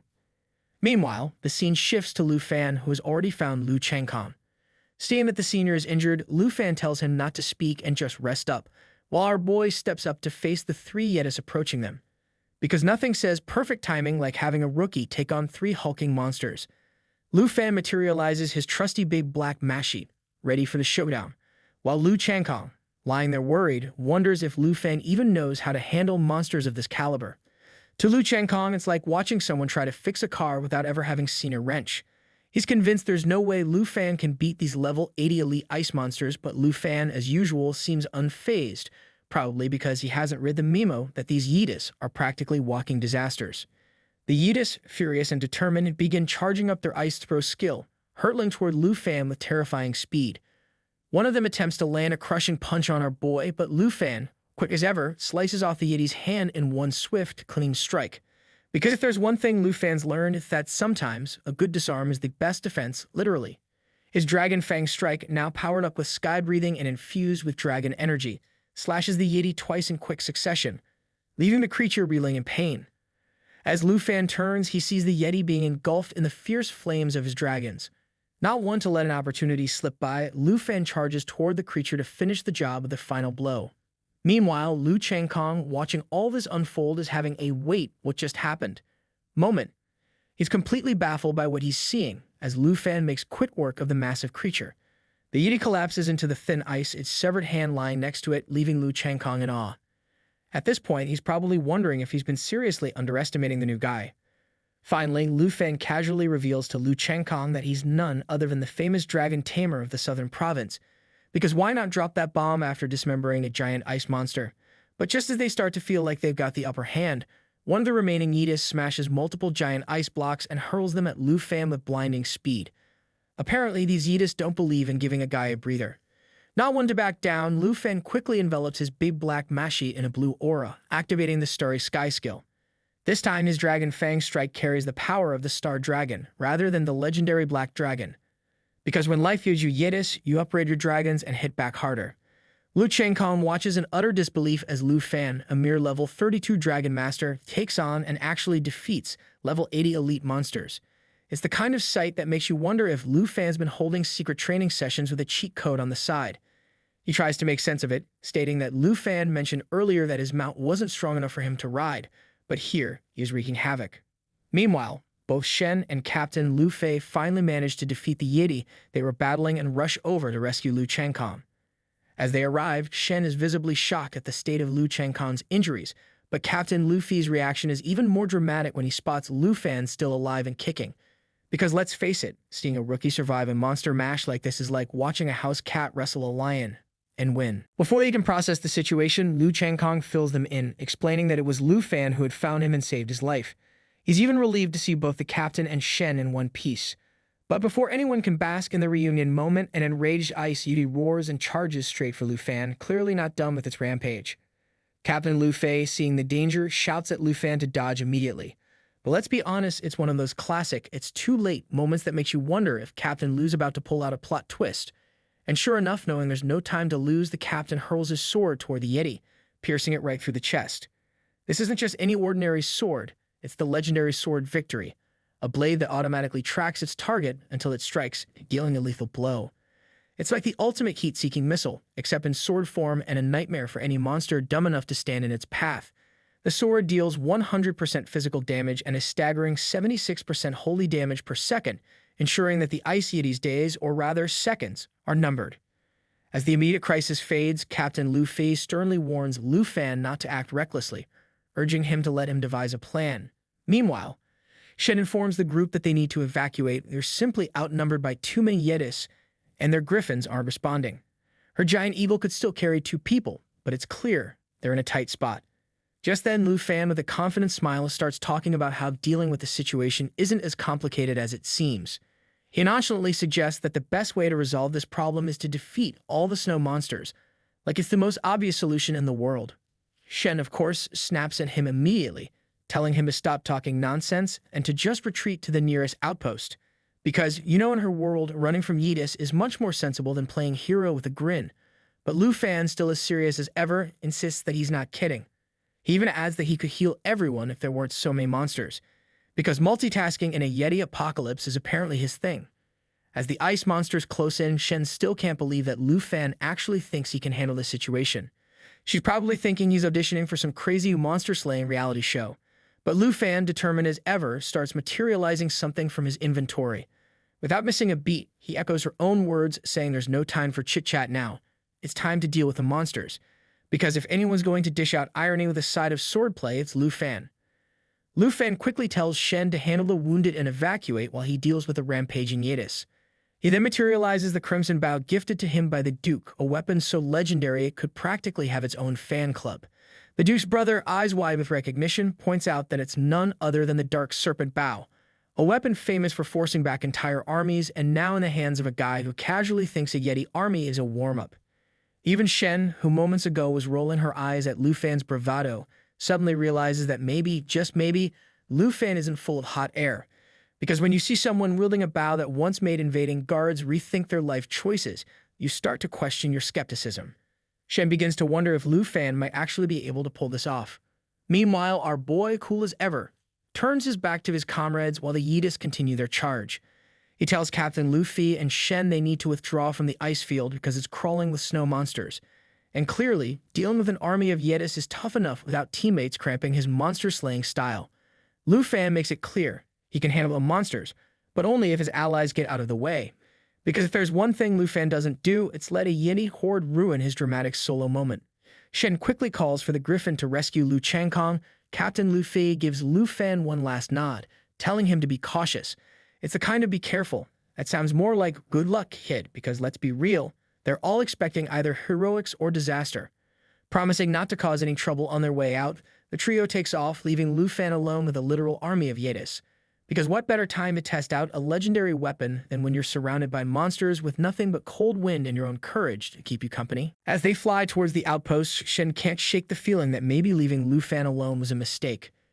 She's probably thinking, we just left him in a buffet of Yetis, and he's the main course. But Lu Changkong, with a knowing grin, reassures her.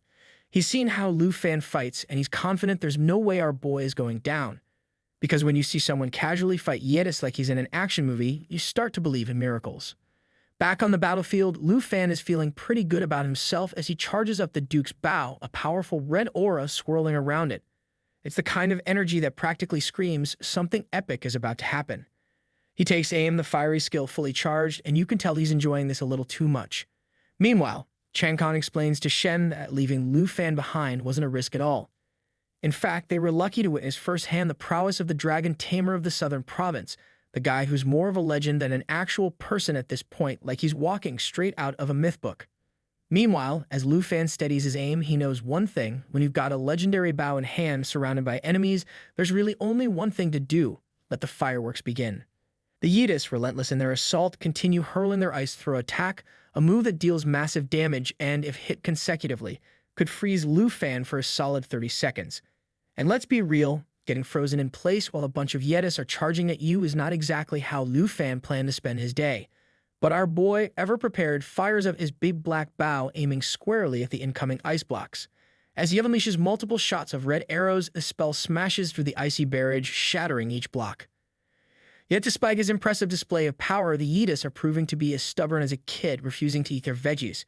Lu Fan, realizing that these creatures really need a lesson in humility, decides to up the ante.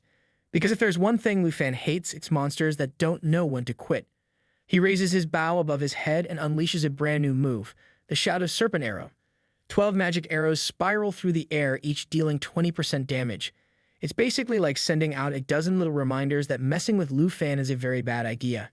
Not stopping there, Lu Fan summons his legendary Black Dragon and Star Dragon, commanding them to take care of all the fallen corpses in one swift blow. Because you've got dragons on standby, why not go full Game of Thrones on your enemies? But just as victory seems within reach, the monsters activate their Berserk state, boosting their attack power by 350% and their movement and casting speed by 100%. Clearly, these Yeetus skip the know when you're beat lesson. They also use Fallen Corpse Tide, which increases the defense of all the monsters by 25% for everyone present. Lu Fan is not exactly thrilled by the Yeetus' annoying Berserk skill. It's like when your favorite game suddenly hits you with an impossible level just when you're on a roll. Disgusted, he orders the Star Dragon to get ready and use its Shattered Star attack. The dragon, ever obedient, soars into the sky and summons a brilliant star from its claws. The Shattered Star attack is a massive area damage move, and its strength depends entirely on the dragon's power. And if there's one thing this dragon is, it's powerful. Think of it as sending a meteor to deal with a mosquito. As the Starlight Dragon prepares to unleash its deadly attack, a light bulb goes off in Lu Fan's head. He quickly calls the Star Dragon back like a chef who suddenly realized he's got the perfect secret ingredient to throw into the mix. Instead of letting the dragon handle the explosion, Lu Fan decides to take things into his own hands. Charging up his Serpent Shadow Arrow, he lets it draw power for a few seconds, knowing that with every moment, the damage multiplies. By the time he releases it, the damage boost is at a ridiculous 500%. The arrow grabs onto the Shattered Star, fusing the two attacks into one epic, boosted explosion that's sure to deal massive destruction. It's the kind of move that makes even the monsters pause and think, wait, maybe we made a mistake. Just before the massive explosion erupts, there's a grin on Lu Fan's face. He's just invented a new combo move, and nothing says goodbye Yeetus like a 500% boosted Shattered Star.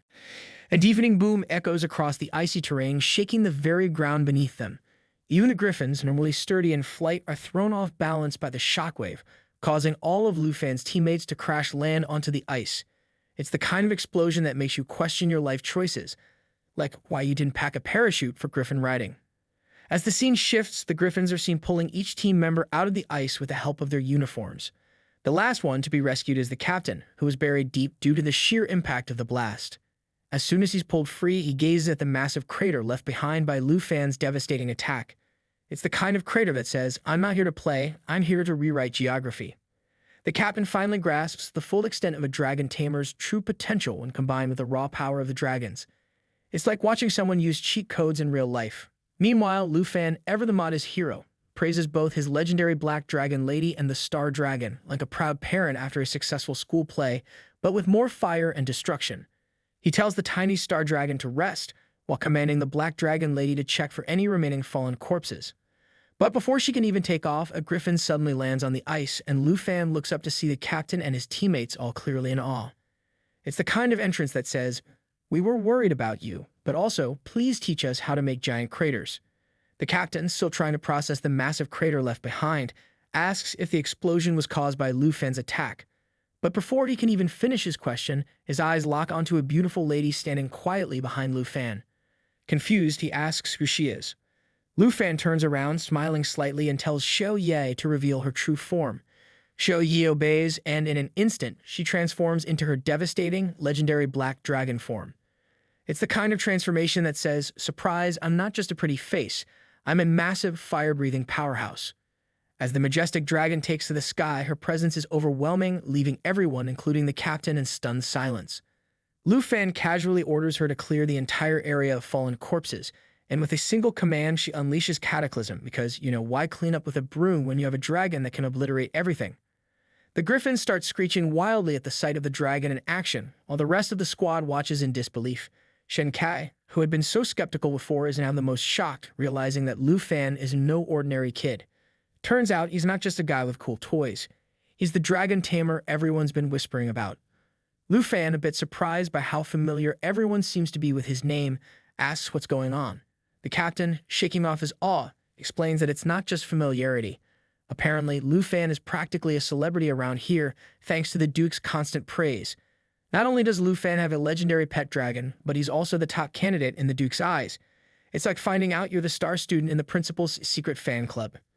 Shen Kai, who usually couldn't care less about others, finally pieces together that the Duke didn't just let anyone into the 78th squad, he let a big shot join. It's like realizing you've been training with a secret superhero all along.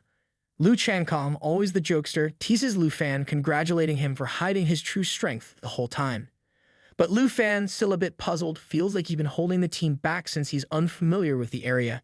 He's thinking, wait, I've been playing catch-up, so why is everyone suddenly acting like I'm their hero?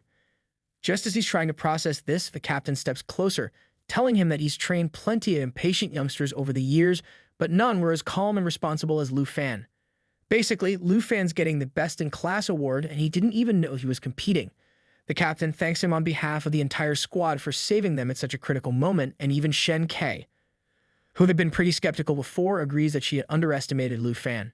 She's probably thinking, should have known anyone the Duke recommends isn't just your average rookie. Now it's clear to everyone that Lu Fan isn't just some new recruit. He's a big deal. Lu Chankong, with a grin that practically screams, I knew it all along, says it must have been fate when he first met Lu Fan. Now he's planning to rely on Lu Fan to take care of him because, why not?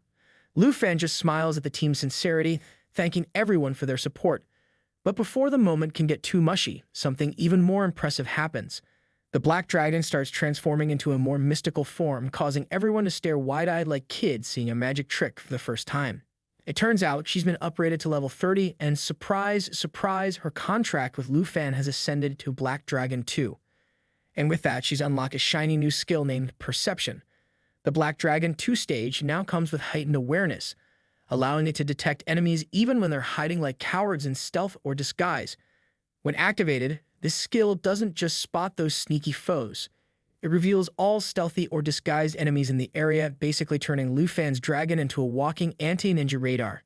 Now, anyone thinking they could pull off a sneaky attack near this dragon better reconsider their life choices. Naturally, everyone starts sneaking curious glances at the dragon, while Lu Chankong can't help but ask Lu Fan what in the world is happening. Lu Fan, staying cool like this happens every Tuesday, explains that the Dragon Lady has reached level 30 and her stats just got a serious boost. It's like she's gone through dragon puberty and hit a second-tier transformation. Her attributes are nearly maxed out, and her new perception skill means ambushes are a thing of the past. Even if high-level assassins come knocking, Lu Fan doesn't have to sweat it anymore. Suddenly, Lu Chankong remembers something. He points out that Lu Fan once said he couldn't ride the dragon because her level wasn't high enough. But before he can finish, Lu Fan, with a grin that practically says, "Hold my saddle," stops him mid-sentence. He materializes an epic-quality dragon saddle right there in front of everyone and declares that finally he's become a full-fledged dragon rider.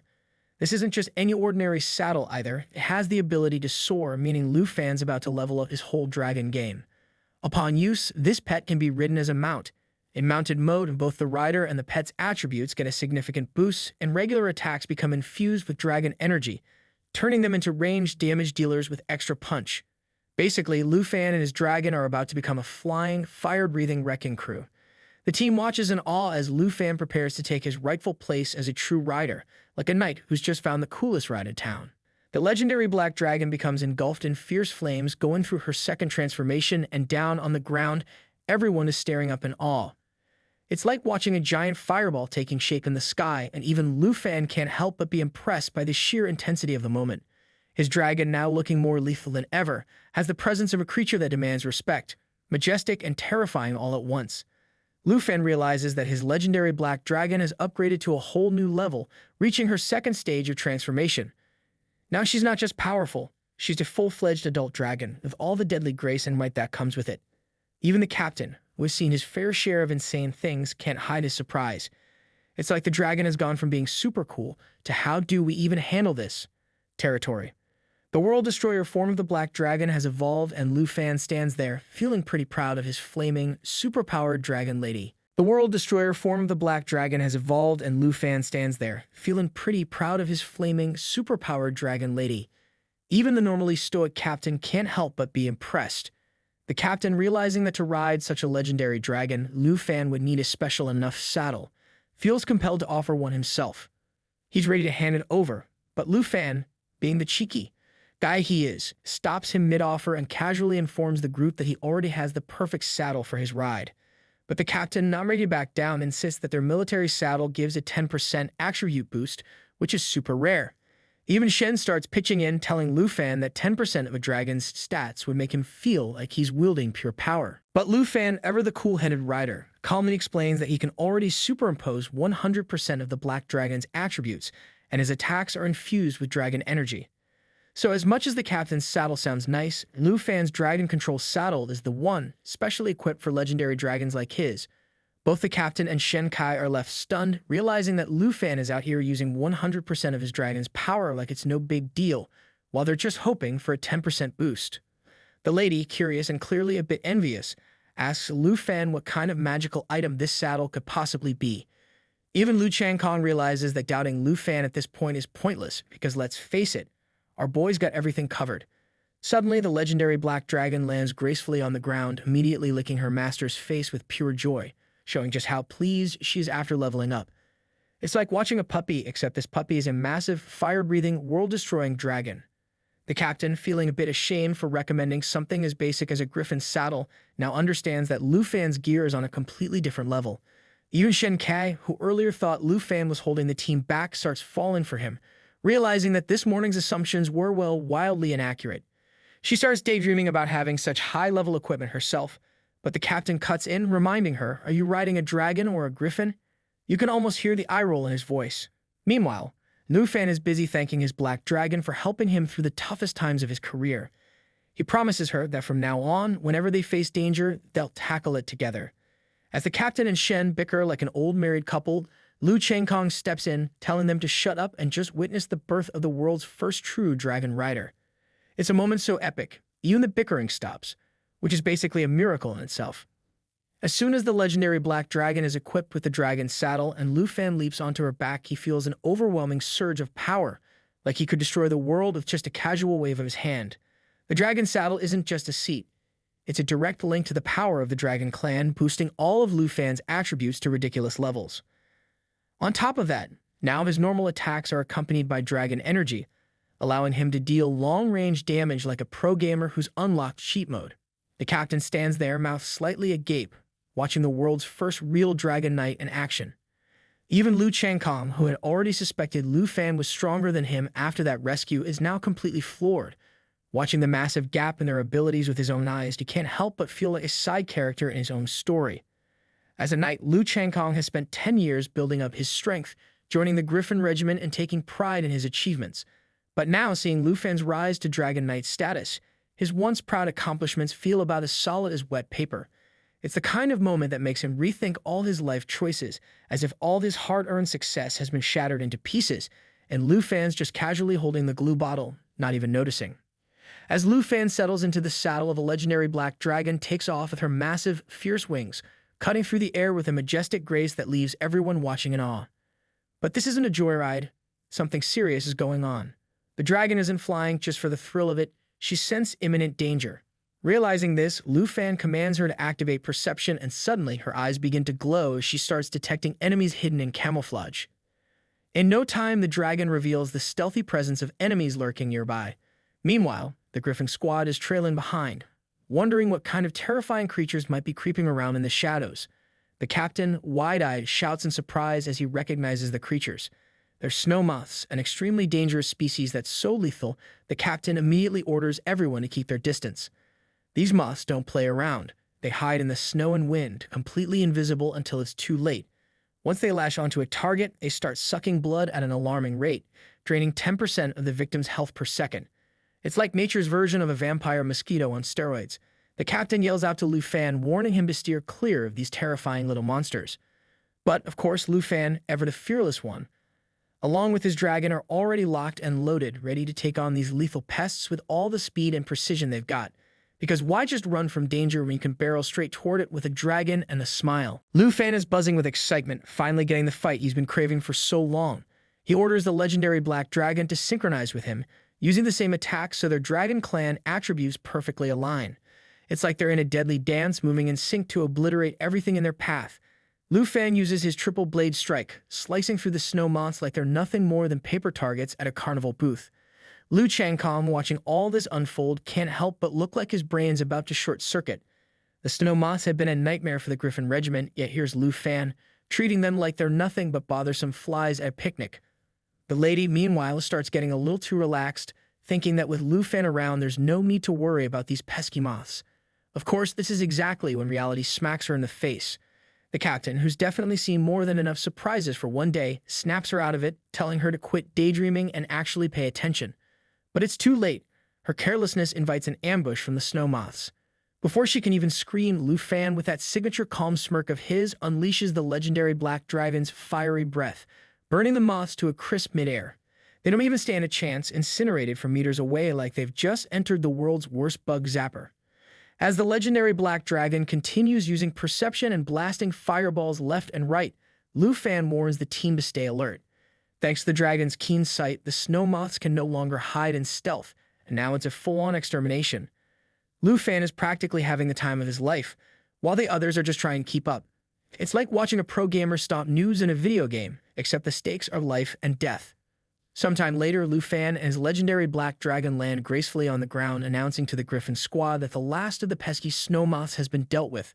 Lu Changkong, clearly impressed, walks over and thanks Lu Fan for saving him. Yet again, he tells the captain that with the dragon's perception skill and Lu Fan's smooth synergy, they've got nothing to fear from monsters anymore. Of course, the lady isn't having any of it. She scolds Lu Changkong, telling him to stop acting like a clueless senior and actually be useful for once. She adds that if he keeps needing to be saved, Lu Fan might as well be his personal knight instead of a dragon rider. She's determined to see him do some work instead of relying on Lu Fan every time something goes wrong. Lu Fan, unfazed as always, informs the group that now that he can fly with his dragon, even a blizzard wouldn't be an issue. The whole Griffin squad can continue with the exploration mission without breaking a sweat, but the captain, ever the cautious one, isn't so easily convinced. He reminds Lu Fan that while he's fully capable, he shouldn't take unnecessary risks. The captain then looks up at the sky, noticing the ominous silence, and warns that the snowstorm may hit much earlier than expected. If it comes tomorrow, as he suspects, they won't even have time to return to camp. Lu Fan considers this, but deep down you can tell he's thinking, blizzard or no blizzard, this dragon's not afraid of a little snow. After hearing everything, Shen Kai's worry deepens and the captain hesitates. He doesn't want to risk exploring the snowstorm with a wounded team member. But Lu Fan, ever the optimist, assures everyone that the high-risk snow moths are no longer a threat, even in the storm. In fact, he sees the blizzard and the ferocious beasts as the perfect opportunity for everyone to rack up some military merit. With a confident grin, Lu Fan extends his hand toward the group, promising them that he's not here to gamble with their lives and he's absolutely confident he can lead the Griffin squad safely through the storm. The captain blinks a few times, probably questioning all of his life decisions that led him to this moment. But after a dramatic pause and maybe a tiny internal meltdown, he grabs Lu Fan's hand like a man who's just been promised a free vacation, realizing that with Lu Fan and let's not forget the giant fire-breathing dragon, they've got a decent shot. The whole squad suddenly looks inspired because if there's anyone who can turn a snowstorm into a fun little weekend adventure, it's the guy with a dragon that could probably roast marshmallows from space. Lu Fan continues hacking and slashing his way through the swarm of cute but deadly snow moths and finally stumbles upon the unmelting ice, the one precious item his senior sister had been wanting for ages. It's like stumbling across a rare Pokemon, except this one won't melt in your hand, no matter how hot things get. Lu Fan smiles, feeling a bit like an extreme North treasure hunter, and turns around, waving at his squad to join him. The whole Griffin squad shows up behind him, probably wondering if this was just a glorified shopping trip. Shen Kai, ever the voice of reality check, comments how the snow moths are like earthworms after the rain when a blizzard hits. She's not wrong, except these worms have wings and a thirst for blood. Even the captain can't help but be impressed by Lu Fan's handiwork, noting that our boy must have taken down at least a few thousand of the beasts. But Lu Fan, being the humble guy he is, shrugs and mentions that while he's not sure about the count, his hand has definitely gone numb from all the action. Because nothing says successful mission like a good case of sword-arm cramp. Meanwhile, Lu Changkong, clearly inspired by Lu Fan's beast-slaying spree, sarcastically comments that if he were a level 32 dragon rider, he'd just wipe out the whole blizzard with one big move and bag himself a shiny gold badge. You know, the kind only elite heroes get, not the kind you find in a cereal box. But before Lu Changkong can finish his sentence, Shen Kai slams him on the head, reminding him that he's not Lu Fan and that he's usually the one whining for the captain to come save him from danger. The squad laughs, but you can tell Lu Changkong is secretly plotting how to score some hero points next time, or at least how to avoid more head slams, because nobody likes being the team's comic relief forever. The captain, ever the practical one, notices that they've completed their mission of advancing 100 miles into the unexplored region. With supplies running low and the team exhausted from battling ferocious snow moths and maybe each other, he suggests it's time to head back to the barracks. Even Lu Changkong and Shen Kai, who normally try to tough it out, look like they could use a nap. After all, 3 or 4 days without proper rest would make anyone feel like a zombie. The moment the word rest is mentioned, the legendary black dragon shifts back into her beautiful human form, letting out an adorable cry, the universal dragon code for feed me. Lu Fan, hearing her hungry whimpers, immediately realizes that his dragon lady has been cold and starving for far too long. Even dragons need their beauty, sleep, and snacks after all. Agreeing with his dragon's plea, Lu Fan tells the team they should head back and replenish her health, because let's be honest, a hangry dragon is the last thing anyone needs right now. As they start preparing to return, the captain orders Shen to set the landmark signal for their return journey. Meanwhile, Lu Changkong can't help but notice just how good Lu Fan is to his dragon. It's like watching someone pamper their beloved pet, while Shen Kai, on the other hand, couldn't care less about her giant eagle, which looks like it hasn't seen food in days. The poor bird seems to slump even lower in sadness, probably wondering what it did to deserve such neglect. But, as usual, Shen Kai brushes it off like it's no big deal, telling Lu Changkong not to worry about it, because clearly eagle feelings are not a priority here. Shen Kai whips out a giant red rod from her inventory and slams it into the ground with the kind of flare you'd expect from someone who's been through this rodeo before. As it starts glowing ominously, 2 red beams of light circle around from the marker, giving off that serious business vibe. This is the landmark signal, a crucial tool for their exploration tasks in the extreme north region. Specifically, it's a must-have for the Griffin squad to transmit their exact location back to the camp server. Like the world's most hardcore GPS, but with way more danger. Lu Fan, naturally curious, wonders aloud about the giant rod's purpose, to which the captain explains that the landmark signal is used to mark their current location. Whenever the weather clears up enough, a construction team will come in to set up a temporary outpost, allowing them to push further into the unexplored lands, kind of like setting up camp, but with way more monsters and way less marshmallows. As soon as the landmark signal is activated, something strange happens. All the griffins and even the dragon lady take off toward the barracks on their own like they got an autopilot feature no one knew about. From a distance, a skeletal griffin and a hooded figure, the crimson red eyes, watch them leave from another red marker. Because nothing says friendly neighborhood watcher like glowing evil eyes. Their attention seems sinister, a sure sign that trouble's lurking. The next day, back at the extreme north region barracks, the captain tells everyone to get some well-deserved rest. After all, they've just survived moth monsters and Yeetus. They've earned a nap. Meanwhile, he'll go report everything to the Duke himself, because what's an epic adventure without some paperwork? After the team's dismissal, Lu Fan dashes towards Shen, clearly on a mission, asking her if she knows anyone at the barracks who can work with unmelting ice. With a sly smile, Shen mentions the blacksmith at the supply office, saying he has decent skills and can handle the job. But before Lu Fan can thank her properly, Shen couldn't resist teasing him, asking if he was planning to gift the unmelting ice to his girlfriend. Lu Fan, now blushing furiously, denies it immediately, claiming that his senior is just a regular friend. Cue the classic awkward blush as Shen continues to smirk, clearly not buying it. She tells him there's no need to explain, but our boy's already in full panic mode. He starts running away at full speed with the dragon lady and Tao, as if sprinting might save him from further embarrassment. He calls back to Shen, saying he's off to find the blacksmith and promises the dragon lady some delicious meat to make up for her hard work. Because nothing says sorry like a steak dinner for your dragon. As Lu Fan disappears into the distance, Shen's playful demeanor suddenly shifts. She becomes serious, her hand drifting to her chest, pulling out a small pendant made of unmelting ice. She kisses the pendant gently, her expression softening. Clearly, the pendant holds deep meaning, perhaps a gift from someone special, because even warriors of the extreme north have a soft side. At the blacksmith's shop in the supply office, a large blacksmith with arms that could probably crush boulders reassures Lu Fan that in just 2 days, he'll have a gift that will make any girl swoon. Because clearly, if anyone knows romance, it's a blacksmith. Lu Fan smiles, thanking the man for his craftsmanship. But just as he's about to leave, he feels a firm tap on his shoulder. Turning around, our boy sees none other than the Duke looking a bit frazzled from what was probably an exhausting game of Where's Lu Fan around the barracks. Honestly, this guy could probably use a map and a snack. The Duke, still catching his breath, tells Lu Fan that the captain had reported everything back to him, how Lu Fan not only survived but led the team like some sort of heroic fantasy protagonist. Apparently, the Duke had expected Lu Fan to freeze out there in the snowstorm because, that's usually what happens when you throw a rookie into a blizzard with monsters.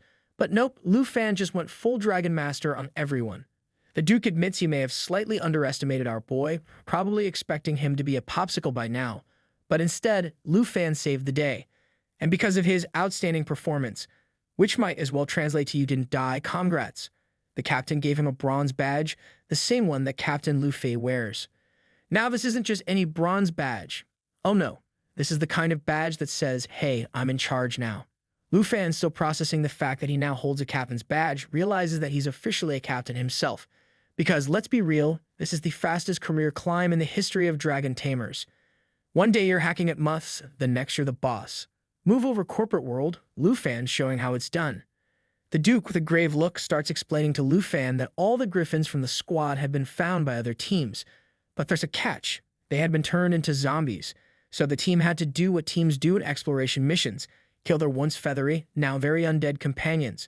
Because in the world of exploration, zombie cleanup is basically a regular Tuesday. Luckily for Lu Fan, his beloved dragon lady wasn't affected by the Blood Moon's mind control.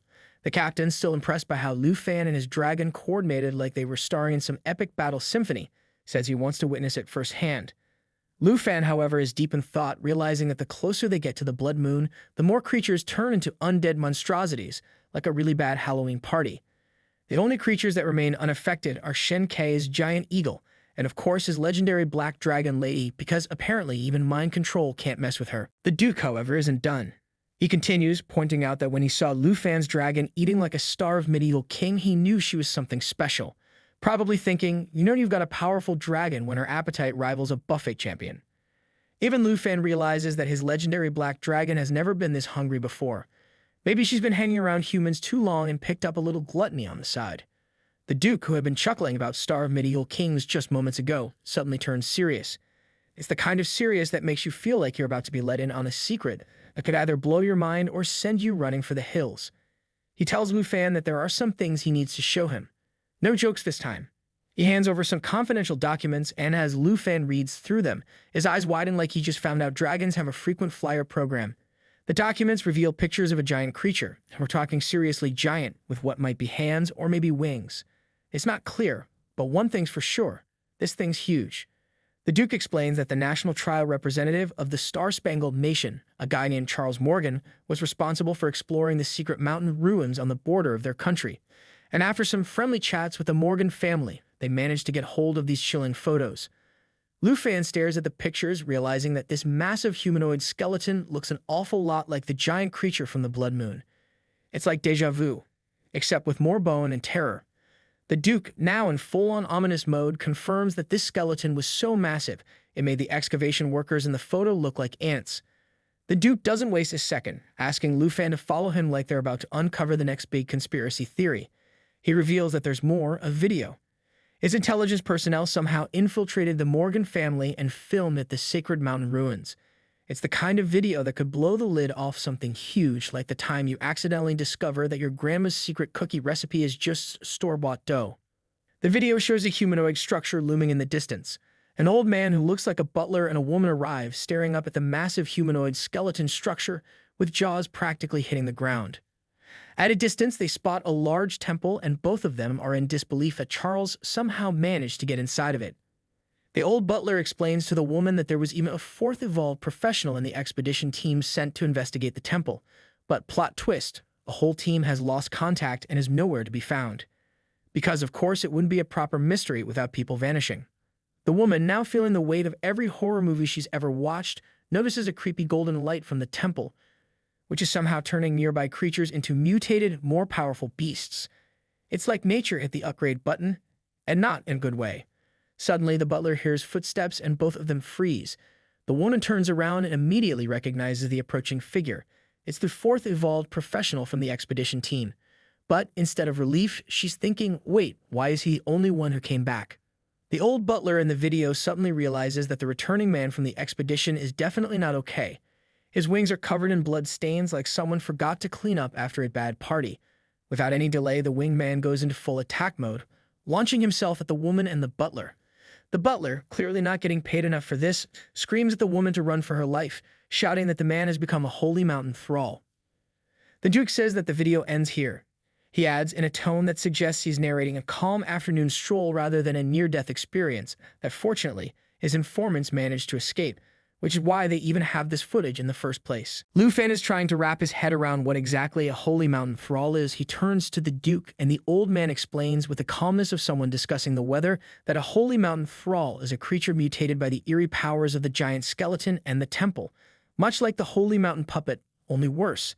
It's like the puppet decided to level up, but in the worst possible way. Lu Fan's eyes widen as he connects the dots. It's eerily similar to the fallen corpses he faced, created by the blood moon. The realization hits him like a ton of bricks. These things have altered everything around them, and they seem to be waking up. The Duke, after taking a hearty swig from his flask, because what's a deep existential crisis without a drink, informs Lu Fan that this important discovery and the eerie video have already been sent to the senior scholars of the Academy. These scholars, in their infinite wisdom or lack thereof, speculated that there's far more to these two mysterious beings than meets the eye. Their existence is too ancient to trace, and in modern times are called the ancient gods. At this point, Lu Fan's thought train is picking up steam, wondering, where did the skeleton come from? Why did it fall into their world? What kind of power did it hold? What could it even do? None of these were clear of calling a god. Lu Fan thinks that might be stretching it a bit, but just as he's about to spiral into overthinking, the Duke, ever the expert at derailing thought trains, chimes in, guzzling more booze, and casually drops the bombshell. Nothing about the ancient gods is known.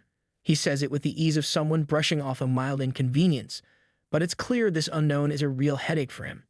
He adds that this recent discovery is like uncovering a tiny corner of the world's biggest secret, which is probably why the Duke is drinking like it's the end of the world, because in their case, it just might be.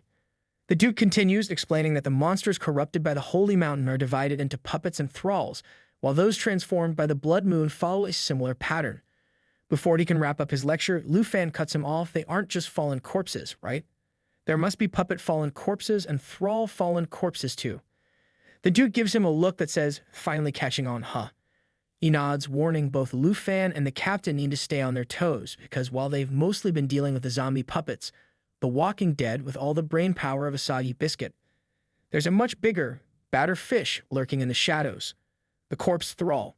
And that guy's basically the final boss that no one signed up for, but everyone will wish they had a cheat code to defeat. Lu Fan, ever the curious soul, presses the Duke, eager to know what happened after that Holy Mountain thrall went all slasher movie on the Morgan family. The Duke, clearly relishing in the drama of it all, explains that the thrall didn't just casually stroll through the ruins, it killed off every single Morgan family member present. It's the kind of family reunion no one survives. Charles, the representative of the Star-Spangled Kingdom for the Trials of Nations, was the only one the thrall spared. Because apparently if you're going to be spared by a monstrous undead creature, you better have a fancy title. The Duke leans in, sharing the juicy details. After the intelligence personnel barely managed to escape the massacre, they stealthily followed the Holy Mountain thrall. What they witnessed next was the stuff of nightmares and the weirdest diplomacy meeting ever. The thrall, this hulking, terrifying creature of death, didn't attack Charles Morgan when they met in front of the ancient temple. Nope, not at all. Instead, they had a nice little exchange like two old pals catching up over tea, except, one's a flesh-rotting monstrosity. The Duke reveals the kicker. The thrall didn't just spare Charles, it gave him something. And no, it wasn't a thank you card or a fruit basket. It handed him something called the essence of the Holy Mountain. Lu Fan feels a jolt of surprise when he hears the name of a new item, his mind spinning with curiosity. The Duke, ever the patient one, goes on to explain that Charles, already annoyingly strong as a combat priest, had managed to snag essence of the Holy Mountain. This fancy essence had allowed Charles to switch his profession into something brand new, a super secret, no one's ever heard of it before profession, a holy priest. Of course, there were no records of this new job description anywhere, because why make things easy? The Duke's agents had tried digging up more dirt on Charles, but the Morgan family, who apparently runs their security like a medieval Fort Knox, was now so heavily guarded that no more information could slip through. Frustrated, the Duke warns Lu Fan to watch out for Charles during the kingdom's trial, because Charles now seems to be buddy-buddy with the power of the ancient gods. Great. The Duke is convinced that Charles will be Lu Fan's toughest competition. But our boy? Oh no, Lu Fan waves this off like he's brushing off a bad haircut. He confidently reassures the old man that toughest opponent is just another label. In Lu Fan's mind, no matter what sort of divine cheat codes Charles might have, he's absolutely positive he's walking away with a gold medal. 2 days later, inside the bustling blacksmith shop, the burly blacksmith eyes Lu Fan with anticipation, asking if he's satisfied with the piece. Lu Fan, grinning like a kid who just found extra fries at the bottom of the bag, is thrilled as he examines the necklace. He assures the blacksmith that the craftsmanship is absolutely top-notch, a true masterpiece. Feeling grateful, Lu Fan pulls out the good stuff, the same strong drink that the Duke himself enjoys, and offers it to the blacksmith. He tells the man to take it as a token of appreciation for all the hard work he's put in over the past 2 days. The blacksmith's eyes light up like he's just been handed the keys to the candy store, thrilled that Lu Fan not only appreciated his craft but also knew how to treat a man right.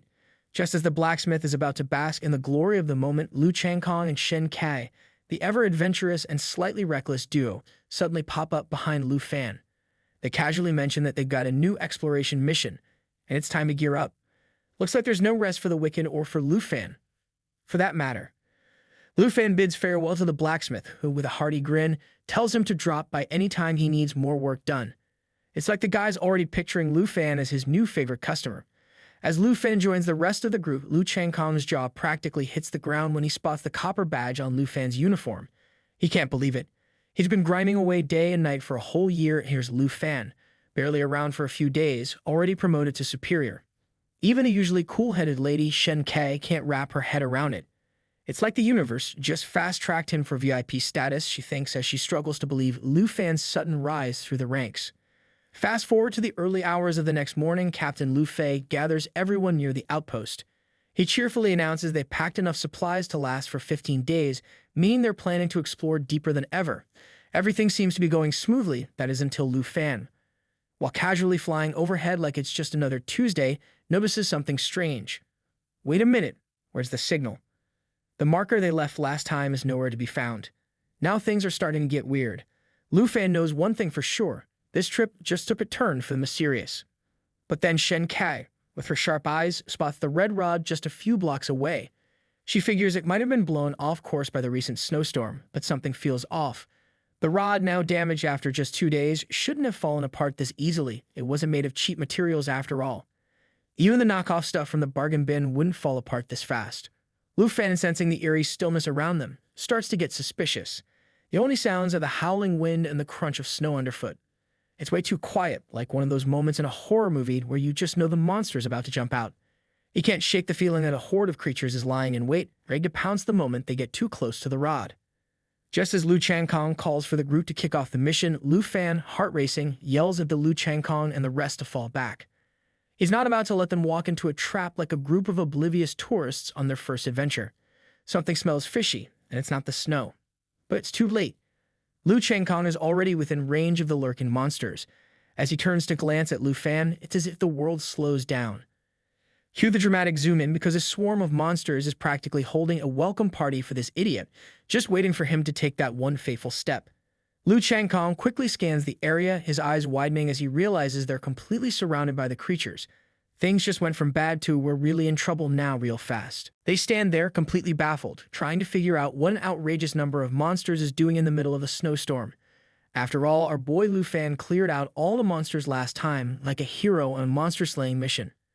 Yet here they are, a whole army, just watching the humans with a strange eagerness. But none of the creatures make the first move to attack. Lu Fan, always quick to piece things together, tells the captain right away that these monsters are nothing but puppets and somewhere out there, a higher-level thrall is secretly pulling the strings. The captain, caught off guard, looks shocked. He remembers the Duke's warning about thralls. The Duke sure has a way of keeping things exciting. Just then, a rough, dark voice pierces through the wind, saying that being a thrall is nothing to be ashamed of, because the fallen thralls are the glorious thralls of God. A title that sounds way too fancy for a bunch of creepy puppets. They all turn to see a pale humanoid figure dressed in the same uniform as their squad. Lu Changkong, never one to keep quiet, starts yelling at the figure, demanding to know who he is. "Come on, speak up," he shouts, but before the mysterious figure can answer, Captain Lu Fi and Shen Kai realize the truth. That's no stranger, it's their former teammate Lai Lu, a hidden class spear knight. Well, this just went from bad to this is not what we signed up for real fast.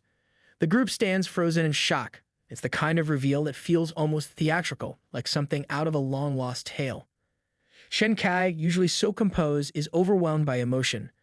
Tears stream down her face as she struggles to come to terms with what she's seeing. It's as if the sight of him has opened some emotional floodgates she didn't know were there. Meanwhile, Lai Lu takes in their reactions with a calm demeanor, almost nonchalant, as if this reunion were just a chance encounter, rather than the strange, intense situation it is. He acknowledges the group, giving the impression that he's been gone far too long, yet remains unbothered by the shock on their faces. Lu Fan observes the scene with growing curiosity. Everyone seems to be reacting with a mix of disbelief and sadness, as if they're seeing a ghost from their past, one that they never expected to cross paths with again. Lu Fan turns to Captain Lu Fei, curious about the strange man standing before them, and asks if he knows him. The captain, his usual lighthearted demeanor gone, responds with a serious nod. He explains that the man is none other than Lai Lu, once the silver insignia officer of the Griffin Regiment. Lai Lu wasn't just any officer. He was also Shen Kai's fiancé. When Shen Kai first joined the regiment, it was Lai Lu who brought her in. After their engagement, Lai Lu disappeared during a mission to investigate the Blood Moon, and now, as fate would have it, he's shown up again, except as a fallen corpse. Not exactly how you expect a reunion to go. Lu Changkong, never one for long emotional speeches, looks like he's about to lose it and snaps that now really isn't the time for chit-chat, because apparently talking about undead ex-fiancés during a potential ambush is frowned upon. Meanwhile, Shen Kai is spiraling. Her once stoic composure crumbles as she sees the man she thought she lost forever standing there, undead. She drops to the ground, crying her heart out, and Lu Fan can't help but feel terrible for her. Great, he thinks. Monsters, tears, and now an emotional breakdown. This day just keeps getting better. Shen Kai, through her sobs, begins calling out for Lai Lu, asking why he hasn't come back to her, her words becoming more desperate. As if things weren't already emotional enough, she starts feeling like someone is standing right in front of her, whispering back. When she finally looks up, her eyes widen. It's Lai Lu standing there in his normal, not-so-undead form. Cue the dramatic music, because this is the kind of plot twist that makes you question reality. Lai Lu, ever so calmly, tells her he's finally found her, like he's just returning from a casual trip and not, a dramatic undead reappearance. Shen Kai, at this point, completely loses her patience and flings herself into his arms, sobbing uncontrollably. She hugs him tightly, her tears soaking his armor, unable to believe it's really him. Lu Fan, standing off to the side, watches the whole scene unfold and can't help but think, so, do we clap or something? Shen Kai, between sobs, keeps muttering how no one will believe this, that everyone will be so happy to know he's still alive, because clearly coming back from the dead is the ultimate surprise party trick. The emotional reunion, complete with tears, confusion, and a hefty dose of disbelief, feels like it belongs in some dramatic romance novel. Lu Fan just hopes the monsters are enjoying the show as much as he is. Suddenly, a surge of demonic energy erupts behind Lai Lu, crackling in the air like the world's worst party crasher. His voice turns cold as he declares that he's not going back. He then turns to Shen Kai, his expression unreadable, and asks if she will stay with him. Shen Kai, completely caught off guard by this unexpected plot twist, stares at him in shock, as if she's been handed the wrong script. Before she can even process what's happening, Lai Lu pulls Shen Kai closer, starting his "join me or else" monologue, as though he's trying to convince her they should stay and serve some mysterious god who's apparently about to wake up. Because nothing says romantic reunion like roping your fiancé into some ancient deity revival scheme. Hearing this, Shen Kai's face drains of color. Her voice trembles as she tries to grasp what Lai Lu is even planning, but fear grips her. Poor Shen Kai slips unconsciously, unable to handle the emotional roller coaster. Lu Fan sits her on his lap and frantically tries to bring her back to consciousness, as if patting someone on the back ever solved this kind of supernatural mess. Lu Fan, now shouting like a concerned sibling who just walked in on the strangest family argument, desperately calls out to Shen Kai. He yells for her to snap out of it, practically begging her to come back to her senses. But Lai Lu, clearly committed to his newfound dark side, cuts in with his final offer. He promises unimaginable power, the essence of a god, and the chance to become a servant of divine glory, because who could resist a pitch like that? He vows that if they listen to him, they can dedicate everything to the resurrection of this mysterious god. Lu Fan is still desperately trying to snap Shen Kai out of her dazed state, his voice urgent as he pleads with her. He tells her not to listen to Lai Lu, reminding her that she's only getting confused by his twisted words. It's the classic snap out of it moment, but with a lot more monsters involved. He warns her that if she doesn't come to her senses, there will only be one result, something far worse than she could imagine. Shen Kai, still in a state of confusion, mumbles repeatedly, as if she's caught in a loop, telling Lai Luo not to do this and not to do that. It's like trying to reason with a friend who's about to make a terrible life choice, but with extra drama and undead threats. Lai Luo, not one to back down, lays out the grim reality. If Shen Kai doesn't listen to him, she'll be torn to pieces by the puppets of the fallen corpses and will end up becoming one herself, because apparently that's his idea of persuasive motivational speaking. Lu Fan, sensing the rising danger, shouts even louder, urging Shen Kai to snap out of it before it's too late. His persistence finally pays off, and after what feels like an eternity, he manages to bring her back to her senses. Shen Kai regains consciousness, but panic quickly sets in. She barely has a moment to process what's happening, the chaos around her making it impossible to think clearly. Lu Fan rushes to explain, trying to ground her back into reality. He tells her to snap out of it, reminding her that she's been tricked and confused by Lai Luo's words. Meanwhile, Lai Luo, unfazed by the tension, mounts his horse and demands an answer. He wants to know if Shen Kai will stay with him and serve the god alongside him or not. It's like a bad marriage proposal, but with more undead consequences. The captain, finally fed up with Lai Luo's dramatic theatrics, loses his temper. Lai Luo's not just asking for commitment, he's trying to kidnap her for some dark cult. The captain turns to Lu Fan, eyes blazing, and says they can't let Lai Luo take Shen Kai away. They're surrounded by fallen bodies and the situation is spiraling fast. He asks Lu Fan with urgency if he can save her. Because of course, when all else fails, leave it to Lu Fan to fix the day. Lu Fan stands there, staring intensely, deep in thought as he considers his next move. He silently debates which power to use, weighing his options. Lu Changkong, noticing Lu Fan's serious expression, turns to Captain Lu Fei and speaks up, pointing out the rather inconvenient fact that they're surrounded by hundreds of monsters. Because who doesn't love being stuck in a monster mosh pit? He warns that if they chase after Lu Fan, they'll only get separated, and without repairing the signal post, finding their way back will be impossible next time. Captain Lu Fei, ever the practical one, dismisses the concern about the post. He decides that survival is their new priority, suggesting they should just run for their lives. It's one of those rare moments when the captain sounds like he's about to bolt like he's in a marathon. But just then, a smile creeps onto Lu Fan's face as a plan forms in his mind. You know things are about to get wild when Lu Fan starts smiling in the middle of chaos. He calmly says he doesn't think running away is the best idea. His confidence instantly grabs everyone's attention, and they all turn to him wondering what he has up his sleeve. Without hesitation, Lu Fan raises his hand, and an intense energy begins to surge from his palm. Cue the dramatic wind effects and glowing hands, because things are about to get flashy. Lu Changkong, realizing what's coming, shouts at him in a panic, asking if he's planning another massacre. Because of course, with Lu Fan, massacre is a valid guess. Our hero, not one to shy away from theatrics, confirms with a grin that Lu Changkong is absolutely right. It's like Lu Fan's response is, yeah, I'm about to do something big, watch this. In the same moment, Lu Fan reveals his divine bow, its appearance practically radiating power. He declares that since they've been granted military capabilities, there's no point in holding back. Because really, when you've got a divine weapon, why not go all out? Lai Luo, receiving no answer, narrows his eyes and finally speaks, understanding the silence. He realizes their refusal is his answer. With a grim shake of his head, he declares that the consequence of rejecting God is death, because apparently, when you're dealing with dark powers, they don't believe in second chances. At that moment, he commands all the animals under his control to attack, ordering them to kill the group and turn them into puppets. The monsters, eyes gleaming with malice, rush toward Lu Fan and the others, their screams filling the air. But Lu Fan, always cool under pressure, quickly activates his Shadow Serpent arrow and orders Lu Changkong to prepare the Sanctuary Shield.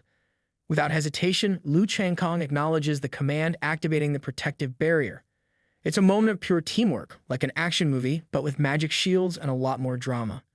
The Sanctuary Shield, glowing with power, wraps around the group, absorbing damage equal to 200% of Lu Changkong's maximum HP, but it only lasts for 10 seconds.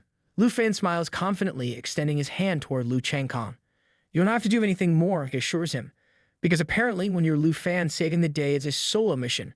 He draws his bow, aiming directly at Lai Luo, and charges the Shadow Serpent arrow. The air hums with power as the arrow begins to form. A deadly black serpent coiling in the air, its power increasing by 500%. After 3 seconds, Lu Fan releases the arrow, sending the black snake hissing through the air toward Lai Luo. Lu Changkong, watching in disbelief, can't help but ask, "What do you mean you're not going to do anything else?" He reminds Lu Fan that his sanctuary shield only lasts for 10 seconds, like he's hoping that this minor detail might change Lu Fan's mind. But Lu Fan, as confident as ever, just smiles and tells him, "Trust me, 10 seconds is enough." Because when you're dealing with magic and monsters, why not add a little suspense? The countdown begins -9 seconds left on the sanctuary shield. Lai Luo, watching the deadly black snake hurtling toward him, is visibly shaken. Apparently, he wasn't expecting this much fight from our boy. Meanwhile, the shield's time is ticking down -8 seconds left. With perfect timing, Lu Fan calls out to Xiao Ye, the legendary black dragon, summoning her to reveal her true form, the Dragon of Destruction. The air vibrates with a new intensity as Xiao Ye, responding to the call, transforms into her destructive form. Flames swirl around Xiao Ye as she emerges in front of Lai Luo, her massive form looming with an aura of pure destruction. With only 6 seconds left on the sanctuary shield, she lets out a roar so powerful that it's probably the kind of sound that could make even the bravest warrior question all their life decisions. Captain Lu Fi, watching in awe and disbelief, shouts out that they're placing all their trust in Lu Fan. Because really, what choice do they have at this point? With only 5 seconds left, the pressure is mounting.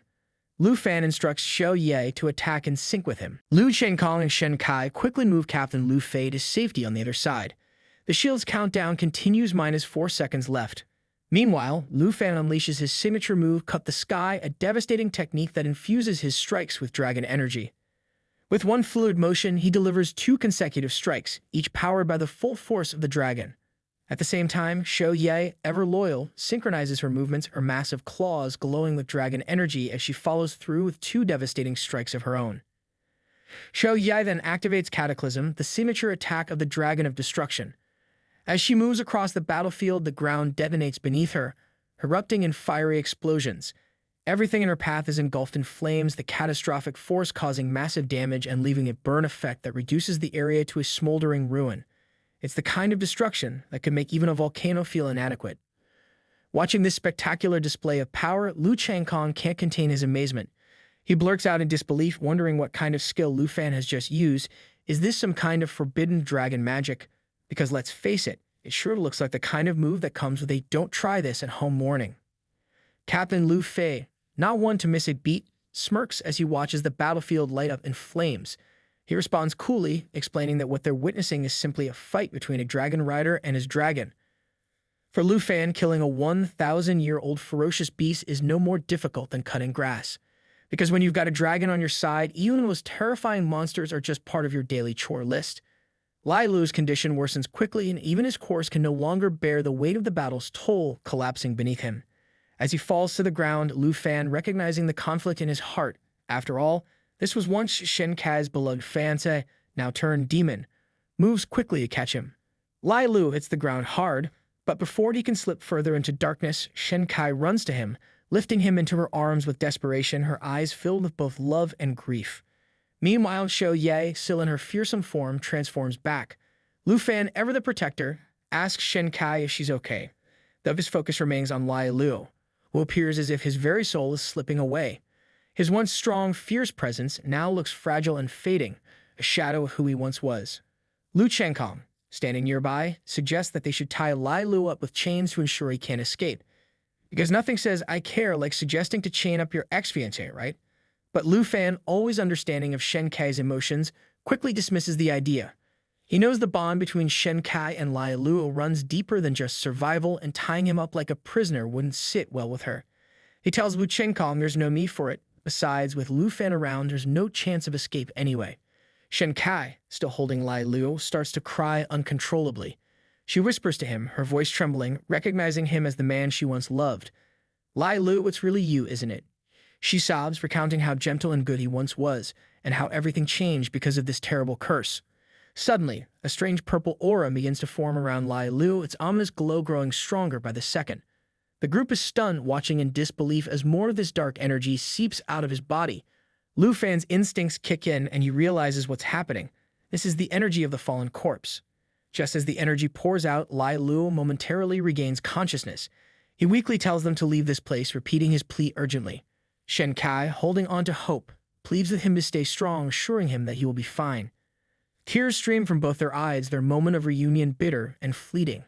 Lai Lu, his voice broken, warns them of more dangers to come. He speaks of more fallen corpses and ruins, urging them to prevent further destruction. But as he speaks, his strength gives out.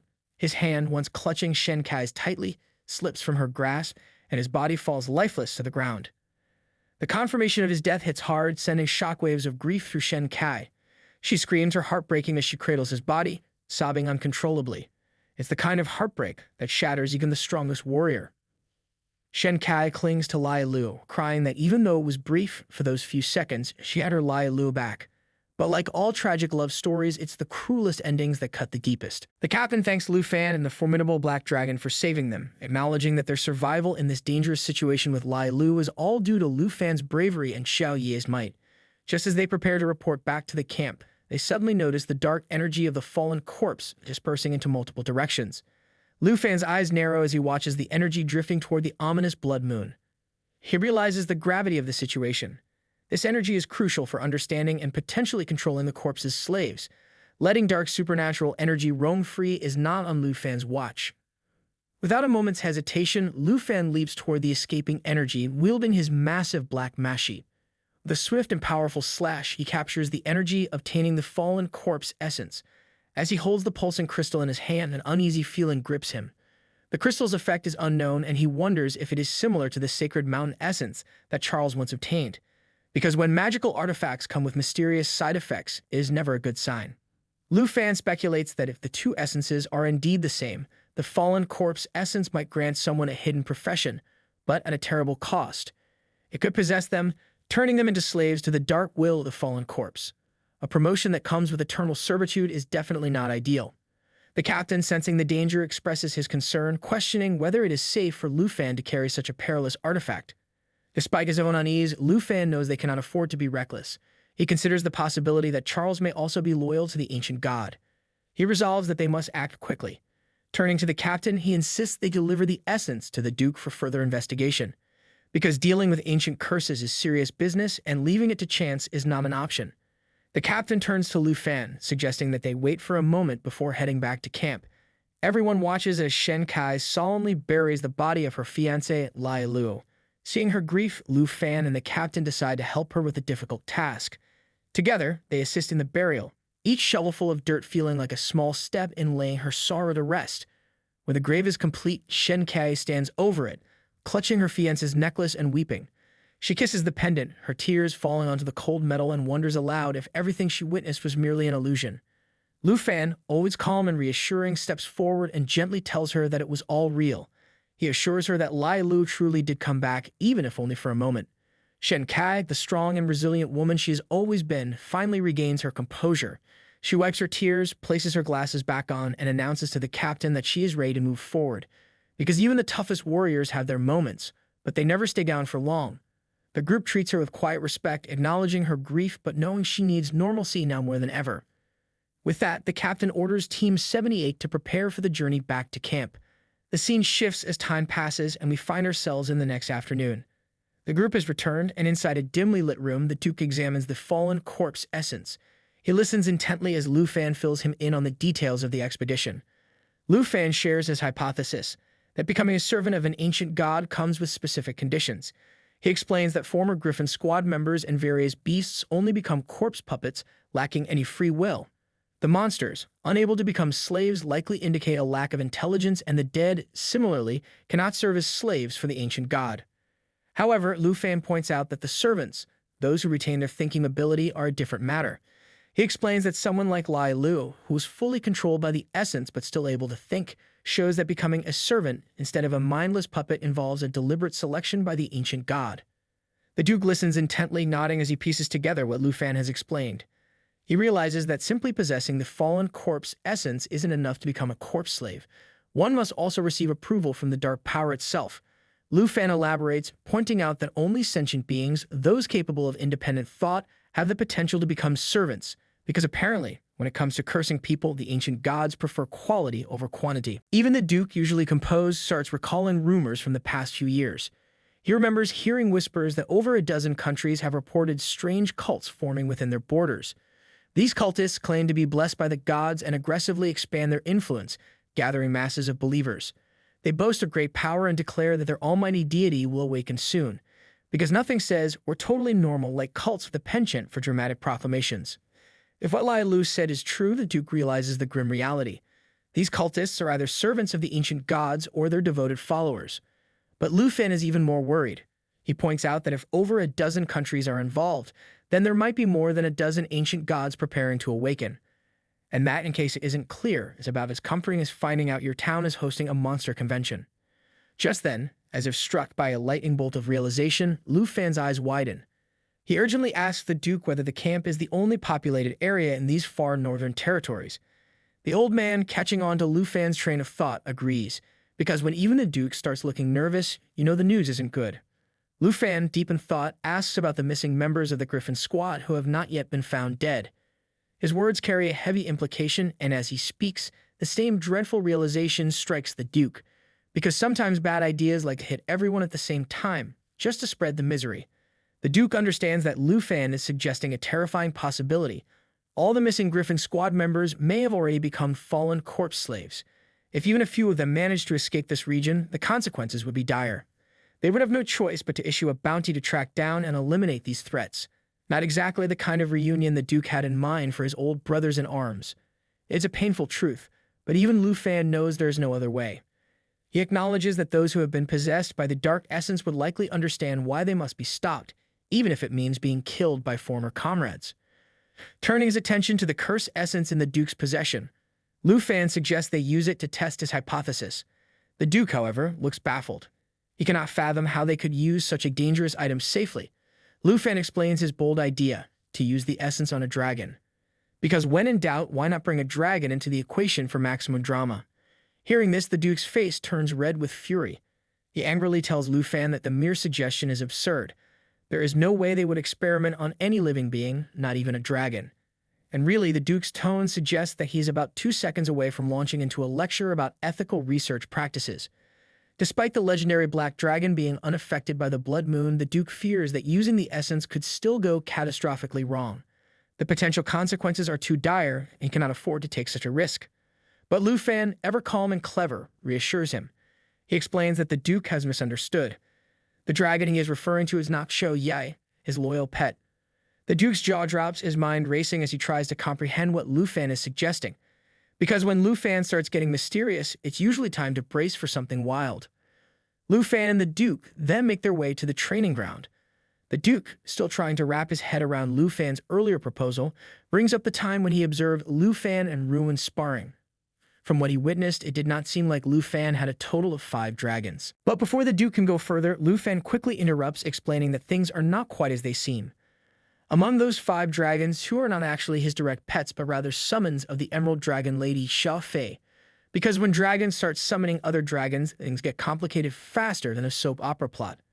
The Duke looks thoroughly baffled, and to be fair, who wouldn't be, as it starts to feel like a draconic family tree gone haywire. But Lu Fan, sensing the confusion, decides that a demonstration is the best way forward. He summons the Emerald Dragon Lady and gives her the order to call forth the twin Flying Dragon Kings. Without hesitation, the Emerald Dragon Lady obeys, and moments later, 2 enormous white dragons materialize, roaring with a ferocity that could shake mountains. The ground seems to tremble beneath them, and even the Duke, a seasoned warrior, cannot hide a flicker of nervousness as he looks at these mighty beasts. Because when 2 massive dragons suddenly appear, feeling a bit intimidated is perfectly reasonable. The Duke stands there, trying to process what he's seeing. It's almost laughable to think that the ultimate boss-level dragons he once thought so fearsome are actually just the summoned pets of another pet. It is like realizing that the so-called king of the jungle is actually someone's house cat on steroids. Lu Fan, however, is deep in thought. He considers the Flying Dragon Kings to be the weakest among his summoned creatures, so even if one of them were to transform into a fallen corpse slave, he and the Duke could easily handle it. And because these dragons are mere summons, Lu Fan points out that they can be resummoned after death without any permanent loss. Talk about an ideal test subject who knew disposable dragons were a thing. The plan seems perfectly logical to him, even if it feels a bit bizarre to everyone else. Finally, Lu Fan announces to the Duke that they are ready to begin the experiment. With confidence and perhaps a bit of reckless excitement, he orders the Emerald Dragon Lady to let one of the Flying Dragon Kings consume the fallen corpse essence. Because if you're going to feed a dragon cursed energy, you might as well do it with dramatic flair. Lu Fan hurls the essence right into the dragon's mouth, and as soon as the creature begins to chew, an ominous purple aura envelops it. The dragon roars in agony, his voice echoing across the training ground, sending shivers down everyone's spines. Even the Emerald Dragon Lady looks taken aback, her usual composure shattered. Because nothing says unexpected chaos quite like a dragon having a meltdown. The Duke, standing beside Lu Fan with wide eyes, immediately senses the danger. He orders Lu Fan to step back, alarmed as he realizes that the Flying Dragon King is transforming into a fallen corpse slave. The old man even starts preparing to slay the dragon, convinced that taking it down now is the only way to stop the impending disaster. But Lu Fan, with his typical mix of logic and optimism, quickly intervenes. He insists that killing the dragon now would be a colossal waste, because why settle for a problem solved when you can try problem barely contained? Just as things seem bad enough, they get worse. To everyone's horror, as one of the Flying Dragon Kings becomes possessed, the other starts succumbing to the same dark force. The Duke, now bordering on panic, urges Lu Fan to act immediately before it is too late. But Lu Fan refuses to let fear dictate their actions. Instead, he turns to the Emerald Dragon Lady, telling her that she is their only hope. He reminds her that, as the master of these dragons, she must fight back and reclaim control from the ancient god's influence. Gathering her resolve, the Emerald Dragon Lady begins casting Emerald Light, her signature ability. The glowing light envelops the Flying Dragon Kings, removing all debuffs and increasing their attributes by 30%. Because when your dragons are on the verge of turning evil, giving them a magical power boost is apparently the way to go. The light pulses around the dragons, strengthening them to resist the ancient god's control. Lu Fan realizes that the Emerald Dragon Lady must continuously cast the spell to fend off the possession. The Duke, however, remains skeptical, eyeing the dark purple aura that refuses to dissipate. Because when cursed energy doesn't vanish, it's hard not to feel like things are about to go from bad to catastrophic. Then, without warning, one of the Flying Dragon Kings breaks free from the effects of Emerald Light. It roars ferociously, and the dark energy around it intensifies as if mocking their efforts to contain it. Because, of course, dragons never make things easy. The Emerald Dragon Lady, now absolutely furious, glares at the rebellious twin flying dragons with an intensity that could make even the bravest creature feel like a misbehaving puppy. Determined to put an end to the chaos, she channels every ounce of her energy into the Emerald Light, her aura blazing as dust and smoke whirl around her. The force she exerts is so intense that even Lu Fan stands there, wide-eyed and shocked as he witnesses this incredible display of power. Because it's not every day that a Dragon Lady gets this ticked off. As the dust and smoke finally settle, Lu Fan and the Duke hold their breath, bracing for the worst. But instead of seeing the dragons turn into mindless fallen corpse slaves, they are greeted with a different outcome. The Flying Dragon Kings have not fallen to the ancient god's control. Instead, they have absorbed the ancient god's power, but still managed to retain their own consciousness. Talk about a lucky break, like discovering your cursed potion actually gives you superpowers. The dragons now stand transformed, having become fallen corpse demon dragons of level 22. Their elemental dragon breath has mutated into demon dragon breath, and they are imbued with new abilities, demon dragon charge and the demon dragon bloodline. Because why just have dragons when you can have supercharged demon-breathing dragons? The Emerald Dragon Lady, exhausted but victorious, finally descends to the ground. She has successfully reclaimed her dragons from the grip of the ancient god. Lu Fan steps forward, a proud smile on his face, and praises the Emerald Dragon Lady for her incredible effort. Even the Duke, still recovering from the shock, admits that Lu Fan's theory was spot on. Using the fallen corpse essence indeed drew the ancient god's power, but somehow, the Emerald Dragon Lady managed to halt the dark transformation and save the dragons. He turns to Lu Fan, thanking him for stopping him earlier. Had he acted hastily, he would have destroyed the dragons without considering the consequences, and really no one wants that on their conscience. Meanwhile, Lu Fan feels a bit smug, knowing that he now has an advantage. Both dragons have gained immense power from the essence, making them even more formidable. Because, as it turns out, accidentally giving your dragons a power boost is one of the better outcomes in the chaos of magic and curses. The Emerald Dragon Lady, still full of adrenaline and relief, immediately wraps Lu Fan in a big, grateful hug. Because when your dragons don't turn into mindless monsters, hugging the hero who saved them feels like the only logical response. Lu Fan, though momentarily flustered, grins and tells the Duke that he can't wait to test out the new abilities of the fallen corpse demon dragons. He is practically buzzing with excitement, eager to see what these powerful new skills can do. With the tension easing, Lu Fan requests that the Duke resume Squad 78's mission, which had been put on hold due to all the chaos. The Duke, who has now seen enough proof that both the ancient god's minions and the cursed essence are real, agrees. Because nothing says mission time like surviving a near disaster with upgraded dragon allies. The The Duke adds now that the ancient god minions and the ancient god essence have both been validated, only thing that remains in dark is the ancient ruins. Lu Fan turns back and realizes that the temple ruins are exactly the spot where he wants to go. The next morning, Lu Fan soars through the sky with the other members of the Griffin squad, and let's be real, flying over an ancient snow-covered landscape is much cooler than any mundane commute. As they near the temple ruins, Lu Fan briefs the team.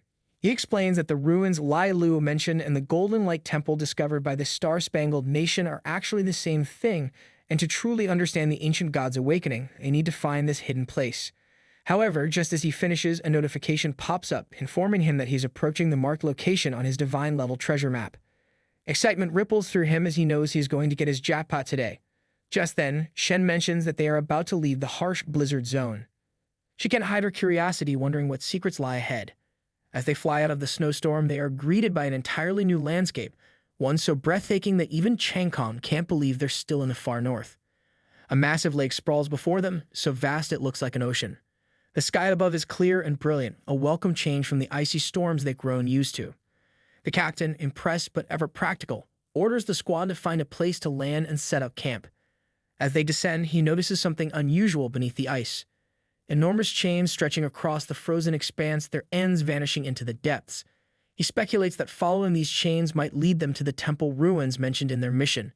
Because when ancient, mysterious chains are involved, they're either guarding something incredible or something horrifying, or both. But before anyone can start exploring, Lu Fan suddenly bolts off in another direction. A notification alerts him that he has arrived at the treasure map's marked spot. Sprinting through the snow, he finally reaches the location and looks down, his eyes widening with astonishment. There, half buried in the snow, lies a dragon egg, a blue one, shimmering with an otherworldly glow. The egg emanates a strange feeling, almost as if it holds the power of space and time itself. Lu Fan carefully picks up the glowing blue egg. Its surface is too cool to touch, and it is shimmering like it holds an entire galaxy. He cradles it in his hands, and just then, his gaze shifts to the spot where the egg was resting.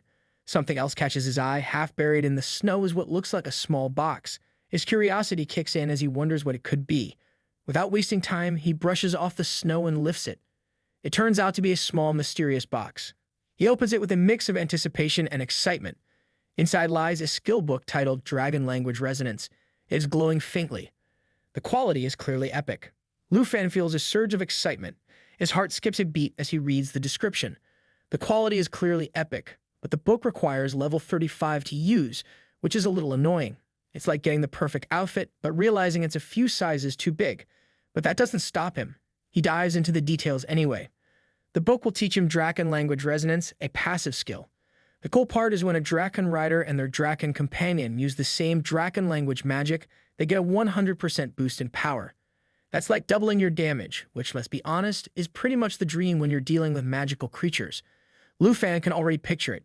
Dragons getting stronger, magic getting stronger, him being the guy who has the best dragons in town. But first, he's got to level up. Yes, it's time for some serious training, or maybe just a lot of monster grinding. Using dragon language magic could double his power instantly. Lu Fan's mind starts to race as he imagines the possibilities. Once he tames the blue dragon, his abilities might just rival the legendary roar of the Blue Dragon King. He could practically hear the epic music playing in the background as once he combines Dragonic Resonance with the 2 Dragonic spells he already has. He's got the potential to become a walking, talking natural disaster. A force to be reckoned with, indeed. But then, like a cold splash of water, another thought hits him. He'll need to contact Sister Du from the Manhwa auction house to use his monthly privileges for a pet slot expansion scroll.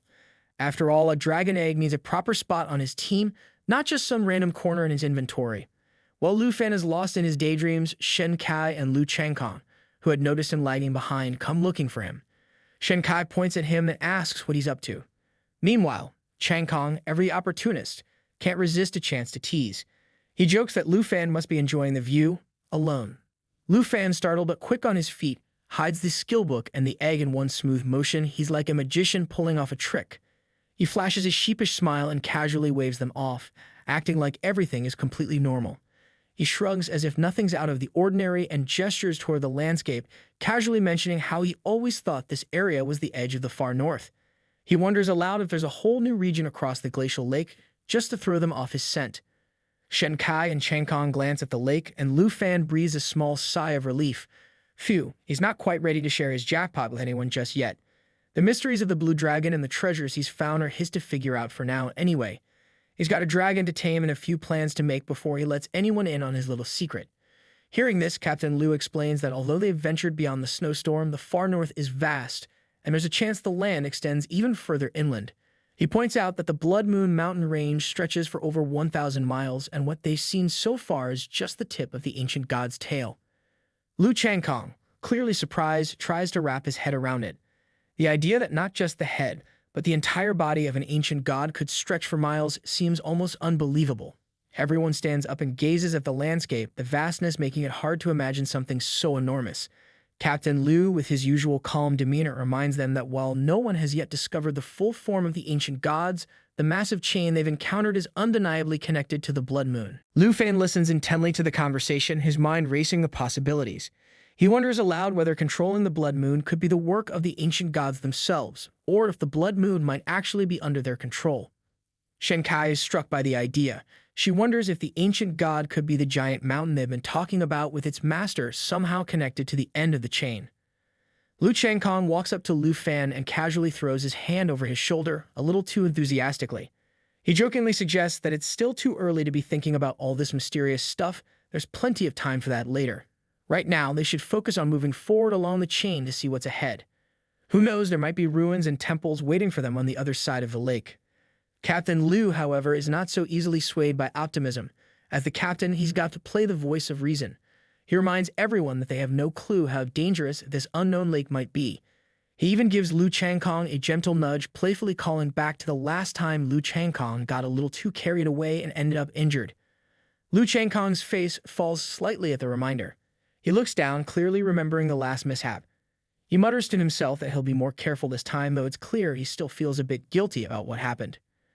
Lu Fan raises his hand at the same time, looking at the captain with a grin.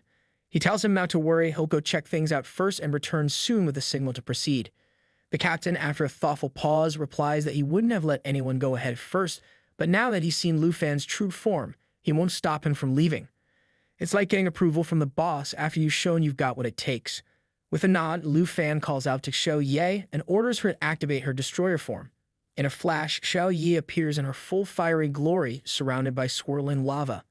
The sight makes everyone stop and stare. It's hard not to be impressed when your companion turns into a walking, burning powerhouse.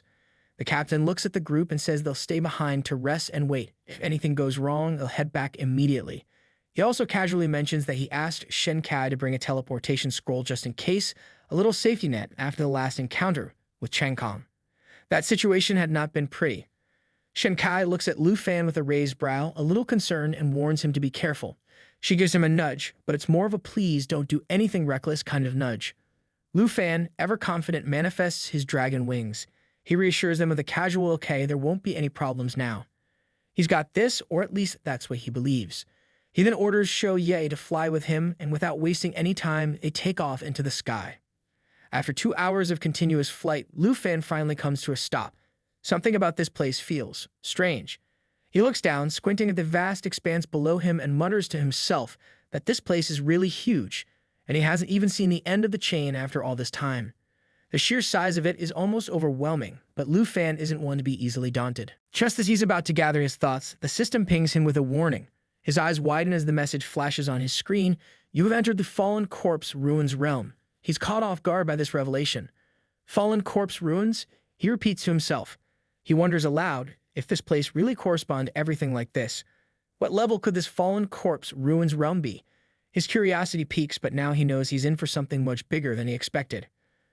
Lu Fan orders Xiao Ye to move ahead, his thoughts racing. He wonders if this mysterious realm next to the ancient god is somehow connected to the discoveries of the Star-Spangled Kingdom. He recalls the fate of those who ventured into this sacred temple only to return as sacred slaves. He wonders if there are similar dangers hidden within these ruins. The idea sends a chill down his spine, but his curiosity pushes him forward. Suddenly, Xiao Ye comes to a sudden halt, letting out an ear-splitting roar. Lu Fan freezes, startled. He asks Xiao Ye, what's going on? His confusion grows as he looks around, trying to figure out what could have set Xiao Ye off. Then, out of the corner of his eye, he spots something buried under the snow, something huge. His heart skips a beat as he realizes it's enormous. It looks like a massive black coffin, half sunken into the snow, its dark shape looming ominously. The system chimes in, providing a brief, unsettling explanation. This is the mystery of the fallen corpse ruins, as unknown as the Blood Moon. No information is available. Lu Fan squints, studying the coffin-like object more carefully. A strange shadow flickers nearby, sending another shockwave of unease through him. He can't make sense of it. He wonders what it could be. His mind races, trying to come up with an explanation, but it eludes him. Meanwhile, Xiao Yai is still roaring uncontrollably. Lu Fan, now concerned, tries to calm the creature. He tells her to calm down, hoping to soothe the beast. He realizes that Xiao Yi's impatience could lead to trouble, especially when it's clear that whatever's hidden beneath the snow isn't something to be taken lightly. Lu Fan stares at the shadow, and a sudden realization hits him. He's not the only one aware of their presence. The black shadow has seen them. His stomach churns as he considers the danger they might be in. Confronting whatever is buried beneath the snow could have consequences they can't even begin to imagine. The situation just got a lot more dangerous. Lu Fan quickly orders Xiao Yi to retreat back to the lake, his thoughts racing. He then quickly activates his ring, feeling the familiar rush of wind around him. The words of spiritual wind kick in, giving him a 35% boost in agility. Suddenly, it's like someone turned on the afterburners. If only he could bottle this up and sell it as a quick fix for those slow mornings when he can barely drag himself out of bed. Just as he speeds away, Lu Fan doesn't dare look back. After all, if something is hot on his tail, it's probably better not to know. But after a while, he slows to a stop, glancing over his shoulder. Nothing's following him. The danger has passed, and he allows himself a small, relieved laugh. He has finally got rid of it. With a satisfied sigh, he reflects on how the dragon riding and pet queen attributes stack together, giving him a slight edge. He's already feeling like a powerhouse, and the words of spiritual wind now boosting the others is like finding a hidden cheat code. Meanwhile, back at camp, the others are resting in the tent, and their evils are happily snacking on some food. It's peaceful, too peaceful. Lu Chengkong spots Lu Fan returning and jumps up with a grin, eager for a new story. He's expecting some wild adventure, maybe even a world-ending secret or two.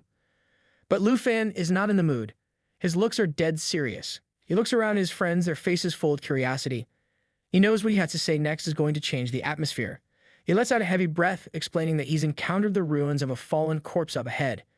He mentions the mysterious danger buried beneath the snow, and suddenly, the cheerful atmosphere vanishes like a balloon with a hole.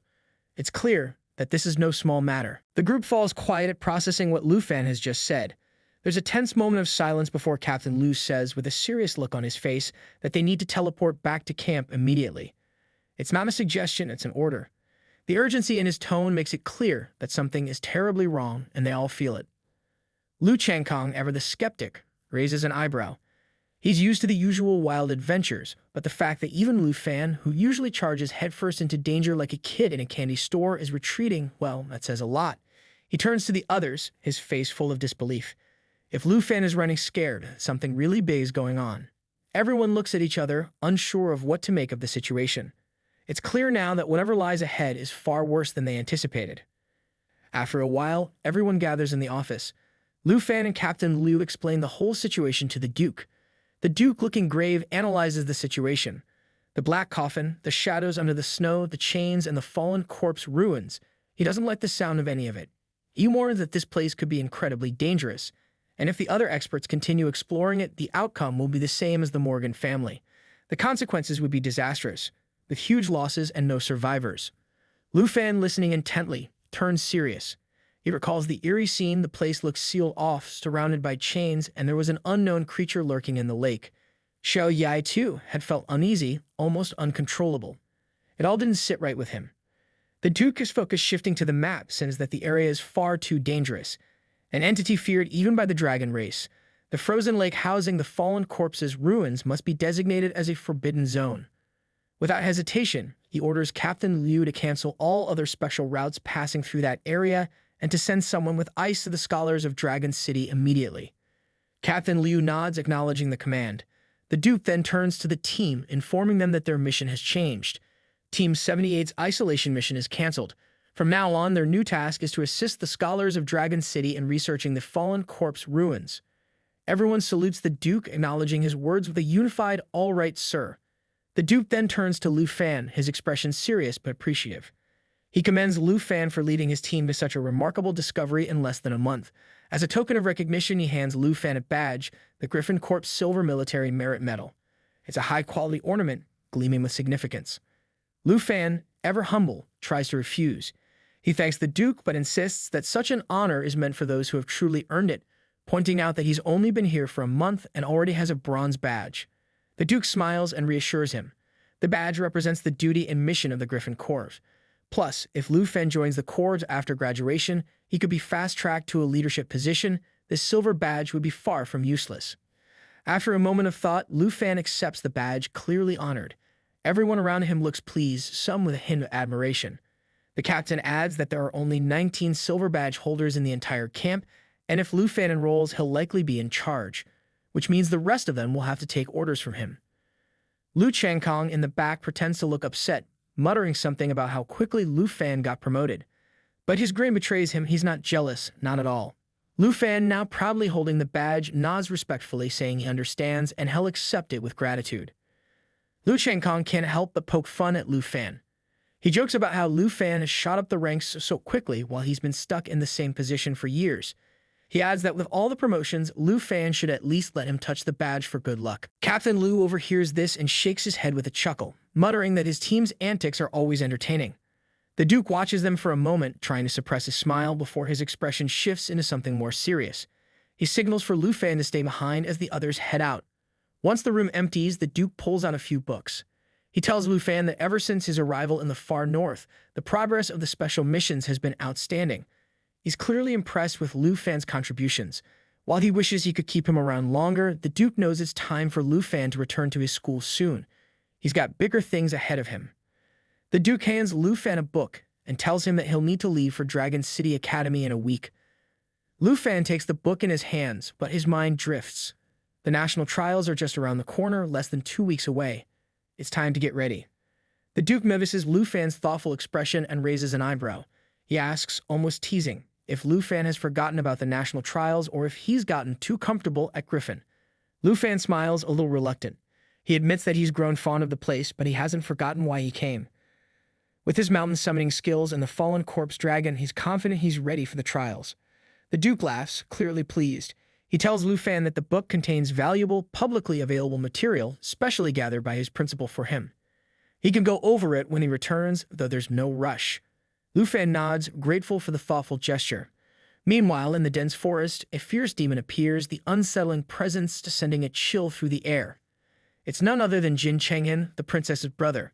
His terrifying appearance is enough to make anyone take a step back. The princess watches in shock as her brother keeps devouring everything that comes in his way.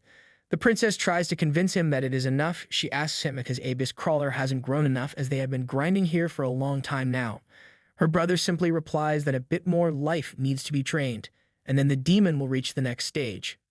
He keeps on grinding until they reach a nearby house. The family from that house spots the royal siblings. They excitedly rush to greet them, thrilled to see the prince and princess in person. They happily invite the royal duo to rest in their humble home, honored by their presence. Jin Chenghen eyes the family with a murderous glare. Without a word, he unleashes his monstrous creature, which roars to life, its hunger palpable. Jin Chenghen's lips curl into a twisted smile, his voice void of any warmth or empathy as he commands his abyss crawler to devour those poor people. The family, paralyzed with fear, scatters in a frenzy, running for their lives. One of Jin Chenghen's men, shocked by the turn of events, pleads in confusion, asking what his master is doing. The princess, equally stunned, calls out an alarm, warning her brother not to harm the citizens. Jin Chenghen, however, brushes off their concerns with chilling indifference. He calmly explains that the sacrifice of a few lives is necessary for the growth of his monster. To him, the people are nothing more than food, and their deaths are an honor, one that will make his creature stronger. He looks at the princess with a dismissive sneer, scoffing at her words. He tells her that after all this time with the Jin family, she's still clinging to naive ideas. It's clear to him that she hasn't changed or grown at all. Turning his back to her, Jin Chenghen walks away without a second thought. The princess, still shaken by his coldness and cruelty, calls after him, but the distance between them is more than just physical. Meanwhile, inside the Hangmation Spirit Tower's counseling hall, the atmosphere is thick with anticipation. Kieran, the representative of Hangmation, announces that they'll be participating in the upcoming national test. He's all business, but there's a hint of excitement in his voice. After all, this event could make or break everything for them. YG, the representative from Hangmation, doesn't mince words. He reminds the group that this whole alliance setup is a national decision, and while he's not objecting, He's quick to add that if anyone leaks their alliance information, there will be consequences. Yasenlei, representing the South Nation, leans back with a smug grin. He's heard all the talk about being at the bottom, but this year, he's certain things will be different. With 4 alliances backing them, he's confident they'll be at the top of the rankings. The cockiness in his tone is almost tangible. It's as if he's already ordered victory, and now he's just waiting for the delivery. They all share polite smiles and agree that they're happy to work together, though the underlying competition is unmistakable. Each representative is keen to show that their nation will rise above the rest. For now, they're allies, but the real game is about to begin. Meanwhile, far from the tower, a few figures gather near the Snow Nation active volcano. One of them raises his hand and speaks, urging the young master to listen closely. The head of the family has sent a message. It's time for the young master to prepare for departure. From behind him, a figure steps forward, carrying a weapon and a fresh demon kill. This is Andrew, the representative of Snow Nation. He's ready for the national trial, his excitement clear as he sharpens his blade. The atmosphere is charged with the promise of what's to come. Elsewhere, in the ruins of the Star Stripes Nation's sacred mountain temple, a group is gathered. One of them steps forward, locking eyes with Charles, a man known far and wide for his ruthlessness. He asks if Charles is ready for the Takey Nation, though it's more of a formality than a question. Charles, who earned his infamy by wiping out the Morgan family without hesitation, doesn't flinch. He stands tall, confidence radiating from him. He's the representative of Star Stripes, and there's no doubt in his mind that victory in the national trials is his destiny. His eyes burn with ambition as he envisions his win, unshaken by the competition around him. The next morning, Lufan arrives at Dragon Capital Academy and heads straight to the principal's office. Standing outside the door, he knocks and asks for permission to enter. A voice from inside invites him in. As soon as Lufan steps inside, the vice principal stands up, greeting him warmly with a handshake. He remarks that it's been a while since they last met. He explains that the principal is away on a business trip, and for now, he's in charge of overseeing the national trials. The vice principal introduces 2 figures standing nearby, explaining that they are shadow guards sent by the Dragon Capital's leadership to ensure the safety of the delegates as they make their way to the Takey Empire. One is named Yu and the other Zhen. The vice principal adds that these shadow guards are distinct from the Griffin Regiment, as they are specifically assigned to protect the Dragon Capital's officials. After hearing this, Lufan asks if the vice principal would be joining him to the Takey Nation as well. The vice principal confirms, adding that he is indeed taking charge of the trip, but the principal won't be back for at least 10 days, perhaps even longer. To accommodate the journey, the vice principal has arranged a special flight under the academy's name for tomorrow afternoon. As the conversation continues, the vice principal settles down the cup of tea. He mentions that Lufan has just returned from the far north, and it is already time for the next trip. He suggests they rest for the night and reassures Lufan that the academy will meet any needs he might have during his stay. Lufan looks at Vice Principal Zhao with a playful grin, mentioning that if the Vice Principal is so adamant about fulfilling his wishes, then he might have something in mind. With a curious tilt of his head, Lufan asks if the school could provide him with a pet slot expansion scroll. The Vice Principal, caught off guard, nearly chokes on his tea and a few drops spill out. After a brief pause, he regains his composure, still surprised by the request. He admits that while the scroll isn't particularly expensive, the school doesn't usually keep them in stock. He apologizes to Lufan for not being able to fulfill the request. Lufan, unfazed, smiles and reassures the vice principal that it's not a big deal. He decides that he'll handle the rest of his time on his own, asking if that would be okay. Vice Principal Zhao quickly agrees, assuring him that the shadow guards will not be a hindrance. Afterward, Lufan heads to meet his loved ones. 2 guards stand watch outside as he enters the room. Inside, Sister Han rushes to him, wrapping him in a tight hug as she bursts into tears. She tells him how much they've all missed him over the past half-month. Everyone seems overjoyed to see Lufan again, relieved that he's returned safe and sound. Kenshu also chimes in, saying they've been waiting for him since last night. Lufan, with a chuckle, notes that it seems Vice Principal Zhao informed them of his return. He apologizes for not bringing any gifts, but everyone brushes it off with laughter. They then lead him to the dining table where a hearty meal has been prepared. Sister Han, beaming with happiness, encourages everyone to sit down. She asks Lufan that he must have missed good food up in the far north, so he should hurry up and eat. Tao Xiaomin, equally eager, says that they have been waiting for him to start the meal. She tells him to hurry up as she is starving. Qin Shu mentions that Sister Han prepared the meal early this morning. Lufan, clearly pleased, responds that what he misses most about the far north is his aunt's cooking. Qin Shu, eager to hear more, asks if Lufan has gotten stronger in the past month. A couple of hours pass as they chat and enjoy the meal. Lufan talks about his time in the far north. While there haven't been any new attacks, he notes there's one person he hasn't met yet, someone other than his close friends and family. He takes out the unmalting ice bracelet, one he had planned to give to his senior sister.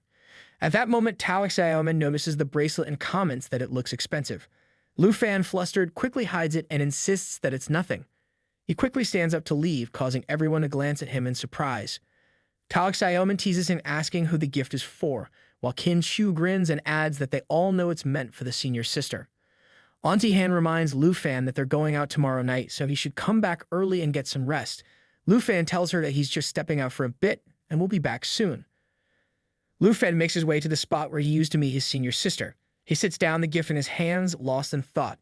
He wonders if she'll show up today, though he had expected her at this hour.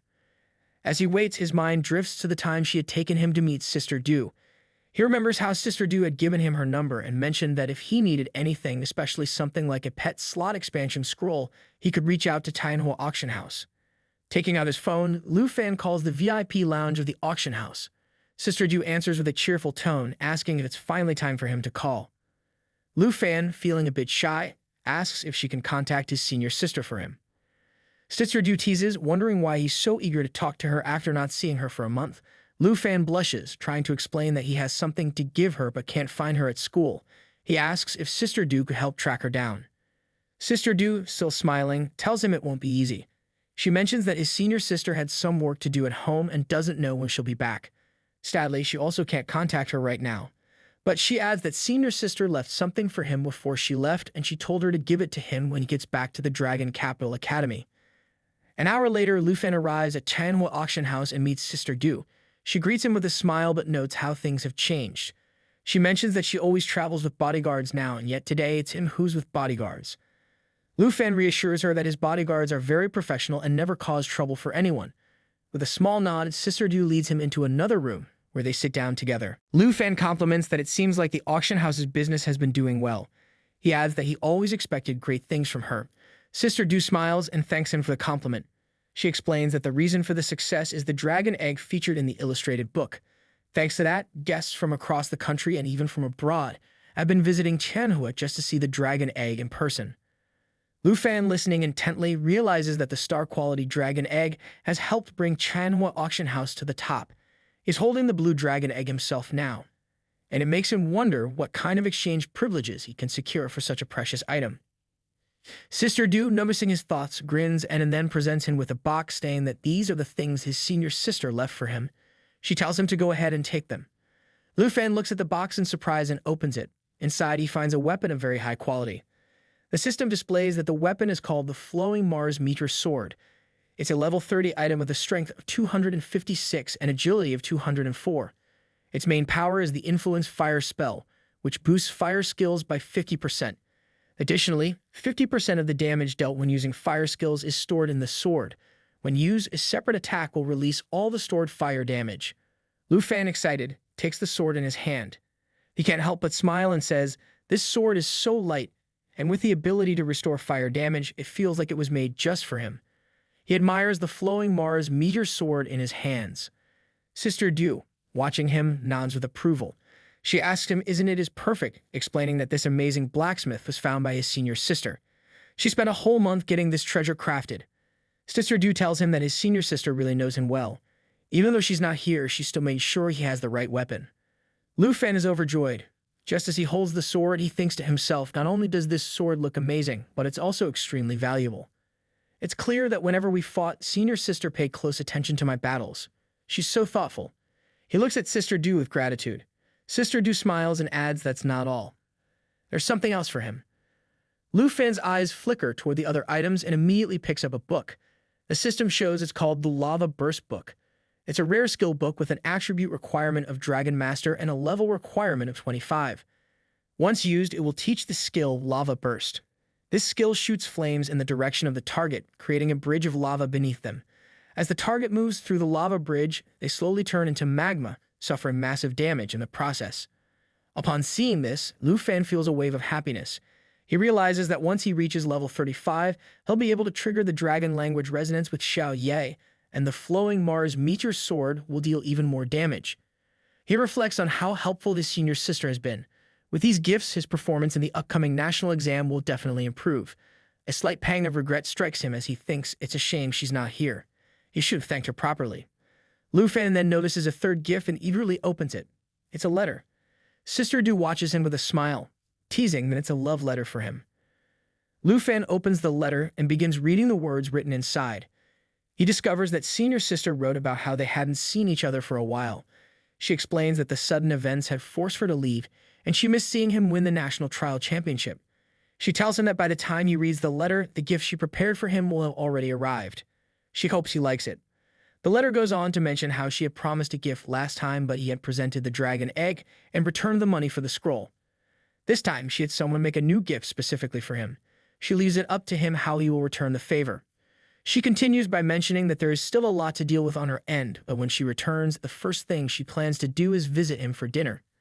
Afterward, she'll take him to the training room for a friendly fight. She jokingly adds that if she is not at the Villa No. 2, he better not be foolish and should wait for her in the training room. She wanted to visit the kingdom of Taiki to make him happy, but now she can't.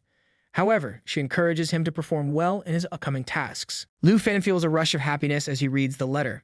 He smiles when he sees that his senior sister mentioned how important it is for him to get first place. She even humorously warned him that if he didn't, it would be a big embarrassment for her, and she would definitely deal with him strictly. Her words only motivate him further, and he's determined to perform well. She has also mentioned the promise he made about giving her something that could withstand extreme cold. She hopes that he has brought it for her and that it's safe. Sister Du, noticing his smile, is curious and asks if everything is okay. Lu Fan looks up at her, still smiling, and reassures her that everything is fine. He sincerely thanks her for bringing all the gifts. Sister Du, always attentive, offers that he is the special guest here, and if he needs anything, she'll be happy to help. Lu Fan, thinking for a moment, asks actually if she happens to have a pet slot expansion scroll. Sister Du explains that the auction house doesn't carry any pet slot expansion scrolls. The market for such scrolls is very niche, mostly appealing to hunters and similar individuals. As a result, they're not usually kept in stock at the auction house. Lu Fan nods, understanding the situation.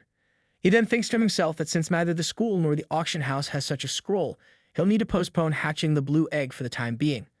Instead, he decides to prioritize leveling up Hexingcheng, who was only at level 11 at that moment. Sister Du picks up the gift box and hands it to Lu Fan.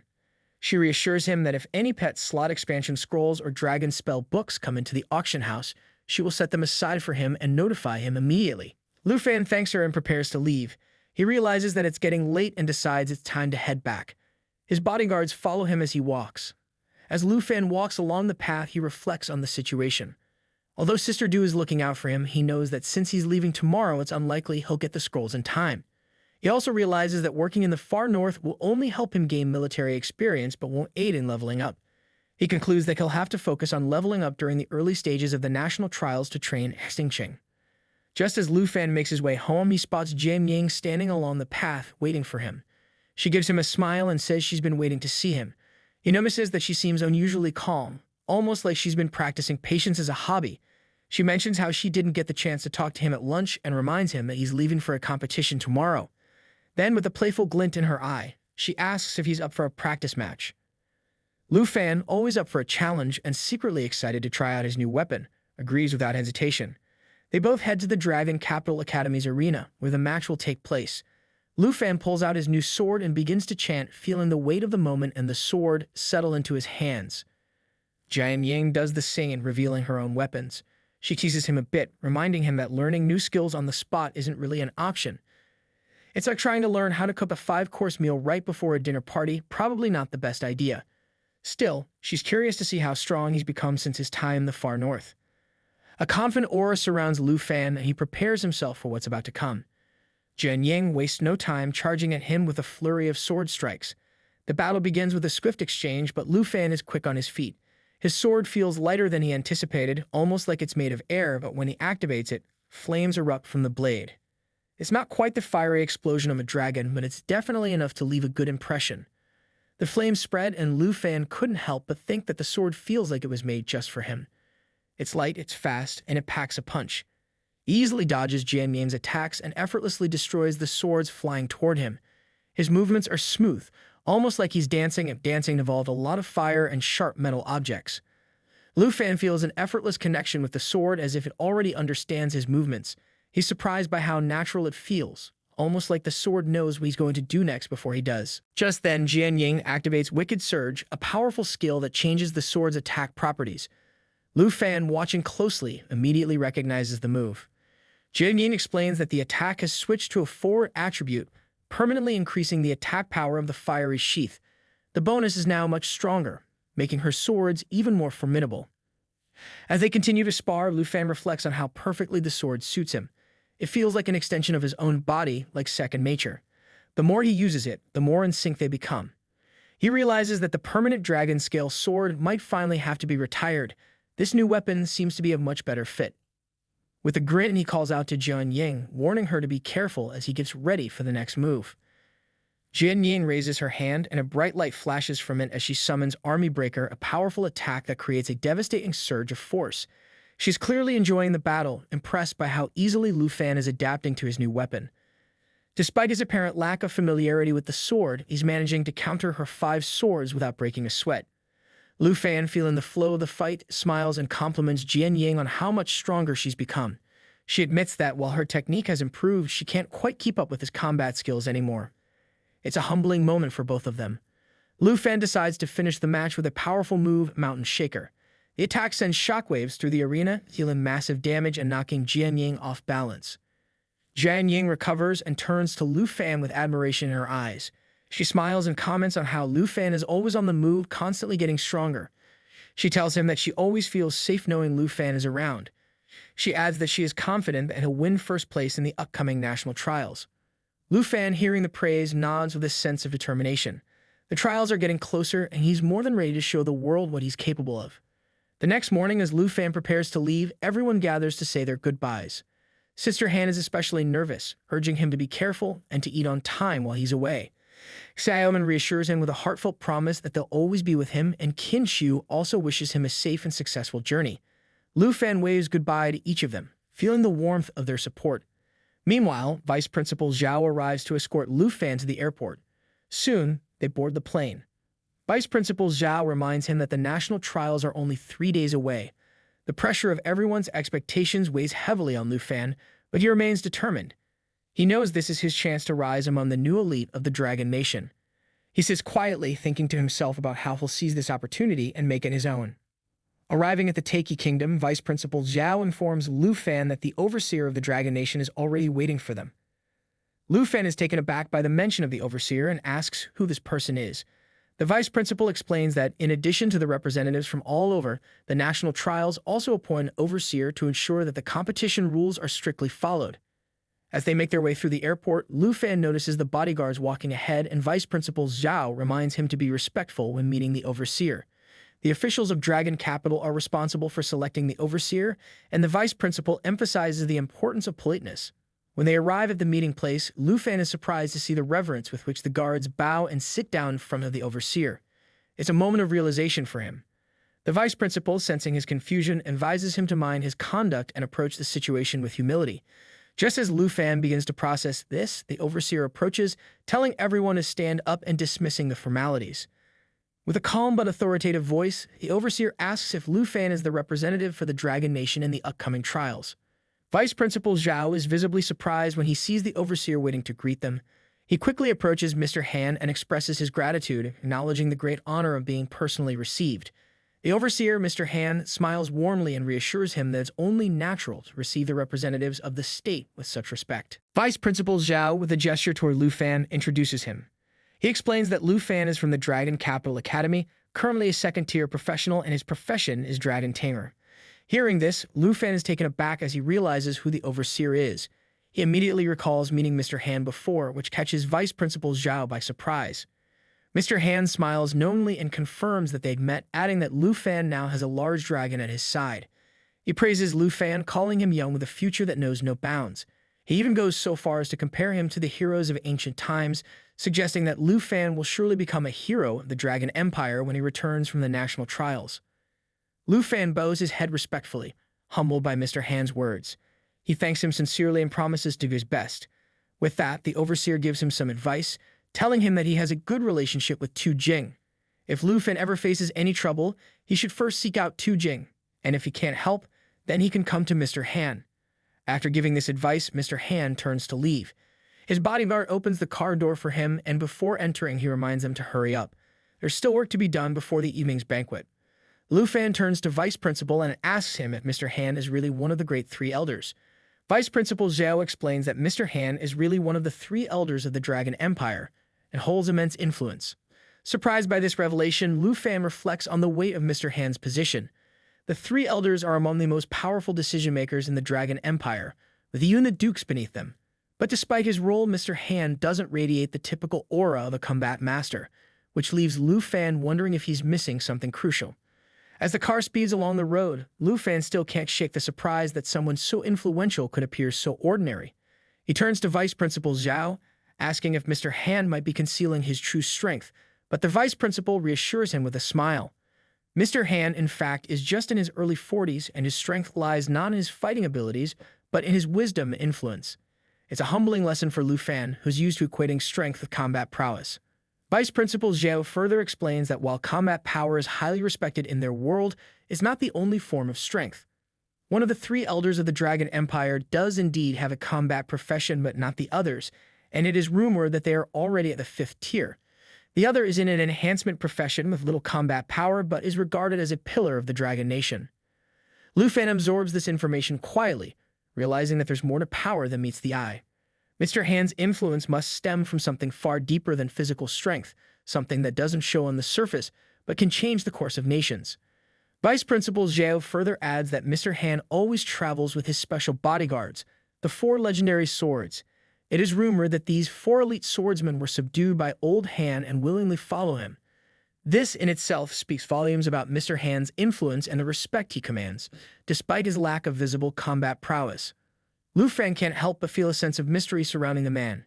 He thinks to himself that the rumors surrounding the 3 elders of the Dragon Empire are as elusive as they are intriguing.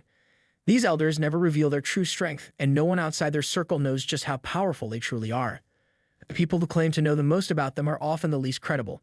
Yet one thing is clear, the 3 elders are not people to be underestimated. Their influence stretches far beyond the battlefield. Their power lies in wealth, wisdom, and the ability to shape the future of the Empire. Lu Fan smiles to himself. As much as he feels intrigued by Mr. Han and his secretive nature, he knows one thing for sure. There's a lot more to learn from these individuals than just what meets the eye. Just then, the car comes to a stop. Lu Fan notices the bustling scene around him. It's not just the arrival of a representative, it's a spectacle. A large crowd of reporters and onlookers have gathered, all eager to catch a glimpse of the Dragon Nation's representative. Lu Fan, feeling the weight of the attention, is escorted out of the car by Vice Principal Zhao, who stays close to shield him from the throng of journalists. The reporters swarm, cameras flashing as they shout questions at Lu Fan, asking him how does it feel to be the only one capable of controlling a dragon. They continue to ask him questions, their microphones thrusting toward him from every direction. The bodyguards move ahead, clearing the way. Just as the chaos intensifies, Vice Principal Zhao raises his voice to assert some control. This is not the time for interviews, he calls out firmly, trying to restore order. Lu Fan listens to the barrage of questions, his mind momentarily drifting to the thought of Mr. Han. He's still trying to make sense of the mysterious man and his real strength. The reporters' enthusiasm and interest in him only make Lu Fan more aware of his newfound importance. One of the reporters asks him about his supposed feud with the Jin family. Another one asks about his plans for the championship and whether Dragon Nation is ready to defend the title this year. With so many eyes on him, Lu Fan can't help but feel a little overwhelmed. He glances around, knowing how small Jinyu City is. It didn't take long to get to the hotel, but the place is packed with noise and people everywhere. The whole scene feels like a circus. Vice Principal Zhao steps in, asking everyone to clear the way so the representatives can move forward. They quickly usher Lu Fan into his room, finally giving him some breathing room. Later during the dinner that evening, the air is filled with chatter as more representatives arrive. Lu Fan can't help but comment on the crowds outside, mentioning how many reporters are gathered at the hotel entrance, making it impossible to take a simple stroll. Vice Principal Zhao, ever the primist, suggests that it's probably better to stay inside where it's calm. After all, stepping out into the chaos wouldn't accomplish much. Lu Fan scans the room and then asks the Vice Principal about Charles, a representative of Star-Spangled Empire, wondering why he has not arrived yet. The Vice Principal, unfazed, casually replies that people from the Star-Spangled Nation always show up right before the competition, no surprise there. But Lu Fan's attention shifts. He notices Jin Chenghen sitting in the front, quietly observing. His overseer suddenly stands up in his seat, half surprised, wondering if that's Old Han he's looking at. He reflects that he did not expect that this year's Dragon Nation overseer would be him. He approaches Old Han and greets him with utmost respect. He introduces himself as Jin Zayan, the supervisor of Taiki Nation and the person responsible for overseeing this year's national trials. He extends his hand for a greeting, and Old Han takes it with a firm handshake, his smile genuine. The room is abuzz with whispers, as many people begin speculating about Old Han's identity. Some wonder if he's truly one of the three elders of the Dragon Empire. Others quickly deduce that the person standing next to him must be one of the four great swords. The air is filled with a sense of awe and curiosity, and one individual recalls having seen Old Han at an international conference in Roman country, remarking that Dragon Nation seems to be putting in full force this year. Old Han approaches his chair, Lu Fan gestures toward him, inviting him to sit. The atmosphere in the room shifts as everyone notices the familiarity between Lu Fan and Old Han. A few guests look at each other, wondering if this connection might hint at Lu Fan's ties to some influential figures in Longdu. The moment passes quickly as attention turns to the evening's banquet, an event everyone had been eagerly anticipating. The banquet is seen as the highlight of the national trials, a symbol of prestige and celebration. Guests exchange excited comments about the quality of the food and the grandeur of the event, knowing it will live up to its reputation as a state banquet. Vice Principal Zhao leans in, lowering his voice to a whisper as he shares a piece of advice with Lu Fan. He warns him to be cautious about the banquet, as Taiki Nation's cuisine may not be up to the standards of the Dragon Nation, and it's important not to embarrass the host. Lu Fan listens, surprised but nods, agreeing to be careful. Still, when the servant reveals the dishes, Lu Fan's expression shifts to one of surprise. The food is underwhelming, far from the lavish spreads he's used to. He can't help but feel a bit disappointed and wonders aloud, though not loud enough for anyone to hear, what kind of state banquet this is. Old Han, overhearing Lu Fan's comment, offers a matter-of-fact explanation. He mentions that the Taiki Nation doesn't have much in terms of resources, except for minerals. It's a reality that Lu Fan, although still disheartened, accepts. Inwardly, he compares this meal to his aunt's simple cooking, which despite being modest, always tasted better than what's set before him now. Just as Lu Fan tries to brush off his disappointment, Andrew, a participant sitting nearby, slams his fist on the table in frustration. The loud bang catches everyone's attention. Andrew complains about the poor quality of the food and the small portions. He's visibly annoyed, questioning the host's hospitality. A bald man standing behind Andrew tries to intervene, urging him to calm down and regain control of himself. But Andrew, who is a skilled fighter from the hidden fighter profession with a level of 60, seems to be in a particularly bad mood today. Jin Chenghen, seated right next to Andrew, shakes his head and comments sarcastically. He suggests that he can starve if he doesn't want to eat. He taunts him perhaps barbarians does not know how to enjoy good food. Andrew's anger flares up even more at the sarcastic remark, and without a second thought, he marches up to Jin Chenghen, demanding he repeat what he just said. Tension fills the air as both men instantly adopt aggressive stances, clearly ready for a confrontation. A purple aura begins to emanate from Jin Chenghen, an indication of his rising power and readiness for a fight. It's clear to everyone around that this could escalate quickly.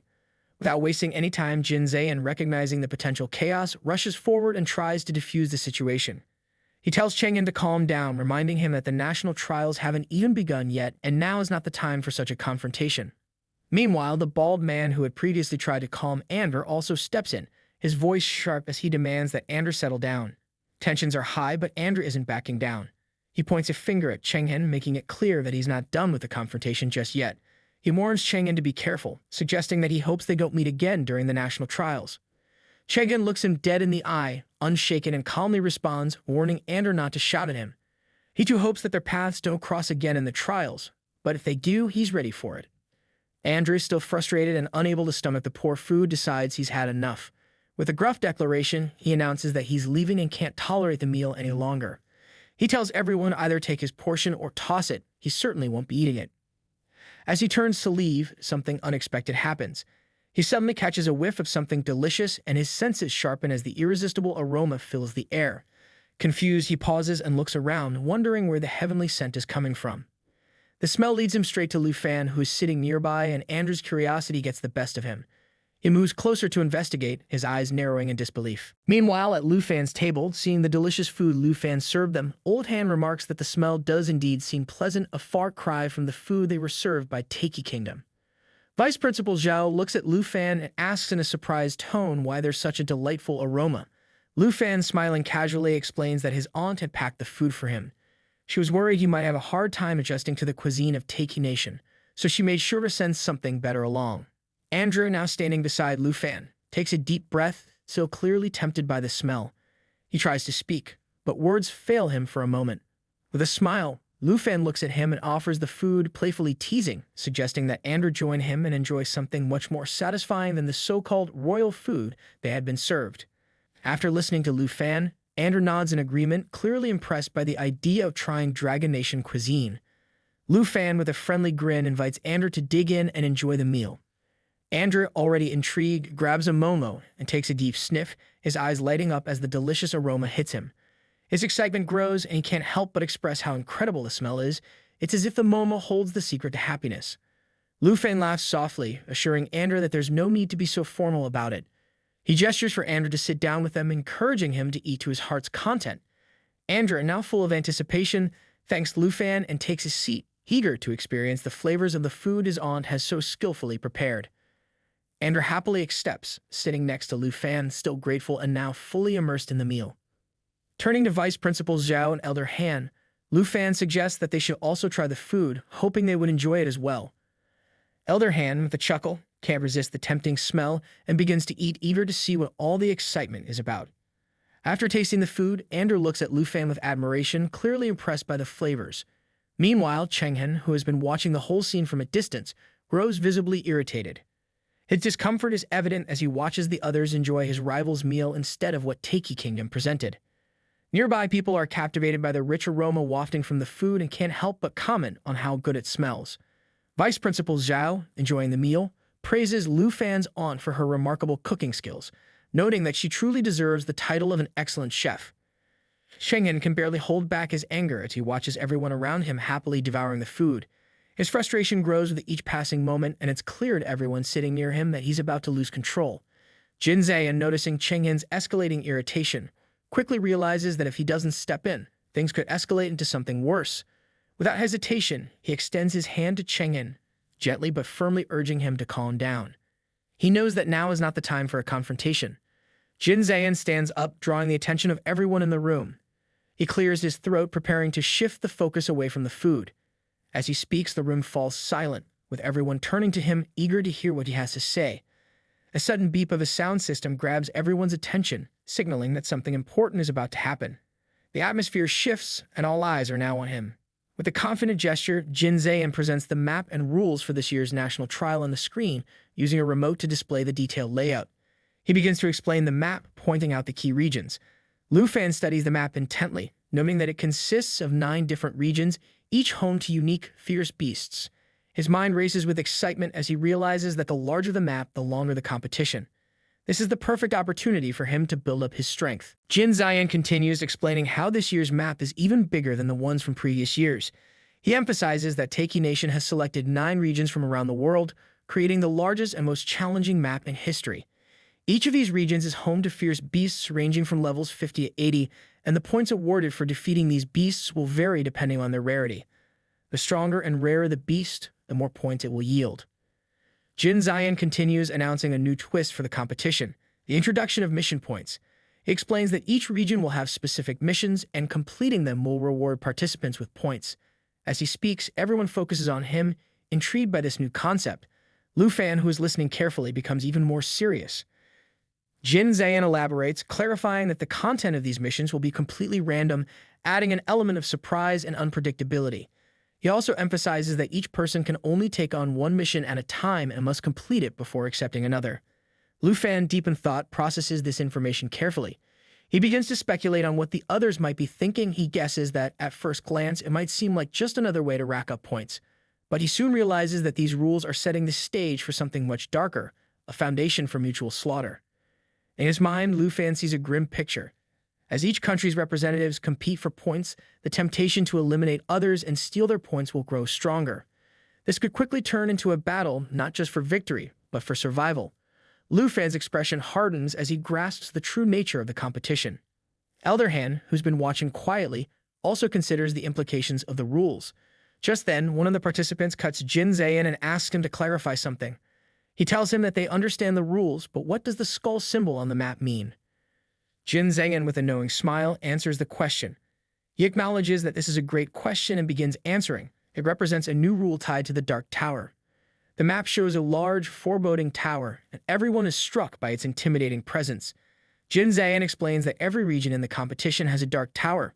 These towers rotate regularly, and each one imprisons an ancient army of beasts from history, led by their commander, the Demon of the Nine Realms. The most unsettling part is that this is the same Demon of the Nine Realms that nearly destroyed Taiki Nation. The participants are visibly shaken as they absorb the shocking news about the Demon of the Nine Realms. One of them, unable to believe it, exclaims if they are kidding. The big girl sitting nearby looks just as stunned and mutters that this is crazy. Amidst the murmurs and shocked reactions, Lu Fan's mind races. He can't help but wonder about the Demon of the Nine Realms. Vice Principal Zhao, noticing Lu Fan's curiosity, explains to Lu Fan that the Demon of the Nine Realms is an ancient and incredibly powerful being, one that almost wiped out Taiki Nation 50 years ago. A catastrophic accident had unleashed the demon and its army, nearly bringing the entire nation to its knees. The horror of that time is still fresh in the minds of those who lived through it. Elder Han, who has been quietly listening, adds to the story. He explains that the demon was finally sealed away by 5 experts at the 4th stage, who are considered the supreme national heroes of Taiki Nation. Lu Fan, absorbing the gravity of what he's just learned, can't hide his awe and disbelief. He murmurs to himself that if it took 5 4th stage experts to defeat an ancient beast like the Demon of the Nine Realms, then this creature is really something. One of them questions how much of the demon's original power remains, given that trial demons are usually weakened. Jin Zhangyan responds, explaining that this year's demon is in its full original form with no weakening. The beast army in the Dark Tower is also as powerful as it was originally, making this trial particularly dangerous. A long-haired girl voices her concern, wondering what would happen if the demon and its army escaped the test area, fearing it could lead to death. She recalls the destruction the demon caused in Taiki Nation, where millions were killed. Andrea, clearly shocked, calculates that at level 60, a team of at least 10 people would be needed to face the demon, but with 23 representatives all plotting against each other, forming such a team seems impossible. Lu Fan raises his hand, prompting everyone to turn toward him. He asks Jin Zhangyan if defeating the Demon of the Nine Realms would earn a lot of points. The room falls silent for a moment as everyone looks at Lu Fan with surprise. Some wonder if he thinks it's too easy to kill such a powerful creature. Others are confused by his question, especially given the context of the trial's danger. Jin Zhangyan, with a wry smile, acknowledges Lu Fan's question, whether out of curiosity or as an attempt to lighten the mood. He reassures the group that the trials do, in fact, award points for all the beasts in the secret realm. And yes, defeating the Demon of the Nine Realms will certainly earn a significant amount of points, more than they might expect. With a sweeping gesture, Jin Zhangyan concludes the session, signaling that if there are no further questions, the meeting will be over for the day. He thanks everyone for their time, and the participants slowly begin to rise, some letting out deep breaths as they process everything they've learned. Just as the group starts to disperse, Elder Han turns to Vice Principal Zhao and suggests that Lu Fan should also head back to his room and rest, hinting that they will meet again tomorrow. Vice Principal Zhao and Lu Fan bow their heads in agreement. They acknowledge Elder Han's suggestion to rest and begin walking back. Elder Han watches them leave, a smile playing on his face as he murmurs to himself, reflecting Lu Fan's earlier words about defeating the Demon of the Nine Realms. This triggers adrenaline in his old bones, and he declares that he is really looking forward to seeing Lu Fan's performance. Later in his room, Lu Fan lies awake, his mind racing with thoughts about the trial and the formidable challenges ahead. He recalls the mention of ancient beasts on the Nine Realms map and the fact that participants are allowed to kill others to steal points. The stakes are higher than he initially thought, and he begins to feel uncertain. He is not sure about Jin Cheng'en, but he is certain that Kim Sung-hyun will act definitely. To clear his mind, Lu Fan reaches for his mobile phone, thinking it might be useful to check the rankings. He opens the app and the national trial predictions come into view. As he scrolls through, he sees a list of 23 representatives from various nations, each with their current rankings. His eyes widen as he spots his name under Dragon Nation, labeled as T1. He stares at the screen, stunned, unable to comprehend how he ended up there. Lu Fan wakes up late the next morning. The screen of his phone still glows from the night before, displaying the rankings he couldn't quite believe. He thinks to himself that the idea of putting him and Cheng'en together at the top is pure nonsense. He scrolls through the app again, shaking his head. The rankings feel completely out of place. Looking at the predictions, it all seems so unreliable. Yet they call themselves a reputable media outlet. Lu Fan scoffs and glances back at his phone. His eyes fall on Musashi 10, representing Sakura Nation. He knows that name, and it makes him uneasy. This is definitely someone to keep an eye on. The next morning, the national trials begin. Everyone lines up in their designated spots, the excitement palpable in the air. A booming voice announces that this year's national trials, organized by Taiki Nation, are officially starting. The crowd stirs with anticipation, eager for what's to come. Then the announcement everyone has been waiting for comes. Look to the sky. Lufan lifts his gaze just in time to see a strange, swirling blue vortex forming high above. It glitters with sparks of light, a shimmering tornado of energy. Just as the participants are about to step forward, the voice suddenly booms again, this time with an unexpected demand. The trials will not commence until everyone has liked this video. A pause follows, and then the voice continues. Now that you've all liked it, the portal to the secret area has officially opened. Without hesitation, everyone starts moving toward the portal, all stepping forward together as one. The trials are about to begin. Lufan stands in his spot, calm but with his mind sharp, ready for what's to come. Everything is set, yet he can't shake the thought. If possible, teleport me near the peak. He knows the portal is his ticket, and he steps into it with full confidence. Meanwhile, in Villa No. 2, his teammates, Jian Ying, Qin Kui, Xiaomin, and On Han are all sitting in the room, watching the event on their screen. The uncertainty of the trials weighs heavily on them, though they try to mask their concern. They trust Lufan, but even the strongest are bound to feel the pressure. Elsewhere, Captain Liu, Chang Kong, and Shen Kai are also watching the screen, clearly excited. They have no doubt that Lufan will rock this trial. His talent and determination are unquestionable, and they can't wait to see him prove it once again. The Duke, sitting in his own space, watches on his system with a bottle of wine in hand, enjoying the spectacle as it unfolds. Vice Principal Zhao and Elder Han, both equally invested in the outcome, keep their eyes fixed on the screens. The stakes are high, and each of them is silently calculating the next moves, knowing that the moment all the representatives enter, the rankings will start shifting quickly.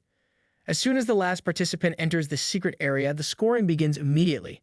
Participants' rankings will be determined based on their performance, and only one will rise to claim rank 1. The anticipation grows as everyone wonders who will come out on top. Lufan finally steps into the secret area, and as he does, he scans the environment, narrowing one eye in concentration. The vast expanse before him is familiar, and he recognizes it instantly. He was just here. This is the Far North National Testing Secret Area, and yep, it's the ice field. Same old, same old. It's the kind of place that makes you wish you brought a thicker jacket, but at least Lufan knows the lay of the land better than anyone else. The map on his watch confirms it. Right in the middle of the ice field, he thinks. Perfect. Not a bad place to start. And then he notices something that makes him smile. The rankings haven't updated yet, which means no one's scored any points yet. He's got a blank slate. It's like being handed a fresh sheet of paper before a big exam. Only this time, he gets to set the curve. With that, he takes his first step toward making his mark, knowing full well that the competition is about to heat up, and he's ready to bring the fire. Lufan glances to the other side and notices something on the map. In the bottom corner, he sees a task point under the ice field area.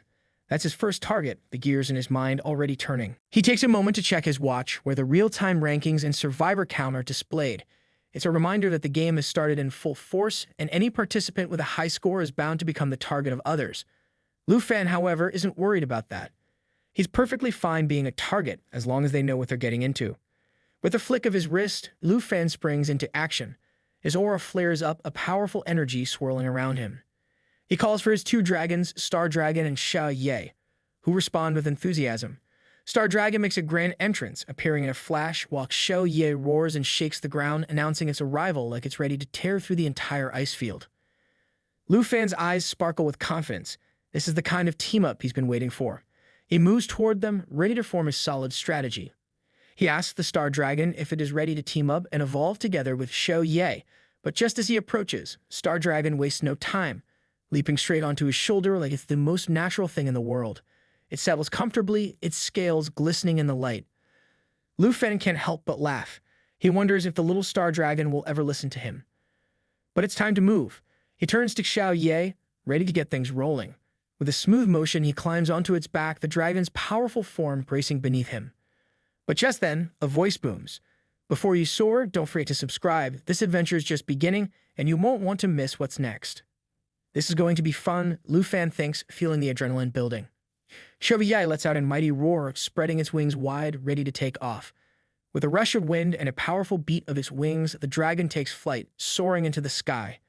Lufan grips the reins, the thrill of the adventure ahead sparking excitement in his chest. It's time to explore the dark peak, and he's more than ready for whatever challenges lie ahead. Meanwhile, Chang'an walks through the vast desert of the National Testing Secret Area, feeling like he's wandered back into a very familiar place. Yet, back here again, he thinks with a slight smirk, already adjusting to the heat and emptiness around him. With a raised hand, Chang'an summons his beasts, each one resembling him in some twisted, fragmented way. They're not your usual summon. These beasts are more like living puzzles, each part of the whole. His skill, Fragmented Ambush, is a bit like a chaotic jigsaw puzzle. Pieces of the abyss split off and hide in specified locations. It's a unique trick that gives him a serious advantage and a slightly creepy vibe if you ask anyone else. Just as the beasts take shape on the ground, tiny legs skittering across the desert sand, Chang'an watches them with a satisfied grin. The system appears, flashing up the details of his ability. The Abyss Symbiosis effect is the main power of the summon, and as long as the Abyss summoned beast is alive, Chang'an will permanently share its symbiotic powers, and if he dies, no problem. He can revive inside any of these Abyss summoned beasts, making him practically a one-man army of immortality. Well, sort of. Looking at the desert, Chang'an calculates his chances. Including the Abyss and Tangler, he thinks to himself he has got 9 chances at resurrection. He can't help but chuckle, the corners of his mouth curling into a grin. He is practically immortal, he says out loud as if savoring the irony. The desert, however, doesn't respond, which is probably a good thing. It's not known for its sense of humor. But then, just as he's basking in his invincible thoughts, a sword comes flying out of nowhere. It pierces the head of one of his summoned beasts with precise accuracy, like a needle through fabric. It is the work of Musashi Ten, the representative of Sakura Nation. He mocks Chang'an that now he only has 8 chances left. Chang'an's temper flares as he watches one of his summoned beasts drop lifeless to the sand, the fragments of its body disintegrating. He wonders aloud why Musashi would do this, fists clenching in frustration. They were supposed to be allies. This wasn't part of their arrangement. His mind races, but the anger is hard to contain. He demands answers, wondering if Musashi had forgotten their agreement or if he simply didn't care. The system pops up, detailing Musashi's identity. Musashi 10, Sakura nationality, level 61 class. Demon Samurai. Chang'an barely registers the information. His focus is entirely on the guy standing there, cool as ever, with that same smug grin. Musashi casually sheaths his sword, as if he's just completed a routine task. He seems totally unfazed by Chang'an's obvious frustration. Calm down, he seems to suggest, as if taking down one of Chang'an's beasts in cold blood was the most normal thing in the world. Chang'an is left seething, unable to comprehend Musashi's casual dismissal of the situation. Instead of offering any sort of apology, Musashi explains that he simply wanted to see if killing one of the summoned beasts would give him points. Chang'an, already irritated, scoffs and gestures toward him, suggesting that if Musashi was so eager for points, he should have targeted Lu Fan instead. It reminds Musashi of the agreement they made before the match, and Musashi knew exactly what killing one of Chang'an's summons would mean for his chances of surviving. His finger jabs in Musashi's direction, frustration boiling over as he contemplates how to make the guy understand the gravity of what he's done. Musashi, however, remains unfazed, shrugging as if this was all harmless test. He points out that Chang'an still has 8 lives left, implying that there's no reason to be so upset. With a nonchalant gesture, Musashi offers a compensation in the form of a boss fight, as if that could somehow make up for the loss of a resurrection chance. Hearing this, Chang'an's anger starts to subside just a bit. He mutters that he doesn't have time to argue and gestures for Musashi to move aside. With a sigh, they both start advancing together. Musashi, always one to keep pace, calls out not to leave him behind.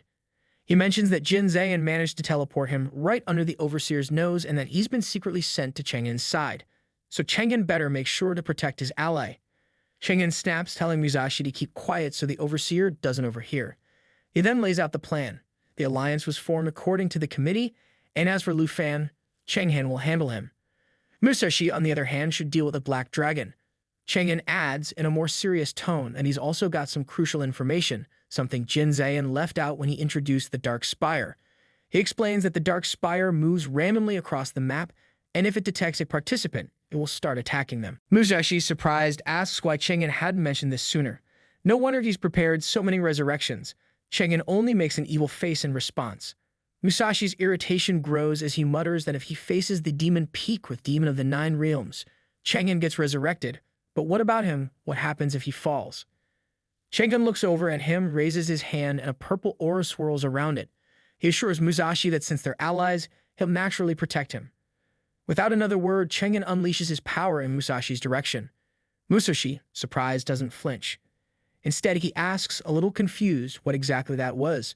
Chengen explains, somewhat dryly, that it's an abyss contract. A powerful aura surrounds Musashi and he suddenly begins to scream in agony, the pain overwhelming him. Somehow, he endures the torment. Chengen calmly tells him that from now on, Musashi can be resurrected from within the beasts that Chengen summons.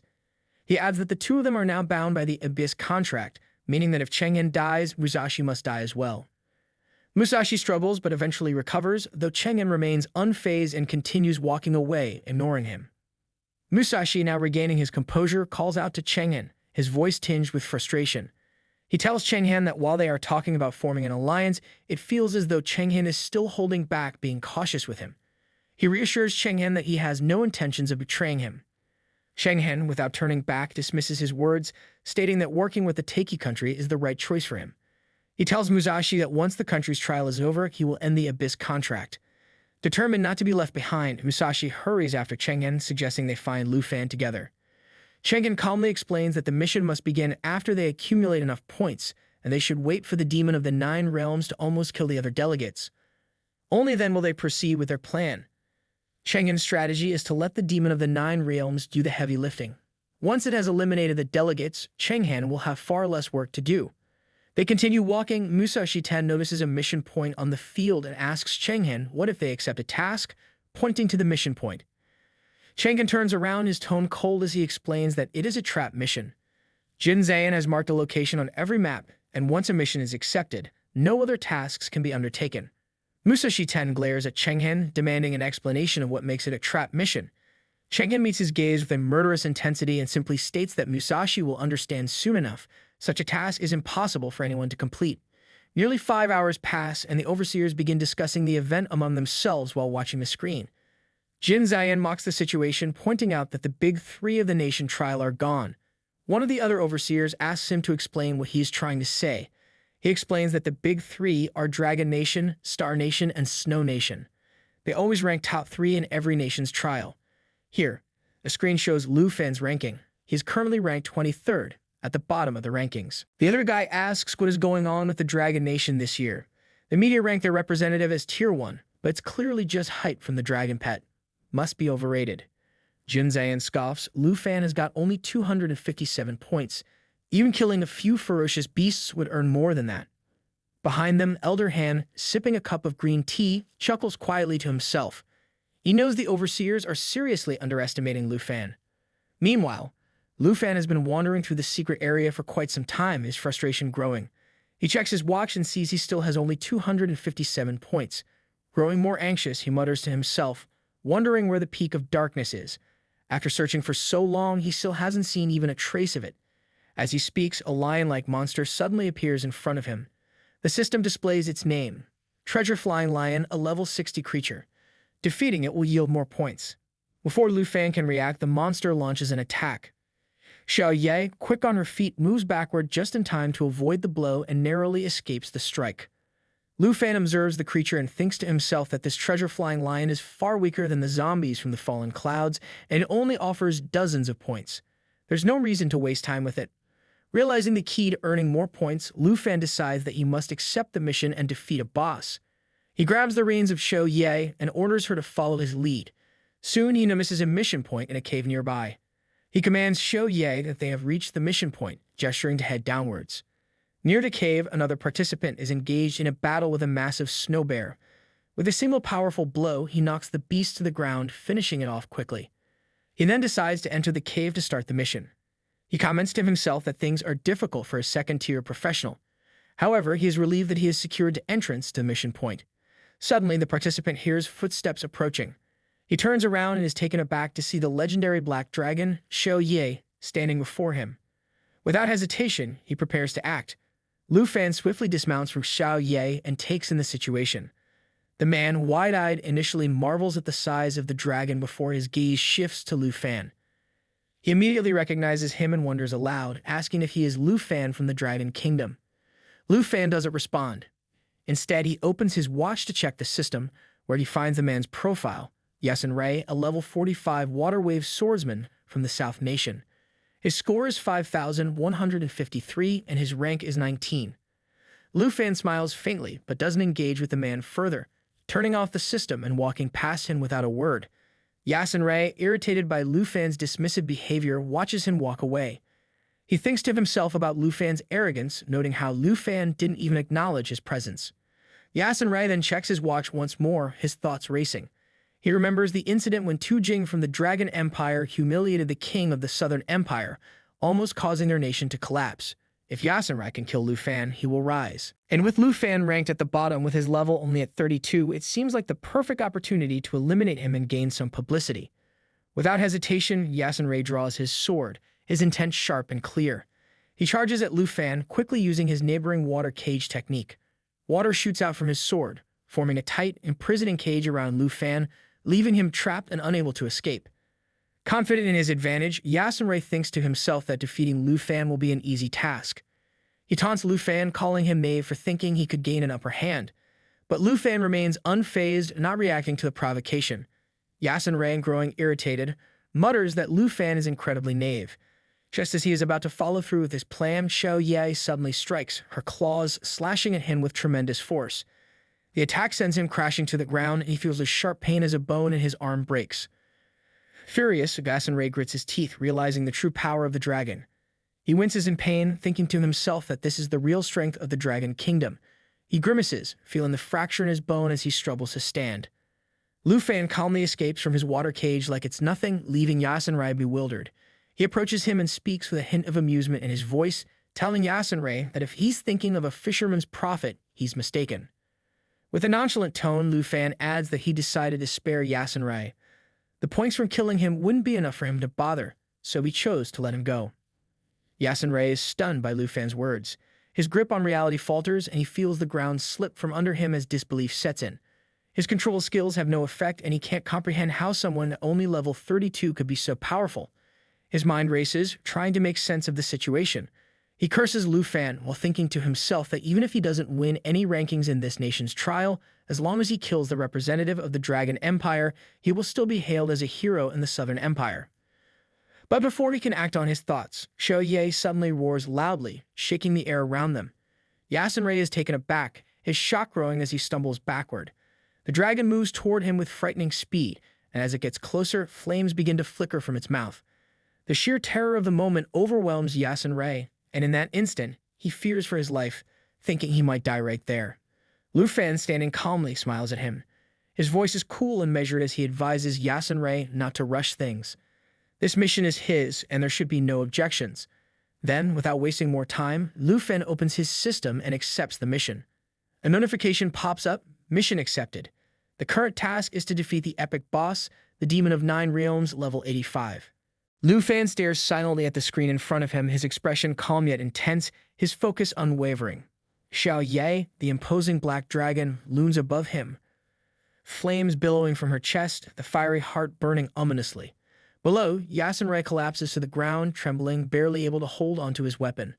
The weight of their hopeless situation presses down on him, and he feels a wave of terror wash over him. Yet Lu Fan doesn't make a move. Yasunrei, puzzled, can't help but wonder why Lu Fan isn't attacking. If this is some kind of trick. Before he can figure it out, a dark shadow rapidly descends from the sky, a creature hurtling toward them. In an instant, Xiao Ye reacts, pushing this creature out of the way with a powerful thrust, sending him flying backward. But as the dragon falls, the ice beneath her shatters, sending Yasunrei sliding uncontrollably across the frozen surface. Yasunrei, now on the ground, stares in shock. Wait, is that the guardian boss? The question barely escapes his lips before the beast roars loudly, shaking the very earth beneath them. The system flashes on his interface, Icy King, level 75. Defeat it to earn 245 points. Yasunrei's face lights up as he sits back on a nearby rock, a sense of triumph growing within him. This is it, he thinks. Lu Fan can't get away from this one. This monster will finish him off and he won't have to worry about him anymore. Finally, the heaven trial will be his. Just then, the Yeti King's gaze shifts, locking onto Yasunrei. Its angry red eyes pierce through him. The beast starts to move toward him, and with each step, the ground beneath him cracks. Yasunrei stumbles backward, his heart racing. Wait, no, this can't be happening, he thinks in sheer panic. It's coming for him. The ground beneath him gives way and he slips, falling hard onto the ice. The Yeti King's furious gaze never leaves him, his eyes burning with anger. The acid ray feels his breath catch in his throat, and his heart races as the reality sets in. There is no escaping this beast. But just then, a red aura flares up in the sky, its intensity drawing the attention of the massive Ice Yeti King. The beast turns toward the source of the disturbance, its fury intensifying, and it lets out a deafening roar. Shoei springs into action. Her claws slash through the air with terrifying speed, and the force of her attack is so powerful that the monster spits green blood and crumples to the ground with a deafening thud. Before the Yeti can recover, Shoei is ready to strike again, her claws aimed for the kill. But the creature's massive claws lash out, grabbing her midair and holding her in place with a primal roar. Lu Fan, not missing a beat, channels the power of Break Sky, a dragon key attack that performs 2 consecutive attacks, and as an effect, his pet dragon casts 2 claw strikes attached with Dragon Kai. The Yeti King falters, its grip loosening as it crashes to the ground in defeat. Lu Fan lands gracefully, eyeing the fallen creature with a casual smirk. "It's big, sure, but not all that powerful," he mutters, his voice light, as though he's discussing a minor inconvenience. Shoei stands behind him, her imposing figure ready for more as she roars in approval of the victory. The system notification chimes, adding the 245 points for the Yeti's defeat to Lu Fan's existing 257 points, marking another success in his growing tally.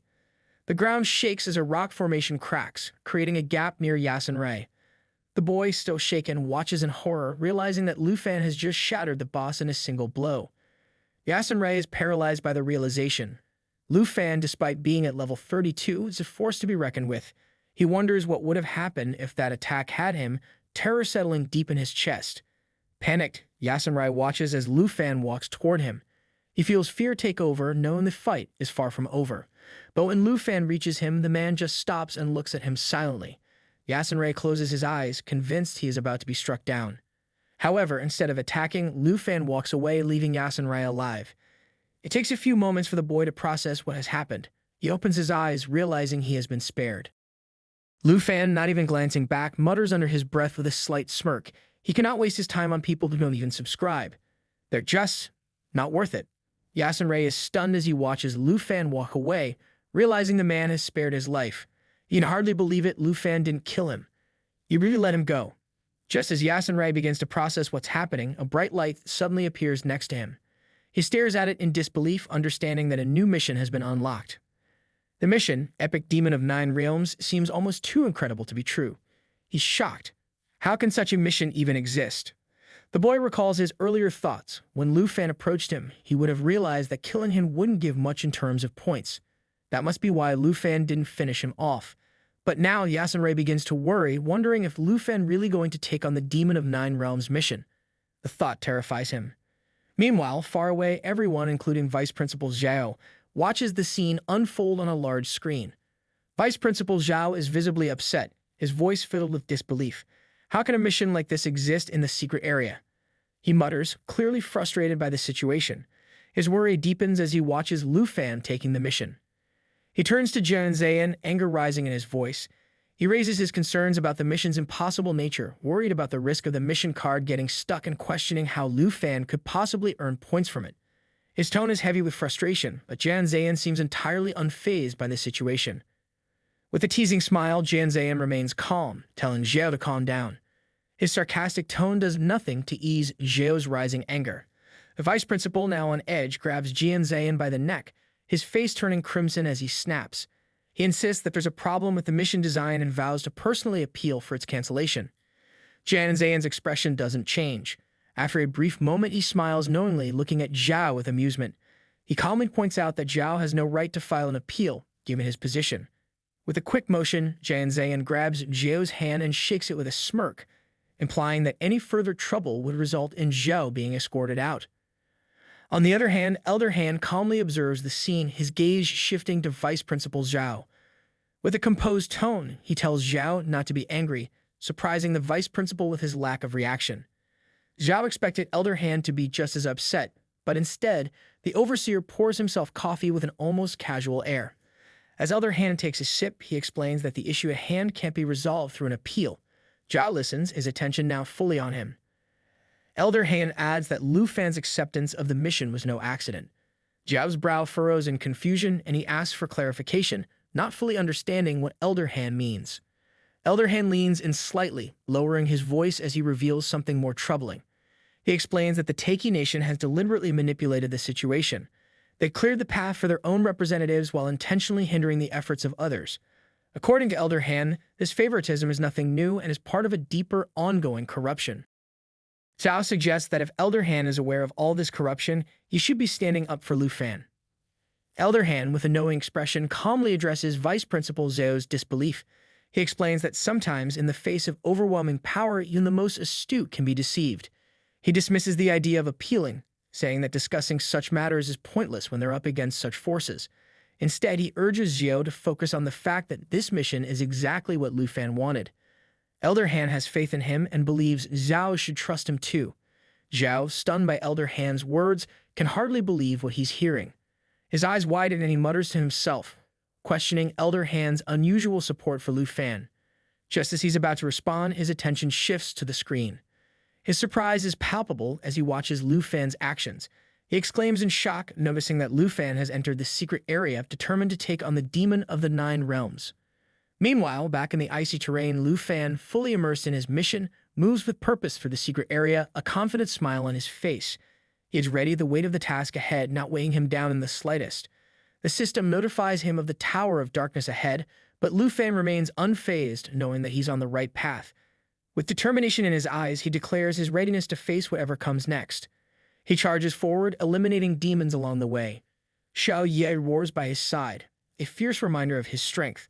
With every step, the challenge ahead looms larger, but so does his resolve.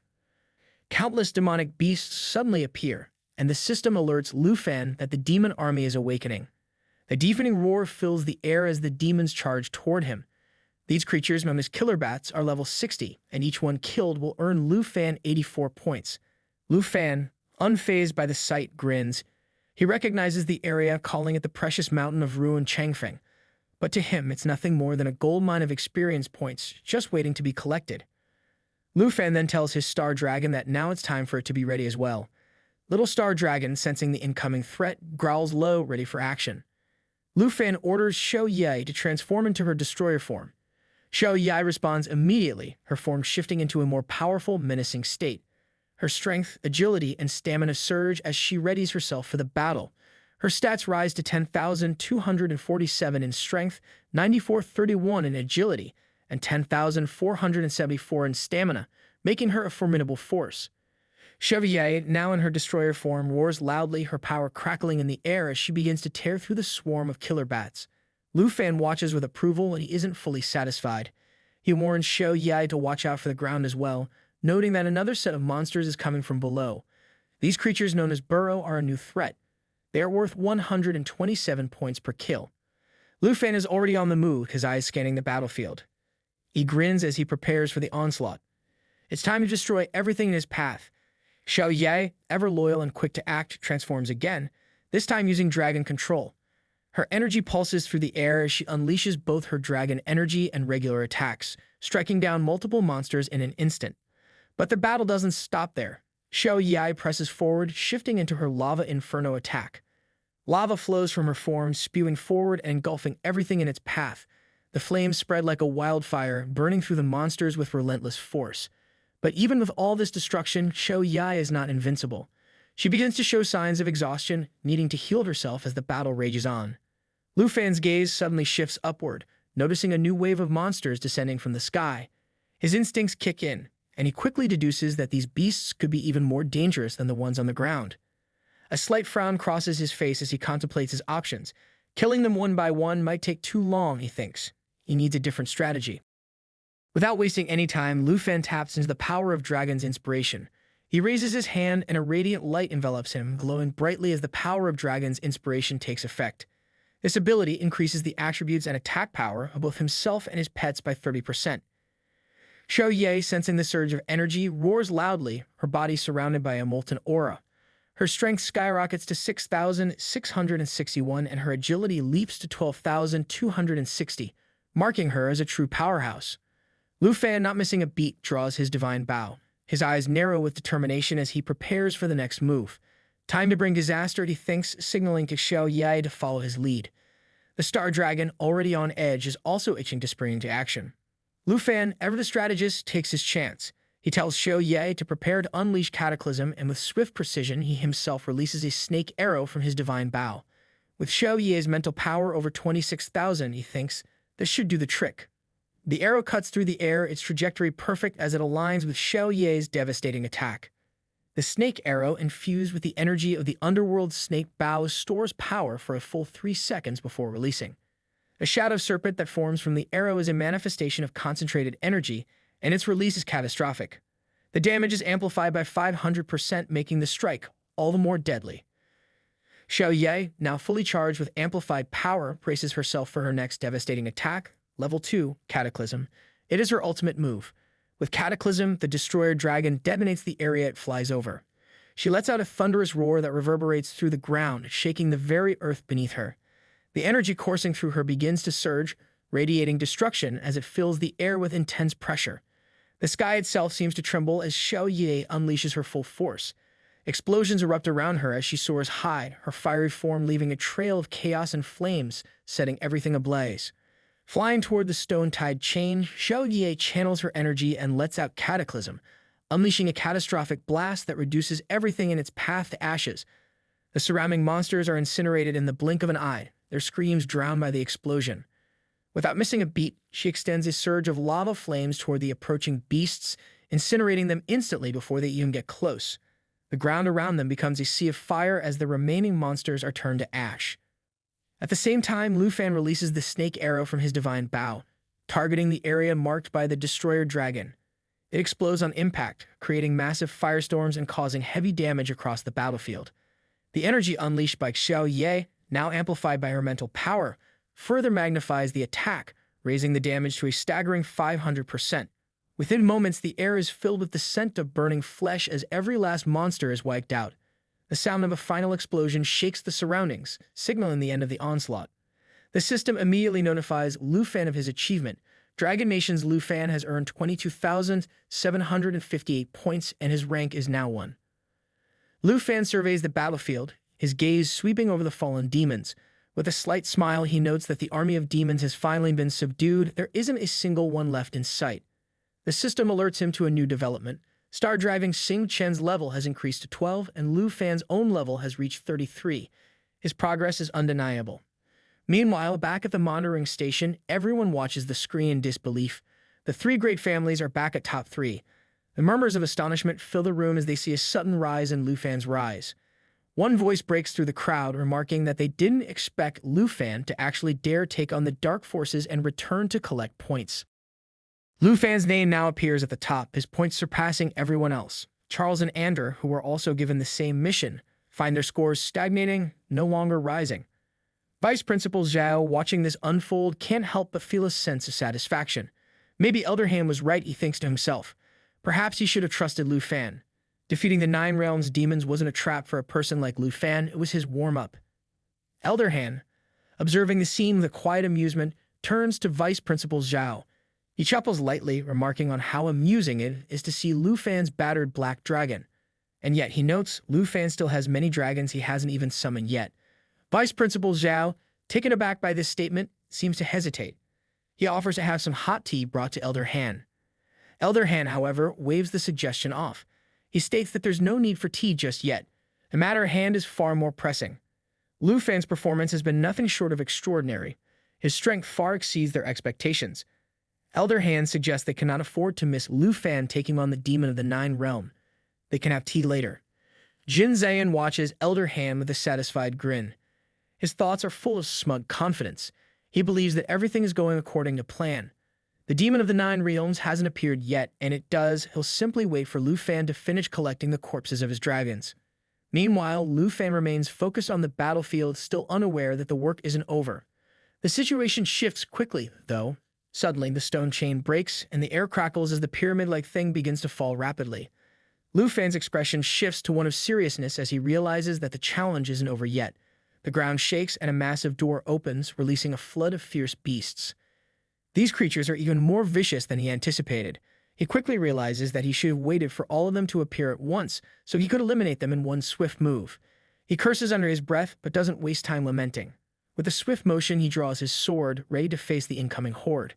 The system quickly updates, identifying these creatures as wandering pavilion beasts, each of them at level 75, with 135 points awarded per kill. Then, several two-headed ogres step forward, and the system notes their bounty, 297 points each. Hundreds of smaller beasts at level 60 also yield 50 points each. Lu Fan assesses the situation, his mind calculating the opportunity for points, and a grin starts to form. This isn't a setback, it's a chance to rack up more points. Xiao Ye, sensing the growing intensity of the battle, shifts into her destructive form without hesitation. Lu Fan, now understanding the full scale of what's to come, feels a surge of determination. This was exactly what he needed: more points, more monsters to destroy. He calls out to his team, telling them to be ready for the battle ahead. With a nod to the Star Dragon, he signals it to join the fight. Xing Chen responds with an eagerness that catches Lu Fan off guard. The dragon charges forward into the fray as if it had been waiting for this moment. Surprised, Lu Fan can't help but ask Xing Chen if it is going to fight them all by itself. The battlefield is consumed by chaos as monsters charge forward, their roars uniting in a deafening symphony of aggression. At the center of it all stands Lu Fan, steady and unwavering. His Star Dragon lets out a thunderous roar, and a blast of icy breath tears through the enemies, freezing them solid in an instant. Lu Fan quickly realizes that Xing Chen has returned. The dragon's wings create a powerful wind, scattering the enemy ranks. Meanwhile, Xiao Ye, the legendary black dragon, is surrounded by flames. Lu Fan stands beside it, giving commands with firm authority. "Protect the Star Dragon," he orders. Xiao Ye responds with a fierce roar, its fiery aura growing like an unstoppable inferno, ready to burn anything in its way. Up above, the monsters shift their focus to a bright light descending from the sky. Xiao Ye charges forward, its blazing form clashing against the overwhelming light. The chaos grows as a massive two-headed monster leads a pack of goblins, all of them roaring with fury as they charge forward. But high above, Lu Fan stands on top of his flaming Xiao Ye, its fiery eyes glowing with deadly intent. Surrounded by swirling flames, the dragon roars with all its might, ready to destroy everything in its path. Lu Fan observes Xing Chen as it moves with fierce independence. He realizes that her true power was still hidden, waiting to be unleashed. A brilliant blue energy pulses from the heart of Xing Chen, revealing her untapped combat potential. Lu Fan thinks now is the time for her to show her full strength. Xing Chen surges forward, her body radiating a powerful blue aura as her combat energy peaks. With every beat of her wings, the surrounding air freezes, signaling the activation of her star armor. The ability absorbs all incoming damage for 60 seconds and redirects it back to enemies within range. The battlefield erupts as Star unleashes a devastating wave of icy energy, sending goblins flying in every direction. The force of the attack shatters their formation, leaving only frozen fragments in its wake. Amid the chaos, a towering two-headed brute roars in defiance, raising its massive club high. It charges through the icy whirlwind, determined to crush everything in its path. The brute swings its club with all its might, creating a shockwave that tears through the battlefield. The impact scatters debris and sends tremors through the ground. Above it all, Lu Fan hovers on Xiao Ye, engulfed in fiery flames that light up the sky. The brute's furious roars echo below, its eyes locked on the flaming figure above. The challenge is clear. Lu Fan's gaze is cold, his fiery aura intensifies as he prepares to strike.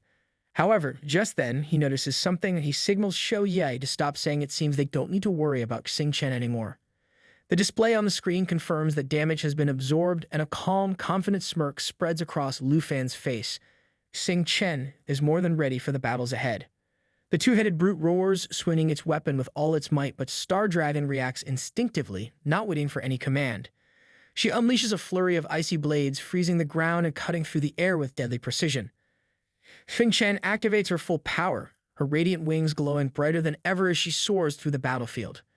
Her Star Dragon armor absorbs all incoming damage, and then redirects it back at every enemy within range. A powerful shockwave bursts across the battlefield as Xing Chen's energy surges outward. Enemies are flung into the air like ragdolls, their formations shattered by their relentless force. An icy blue aura spreads, leaving destruction in its wake as Xing Chen dominates the field with overwhelming power. The two-headed brute roars in fury, its red eyes blazing as it prepares to retaliate. But in the chaos, the Star Dragon unleashes her ultimate power. A radiant crystal forms at her core, glowing with an intensity that lights up the battlefield. The crystal shatters, releasing a massive wave of destruction that spreads across the battlefield.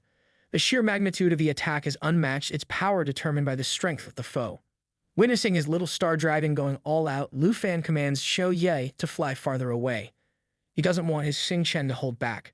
Shou Yai responds with a deafening roar surrounded by an inferno. Her crimson eyes burn with unrelenting intensity, radiating power as she soars higher, gaining distance from the chaos below.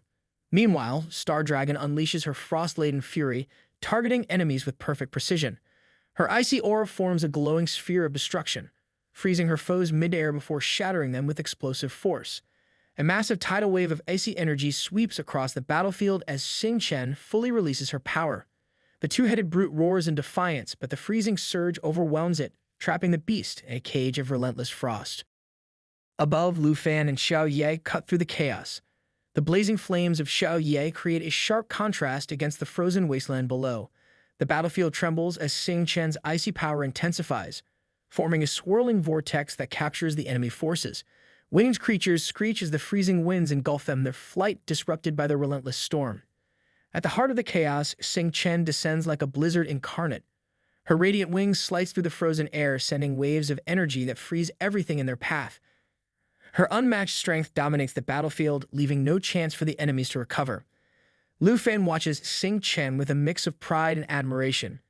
He reflects that without the Serpent Shadow Arrow's 5x damage, this shattered star is comparable to Xiao Yi's great disaster. He tells Xing Chen well done. He himself levels up to 34. This highlights the incredible damage Xing Chen has absorbed and unleashed, confirming the extent of her devastating impact. Lu Fan knows she is far from finished. Once her level rises even further, her power will be unstoppable. Xing Chen, surrounded by blue flames, makes an arrogant face. Lu Fan chuckles, reflecting this little guy is so arrogant, a compliment, and she's all puffed up.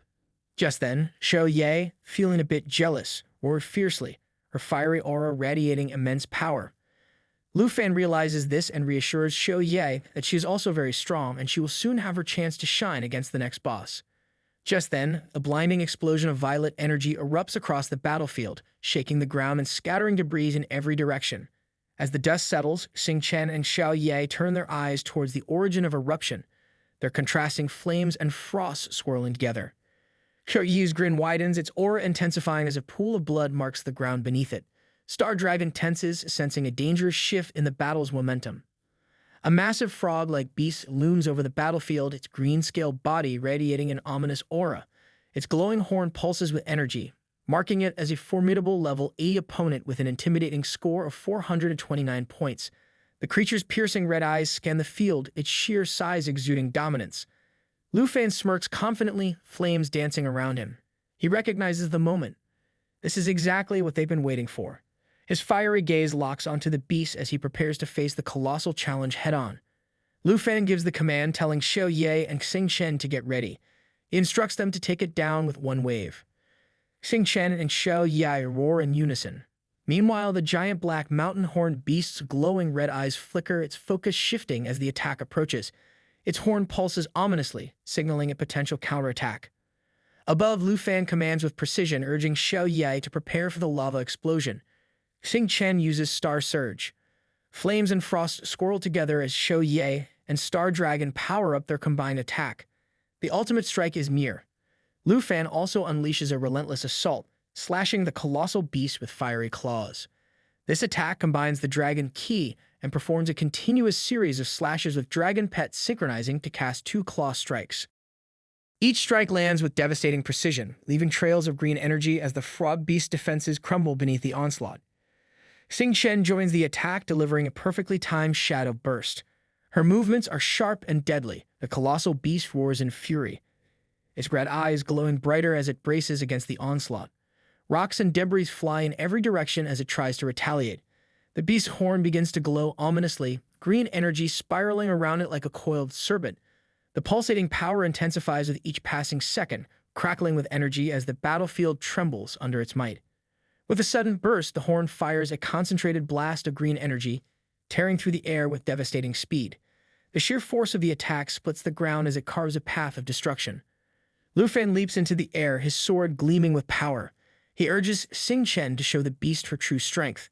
Below, Star Dragon responds with a powerful roar, her body radiating intense blue energy that pulses outward. In an instant, the Star Dragon unleashes her ultimate attack, and a torrent of radiant energy blasts through the battlefield. The brilliance of the blast overwhelms the air as it surges toward its target with unrelenting power. Lu Fan then commands Xiao Yai to strike as well. Xiao Yai responds instantly, igniting in a blazing inferno. Flames erupt from its chest as it towers over the battlefield, radiating unmatched power. The fiery dragon unleashes a devastating inferno called Lava Burst, its fiery attack tearing through the air with explosive force. The blazing flames surge forward, engulfing the battlefield in a tidal wave of destruction. The explosive flames of Lava Burst create a molten lava pool within the targeted area, trapping enemies and inflicting continuous devastating damage. The colossal beast roars in agony as the relentless attack strikes its massive frame. Unable to withstand the overwhelming power, the beast crumbles under the onslaught. The colossal beast lets out a deafening roar, its body writhing in pain as the flames engulf it entirely. Desperation is evident in its glowing red eyes as it struggles to escape the molten chaos, but the relentless inferno continues to consume it. In a final panicked move, the beast coils itself into a defensive ball and launches upward, attempting to evade the searing destruction. The sky above burns with fiery streaks, marking its desperate flight, while the battlefield below smolders in the aftermath of the devastating lava burst. Lu Fang soars through the fiery chaos, his strike landing with pinpoint accuracy. The ground erupts as his attack hits, sending shockwaves rippling outward. The beast's agonized roar echoes, signaling a critical blow. Above, the star dragon spreads her wings majestically, her energy surging as she creates a shimmering field of light. The battlefield holds its breath, awaiting the next move. Then Lu Fan and Xing Chen unleash a perfectly coordinated strike. With unerring precision, the attack hits its mark, and the beast lets out a deafening cry as its defenses shatter. Amidst the chaos, Lu Fan grins confidently, recognizing their flawless teamwork. The outcome of the battle not only solidifies their strength, but also boosts their rank. The scoreboard lights up with rankings, and Lu Fan's name shoots to the top. His dragon companion perches proudly beside him, glowing with satisfaction. Lu Fan revels in their triumph, pointing out their incredible score, which leaves the competitors in awe. Meanwhile, in the supervision room, the stunned audience murmurs in disbelief at Lu Fan's unprecedented rise in power. Vice Principal Zhao watches with growing enthusiasm, noting how Lu Fan has undergone an unexpected transformation during his journey to the northern regions. Elder Han acknowledges this. However, Jin Zayan is far from impressed. Panicked and frustrated, he can barely believe what he is seeing. He fumes, unable to comprehend how Lu Fan could achieve such a feat.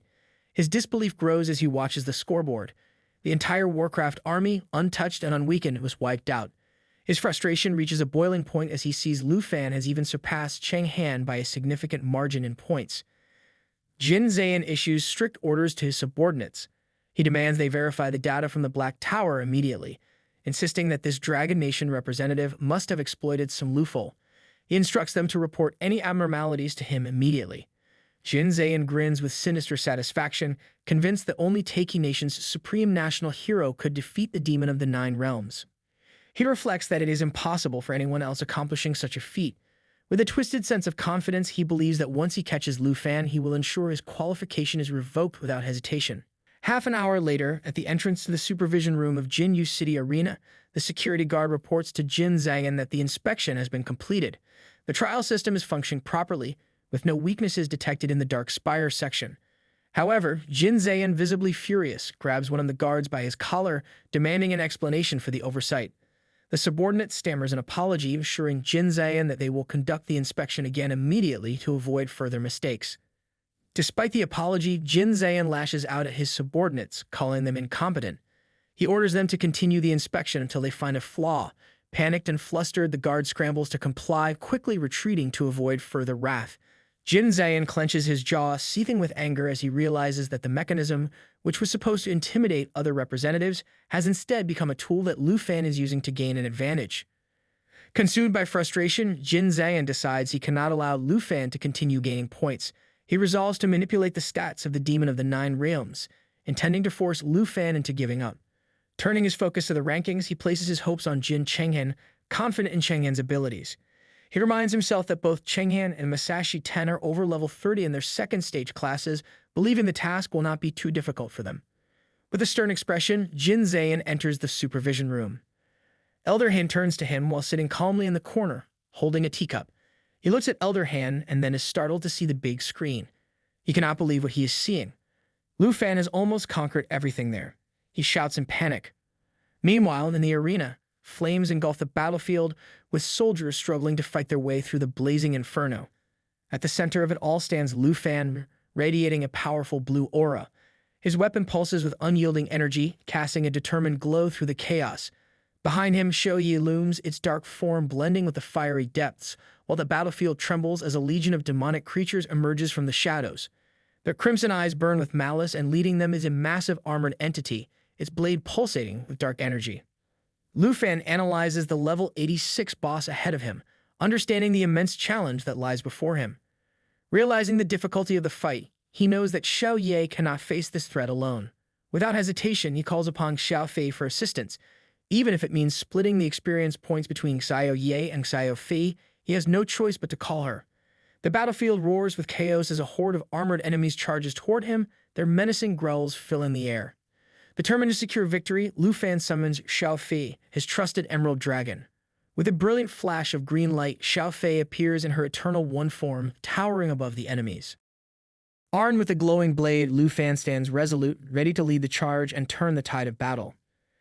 Xiao Fei unleashes its emerald dragon bloodline, amplifying all skill effects for dragons and allied bloodlines.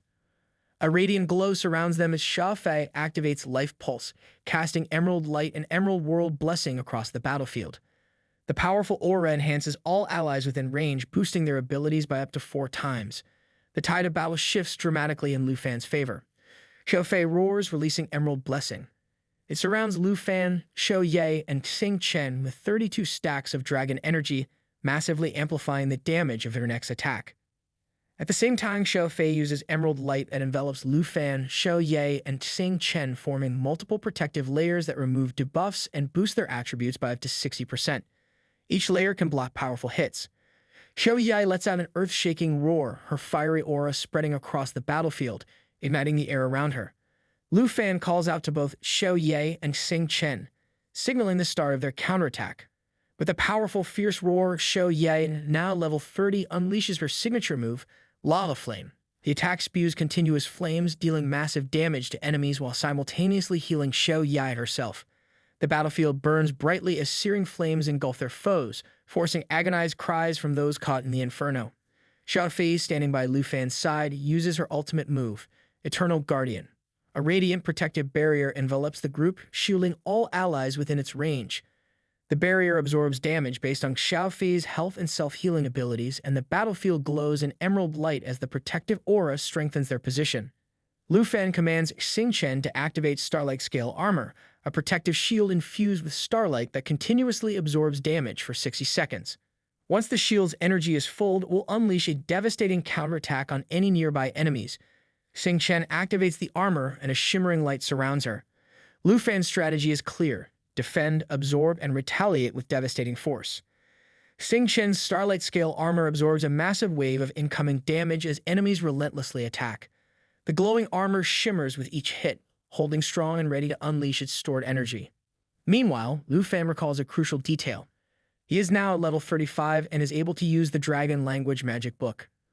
Lu Fan summons the Dragon Language Magic Book and holds it in his hands, its energy swirled around him.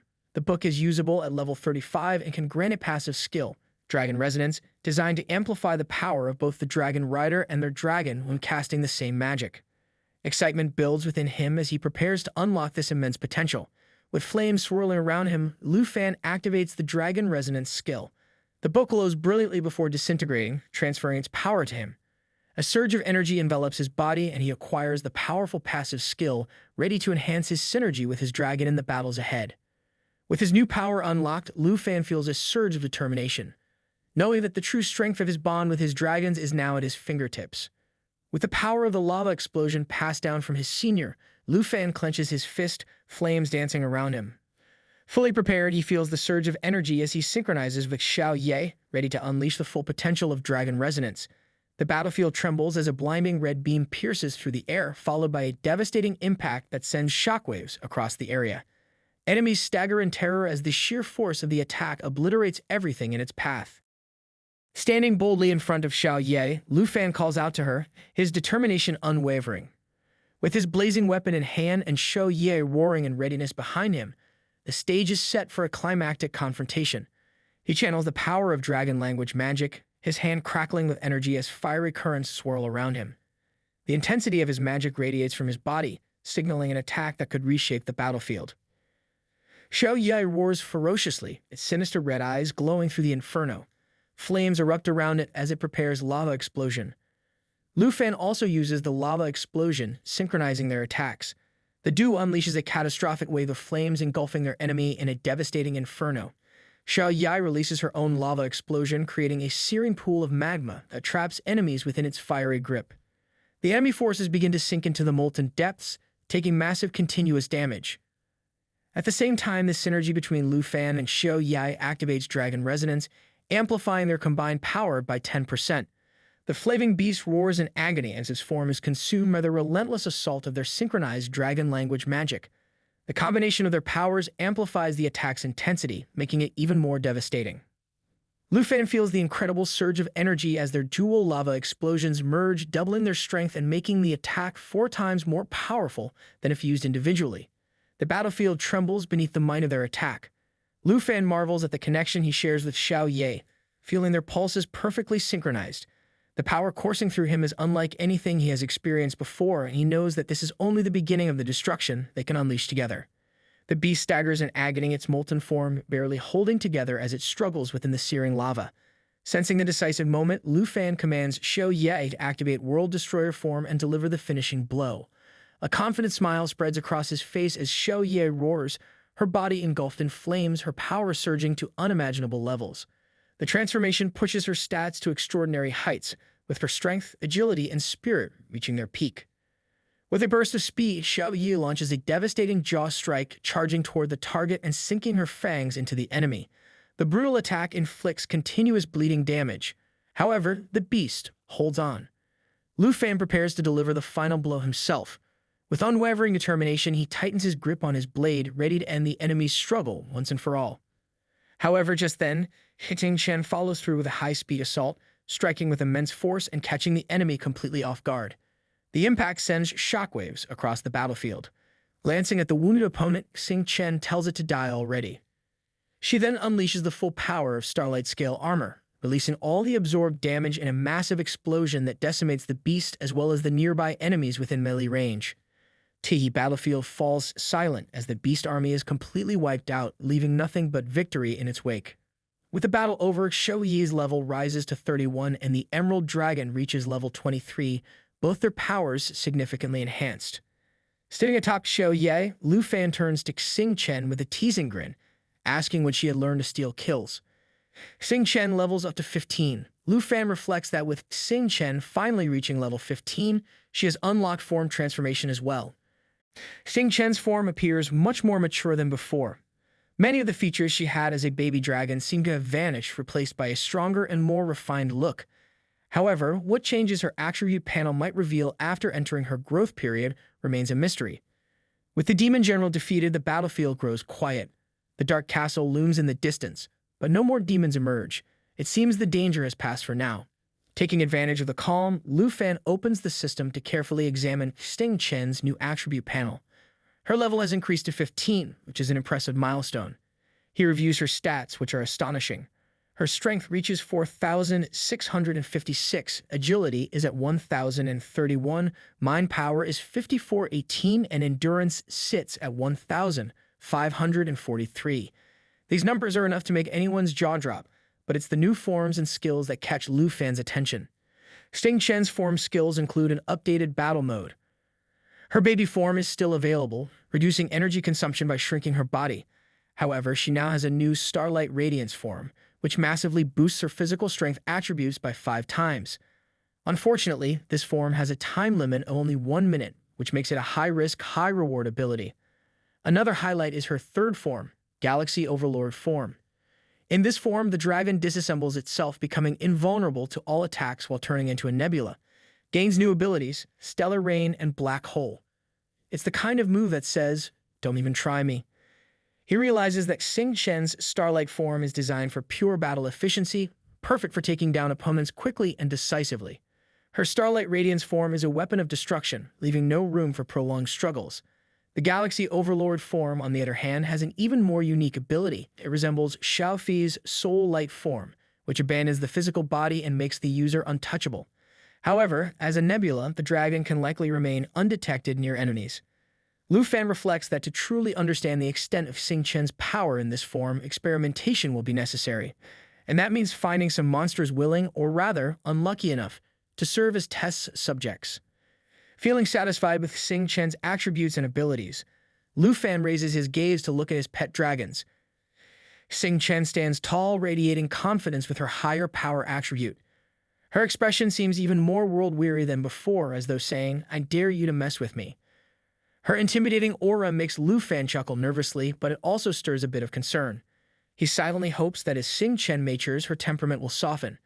After all, if her attitude doesn't improve, Lu Fan isn't entirely sure she'll let him ride her. Lu Fan finds himself feeling a little envious of Xing Chen's incredible Starlight Radiance form. The way it boosts physical strength by 5 times is nothing short of spectacular. He wonders if he could somehow tap into that explosive power through the dragon's saddle. The idea intrigues him, and his face takes on a serious expression as he starts to contemplate the possibilities. Turning his attention to the towering Hell Demon Peak, Lu Fan reflects on the current situation. The demon general has been defeated for some time now, and while the gate of the Dark Castle remains wide open, no new waves of demons have emerged. This is unusual given the relentless attacks earlier.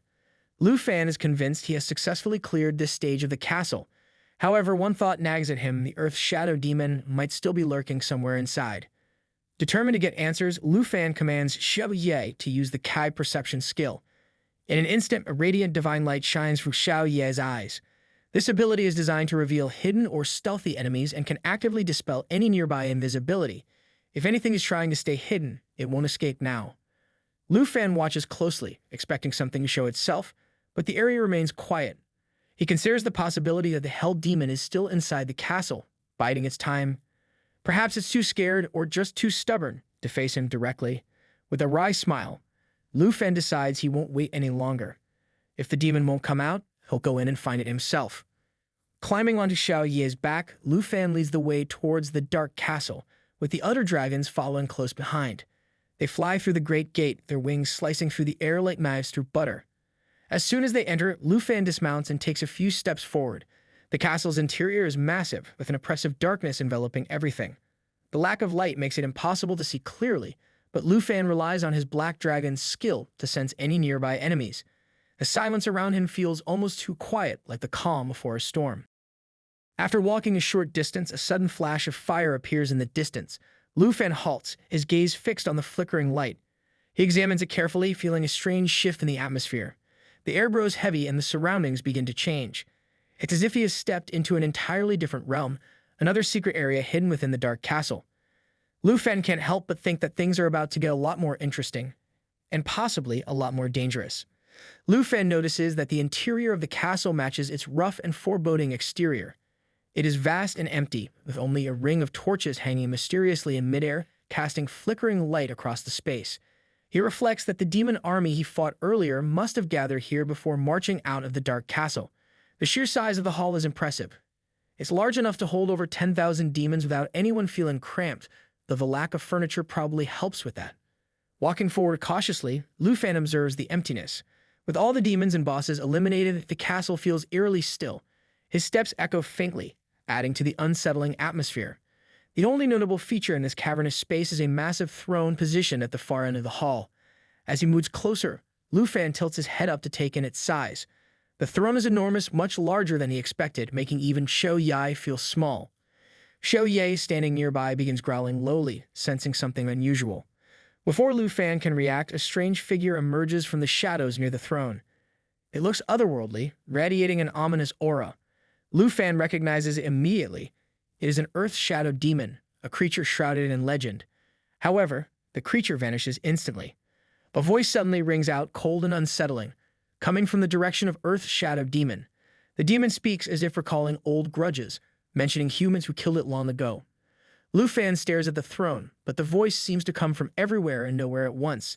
It talks about losing its body and being sealed here, in what isn't even its own palace. Lu Fan tries to pinpoint the source of the voice but finds it challenging. The demon, almost as if amused by his confusion, starts laughing. It reveals that despite being defeated, its soul has been preserved, ironically protected by humans. The demon mocks their efforts, calling them pitiful and foolish, and then declares its true identity. He is one of the 9 realms demons, the Earth Shadow Demon. As it finishes speaking, the demon fully manifests on the throne. Its hands are bound in thick chains, and a large, menacing eye sits at the center of its form, glaring at everything.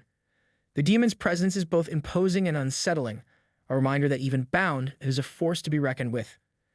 Lu Fan, maintaining his composure, checks the system to confirm its stats. The display shows its name as the Earth Shadow Demon, a level 85 nightmare boss. Its strength is an incredible 37,551, agility is 39,034, spirit is 30,582, and endurance stands at 40,658.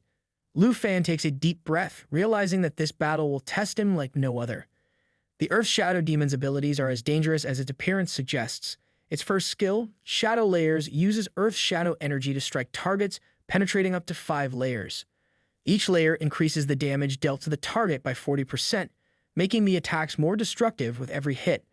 The second ability, Phantom Walk, combines stealth with Earth Shadow energy, allowing the demon to move undetected.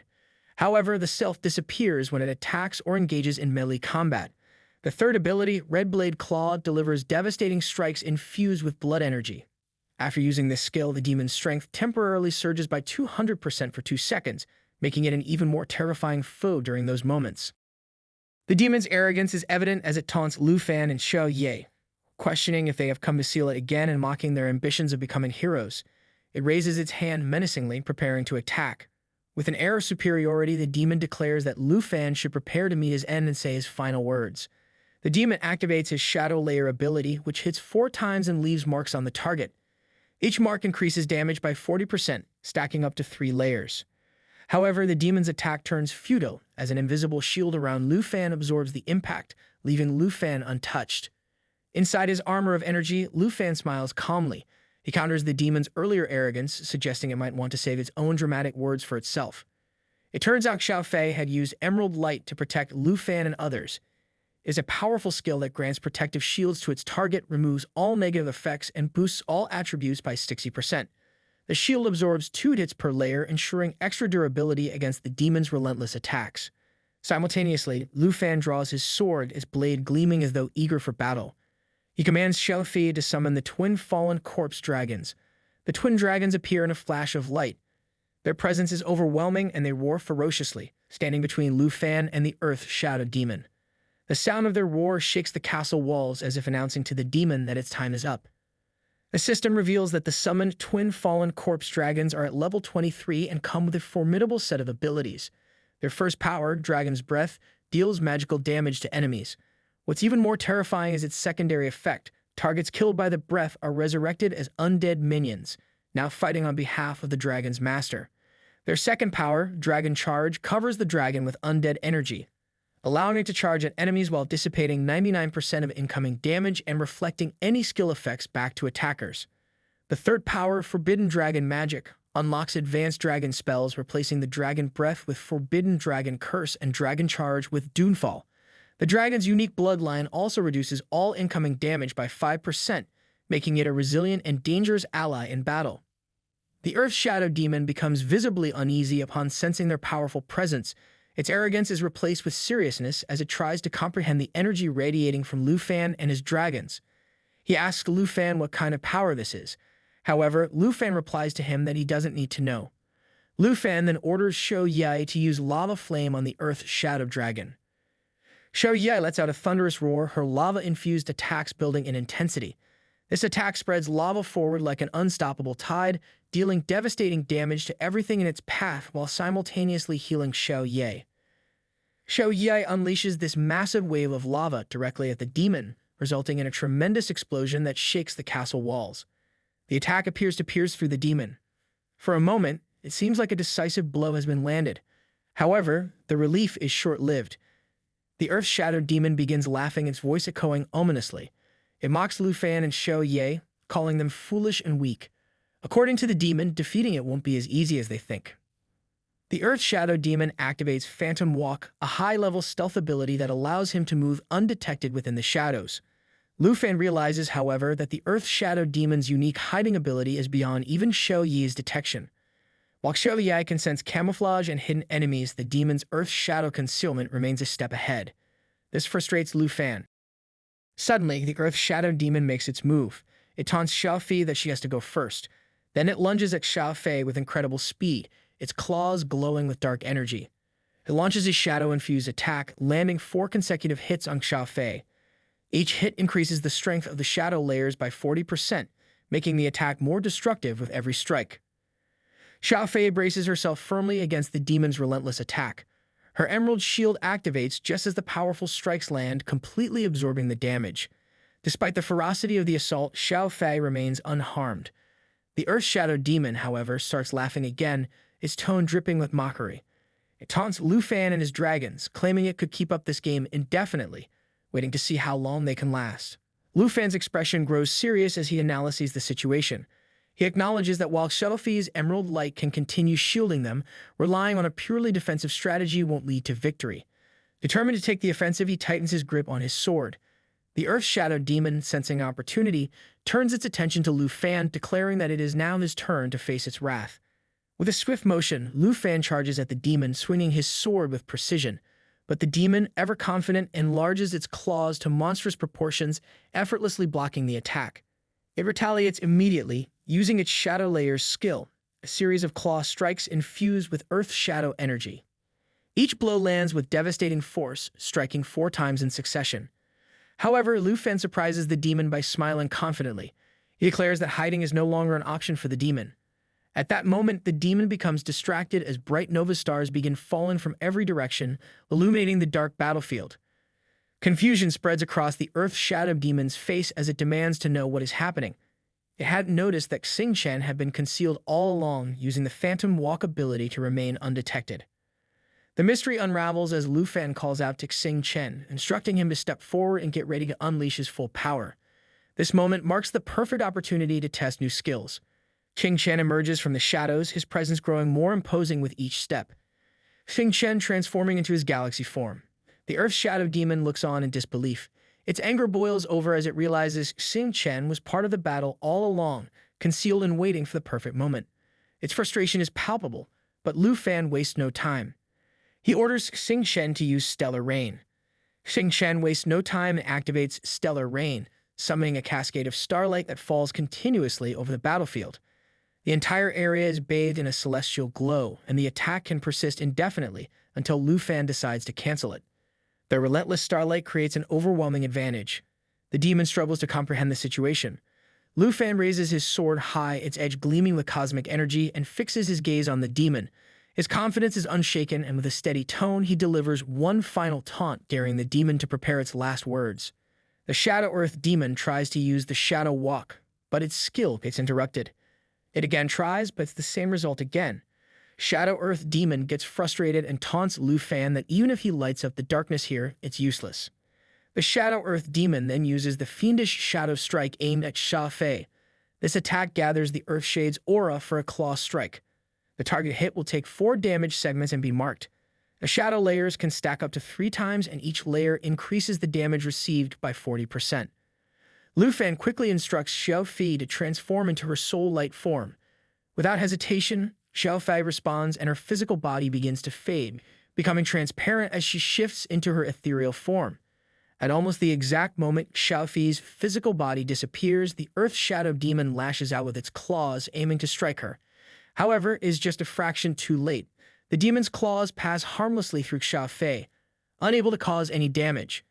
In this form, Xiaofei is completely invulnerable, immune to all attacks.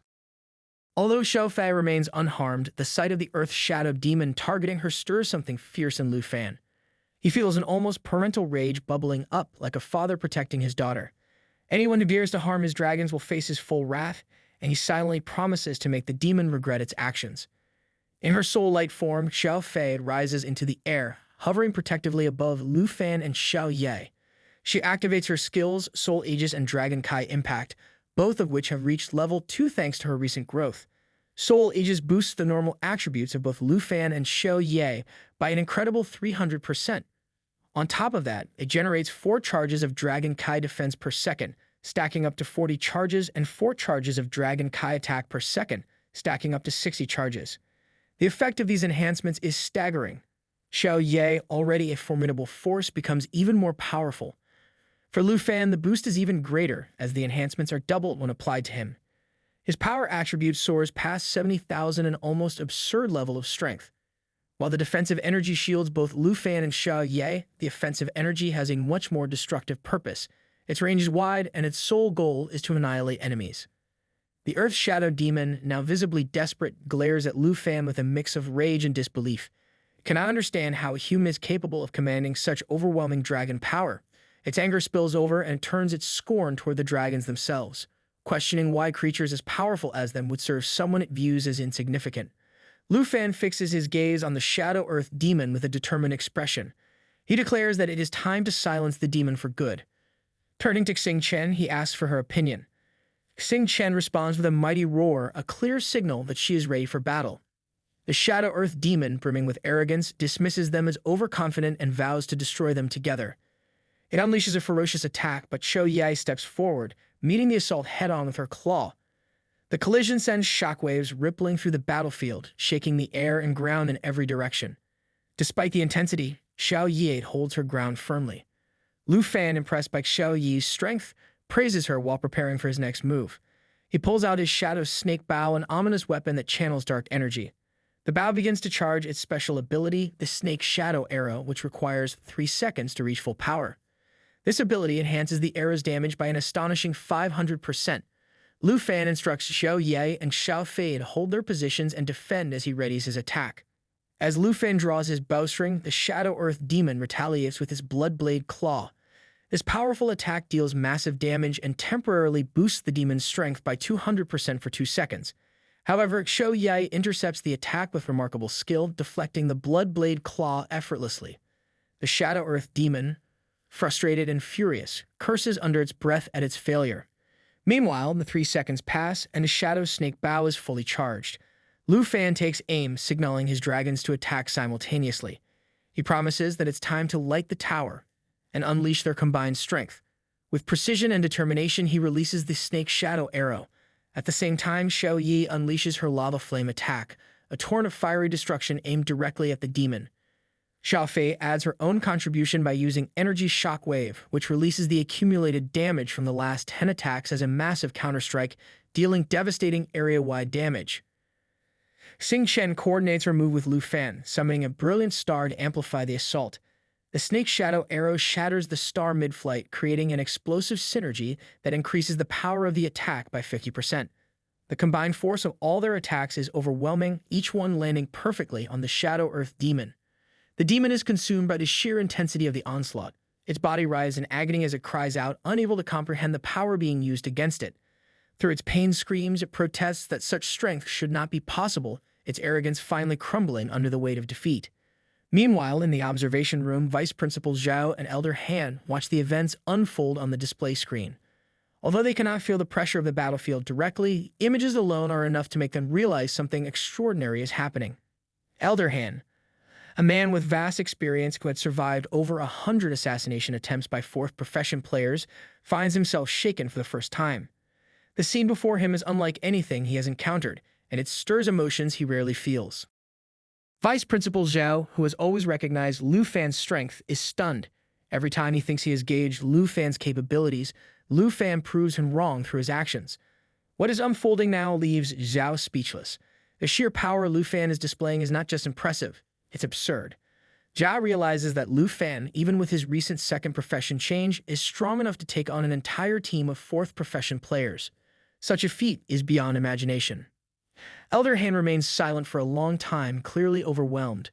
When he finally speaks, his voice trembles slightly, a rare show of emotion from someone of his stature. He calls Lu Fan a genius among geniuses, acknowledging not only the strength of Lu Fan's pet dragons, but also his mastery of combat techniques. Elder Han notes how precise Lu Fan's skill timing is, with each release calculated perfectly. While he stops short of calling Lu Fan one of the top players just yet, he confidently declares that Lu Fan is first-rate and destined to reach the top with time and experience. According to Elder Han, true strength is not just about one's profession or power level. Combat understanding and battle sense are equally important. These skills require significant effort, self-awareness, and determination to push past one's limits. Most players focus on leveling up, acquiring better equipment, or mastering new skills. However, Lu Fan has clearly prioritized developing his battle instincts, setting him apart from the rest. Vice Principal Zhao glances at Elder Han and realizes how much Lu Fan's performance has affected him. It is likely the first time anyone has made Elder Han speak with such emotion and lose his usual composure. Zhao can't help but smile at the thought. He mentions that Dragon Capital University has recognized Lu Fan's extraordinary talent early on and has worked hard to support his development, especially in preparation for the national trials. Just as Zhao begins to make a broader point, a loud sound interrupts him. The noise comes from Lu Fan's live broadcast. The skills being unleashed on the display screen are powerful, lighting up the scene like a dazzling storm. The entire dark castle shakes violently, as if on the verge of collapsing. The flashing lights of the skills encircle Lu Fan, his dragons, and the earth-shadowed demon, creating a spectacle that leaves Zhao speechless. He forgets what he was saying, his focus fully consumed by the intensity of the confrontation. The national trials were expected to showcase impressive battles, but no one could have predicted a clash of this magnitude. Surprisingly, Earth's Shadow Demon is not dead yet. It lives up to its reputation as a level 85 epic boss and stands up once more. Its power is undeniable. It had once wreaked havoc on an entire nation, almost bringing it to ruin. Even for someone as capable as Lu Fan, defeating it is no easy task. Unlike his usual battles, where he overwhelms opponents with ease, this fight pushes him to his limits. The Earth's Shadow Demon curses Lu Fan and his dragons, saying it will not spare them. Lu Fan tells him that his attack is not finished yet. He reminds it has not realized that 2 of his dragons have been absent from the fight all along. At that moment, the glowing eyes of the twin fallen corpse dragons light up, and they launch their own final devastating attack. The simultaneous strike is unimaginably powerful, leaving no room for the Earth's Shadow Demon to recover. With one last anguished roar, the Earth's Shadow Demon's body shatters completely. Even its fangs break, with 10 pieces scattering across the battlefield. The Earth's Shadow Demon cannot accept its defeat. Its voice is filled with rage and disbelief as it curses Lu Fan and the world itself. It blames its loss on the limitations of its current body, calling it weak and unworthy. Despite being reborn, it questions if its destiny is to fall to humans once again. Refusing to accept its fate, it attempts to activate its Shadow Walk skill.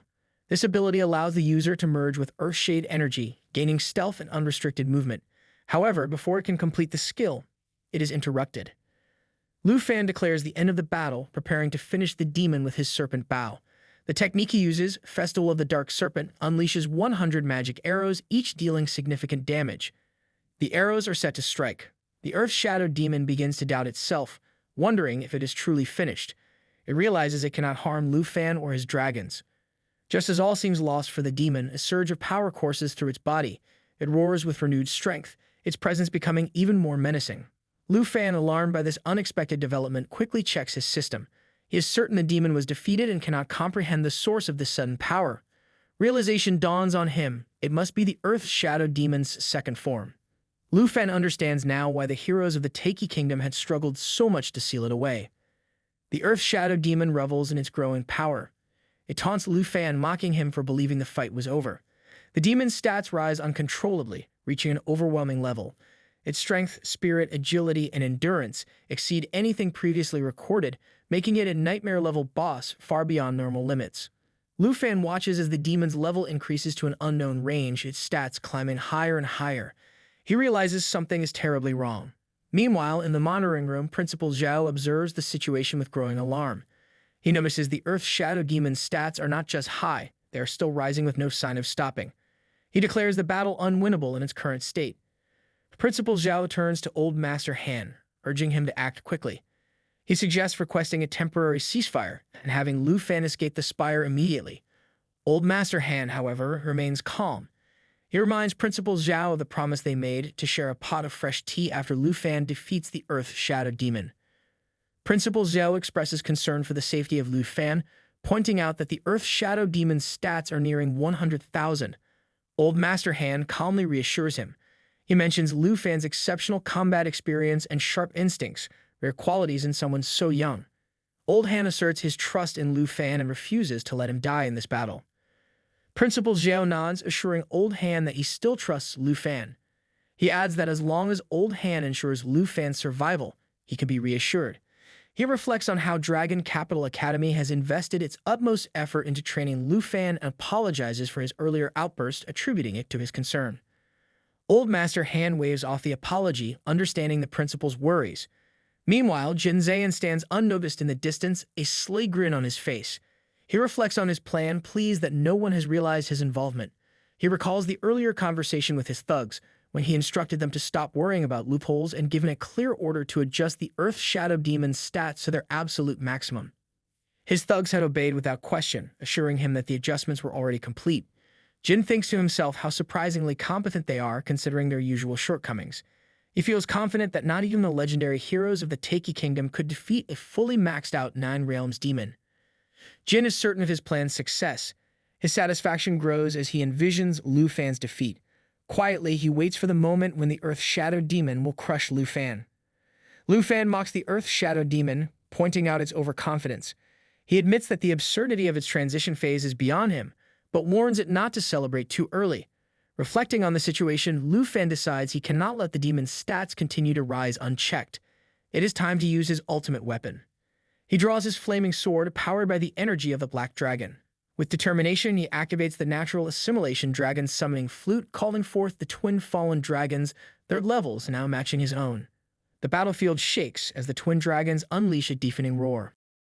Lu Fan commands his emerald dragon companion, Xiao Fi, to merge with him, amplifying his power.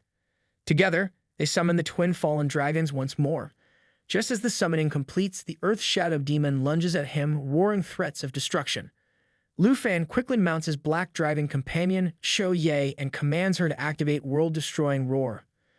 The roar echoes across the battlefield, causing immense destruction and applying a frailty effect to all enemies within range. The Earth Shadow Demon, enraged but undeterred, screams at Lu Fan, vowing that no human or dragon can defeat it. Unshaken, Lu Fan orders the twin fallen dragons to unlock dragon language magic. This advanced form replaces their demonic abilities with powerful dragon language spells. Among these is Doomfall, which fires a massive wave of demonic energy teeming with corpses. The spell deals devastating damage and further weakens the Earth Shadow Demon with a frailty effect. The combined assault leaves the Earth Shadow Demon battered, but its pride remains intact. It roars furiously, refusing to back down. It declares that it is an ancient beast worthy of respect, and vows to teach Lu Fan the consequences of underestimating the dignity of a Nine Realms demon. Lu Fan smirks, declaring it's time for the Earth Shadow Demon to learn the price of underestimating a dragon tamer. Without hesitation, he commands his Star Dragon to switch forms. Starlight, he calls, and the Star Dragon responds, transforming into its ultimate state. A notification appears showing Starlight form activated.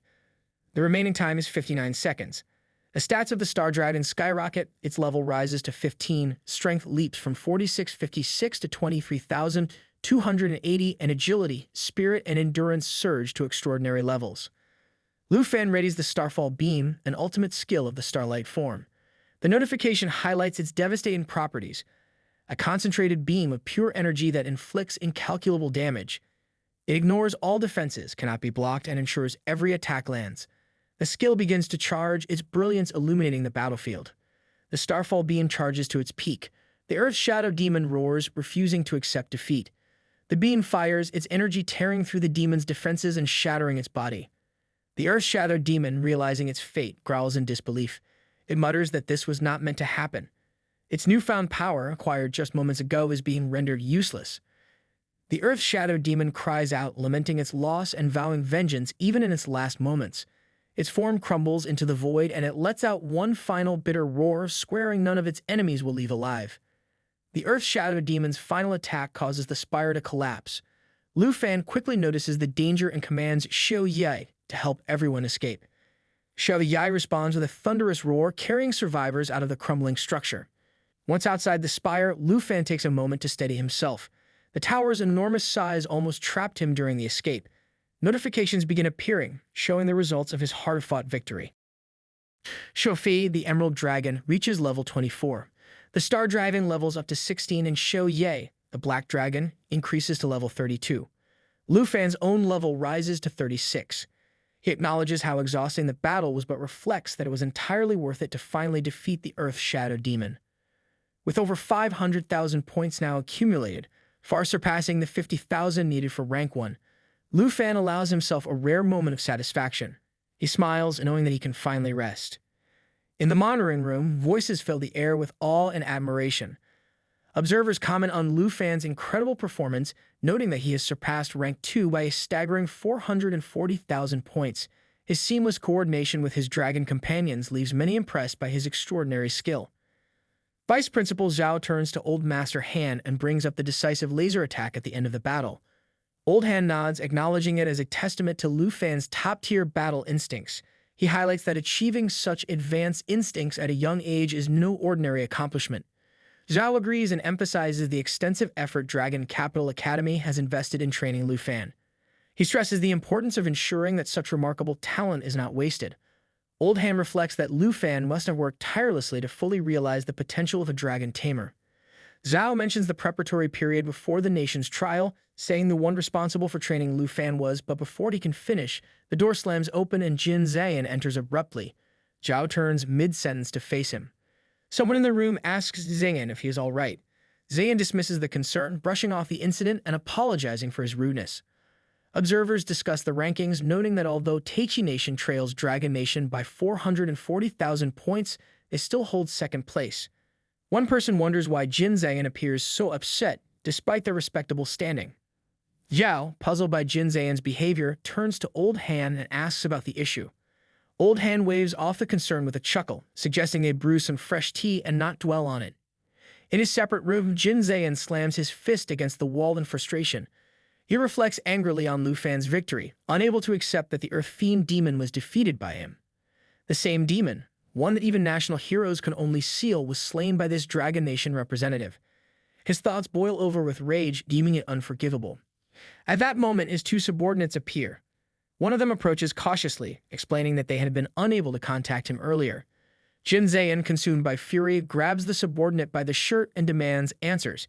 He questions whether the Earth Fiend demon's stats had truly been set to their maximum. The subordinate confirms this, explaining that Lu Fan's speed and damage output were so high that even the fully maxed out demon could not withstand his attacks. Jin Zayan's anger intensifies as he reflects on the situation. He suspects that Lu Fan must have exploited a loophole to overcome such an impossible challenge.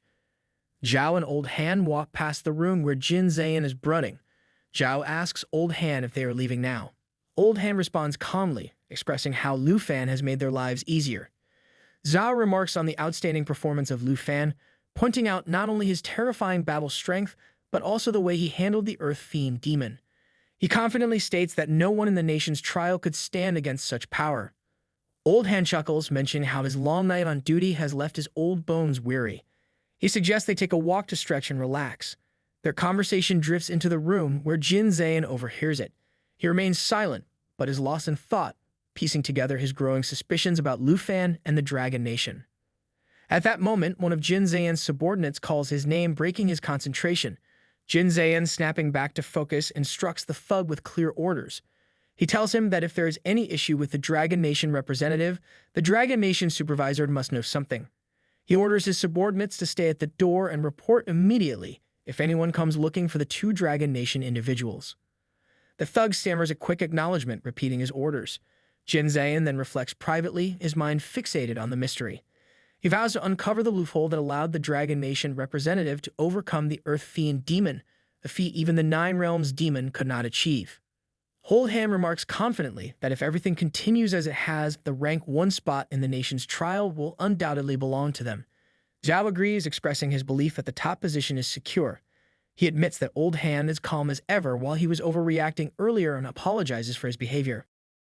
Old Han chuckles, teasing Zhao about how he is used to seeing his nervous reactions from before. Zhao, slightly embarrassed, brushes it off and points out that they have arrived at their destination. Unbeknownst to them, Jin Zayan sneaks behind, eavesdropping on their conversation. His thoughts burn with resentment as he reflects on their confidence. He silently vows that if he uncovers anything incriminating, he will ensure that other nations unite to expel Dragon Nation from the 23-nation alliance. Suddenly, a flying dagger lands just inches from Jin Zayan, embedding itself in the wall. Startled, he looks around but sees no one. Examining the weapon, his eyes widen in realization. The dagger is no ordinary weapon. It's the level 90 Dark Knight Reaper, an expert-grade weapon linked to the 4 absolute swords.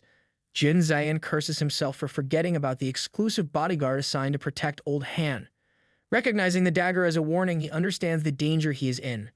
Pursuing Han Fei or attempting anything against Dragon Nation now would mean inviting disaster. Jin Zayan clenches his fists, knowing that if the Four Absolute Sword intervenes further, his plans will crumble completely. For now, he decides to retreat. 10 minutes later, Zhao suggests Old Han, returning to the command room. He is eager to review Lu Fan's remarkable performance. However, as they walk back, Old Han notices the hole in the wall caused by his bodyguard's dagger. Observing it closely, he chuckles and remarks on how predictable Taiki Nation's underhanded tactics are, calling them as shameless as he expected. Meanwhile, Jin Zayan returns to his room. His thugs approach him immediately, one handing him a backup phone while stating that they've been inundated with calls looking for him. Another, a bald thug, hesitates and asks about Jin Zayan's troubled expression. Jin Zayan, his patience worn thin, snaps at them to stop staring and return to their tasks. He orders them to monitor the situation in the background. The thugs scramble to obey, responding with hurried affirmations. Checking his phone, Zayan sees a flood of urgent messages. The contents are heated. Questions about how the Dragon Nation representative managed to defeat the Earth Fiend demon, demands for a thorough review of the data, and accusations of cheating. There are frantic requests for him to return calls immediately. Online public opinion is reportedly spiraling, with people demanding the cancellation of Dragon Nation's qualification in the trial. Reading the messages, Jin Zayan clenches his fists. He reflects bitterly, frustrated by the mounting pressure. He knows everyone expects him to find evidence of cheating, but he has found nothing concrete so far. His thoughts burn with determination. If any proof of Lu Fan's misconduct exists, he vows to uncover it. To him, expelling Lu Fan and Dragon Nation from the trial is a mission he refuses to abandon. Jin Zayan enters the monitoring room and hears people discussing Lu Fan. One person sarcastically mentions how Lu Fan seems to be lying down and earning points, implying an effortless way to win. Another person admires Lu Fan, calling his performance truly incredible. Zayan's attention shifts to the screen showing Lu Fan's points. He notices they have increased yet again and starts to suspect foul play. The idea of Lu Fan earning points automatically crosses his mind. Jin Zayan feels a surge of excitement. He believes he has finally found evidence of Lu Fan exploiting a loophole. He is certain this discovery will lead to Dragon Nation's expulsion from the trial. Zayan quickly makes a call. The person on the other end picks up immediately, asking why he has been unresponsive and reminding him that public opinion is in chaos. They demand evidence of Lu Fan's cheating. Before Zayan can respond, something on the screen catches his eye, leaving him stunned. His expression shifts to disbelief as he sees the Earth Fiend demon and its army assisting Lu Fan instead of fighting him. He cannot make sense of what is happening and begins questioning everything. Meanwhile, Lu Fan reclines comfortably with his dragon companions by his side. Notifications keep appearing, showing his points steadily increasing. He feels satisfied and remarks that he can finally rest for a moment. His score has now reached an incredible 529,000 points, solidifying the dominance of Dragon Nation. It turns out, an hour ago, Lu Fan reflects on the vastness of the tower's interior. He recalls how he almost exited it by mistake during the chaos. With the Earth Fiend demon defeated and his points significantly increased, he considers taking a much-needed break. However, his thoughts shift to the newfound strength of the twin fallen corpse dragons. After the battle, their power has grown immensely, sparking an idea in his mind. He remembers the events outside the soldier camp in the far north, where the twin dragon king transformed into the fallen corpse dragon. Xiao Fei had managed to retrieve the twin dragon king's original power from the ancient god's hand. This allowed them to absorb fallen corpse energy without becoming corpse slaves. Lu Fan reflects on the insights he and Senior Tu gained at that time, particularly about the distinction between fallen corpse slaves and fallen puppets. The key difference lies in control. All fallen corpse puppets are created from lifeless bodies or ferocious beasts. Now, with two dragons fully charged with fallen corpse energy and the battlefield littered with the remains of the Earth Demon and the Legion of Heavenly Demon corpses, Lu Fan sees an opportunity. This moment presents the perfect chance to attempt something new. If he can combine the fallen corpse energy from his twin king dragons with these corpses, he may get new stronger legions that obey him. He feels that this experiment is worth the risk. Lu Fan decides to test his idea, commanding the twin king dragons to channel their power and attempt to control the corpses scattered across the battlefield. The dragons roar fiercely and put forth their best effort, but the attempt proves futile. Lu Fan lets out a sigh, realizing that the fallen corpse dragon lacks the ability to control the corpses. He reflects on the situation and concludes that a demon dragon that avoids becoming a corpse slave cannot manipulate puppet limbs. This realization leaves him wondering if he has no choice but to give up. At that moment, Xiao Fei, his emerald dragon companion, nudges his elbow, drawing his attention. She ascends into the air, her form radiating with an emerald aura. Surprised, Lu Fan watches as Xiaofei transforms into her spirit light form. This transformation activates the unique attributes of her Emerald Dragon bloodline, doubling the effects of all skills for both herself and dragons that share her bloodline. Her Soul Shield ability enhances friendly targets affected by Spirit Light, increasing all their attributes by 100% to 200%. Additionally, every instance of damage they take is absorbed, forming 2 layers of Soul Shield. Once enough layers accumulate, they trigger a Soul Shock, dealing double the total absorbed damage back to enemies. Lu Fan quickly realizes that Xiaofei's power has unlocked the potential of the Demon Dragon lineage, though it also doubles the negative effects they experience. The fallen corpse energy coursing through the Twin Dragon King has elevated them from a subdragon type to a true dragon. With Xiaofei's enhancements, the attributes of the fallen corpse dragons skyrocket. Their strength increases from 4,098 to 12,288. Speed rises from 3,772 to 11,316. Spirit climbs from 3,426 to 10,278, and stamina leaps from 5,133 to 15,309. Lu Fan reflects that Xiaofei must have realized the new attributes of the Demon Dragon lineage. He realizes the problem wasn't the dragon's inability, but their attributes were so low that they could not control those high-level beasts.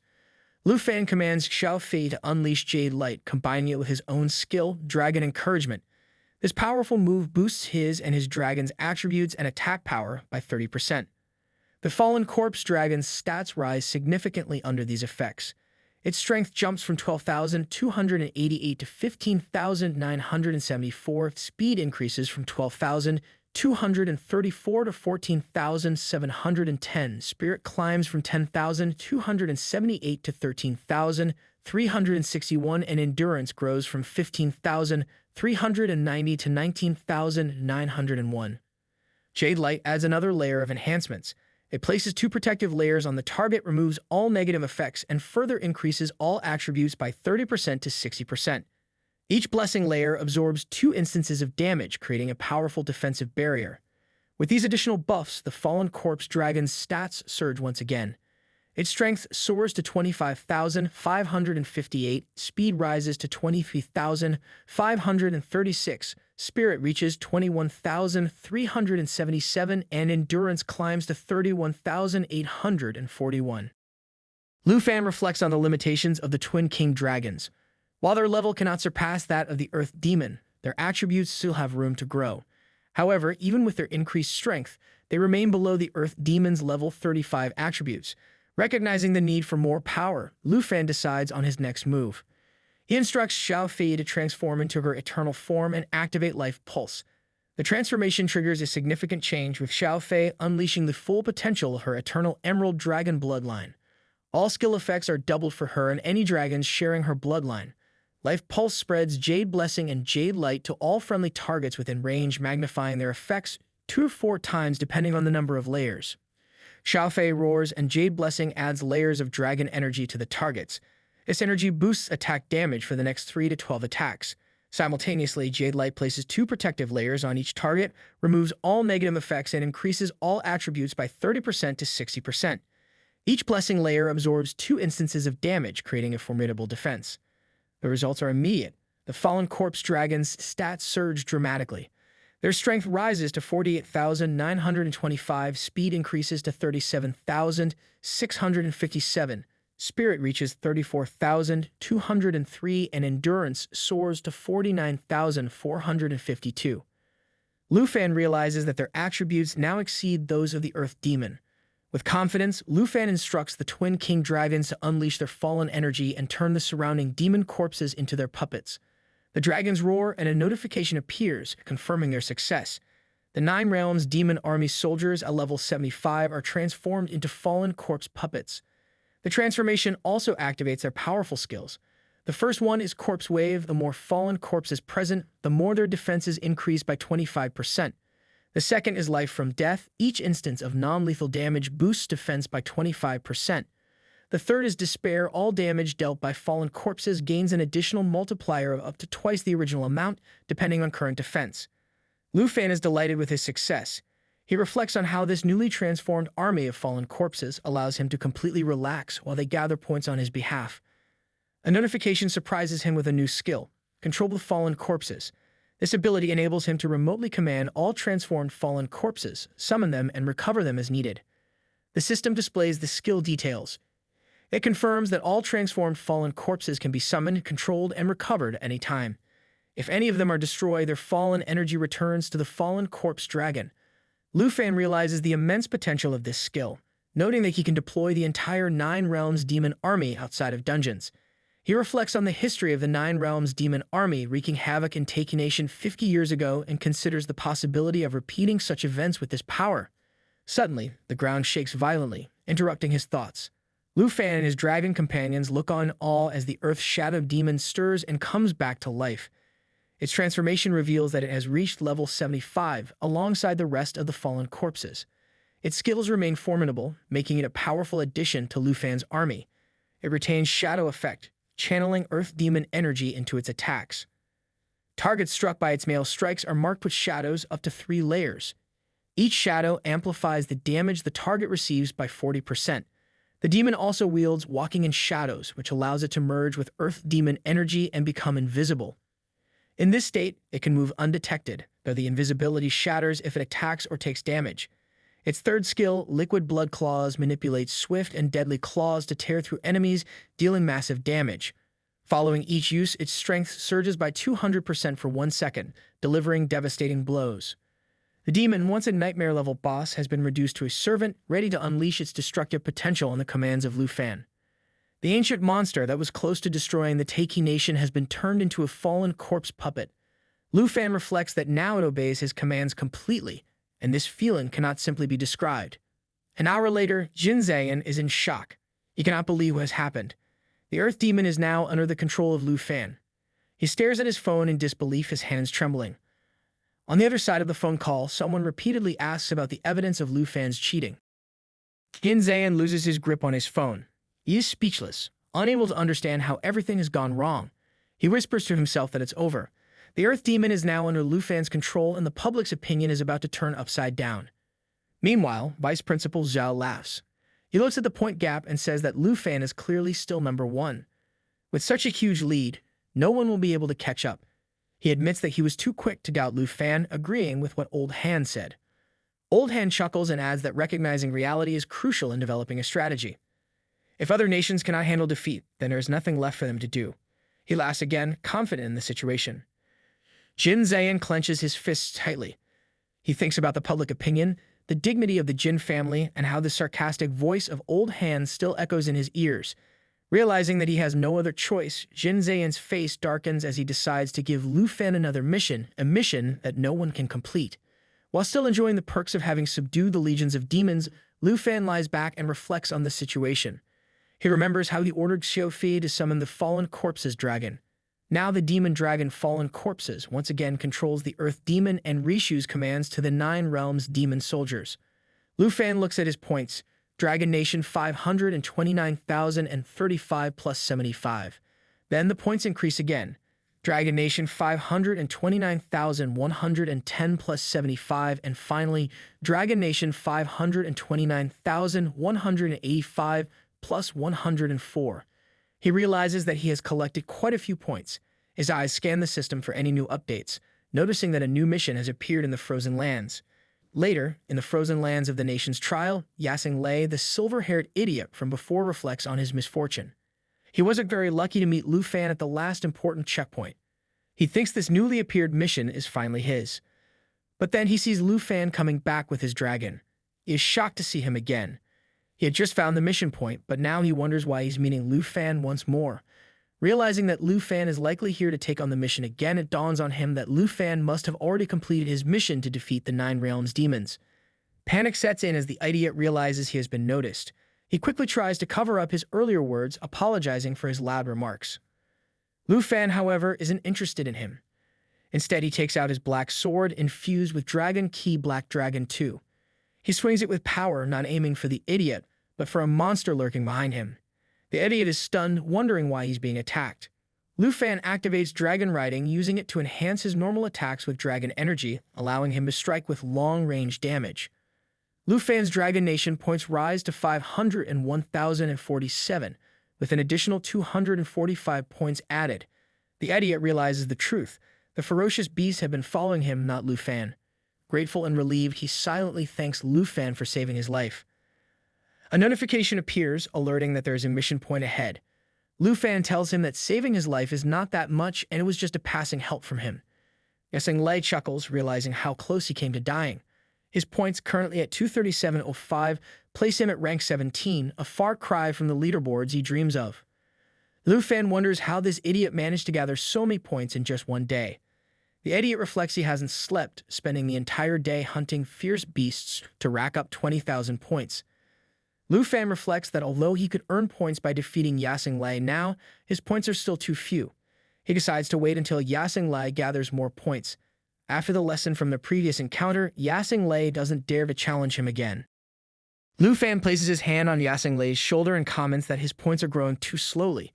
He points out that being ranked 17 is a disgrace to the Southland. He encourages Yaseng Lei to work harder. Hoping that when they meet again, his ranking will be higher. Yaseng Lei is shocked by this unexpected encouragement. He thought the Dragon Nation, and especially Lu Fan, was arrogant and unreasonable, as the Southern Nation always claimed. But Lu Fan is not like that. He had defeated the Nine Realms demon, saved him, and now encouraged him.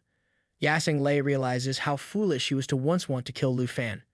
He feels ashamed of his actions and thoughts, understanding now that his desire to defend the South's dignity had blinded him. Determined to repay Lu Fan and honor the expectations of the Dragon Nation, Yaseng Lei vows to work hard and earn more points. He has learned a valuable lesson. Lu Fan shifts his focus to the new mission point. The task is unexpected. It requires representatives to fight each other, and it seems that someone will be eliminated on the second day of the national trial. The mission point lists an unknown target and is located in the swamp area. Lu Fan considers the possibility that it could be Kim Sung-han or Charles, but he decides that it doesn't matter who the target is. He is determined to complete the mission regardless. He rides Shou Ye and instructs her to head toward the swamp. Meanwhile, in the swamp that afternoon, a huge black serpent attacks a yak, sinking its teeth into the animal. This serpent belongs to Jai Lan, the rank 6 representative from the Kingdom of Hing. As the serpent feeds, points are added to Jai Lan's total. He receives a notification and reads that someone has received a hunting mission, and now he has become the target. Jai Lan finds this amusing, intrigued by the challenge ahead. Jai Lan is a level 60 poison healer with 66,375 points. Rank 10, a large girl named Wei Jie stands beside Jai Lan and speaks confidently, saying that no matter the strength of the person coming, they will never think of them as an alliance of 4 nations. Wei Ji from the Kingdom of Han is a level 60 bear god and has 52,642 points. She tells Jai Lan that she's annoyed to be in such a damp and insect-filled place. Jai Lan replies that he couldn't have predicted this. He recalls that when the 4 nations formed an alliance and entered the national trial, they agreed to gather points together at his location. Wei Jai argues, questioning why she's the only one there. She asks where Yaseng Lei and Baden are. Jai Lan tells her that Baden will arrive soon but hasn't seen Yaseng Lei since they entered the trial. He can only say that Yaseng Lei is still alive, but he doesn't know where he is. Wei Jai expresses her frustration with Yaseng Lei. She says that if it were up to her, they should stop waiting for him. She adds that she's been moving ahead, only killing beasts that got in her way. If it weren't for meeting Jai Lan, she would still only be ranked 10. Just then, another notification pops up. Wei Jai looks at it and says, "What, the hunter is already coming." Jai Lan chuckles and replies that he hopes the hunter has a lot of points. He tells Wei Jai that once Baden arrives, they will set up an ambush to show the hunter who the real prey is. After about 4 hours, Lu Fan finally reaches the swamp, a hidden area that serves as part of the country's trial. He descends cautiously, scanning the rugged terrain. The place is far from welcoming. Thick poisonous smoke swirls in the air and swarms of dangerous insects buzz around. As he observes the scene, he realizes that navigating this place will be nearly impossible without taking to the skies. He halts near a massive twisted tree and spots a giant snake slithering by. Its scales glisten in the eerie light, a clear warning to anyone foolish enough to get too close. Lu Fan watches the beast and makes a mental note that while these ferocious creatures can earn him extra points, the whole area feels like a trap waiting to spring. The unsettling atmosphere only strengthens his suspicion that someone, or something, is planning to ambush him. Not taking any chances, Lu Fan instructs Shou Ye to activate perception. Shou Ye's eyes glow brightly as she activates the skill, allowing her to detect hidden enemies. The Black Dragon's ability is as dramatic as it is effective. Nearby enemies suddenly lose their stealth, their presence betrayed by a shimmering outline. A faint light washes over the area, revealing hidden threats lurking in the shadows. Lu Fan scans the revealed scene with a satisfied grin. His suspicions were correct. There was indeed an ambush waiting for him. However, something doesn't sit right with him. Earlier, he sensed 3 distinct presences, but now only one remains visible. With a swift motion, Lu Fan draws his sword. The weapon emits a faint aura, humming with power. He mutters under his breath about the audacity of his enemies to hide instead of facing him. Determined to draw them out, he strides forward with his sword in hand, Xiao Yai by his side. The massive snake lurking nearby finally reacts to his approach. It coils its enormous body, hissing violently as it springs into action.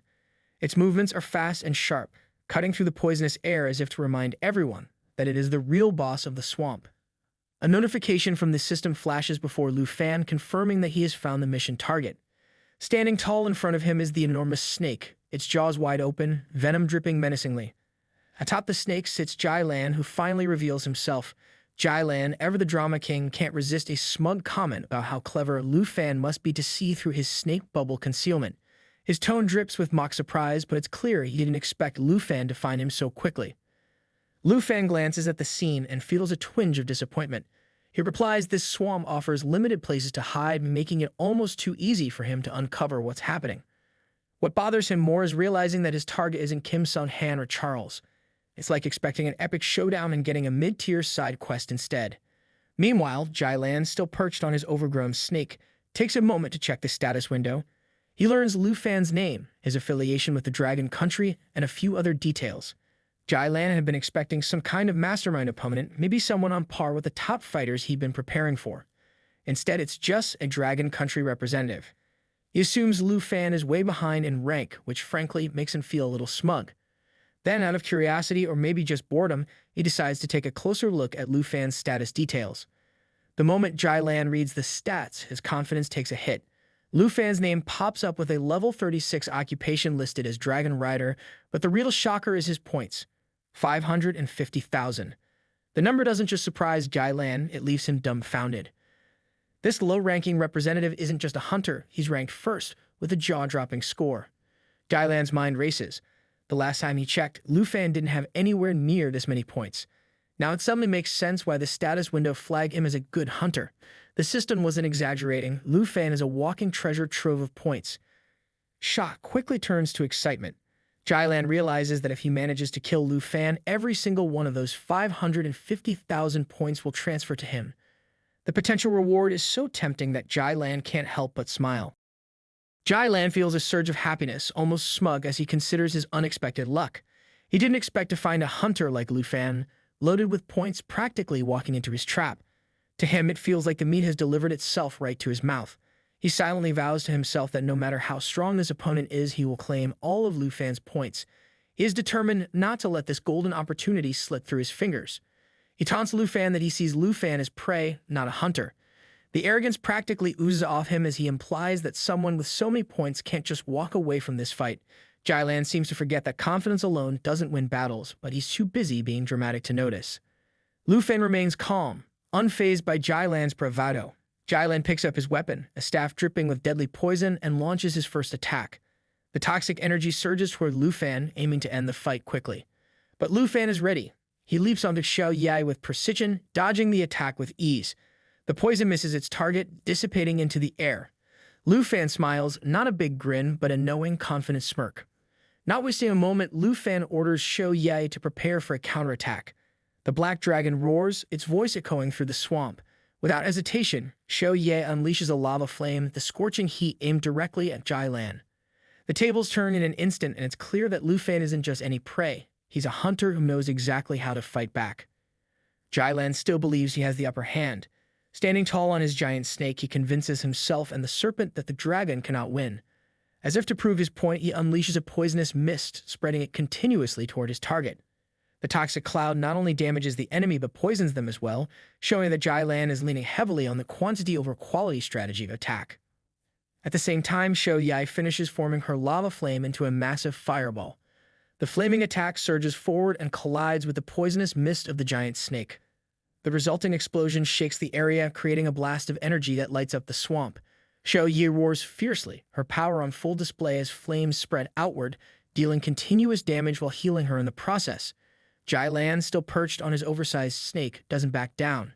He prepares for his next move, unwilling to accept that his poison wasn't as effective as he hoped. Lu Fan watches him carefully, his mind already analyzing the situation.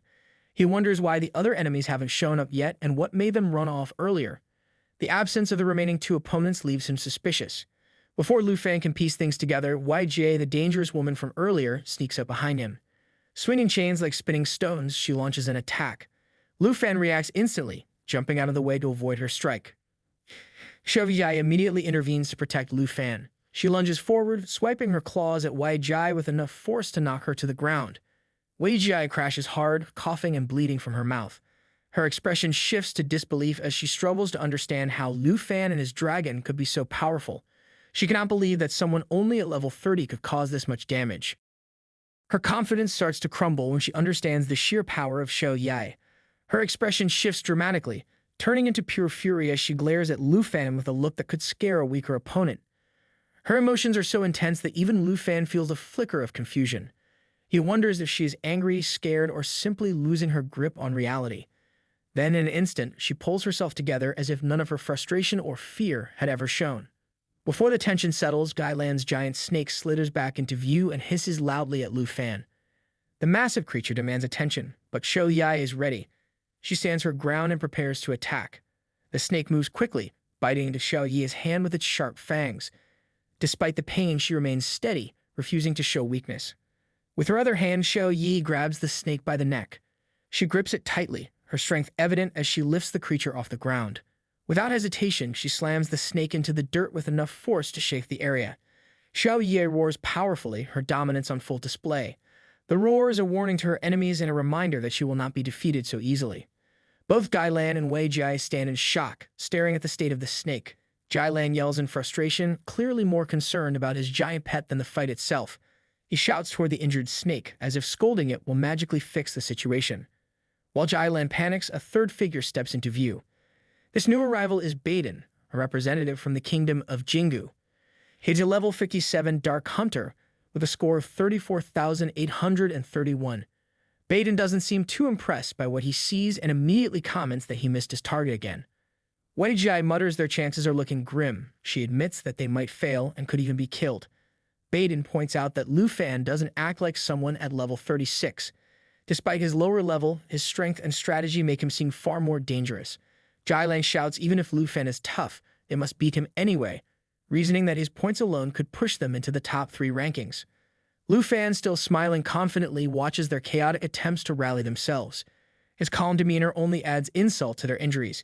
He dismisses their ambush as a weak effort, taunting them about their poor strategy. He makes it clear that if they want his points, they have no real chance of winning against him.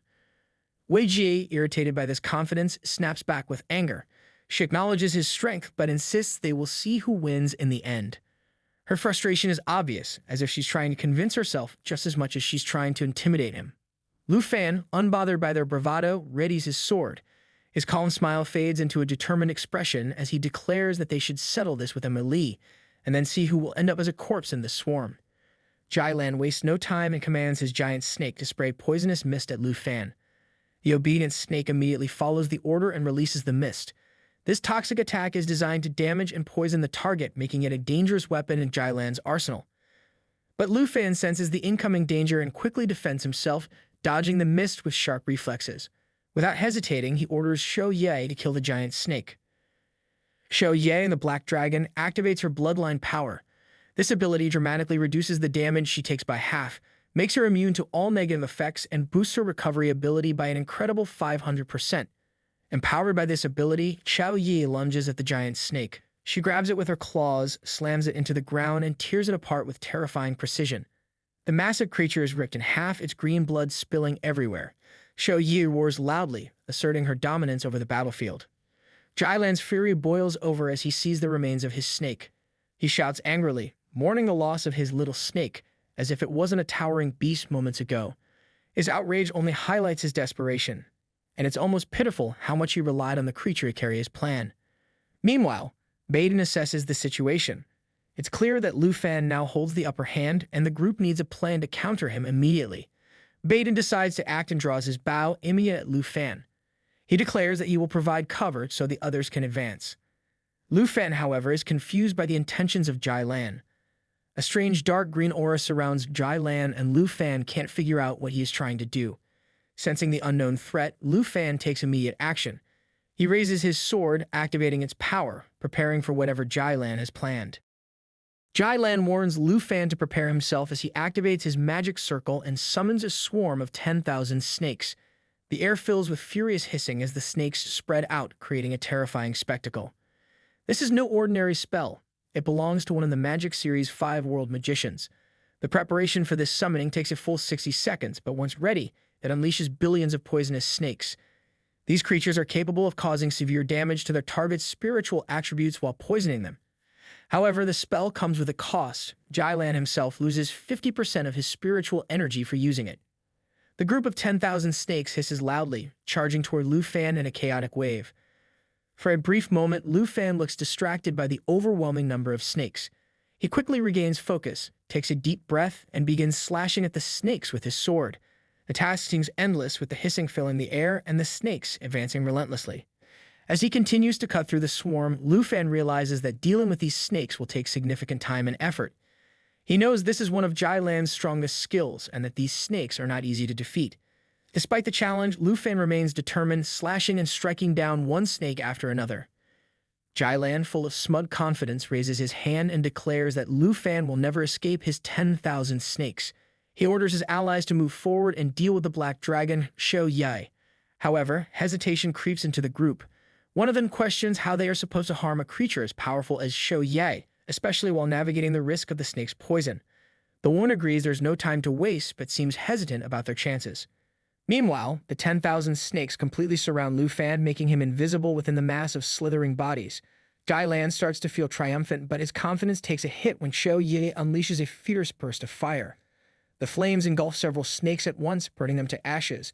Jai Lan panics, struggling to understand how Shou Yi's attack could be so devastating. Despite this setback, Jai Lan insists that escape is impossible and warns against complacency. Shou Yai, however, lets out a massive roar, shaking the battlefield. The roar doesn't just sound intimidating, it deals heavy damage to all targets within range.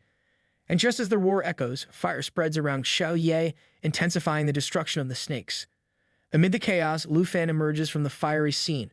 A red aura surrounds him, and his hand transforms into a dragon claw. With the enhanced power, he tears through several snakes with ease, ripping them apart as if they were nothing. Lu Fan activates the power of Dragon Claw. His hand transforms into a powerful dragon claw, capable of delivering quick and devastating combos. The skill allows him to attack from 6 different ranges and works in perfect sync with his dragon and other pets, making it a deadly combination. Jai Lan glares at Lu Fan, full of frustration and anger.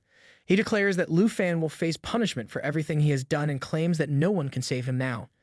Jai Lan raises his staff high into the sky, and a massive circle forms above. The circle starts pulling up the remains of all the cut snakes, setting the stage for his next move. At the same time, Wei Jai hurls her chain circle toward Lu Fan with full force, aiming to catch him off guard. However, Lu Fan reacts quickly. With his dragon claw, he effortlessly stops the chain circle in mid-air, gripping it firmly. Wei Jai is stunned by how easily Lu Fan nullified her attack. Her disbelief is almost comical as she watches Lu Fan hold her weapon like it's a toy. Shou Yai moves closer to Lu Fan, her sharp eyes locked on him, sensing something unusual. Lu Fan suddenly feels a tremor, as if the ground is shaking beneath him. He pauses, wondering what this strange vibration could be. It isn't an earthquake, but something equally ominous. Jai Lan, smirking with twisted satisfaction, reveals his plan.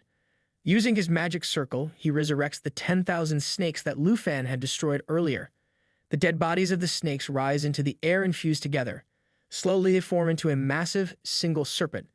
The new giant snake oozes poison from every part of its body, turning the battlefield even more toxic.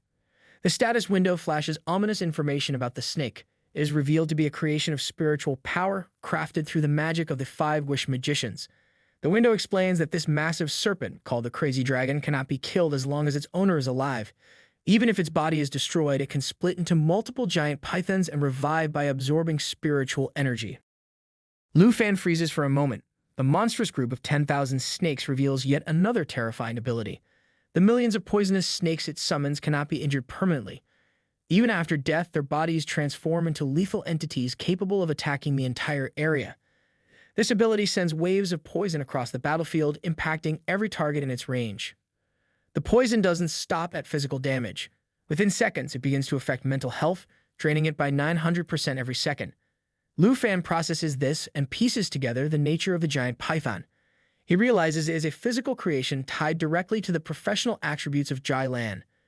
Cutting the snake will cause it to split into multiple parts, making the situation worse. Lu Fan knows he needs a new strategy and quickly decides what to do next. He calls Shou Ye to his side, preparing for the next move. However, the poison continues spreading rapidly, affecting everyone in the area. Even Wei Jia starts showing symptoms. She struggles to breathe, her condition worsening as the toxic fog takes hold. She angrily accuses Jai Lan of targeting his own ally, her voice breaking as she gasps for air. The status window confirms that the snake's poison is far more toxic than expected. Wei Jia's breathing becomes labored, her body aching under the effects of the poison. She pleads for help, but Jai Lan barely spares her a glance. Instead, Jai Lan smirks, making it clear that while the dragon might be immune, Lu Fan won't be so lucky. On the other hand, Wei Jia's condition continues to deteriorate. She clutches her throat, begging for someone to finish the fight and save her. Her body shakes violently, her voice growing weaker as she struggles to breathe. Jai Lan, cold and detached, ignores her cries. He believes that even if Wei Jie and Bandit accidentally die from the poison, it won't matter. In his mind, their deaths will only add to his points. His complete disregard for his allies' lives is as absurd as it is heartless. Wei Jie collapses to the ground, her face starting to rot from the effects of the poison. She begs for help, but Jai Lan continues to stand atop his snake, entirely focused on Lu Fan. Bandit, standing nearby, finally notices her worsening condition. He hesitates before asking Jai Lan to do something to help her. Wei Jie's suffering grows worse, her body trembling as the poison overtakes her.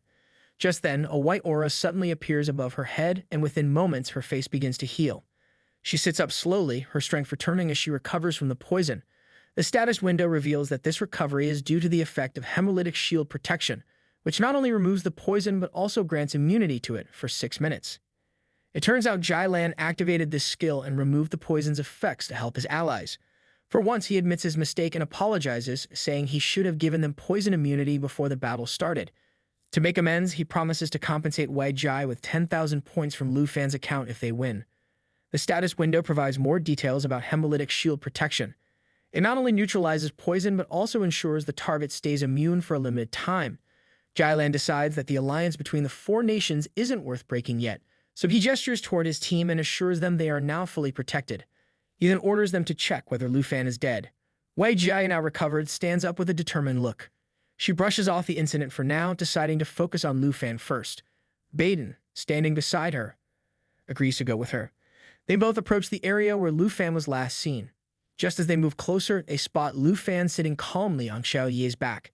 He is smiling, completely unharmed, and watching them as if he has been enjoying an entertaining show. The sight of him shocks the group, leaving them questioning how he could still be alive after everything. The disbelief in their eyes deepens when Lu Fan, with a calm demeanor, makes it clear he is alive and well. The status window updates, showing that his level has increased to 36 plus 32, further solidifying his strength. Lu Fan gestures confidently and mocks their fragile alliance, making it clear that their efforts have been more amusing than threatening. Shou Ye roars loudly, unleashing the power of her black dragon bloodline once again. The ability reduces all damage she takes by 50%, makes her immune to all negative effects, and increases her recovery ability by 500%. The tension rises as the group realizes that Lu Fan and Shou Ye are far stronger than they expected. Their alliance, which was already shaky, now seems more like a collection of desperate individuals clinging to the hope of victory. Bandit stands frozen in shock. He cannot believe that Lu Fan is not only alive but riding the black dragon, immune to all negative effects. The sight is incomprehensible to him, leaving him to mutter in disbelief. Jai Lan is equally stunned. His thoughts race as he realizes that both Lu Fan and Shou Ye are completely immune to his poisonous skills, making his primary strategy useless. His confidence starts to crack and frustration takes over. Jai Lan clenches his fists and angrily decides that Lu Fan must be killed at all costs. He raises his voice and offers an incentive, promising 20,000 additional points to his allies if they kill Lu Fan. His desperation is palpable, and it only highlights his growing fear of Lu Fan's strength. Wei Jia watches the chaos unfold and loses what little respect she had for her teammates. To her, they are nothing but useless ludmouths who specialize in shouting and getting themselves injured. Convinced that she needs to take control, she decides to make her next move. She tells Bandit to support her in the upcoming attack and readies herself. However, just as she moves into position, a ball of fire suddenly appears from behind. Her eyes widen in shock and she halts immediately. The fireball roars toward her with intense speed, and she starts to feel uneasy. Lu Fan notices the fireball and considers whether it could be an ally coming to assist him. Wei Jai, however, panics as the fireball draws closer. Her mind races with the thought that it might be Yas and Lai arriving dramatically. But her relief turns into confusion when the fireball collides with her. The impact sends her crashing to the ground, slightly injured but visibly shaken. The fireball attack scorches the area, leaving flames burning all around. Out of the flames steps a figure, calm and confident with a smile that almost seems taunting. This new arrival wastes no time mocking YGA, Baden, and Jai Lan for their pitiful state.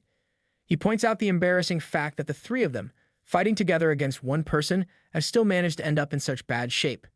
The status window identifies the newcomer as Andra, a rank 4 flame warrior from Snow Nation. He is at level 60 and has 80,617 points.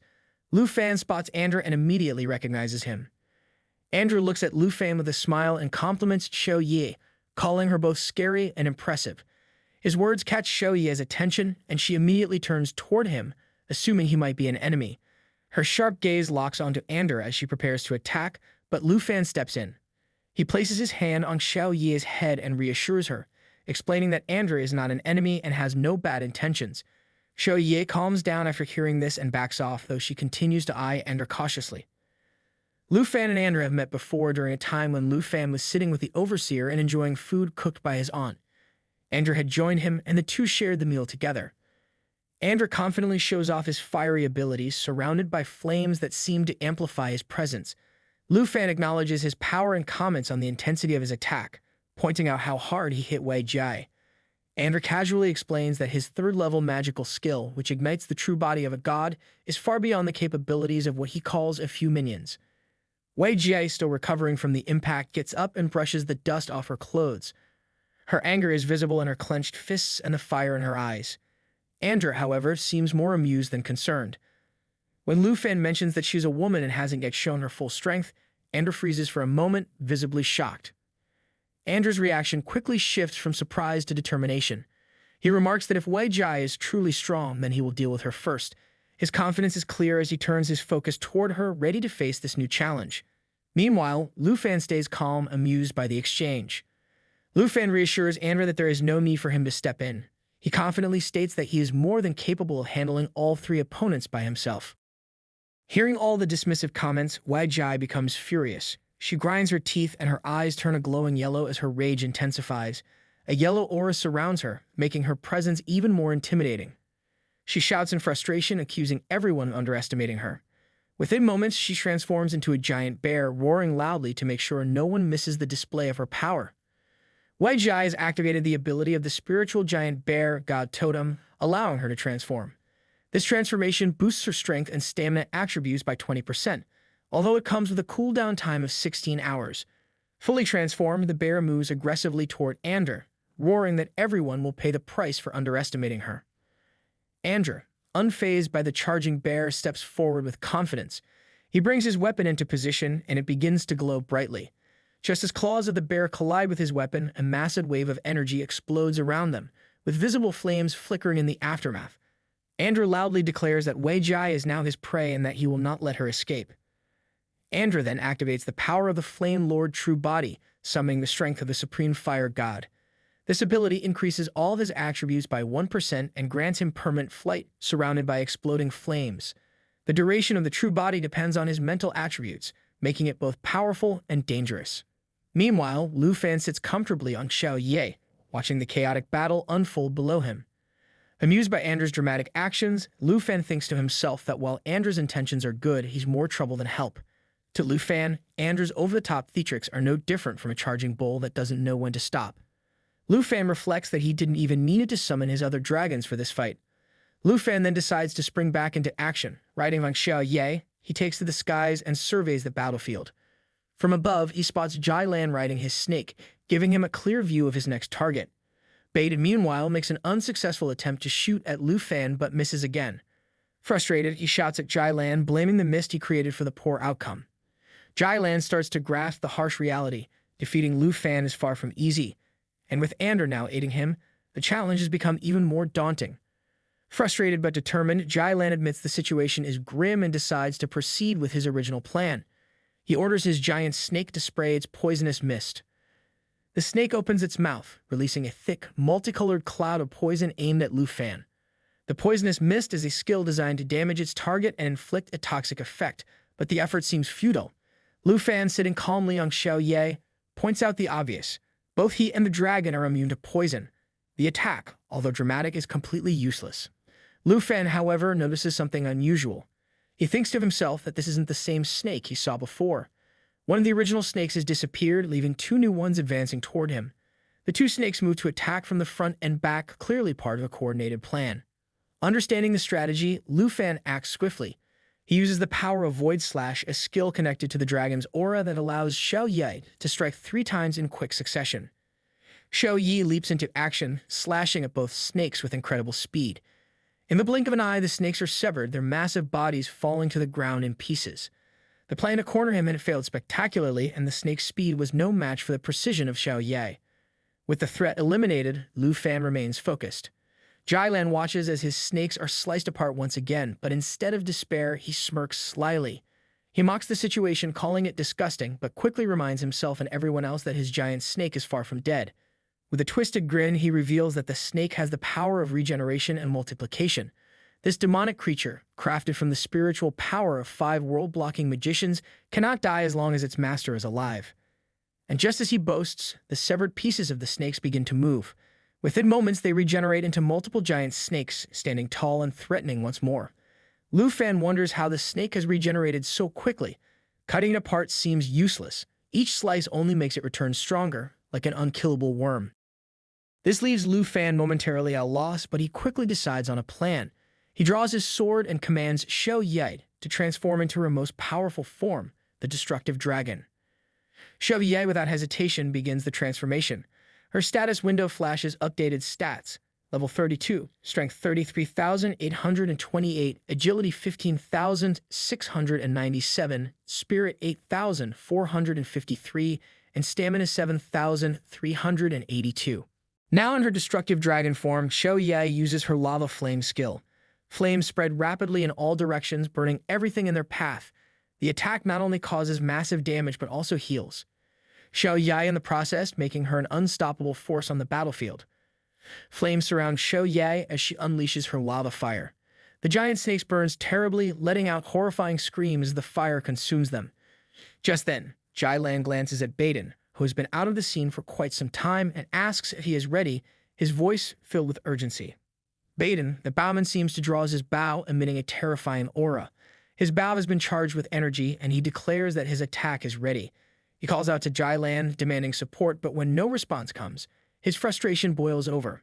He angrily yells at Jailan before positioning himself to fire. Baden uses the power of Evil Thunder, summoning the lightning-based Evil Eye.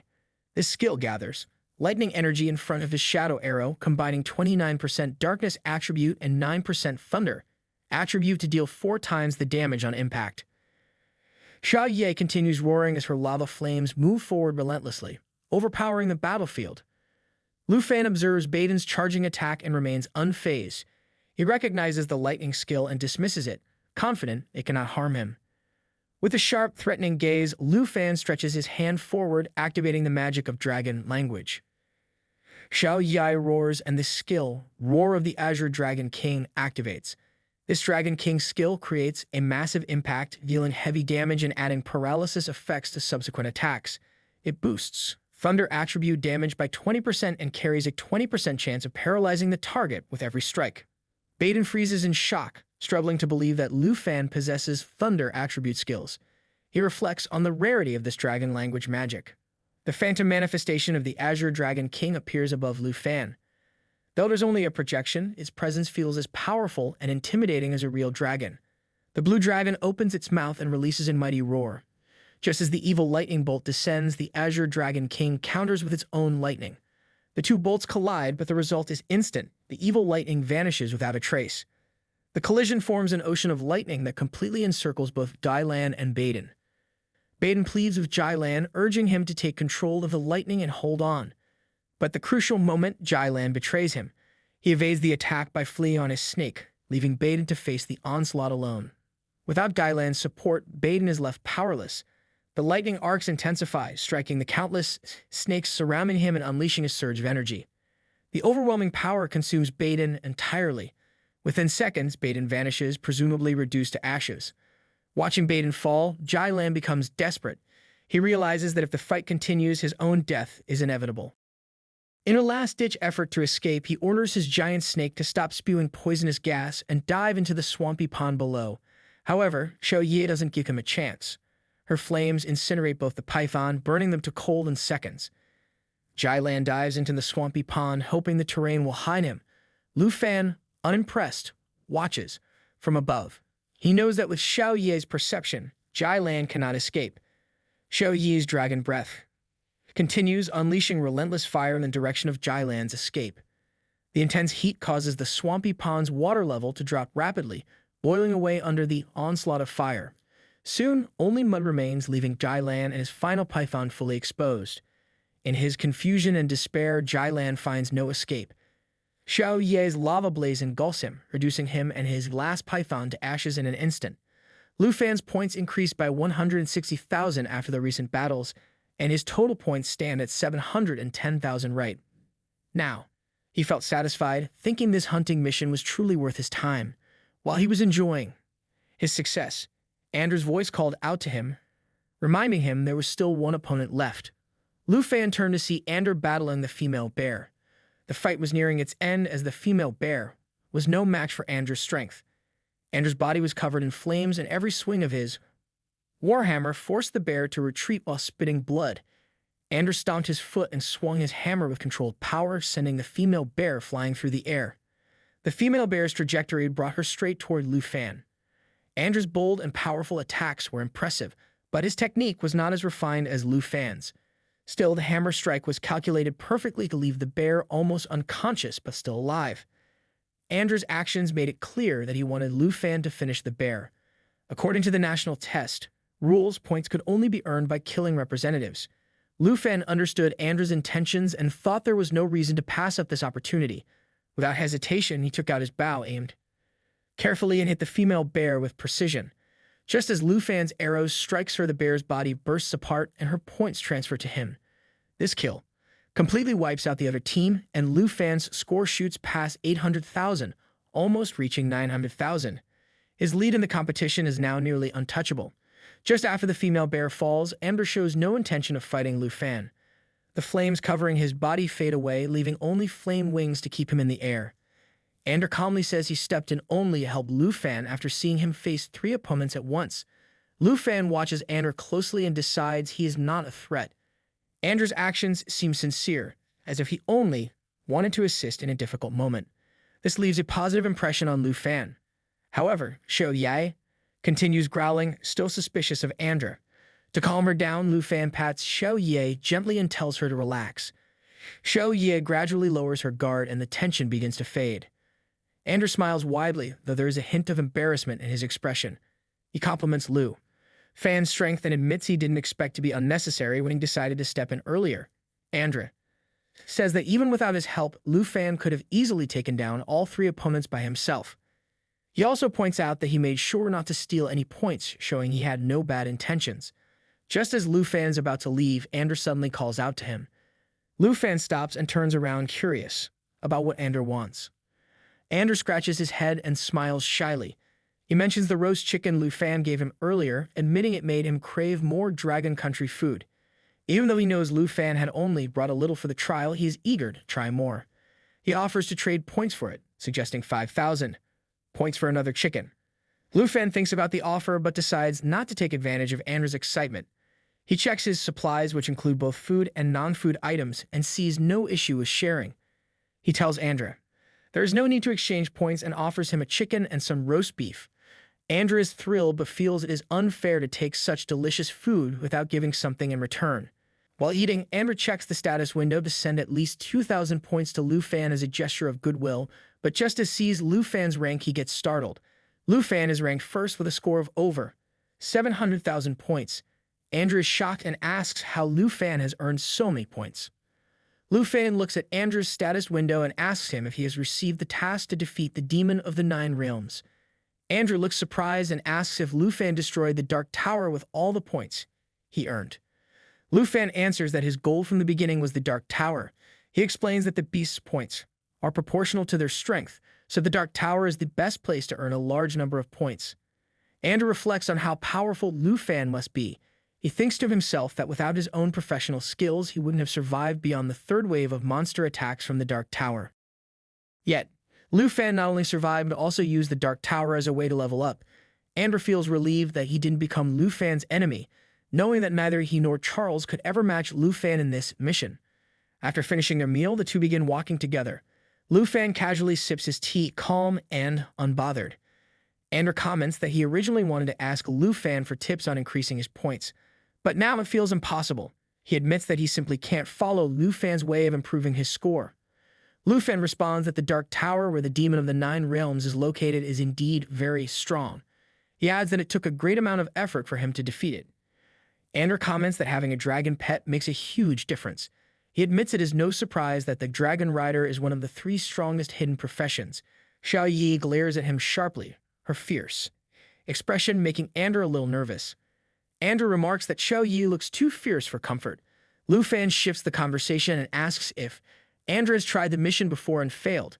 Andrew admits that he almost died during the mission. He adds that as long as this curse mission remains active, he can't take on any other tasks. Lu Fan suggests a new approach. He proposes that they work together to deal with the mission. Andrew agrees, and later the two fly toward the Dark Tower. As they approach, Andrew nervously mentions that Xiao Yi looks like she wants to eat him. Xiao Yi continues to glare at him, clearly unamused. Lu Fan reassures Andrew, saying that dragon pets are naturally fierce and dislike strangers. He tells Andrew not to worry because Xiao Yi won't bite him as long as Lu Fan is there. Internally, Lu Fan reflects on the real reason for Xiao Yi's hostility. Andrew ate her rations earlier, and Xiao Yi hasn't forgotten. They reach the Dark Tower and enter together. Almost immediately, enemies surround them. Carrion, eagles, and horned beetles, all at level 60, close in on them. Each enemy can grant 84 points, making them valuable but dangerous foes. Andrew stands in the midst of roaring flames, his massive axe held firmly in his grip. He looks toward Lu Fan, who is surrounded by a radiant orange aura, exuding an untouchable energy. Andrew asks about their next move, but Lu Fan brushes him off with an air of effortless authority. He suggests they focus on handling their own tasks separately, as if coordinating with Andrew would be too much effort. Lu Fan positions himself atop his dragon, wearing a smirk that practically screams superiority. Terrifying winged creatures and demons swarm the area, their screeches slicing through the air. Andrew glances up at Lu Fan, perched confidently on his dragon. Lu Fan asks Andrew if he could handle the monsters in this area.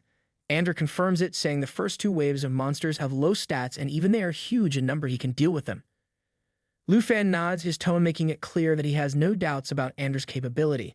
He declares that the two waves of monsters outside will be Andrew's responsibility while he heads inside to deal with the real threats. The aura around him surges, practically daring anyone to question him. Andrew, initially unbothered, suddenly realizes the full implications of the strategy. His expression shifts to shock as the weight of the plan sinks in. He questions whether Lu Fan is serious about venturing into the core to face the inner monsters alone. Lu Fan doesn't flinch, standing tall and commanding his summoned Star Dragon to activate its Starlight mode. The once small and sleek spirit transforms into a colossal dragon, its form radiating with brilliant blue energy. The dragon's presence dominates the battlefield, roaring with a power that shakes the ground. A system notification appears announcing the upgrade. The Star Dragon's Starlight mode boosts its power by a staggering 500%, enabling it to become the Starry Rift Slayer for a limited time. The battlefield becomes a storm of crackling lightning as destructive bolts ripple through the air, radiating from the transformed dragon. Lu Fan smirks with unshakable confidence, dismissing the idea of waiting for monsters from the Dark Spire to emerge in waves. He proposes a more direct approach, suggesting they finish everything in one decisive strike. The Starry Dragon unleashes its full potential, tearing open a rift in space that forms a direct portal to the heart of the Dark Spire.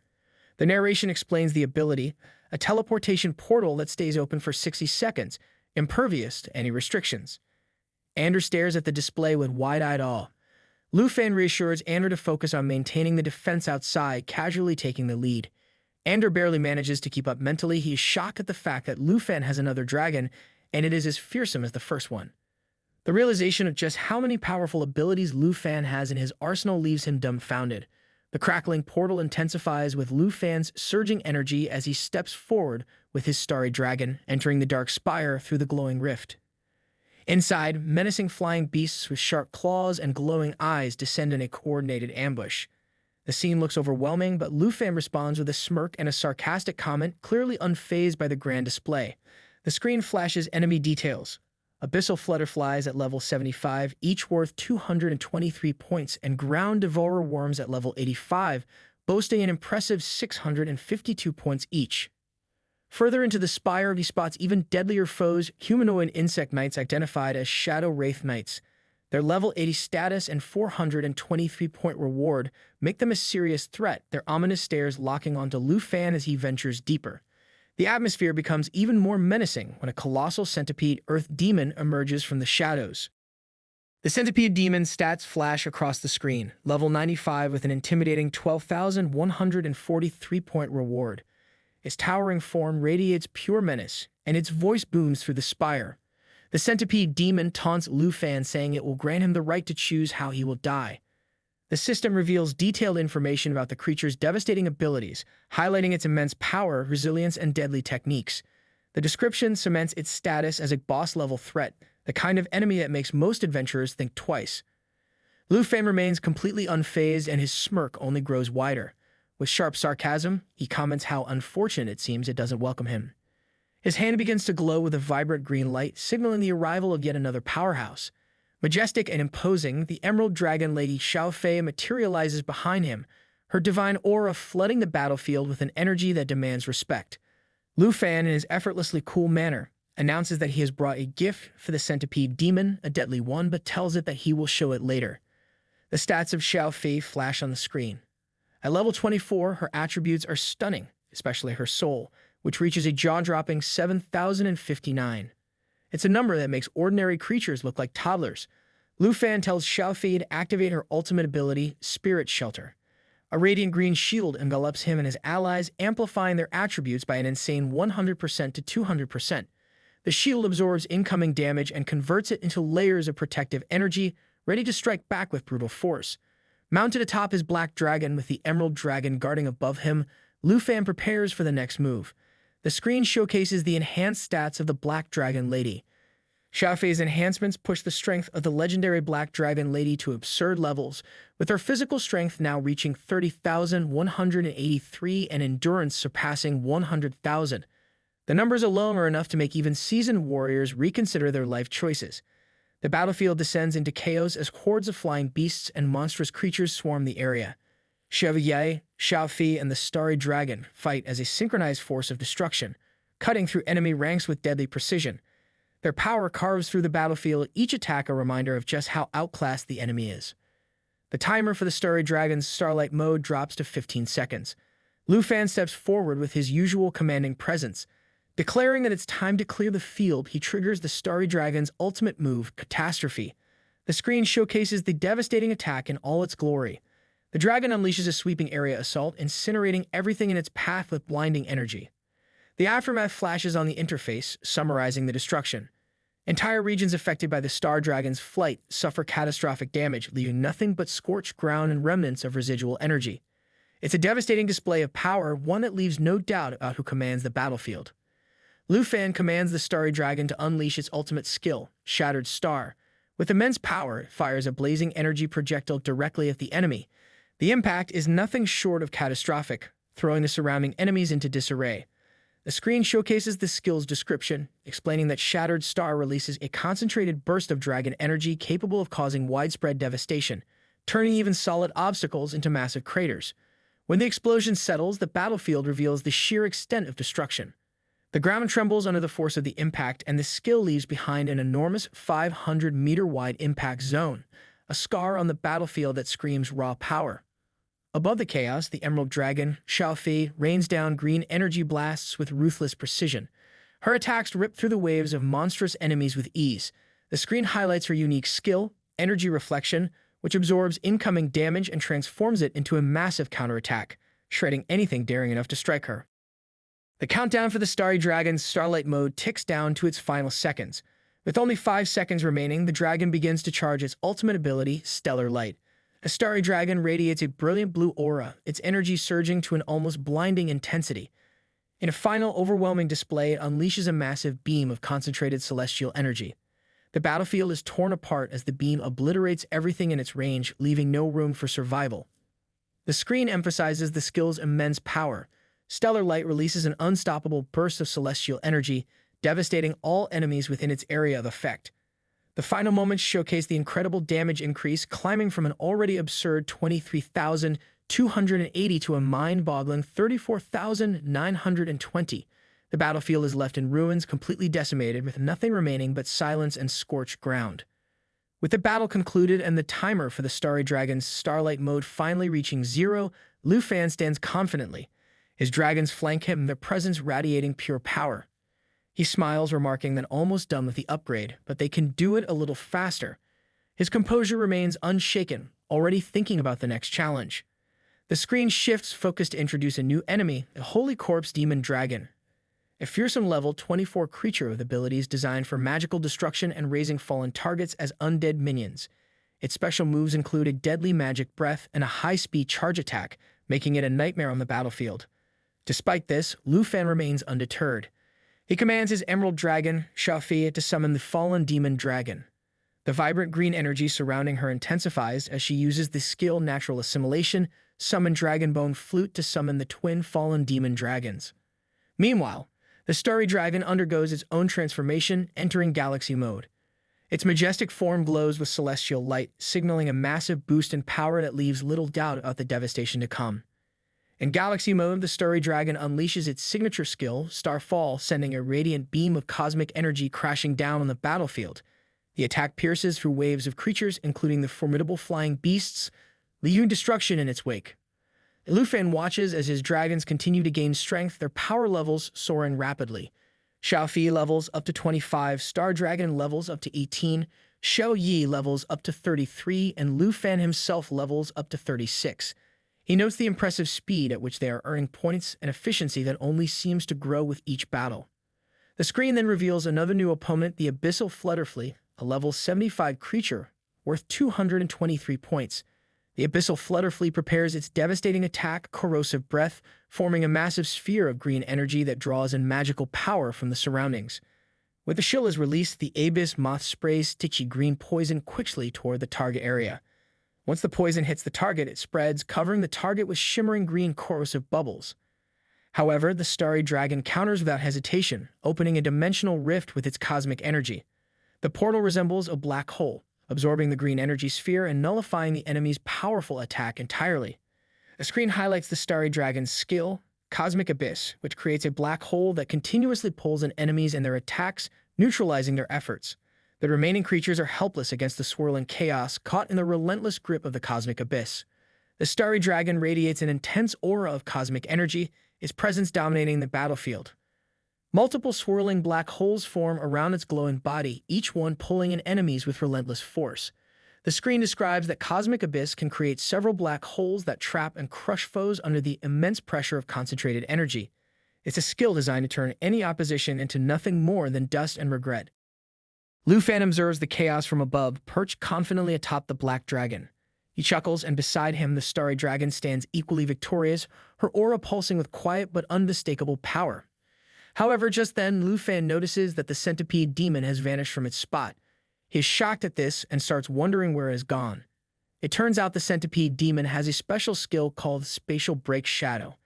This skill allows the Centipede Demon to merge with space to activate stealth. It allows free movement in darkness without being detected, and during stealth, all physical and magical attacks against the Earth Demon are nullified. The effect lasts for 9 seconds. And the next moment, the Earth Demon appears behind Lu Fan, who is perched on the Black Dragon. The glowing eyes of the Centipede Demon looks like it means business.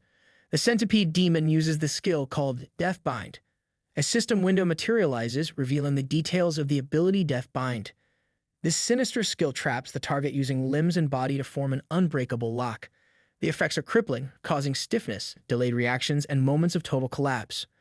On top of this, the limbs inflict tearing damage that stacks over time, making every second under the skill's effect a ticking nightmare. However, its skill gets interrupted. Confused and startled, a centipede demon struggles to understand who has interrupted its ability. Its realization comes too late when it notices the shadow of another earth demon, the strongest demon of the 9 realms, looming before it. The truth hits like a hammer. The earth demon has sided with Lu Fan and his dragons. Betrayal becomes clear, but the centipede demon is too paralyzed to act. Desperate for answers, it demands to know why the earth demon has turned against it. Instead of wasting time with explanations, the earth demon uses spatial break shadow, nullifying the centipede demon's stealth and appearing right in front of it. Without hesitation, the earth demon lands a powerful punch directly on its face. The centipede demon is left reeling, its shock evident even as its head snaps back from the force of the blow. Still trying to make sense of the situation, the centipede demon questions the earth demon again, its voice filled with anger and disbelief. The earth demon remains silent, choosing action over words. It activates Phantom Walk, a skill that infuses its body with natural energy, granting unrestricted stealth movement within its aura. The stealth effect, undetectable by any means, breaks only upon using another ability or launching an attack. The earth demon follows up with Bloodblade Claws, slashing the centipede demon with blood-infused talons. The strike leaves deep wounds as the system window highlights the skill's effects. The attack increases the user's strength by 200% for 10 seconds, delivering a crushing blow that leaves the centipede demon bleeding and weakened.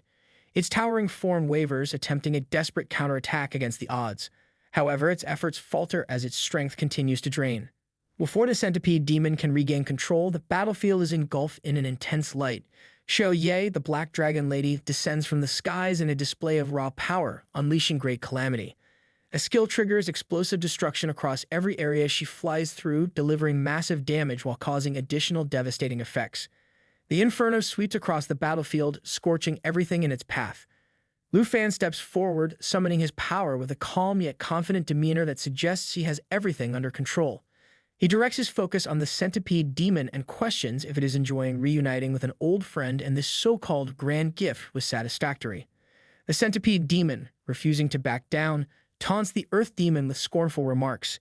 It mocks the ancient demon god for being defeated twice by mere humans, calling the defeats disgraceful. The taunts cut deeper as it ridicules the earth demon for now serving those same humans.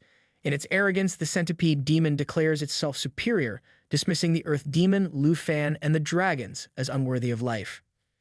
Furious at its perceived superiority, the centipede demon roars, triggering a system notification. The screen announces a new skill, Shadow Split Clone, allowing the demon to create 3 clones with 60% of its original health and attack power.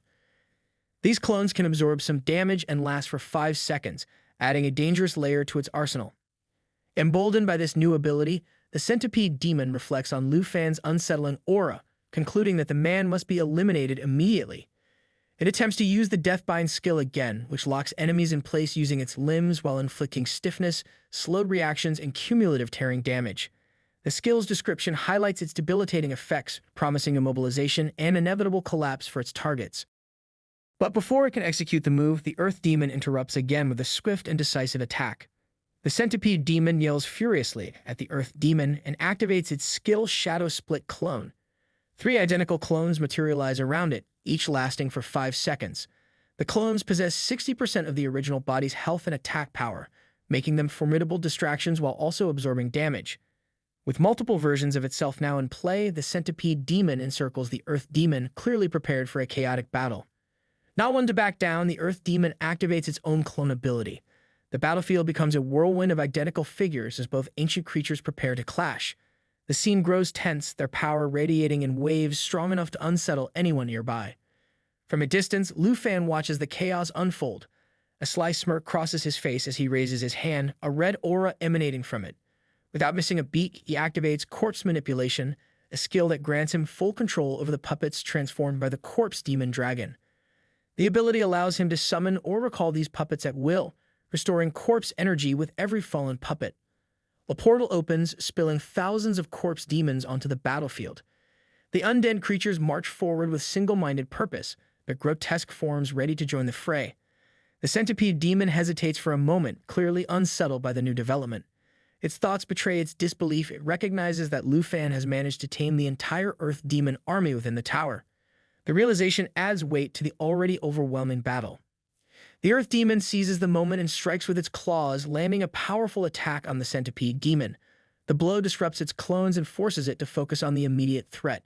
Meanwhile, Lu Fan observes the unfolding carnage with satisfaction. He comments on the clash of the two ancient monsters, amused to see which of them will prove stronger. The twin corpse dragon kings unleash deafening roars that reverberate through the spire. Their cries signal the entire corpse army to launch a coordinated attack, swarming the hundreds of demons that inhabit the area. The battlefield transforms into chaos as the relentless corpse army clashes with the spire's defenders. The Centipede Demon watches the scene and reflects in disbelief, unable to comprehend how a mere human could command such overwhelming power. Meanwhile, Lu Fan sits atop his black dragon lady, Xiao Ye, exuding a calm confidence that borders on mockery. He directs a taunting remark at the Earth Demon, making it clear that its turn to face destruction is imminent. The Centipede Demon, unshaken in its arrogance, dismisses the notion that it could ever be defeated. It spreads a thick poisonous green fog across the battlefield, a move mirrored by its clones. The entire area becomes engulfed in the toxic mist, obscuring vision and creating an oppressive atmosphere. The Centipede Demon's intent becomes clear. It is trying to escape under the cover of the fog. Lu Fan recognizes the ploy instantly and refuses to let it succeed. He activates the skill Dragon Encouragement, boosting the morale of himself and his dragon companions. The skill increases all their attributes and attack power by 30%, causing their power levels to surge. Roars erupt from the dragons as their newfound strength manifests, shaking the battlefield and leaving no doubt about their dominance. Lu Fan directs his focus back to the Centipede Demon, ensuring it understands there will be no escape. He commands Xiao Fi, the Emerald Dragon, to merge with the Star Dragon for a combined assault. With precise timing, he instructs the Star Dragon to unleash Starlight Destruction, its ultimate skill. Both dragons roar in unison, their combined energy forming a powerful attack that lasts for 60 seconds. Lu Fan turns his attention to Xiao Ye, the Black Dragon Lady, and orders her to use Lava Burst. She responds with a ferocious roar, her body radiating fiery energy. Lu Fan activates the Dragon Language Unlock ability, unlocking the immense power of Dragon Language magic. The skill replaces the standard Dragon Breath and Dragon Charge abilities with two new devastating spells: Forbidden Spell of the Demon Dragon and Doomfall. Doomfall is a high-risk spell that sacrifices the caster's life to ascend to a peak before crashing down to deal immense damage. The damage output equals 200% of the sacrificed health, making it a move of unparalleled devastation. Lu Fan's mastery over this power radiates across the battlefield, signaling an entirely new level of destruction. The Star Dragon continues its relentless assault, unleashing Starlight Destruction, which channels all Starlight energy into a concentrated laser beam. The attack pierces through any defense and cannot be blocked, delivering unimaginable damage that scales with the dragon's strength and level. The battlefield lights up as the beam slices through the chaos, its sheer power erasing any remnants of resistance in its path. Xiao Ye, the Black Dragon Lady, follows suit, roaring fiercely before deploying Lava Burst. The violent explosion engulfs the target area in flames, forming a searing lava pool. Enemies caught within the pool sink deeper into the molten trap, suffering heavy and continuous damage. The combination of fire and molten destruction turns the battlefield into a blazing inferno. The Dragon Language Resonance ability activates, enhancing the potency of the magic. When both the Dragon Rider and the Dragon Pet use the same Dragon Language spell, their combined power increases significantly. The synergy between Lu Fan and his dragons becomes unstoppable as the attacks land simultaneously. The battlefield transforms into a hellish landscape of magma and destruction. Every corner of the area bears the scars of the combined assault, with no sign of recovery for any who stood against it. Amid the chaos, the Centipede Demon roars defiantly and refuses to surrender. Ander stands outside the dark spire of the swamp area, in the trial of the nation's secret realm. He is surrounded by the corpses of the monsters he just slaughtered. His burning wings spread behind him, radiating heat, while his massive axe drips with the remains of his enemies. Every beast that dared to approach lies in pieces at his feet. Yet despite clearing the entire area, the gate refuses to open.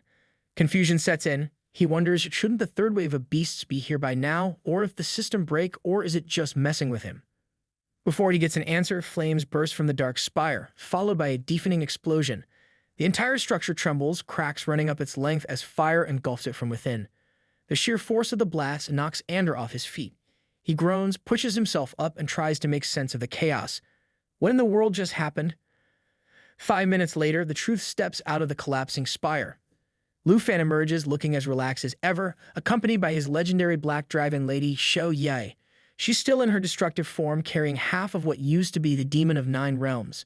The demon, or what's left of it, dangles limply in her claws, a clear sign that whatever battle took place inside ended very, very badly for him. Lu Fan surveys the battlefield and nods. Andra, as expected, has wiped out everything outside. Shou Ye, now one for theatrics, casually tosses the demon's head towards Andra. The thing lands with a thud at his feet, eyes still frozen in a look of absolute horror. Lu Fan finally acknowledges his friend, calling out to him and checking if he's still breathing. Andra turns around, spotting Lu Fan. Relief mixes with disbelief. Of course, it is him, and of course he's still ridiculously overpowered. His gaze drops to the severed head. This thing. Would you miss it? Before he can process the situation, a notification pops up, glowing ominously. The demon is not fully dead. It can revive in 10 minutes with 10% health. Its attack power will double, but its defense will drop by 200%. It will also lose life every second. The countdown shows 4 minutes left. Andra stares at the notification, then back at the severed head. So the demon isn't completely dead. Andra stares at the severed head, tilting his head in confusion. The thing looks ridiculously weird, like a failed experiment gone horribly wrong. Before he gets too lost in thought, Lu Fan snaps him out of it, reminding him that this isn't just some ugly trophy, it is the head of Earth Demon, and it won't stay lifeless for long. If he doesn't act fast, the resurrection will trigger. Andra blinks, still processing. Wait a minute, Lu Fan is just handing him the points. That's suspiciously generous. Lu Fan smirks, making it clear that every single point inside the spire already belongs to him. If he takes out this demon again, Andra's mission will never be completed. Realization dawns on Andra and gratitude replaces his skepticism. True friends don't just help each other, they let each other steal a final hit for maximum rewards. With a grin, he lifts his massive flaming axe, not wasting another second. In one clean strike, he finishes off what's left of the Earth Demon of 9 realms. A notification flashes across the screen. Interruption, death, and rebirth. By morning, the chaos of battle is gone, replaced by the quiet crackling of a campfire. The swamp, once filled with roars and explosions, now serves as a resting place for the victors. Andra leans back, stretching his arms, completely satisfied. Having Lu Fan as a friend? Absolute luck. The task completion alone rewarded him with 200,000 points, bumping him up to rank 2. A screen appears before Andra, displaying his updated stats. His name stands at the top, followed by his nation, Snow. His level has risen to 61 Flame Warrior. His total points now amount to 271,229, securing him the position of rank 2 in the competition. Lu Fan glances at him and comments that their temporary squad ends here. The alliance was fun while it lasted, but this is still the nation's trial. Sooner or later, they return to being rivals. Andra sighs, knowing Lu Fan is right. If they had met before this whole competition, he definitely would have taken him out for a nice drink instead of chopping through endless waves of monsters. Lu Fan, always the optimist, assures him that there will be another chance. Andra grins and extends his hand for a handshake. This is a promise now. Once the nation's trial ends, they celebrate with a big drink, no excuses. Lu Fan meets his handshake with confidence. A promise is a promise. Andra laughs, declaring it official. No one backs out now. Andra opens his point window, then glances at Lu Fan, suddenly remembering something important. Without hesitation, he transfers a chunk of his points and tells Lu Fan to accept them. A notification pops up on Lu Fan's screen, confirming the transfer, 50,000 points received from Andra. He raises an eyebrow, confused. Why is he getting free points now? Andra grins, rubbing the back of his head.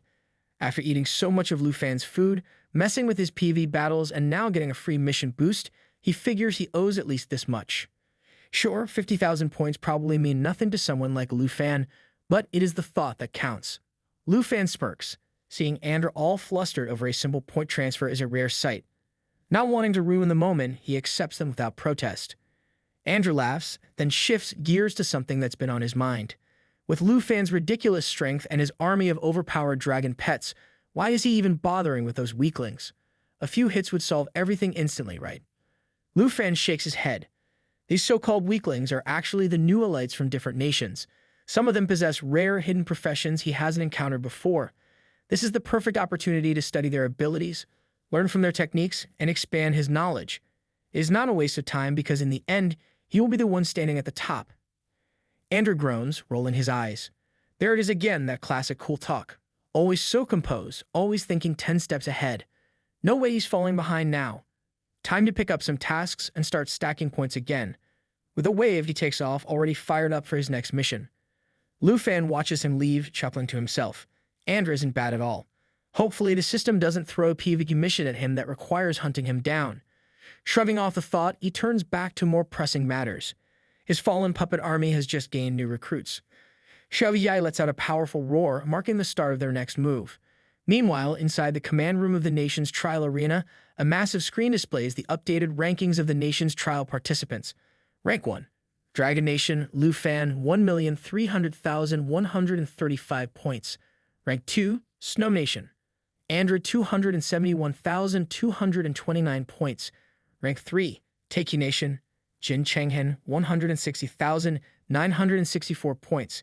Rank 4. Star Nation, Charles, 129,883 points. One of the Snow Nation officials practically jumps with excitement. Andra's rise to rank 2 is no small feat. Overtaking Star Nation is something to celebrate. His booming laughter fills the room, his pride nearly bursting at the seams. Another official steps in with congratulations, impressed by the success of Andra. If someone from Snow Nation can defeat the Nine Realms demon, then maybe, just maybe, it isn't an impossible task after all. A third official, clearly less impressed, crosses his arms. It is nice to be hopeful, but let's not get ahead of ourselves. Andra wouldn't have pulled this off without Lu Fan. That much is obvious. Another man nods in agreement.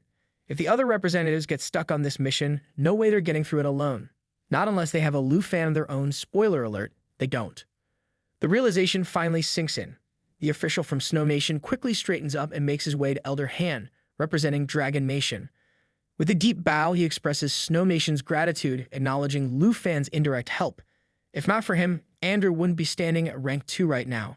Elder Han chuckles, clearly enjoying the moment. Andrew is the kind of guy who helps others in need, always pulling his own weight. That alone makes him worthy of respect. The atmosphere shifts as another official points out the real consequence of this ranking shift. At this pace, Taiki Nation, the host country, is about to drop to rank 3. Before anyone can process that, one of the men, clearly lacking survival instincts, blurts it out loud. Another official immediately smacks his arm, whispering harshly, "Sam, shut up. Hasn't he noticed that Mr. Jin Zayan has been completely silent for a while now?" Silence spreads through the room. The realization hits. If Jin Zayan isn't saying anything, it can only mean one thing: he is not happy. From the sidelines, Jin Zayan, the event organizer and the highest official of Taiki Nation, watches the murmuring and gossiping unfold around him. His expression remains unreadable, but inside, frustration boils over. Andrew, of all people, has surpassed Jin Chenghen, a guy built like a war machine, but with the strategic depth of a puddle, has now climbed to rank 2.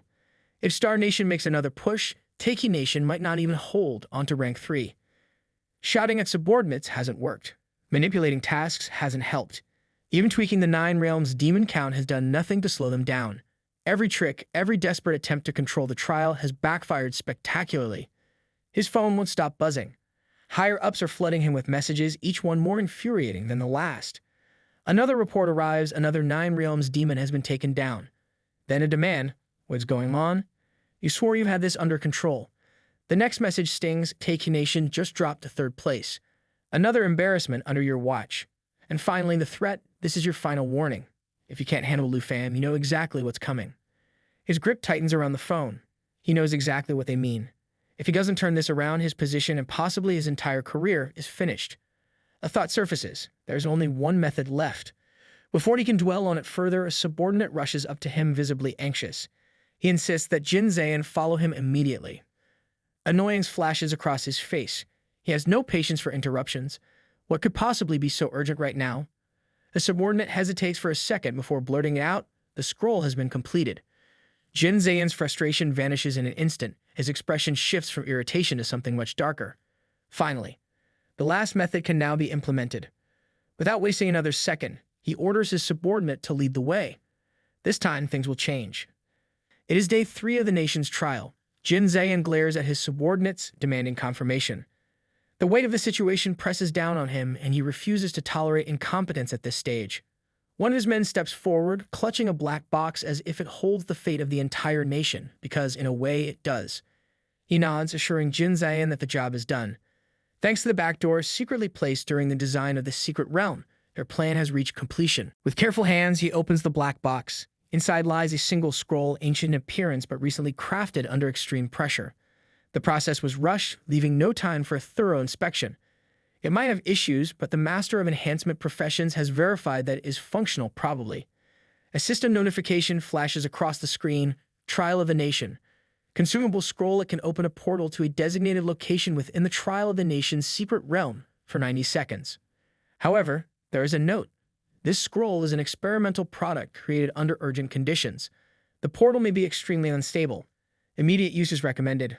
Under no circumstances should knowledge of this item be leaked. Jin Zayan picks up the scroll, scanning the words carefully. The phrase extremely unstable catches his attention.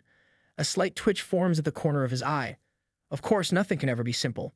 His options, however, are running out, and hesitation is a luxury he cannot afford. One of his subordinates steps forward, reporting that they have been monitoring Lu Fan from the back end for an extended period. No unusual activity has been detected. Jin Zayan's patience snaps. His subordinates, yet again, prove themselves useless. Expecting to catch Lu Fan slipping was foolish. That man is too smart, too calculated. No evidence, no mistakes, no way to expose him. Only one solution remains. He gives his orders without hesitation. 2 subordinates must guard the hallway and ensure no one approaches until he returns. His bald-headed minion immediately acknowledges the command with the enthusiasm of someone eager to stay in his boss's good books. The other hesitates, then cautiously asks if Jin Zayan is truly planning to go through with this. Before he can finish the question, Jin Zayan cuts him off. There is no room for doubt. He is personally entering the secret realm to handle matters himself. Jin Zayan wastes no time and activates the scroll instantly. A massive portal erupts before him, its swirling energy crackling with instability. The system notification appears, confirming its activation. Portal established. Trial of the Nation's secret realm. The desert. Notice. The portal is extremely unstable and may close at any moment.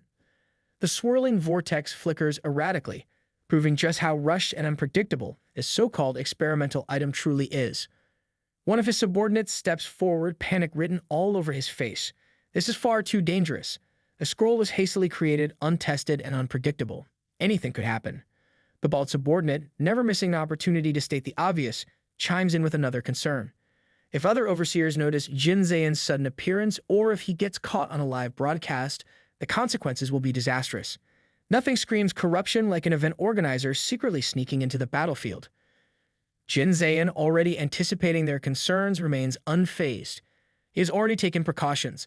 The main controller and the director have been notified. No footage of the desert map will be aired until he returns.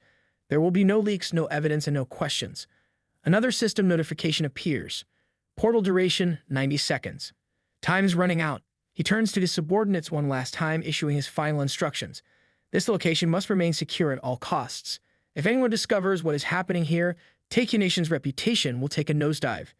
Every move from this point on must be handled with absolute discretion. His subordinates immediately acknowledge the order, their expressions tense but obedient. Jin Zayan hesitates for just a moment before adding one last command. There is one more thing that must be done. Activate the ultimate mission. Lu Fan is already on the hunt for 9 Realms demon missions. Time is slipping away and every second counts. The pieces are in motion. Now everything depends on execution. Lu Fan, accompanied by his legendary Black Dragon Lady, Shou Ye, arrives in the vast desert of the Trial of the Nation's secret realm. His system interface lights up, confirming the latest challenge. The system registers the current mission as subjugating the Earth Demon, an epic boss at level 85. A notification appears, stating that the task has been accepted and the objective is set. He looks up, spotting the dark spire standing ominously ahead. No need to waste time searching for it. The target has already revealed itself. Shou Ye also reacts, sensing the unusual convenience of the situation. Lu Fan reflects the competition rules dictate that high-point missions should be rare occurrences. Yet, this now marks his 3rd consecutive mission involving a 9 Realms demon. The probability of such a sequence occurring naturally remains far too suspicious. Without hesitation, he instructs Shou Ye to head toward the dark spire. A nagging feeling settles in his mind. These missions do not feel random.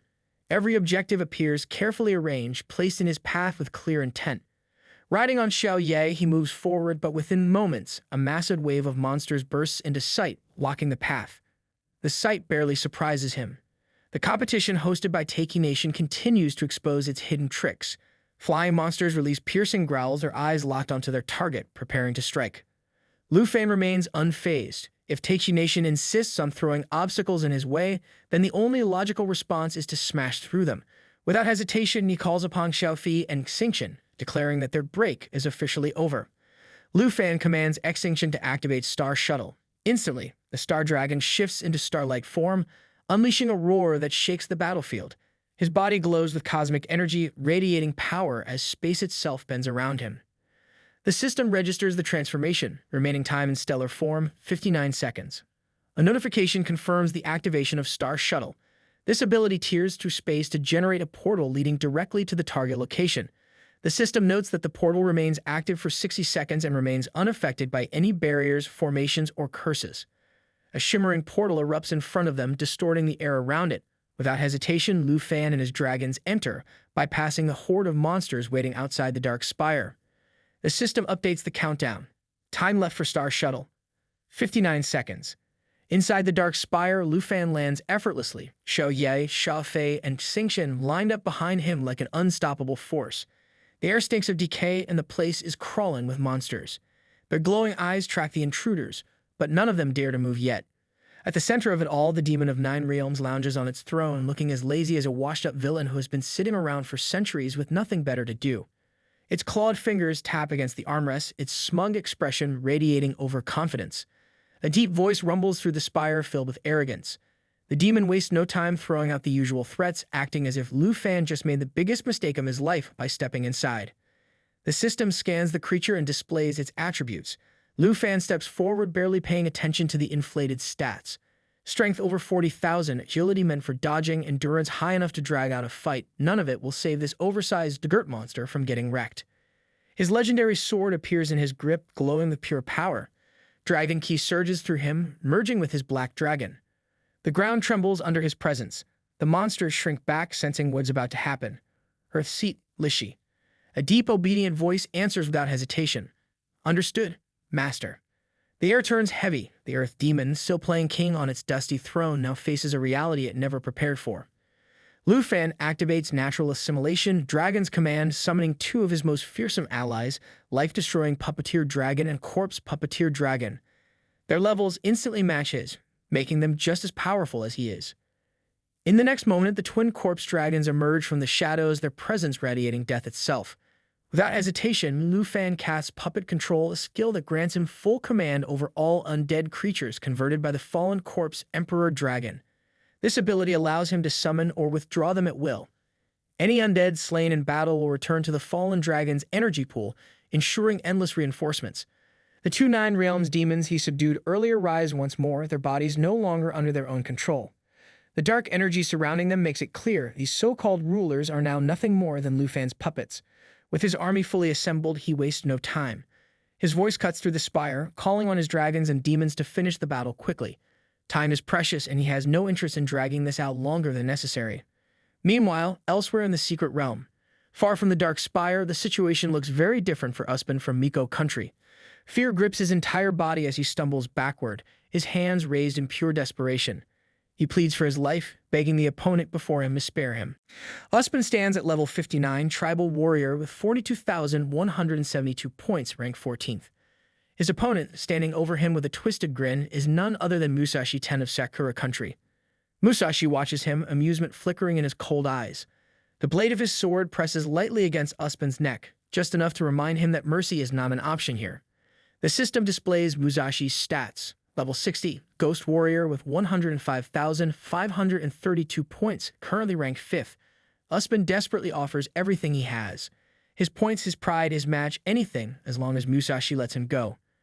Musashi, unfazed, seems to enjoy the pathetic display. He clearly believes that begging for mercy is just another form of entertainment. Musashi watches Uspan with boredom, his patience wearing thin. The thrill of hunting a weaker opponent fades fast, and he bluntly points out how dull this has become. He could just end it now, take the points and move on, but that wouldn't be nearly as fun. A new idea crosses his mind and his grin widens. He lifts his sword and presses the tip against the face of Uspan. The terrified warrior stiffens, his breath hitching as Musashi lays out his next demand. Survival comes at a price. Uspan must lick his shoe and publicly disgrace his entire nation by shouting that the people of Miko country are nothing more than pigs and dogs. Uspan flinches, his voice breaking as he refuses. The thought alone disgusts him, but his refusal earns an immediate reaction. Musashi's amusement vanishes, replaced by cold irritation. He leans in, questioning whether Uspan really thinks he has a choice. Panic floods Uspan's eyes. His resolve shatters, replaced by sheer desperation. He crumbles instantly, apologizing and swearing he will do it, anything to be spared. His knees hit the ground as he forces the words out, shame twisting his face. Musashi isn't satisfied. He orders him to be louder, making sure the humiliation is complete. Uspan obeys, raising his voice, declaring in front of the system and the world that his people are nothing but animals. Musashi bursts into laughter, completely entertained by the pitiful display. Watching a proud warrior break down like this is better than he expected. He mocks Uspan, pointing out how quickly he abandoned his pride the moment death became real. Before he can savor his victory any longer, a sudden purple shadow hand rips through Uspan's chest, ending him instantly. A system notification pops up, Uspan from Miko-mation eliminated. 1 out of 23 remaining. Musashi's smug grin disappears as shock replaces it. He spins around, eyes narrowing at the one responsible. Annoyance flashes across his face. The culprit? None other than the walking buzzkill himself, Jin Chengyan. Musashi shouts at him, furious that his entertainment was cut short. He wasn't done yet, and now the points are stolen right from under him. Jin Chengyan is currently ranked 3rd, just behind Lu Fan and Andra, and he doesn't look the least bit guilty.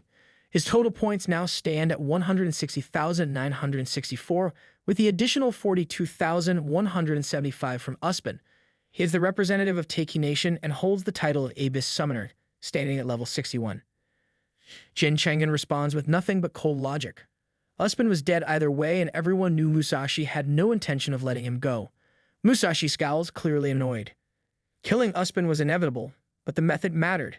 Stealing the points, now that was just unforgivable. Jin Chengyan doesn't care. He states bluntly that points were never the goal. The mission still needs to be completed, and wasting time playing the prey is nothing but a distraction. Musashi, still annoyed but curious, asks about the mission. Jin Chengyan shuts him down with a sharp command to stay quiet and listen. Before Musashi can argue, a portal flickers to life in front of them, and out steps Jin Zayan. The smug expression of Jin Chengyan falters for a moment, clearly surprised. He questions Jin Zayan, wondering if the Overseer has some urgent news that couldn't wait. The system chimes in with a warning, letting Jin Zayan know the portal is unstable and could collapse any second. Musashi, meanwhile, is completely baffled. He stares at Jin Zayan, trying to process how someone could just waltz into the middle of the competition like this. He blurts out his disbelief, questioning if this is even allowed. Jin Zayan, of course, looks as calm as ever, probably enjoying the chaos he just caused. Meanwhile, Musashi is probably mentally drafting a complaint to the competition committee about unfair portal usage. Meanwhile, Lu Fan and his dragons are locked in an intense battle with the 3rd demon of the 9 realms, the Earthblood Demon. This level 85 monstrosity is not just big and scary, it is also throwing a full-blown tantrum.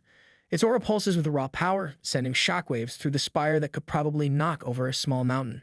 The Earthblood Demon has 3 devastating attacks up its sleeve, and it is not shy about using them. First, there's the Phantom Tiger Step. This move lets the demon transform into multiple transparent tiger illusions that pop up randomly around its targets. Each illusion explodes on contact, dealing massive area of effect magic damage. It is like a fireworks show, except the fireworks are trying to kill you. Next up is the Thunderclaw Strike. The demon slams its thunder-charged claws into the ground, leaving behind glowing thunderclaw marks. After a brief delay, these marks erupt into massive electric shockwaves, frying everything in the area and slowing down anyone unlucky enough to be caught in it by 70% for 10 seconds. The third attack, Soul Hunting Tiger, is the real nightmare. If the demon lands this one, it tears its target's soul into fragments, temporarily reducing their maximum health and cutting their healing effects by 30%. Right now, the Earthblood Demon decides to show off its Thunderclaw Strike. It slams its claws into the ground and the air crackles with electricity as Thunderclaw marks spread across the battlefield. In response, the second demon of the 9 realms, who now serves Lu Fan, unleashes Death Coil. Its body and limbs twist unnaturally, stretching into chains that wrap tightly around its enemies, locking them in place. The effect is brutal. Paralysis sets, and instantly poison seeps through their veins and stun effects render them helpless. The tearing damage from the demonic limbs stacks rapidly, turning resistance into a losing battle. The third demon of the 9 realms recoils in shock. Confusion flashes across its monstrous face as it struggles to comprehend the betrayal. It stammers, demanding answers from the second demon, unable to process why one of its own would turn against it. It never gets the chance to understand.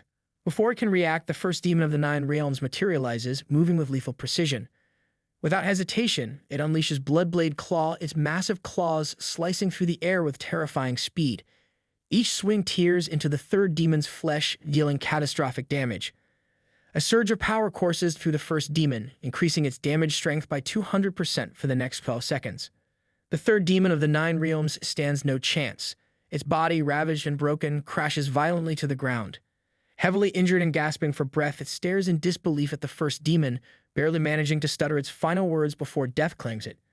A system notification flashes. Dragon Nation's Lu Fan gains 1,300,135 points, with an additional 436,718. Lu Fan takes a moment to marvel at yet another overwhelming victory. He reflects on the power of the demons now under his control. If just 2 of the 9 realms demons are this strong, the idea of all 9 attacking at once is nothing short of terrifying. A smirk creeps onto his face. Behind him, his twin corpse dragons unleash a deafening roar, their sheer presence shaking the dark spire. Every remaining monster inside the spire, including the third demon's corpse, quivers under the force of their power. One by one, the fallen rise again, not as enemies, but as loyal servants. Their lifeless eyes now glow with eerie submission, bound to Lu Fan's will. Lu Fan muses over the irony of the situation. The Taiki Kingdom, so confident in their schemes, never anticipated that their own machinations would hand him an unstoppable army. He contemplates the chaos he could unleash. If he releases this demon horde now, the panic it would cause would be nothing short of legendary. Jin Chang'an rides atop his abyss summon, moving at an incredible speed, cutting through the secret realm like a shadow in the wind. Musashi, however, clings desperately to his cloak, clearly regretting every life choice that led him to this moment. Panic floods his voice as he yells at Jin Chang'an to slow down, his complaints growing louder by the second. Jin Chang'an, visibly irritated, snaps at him to be quiet, already feeling a headache forming from his whining. Musashi, struggling to hold on, shifts his focus to something else. He asks if the Overseer already revealed the location of the ultimate mission, then why aren't they heading straight for it? The hesitation makes no sense. Jin Chang'an dismisses the idea instantly. It is not time yet. His mind drifts back to his conversation with the Overseer, Jin Zayan. Zayan had kept it brief, wasting no time on pleasantries. The teleportation array was unstable, forcing him to deliver the information quickly before disappearing again. Musashi, still reeling from the situation, couldn't believe the sheer audacity of the Taiki Kingdom. Sending an Overseer into the secret realm was beyond shameless. It was outright cheating. Jin Chang'an had cut straight to the point. The points Lu Fan accumulated felt completely rigged. If Taiki was so desperate to control the competition, why not just disqualify him outright? Jin Zayan had shut that idea down immediately. The rules of the secret realm were functioning normally, with no irregularities. There was no valid excuse to forcibly remove Lu Fan. Grinding monsters and completing small quests wouldn't be enough to catch up. If they wanted to close the gap, they needed to uncover Lu Fan's secret. The Dragon Nation representative was farming the Dark Spire at an insane rate, and if he could do it, so could they. Before the teleportation array collapsed, Jin Zayan left him with one final piece of advice. The ultimate mission had been activated. How they used it would determine everything. Jin Chang'an knew exactly what that meant. The ultimate mission wasn't meant for Lu Fan. The real target was Charles Xian. Wasting it now would be pointless. First, they needed to track down a Dark Spire and figure out how Lu Fan managed to take down the 9 realms demons. The ultimate mission didn't work like a regular quest. It directly locked onto the top-ranked player on the leaderboard as its target. Using it too soon would be reckless. The real value came from waiting until it could be unleashed on the strongest. Musashi finally gives in, admitting that Jin Chang'an is in charge now. Still, he can't resist taking a jab at Taiki Kingdom, pointing out that all their so-called skills seem to revolve around cheating rather than actual strength. Jin Chang'an stops abruptly, and the sudden halt sends Musashi flying off, landing face-first on the ground. Musashi groans, immediately accusing Jin Chang'an of being vindictive. Was that kind of retaliation really necessary over a single comment? Jin Chang'an ignores the whining and points ahead. Musashi follows his gaze, and the sight in front of them sends a chill down his spine.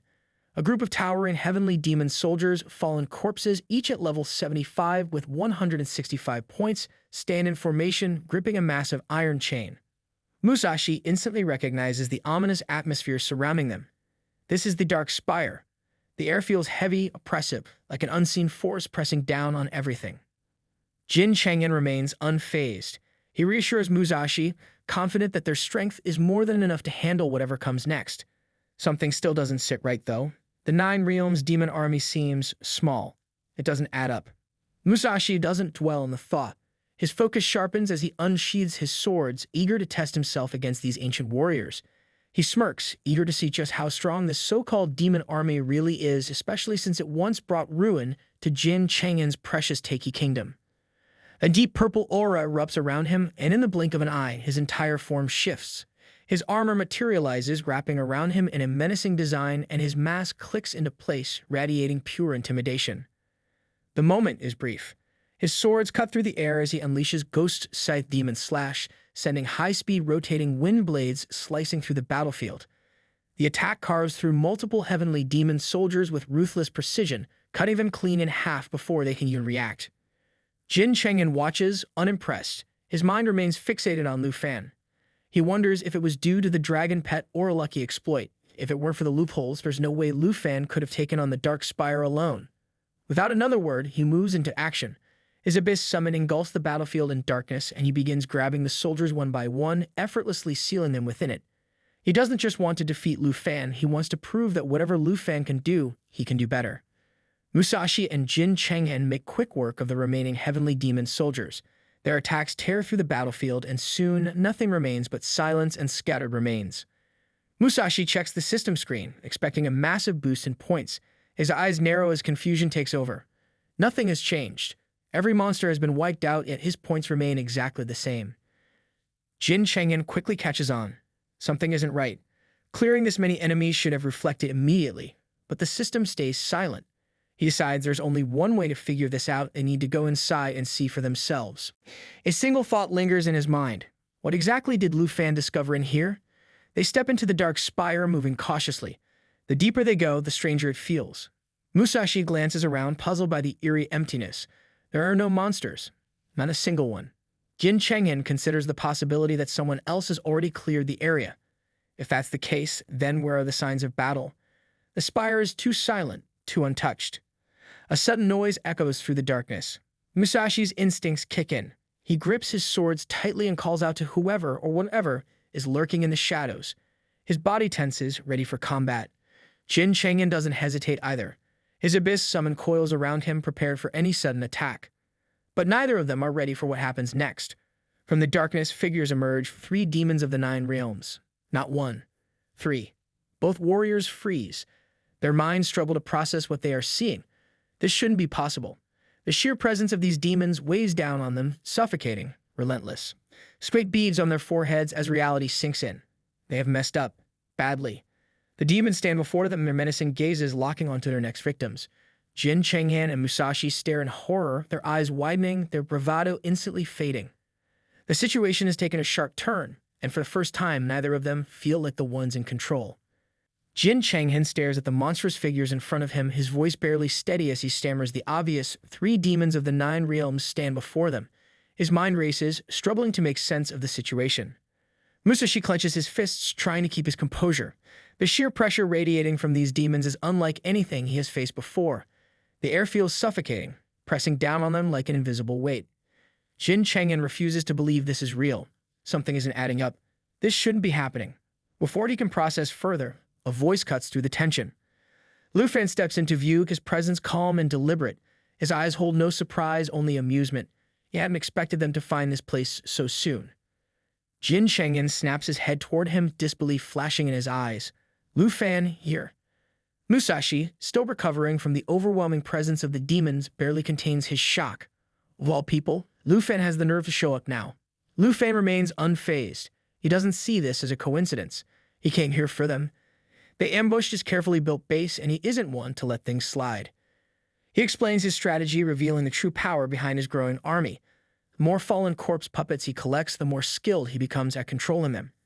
His ability has evolved far beyond basic commands, and out through the 9 realms demons, he can direct his forces to hunt even beyond the spire.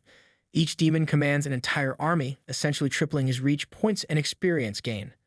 The soldiers roam freely, gather resources, and eliminate threats, while the 9 realms demons remain stationed inside the dark spire, guarding it like an impenetrable fortress. Musashi scoffs, dismissing his confidence as pure arrogance. If he really came for them, then he walked straight into his own death. The system screen flashes, displaying the current stats of Lu Fan. He currently has 1,736,853 points and is ranked number 1. Musashi's eyes lock onto that ridiculous point count.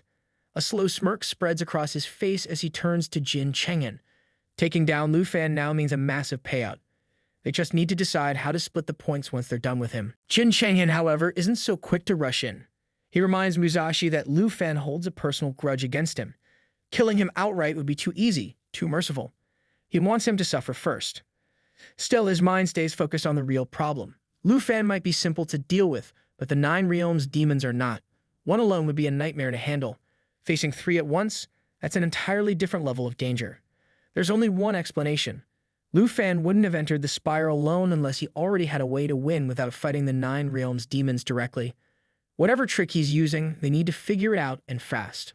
Lu Fan watches them argue, completely unbothered. They stand in front of him, treating him like a side character in his own story, casually planning how to divide his points. Their arrogance is almost amusing. Jin Cheng'en, still convinced of his control over the situation, throws out an offer. If Lu Fan reveals the secret behind the dark spire, they might consider sparing his life. Musashi immediately dismisses the idea, calling it a waste of time. Negotiation serves no purpose. Capturing Lu Fan first and forcing the answers out of him sounds like a much better plan. Lu Fan smirks at their foolishness. They actually believe he found some broken exploit to farm points. The thought alone is laughable. Jin Cheng'en remains persistent. The points of Lu Fan are absurdly high. Nothing they encountered inside the spire explains how he accumulated so many.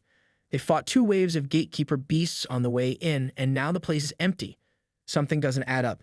Musashi, growing impatient, refuses to believe a low-level job changer could clear the dark spire alone.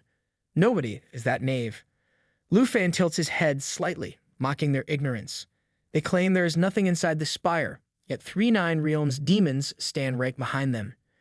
Jin Cheng'en stiffens, his gut twists with unease. The 9 realms demons remain motionless, too silent, too still. Logically, intruders should have triggered an attack the moment they stepped inside. This isn't normal. The only explanation is one he refuses to acknowledge. If the 9 realms demons aren't attacking, then someone is controlling them. Lu Fan turns their own corruption against them. If such an easy point farming trick existed, the Taiki Kingdom would have abused it long ago. They alter system quests whenever they feel like it, bending the rules to cheat their way forward. Jin Cheng'en's confidence cracks and he reflects. Lu Fan knows and has figured out they're tampering with the trial. If he truly commands the 9 realms demons, then this battle is already lost. Musashi, unwilling to waste another second listening to Lu Fan, urges Jin Cheng'en to stop talking and attack immediately. His patience runs dry. Both swords in hand, he shifts into full battle gear and launches himself at Lu Fan with reckless confidence. Lu Fan watches the incoming attack with nothing but amusement. His voice drips with mock pity. His hard-earned points accumulated through relentless hunting are dismissed so casually. If they refuse to believe the reality in front of them, then he has no problem proving it. He snaps his fingers.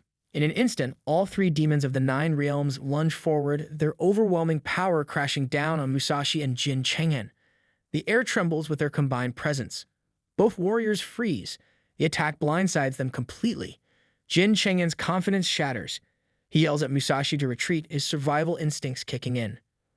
Musashi, still in denial, shouts in shock. Lu Fan actually commands the 9 realms demons. This shouldn't be possible. Jin Cheng'en, running like a panicked chicken, refuses to accept what's happening. He convinces himself that this must be a bug. The system has to be broken. No one should be able to control these demons, especially not Lu Fan. His mind spirals into disbelief. The trial they spent so much time manipulating, the one they designed for the Taiki Kingdom's benefit, has turned against them. What was meant to be their greatest advantage now belongs to Lu Fan. Before they can escape, the second demon of the 9 realms materializes in front of them.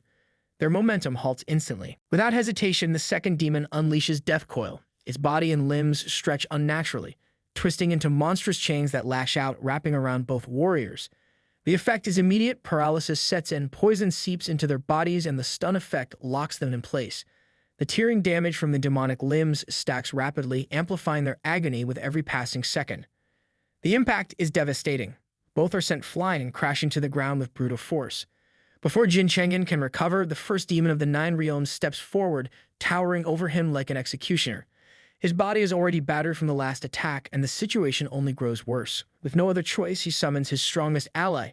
His Abyss summon shifts, evolving into the Abyssal Entangler, a level 61 monstrosity born from the evolution of the abyssal crawler. If escape is impossible, then he will fight until his last breath. The first demon of the 9 realms wastes no time. It unleashes Bloodblade Claw, swinging 5 massive blood-infused claws at blinding speed.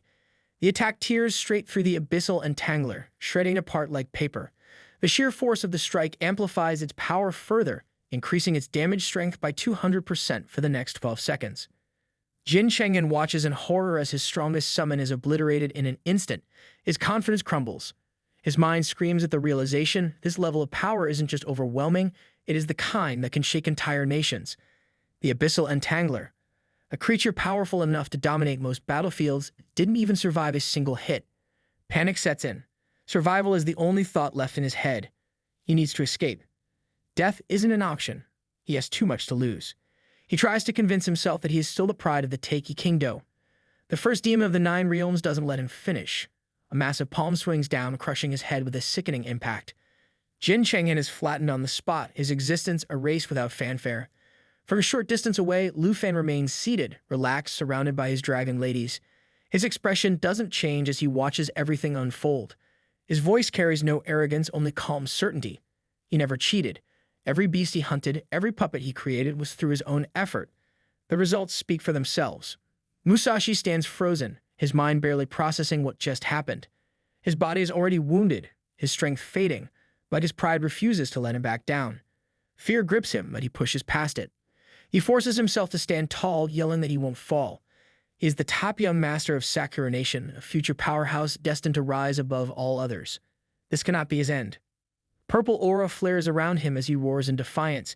His energy surges as he releases Ghost Scythe Demon Slash, sending a high-speed rotating wind blade slicing through the battlefield. It tears through the air, cutting everything in its path. The second demon of the 9 realms doesn't even flinch. The attack is meaningless. It moves swiftly, his body coiling around Musashi before he can react. The crushing force tightens, bones snapping under the immense pressure. Musashi gasps, struggling against the inevitable. His final words slip out in disbelief. He can't accept this. His body goes limp. His name becomes nothing more than a footnote in history. Lu Fan glances at his screen, a smirk playing on his lips. He muses aloud about how everyone claims to be the future world's #1, but so far, just summoning a few beasts has been enough to wipe out his opponents. It is almost too easy, and he can't help but feel a little smug about it. But then he notices something odd. His points haven't increased. He frowns, confused. He wonders why there are no added points, and if the system glitched, or if he accidentally hit some kind of humble mode where he doesn't get credit for his wins. Then it hits him. He remembers the annoying ability of Jin Chengyan to revive through summoned beasts, and of course Musashi-ten has the same trick up his sleeve. Lu Fan sighs, realizing his opponents aren't truly defeated yet. They're like those annoying video game bosses that keep coming back no matter how many times you think you've beaten them. Lu Fan shakes his head, muttering to himself about how these guys are like cockroaches, hard to kill and always popping up where you least expect them. But he's not worried. If anything, it just means he gets to crush them all over again. And this time, he'll make sure they stay down. Soon, in the National Trial Secret Realm, amidst the endless dunes of the 10,000 miles of sand desert, Jin Chengyan and Musashi spring back to life thanks to the Abitus symbiosis ability of Jin Chengyan. A notification flashes on the screen, reminding them that split hibernation has only 5 uses left. Musashi coughs and sputters, clearly disoriented but quickly realizing he's alive again. He marvels at the revival, declaring it amazing and boasting that they no longer have to fear death. Jin Chengyan, however, isn't as thrilled. He shuts down Musashi's excitement with a dose of reality, pointing out that Lu Fan still has 3 9-realm demons and an entire army at his disposal. Reviving multiple times won't mean much if they can't actually defeat Lu Fan. Jin Chengyan also reminds Musashi that they only have 5 uses of split hibernation left, and 1 was already wasted during their first encounter. Musashi grumbles about the loss, but Jin Chengyan brushes it off, stressing that they can't afford to be reckless. He suggests they find another untouched dark spire to investigate how Lu Fan managed to tame the 9-realm demons. After all, Lu Fan is just a dragon tamer. Taming demonic beasts shouldn't be in his skill set. If he can do it, Jin Chengyan is confident he can too. Musashi agrees, though his enthusiasm is tinged with urgency. They need to figure out a way to take down Lu Fan within their remaining 5 lives. The clock is ticking and the desert sands aren't getting any friendlier. Jin Chengyan, ever the strategist, is already plotting their next move, while Musashi is just hoping they don't run out of lives before they run out of ideas. Musashi suddenly feels an overwhelming weakness wash over him. He stumbles, confused and frustrated, wondering aloud why he feels so drained. A notification pops up informing him of his weakened state, which will last for 9 more minutes. Jin Chenghen explains that this is normal after reviving. His health and energy are at rock bottom, and it will take about 10 minutes to recover fully. Panic sets in as Musashi realizes the danger they are in. Being this weak means they are completely exposed. Jin Chenghen, trying to keep things under control, reassures him that there's no need to rush. Moving carefully toward the dark spire near the ultimate mission is the safest option for now. Before either of them can take another step, a flaming axe hurtles toward them at terrifying speed. It crashes straight into the skull of Musashi and obliterates his head in an instant. His body collapses lifelessly onto the sand, blood pooling beneath him. Jin Chenghen stands frozen, his mind refusing to accept what just happened. Slowly, he turns his head and sees Musashi's headless corpse lying beside him. He turns to see Ander, the flame warrior from Snow Country, standing there with a grin on his face. Ander casually retrieves his axe, clearly pleased with his handiwork. The brute wastes no time in mocking them, calling it sheer luck that he stumbled upon 2 easy targets in this godforsaken desert. He looks Jin Chenghen straight in the eye, recognizing him immediately, and reminds him of the warning he gave before, "Don't let me see you in the secret realm." Jin Chenghen's mind races. This is bad. Running as Ander while still in a weakened state is the worst possible scenario. The system notification taunts him, reminding him that his weakness will last for 6 more minutes. Meanwhile, Ander's stats flash on the screen, showcasing his terrifying power.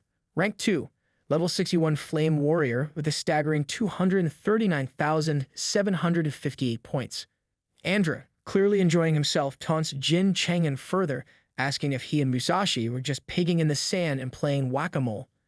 Jin Chenghen, though weakened, knows he has to think fast.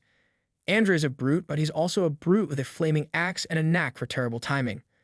And as Andra looms closer, Jin Chenghen's mind races for a plan. Running isn't an option in his current state, and fighting is just as risky. All he can do is hope his wit is sharper than Andra's axe, at least for the next 6 minutes. Andra stands in his flame god avatar, fully enveloped in the blazing might of the superior flame god Sverog. This form amplifies all of his attributes by 100%, granting him monstrous strength and speed. A pair of fiery wings spread behind him, allowing him temporary flight, their duration depending on his spirit attribute. Wasting no time, he launches himself at Jin Chenghen, his laughter booming across the desert like a war drum. A so-called prince of the Jin family barely has a moment to process what's coming before realization dawns. This is the end. His body is still weakened from revival. Escape is impossible. Andra, completely enjoying himself, closes in without hesitation. His axe swings engulfed in magma like fire, and the impact is instant.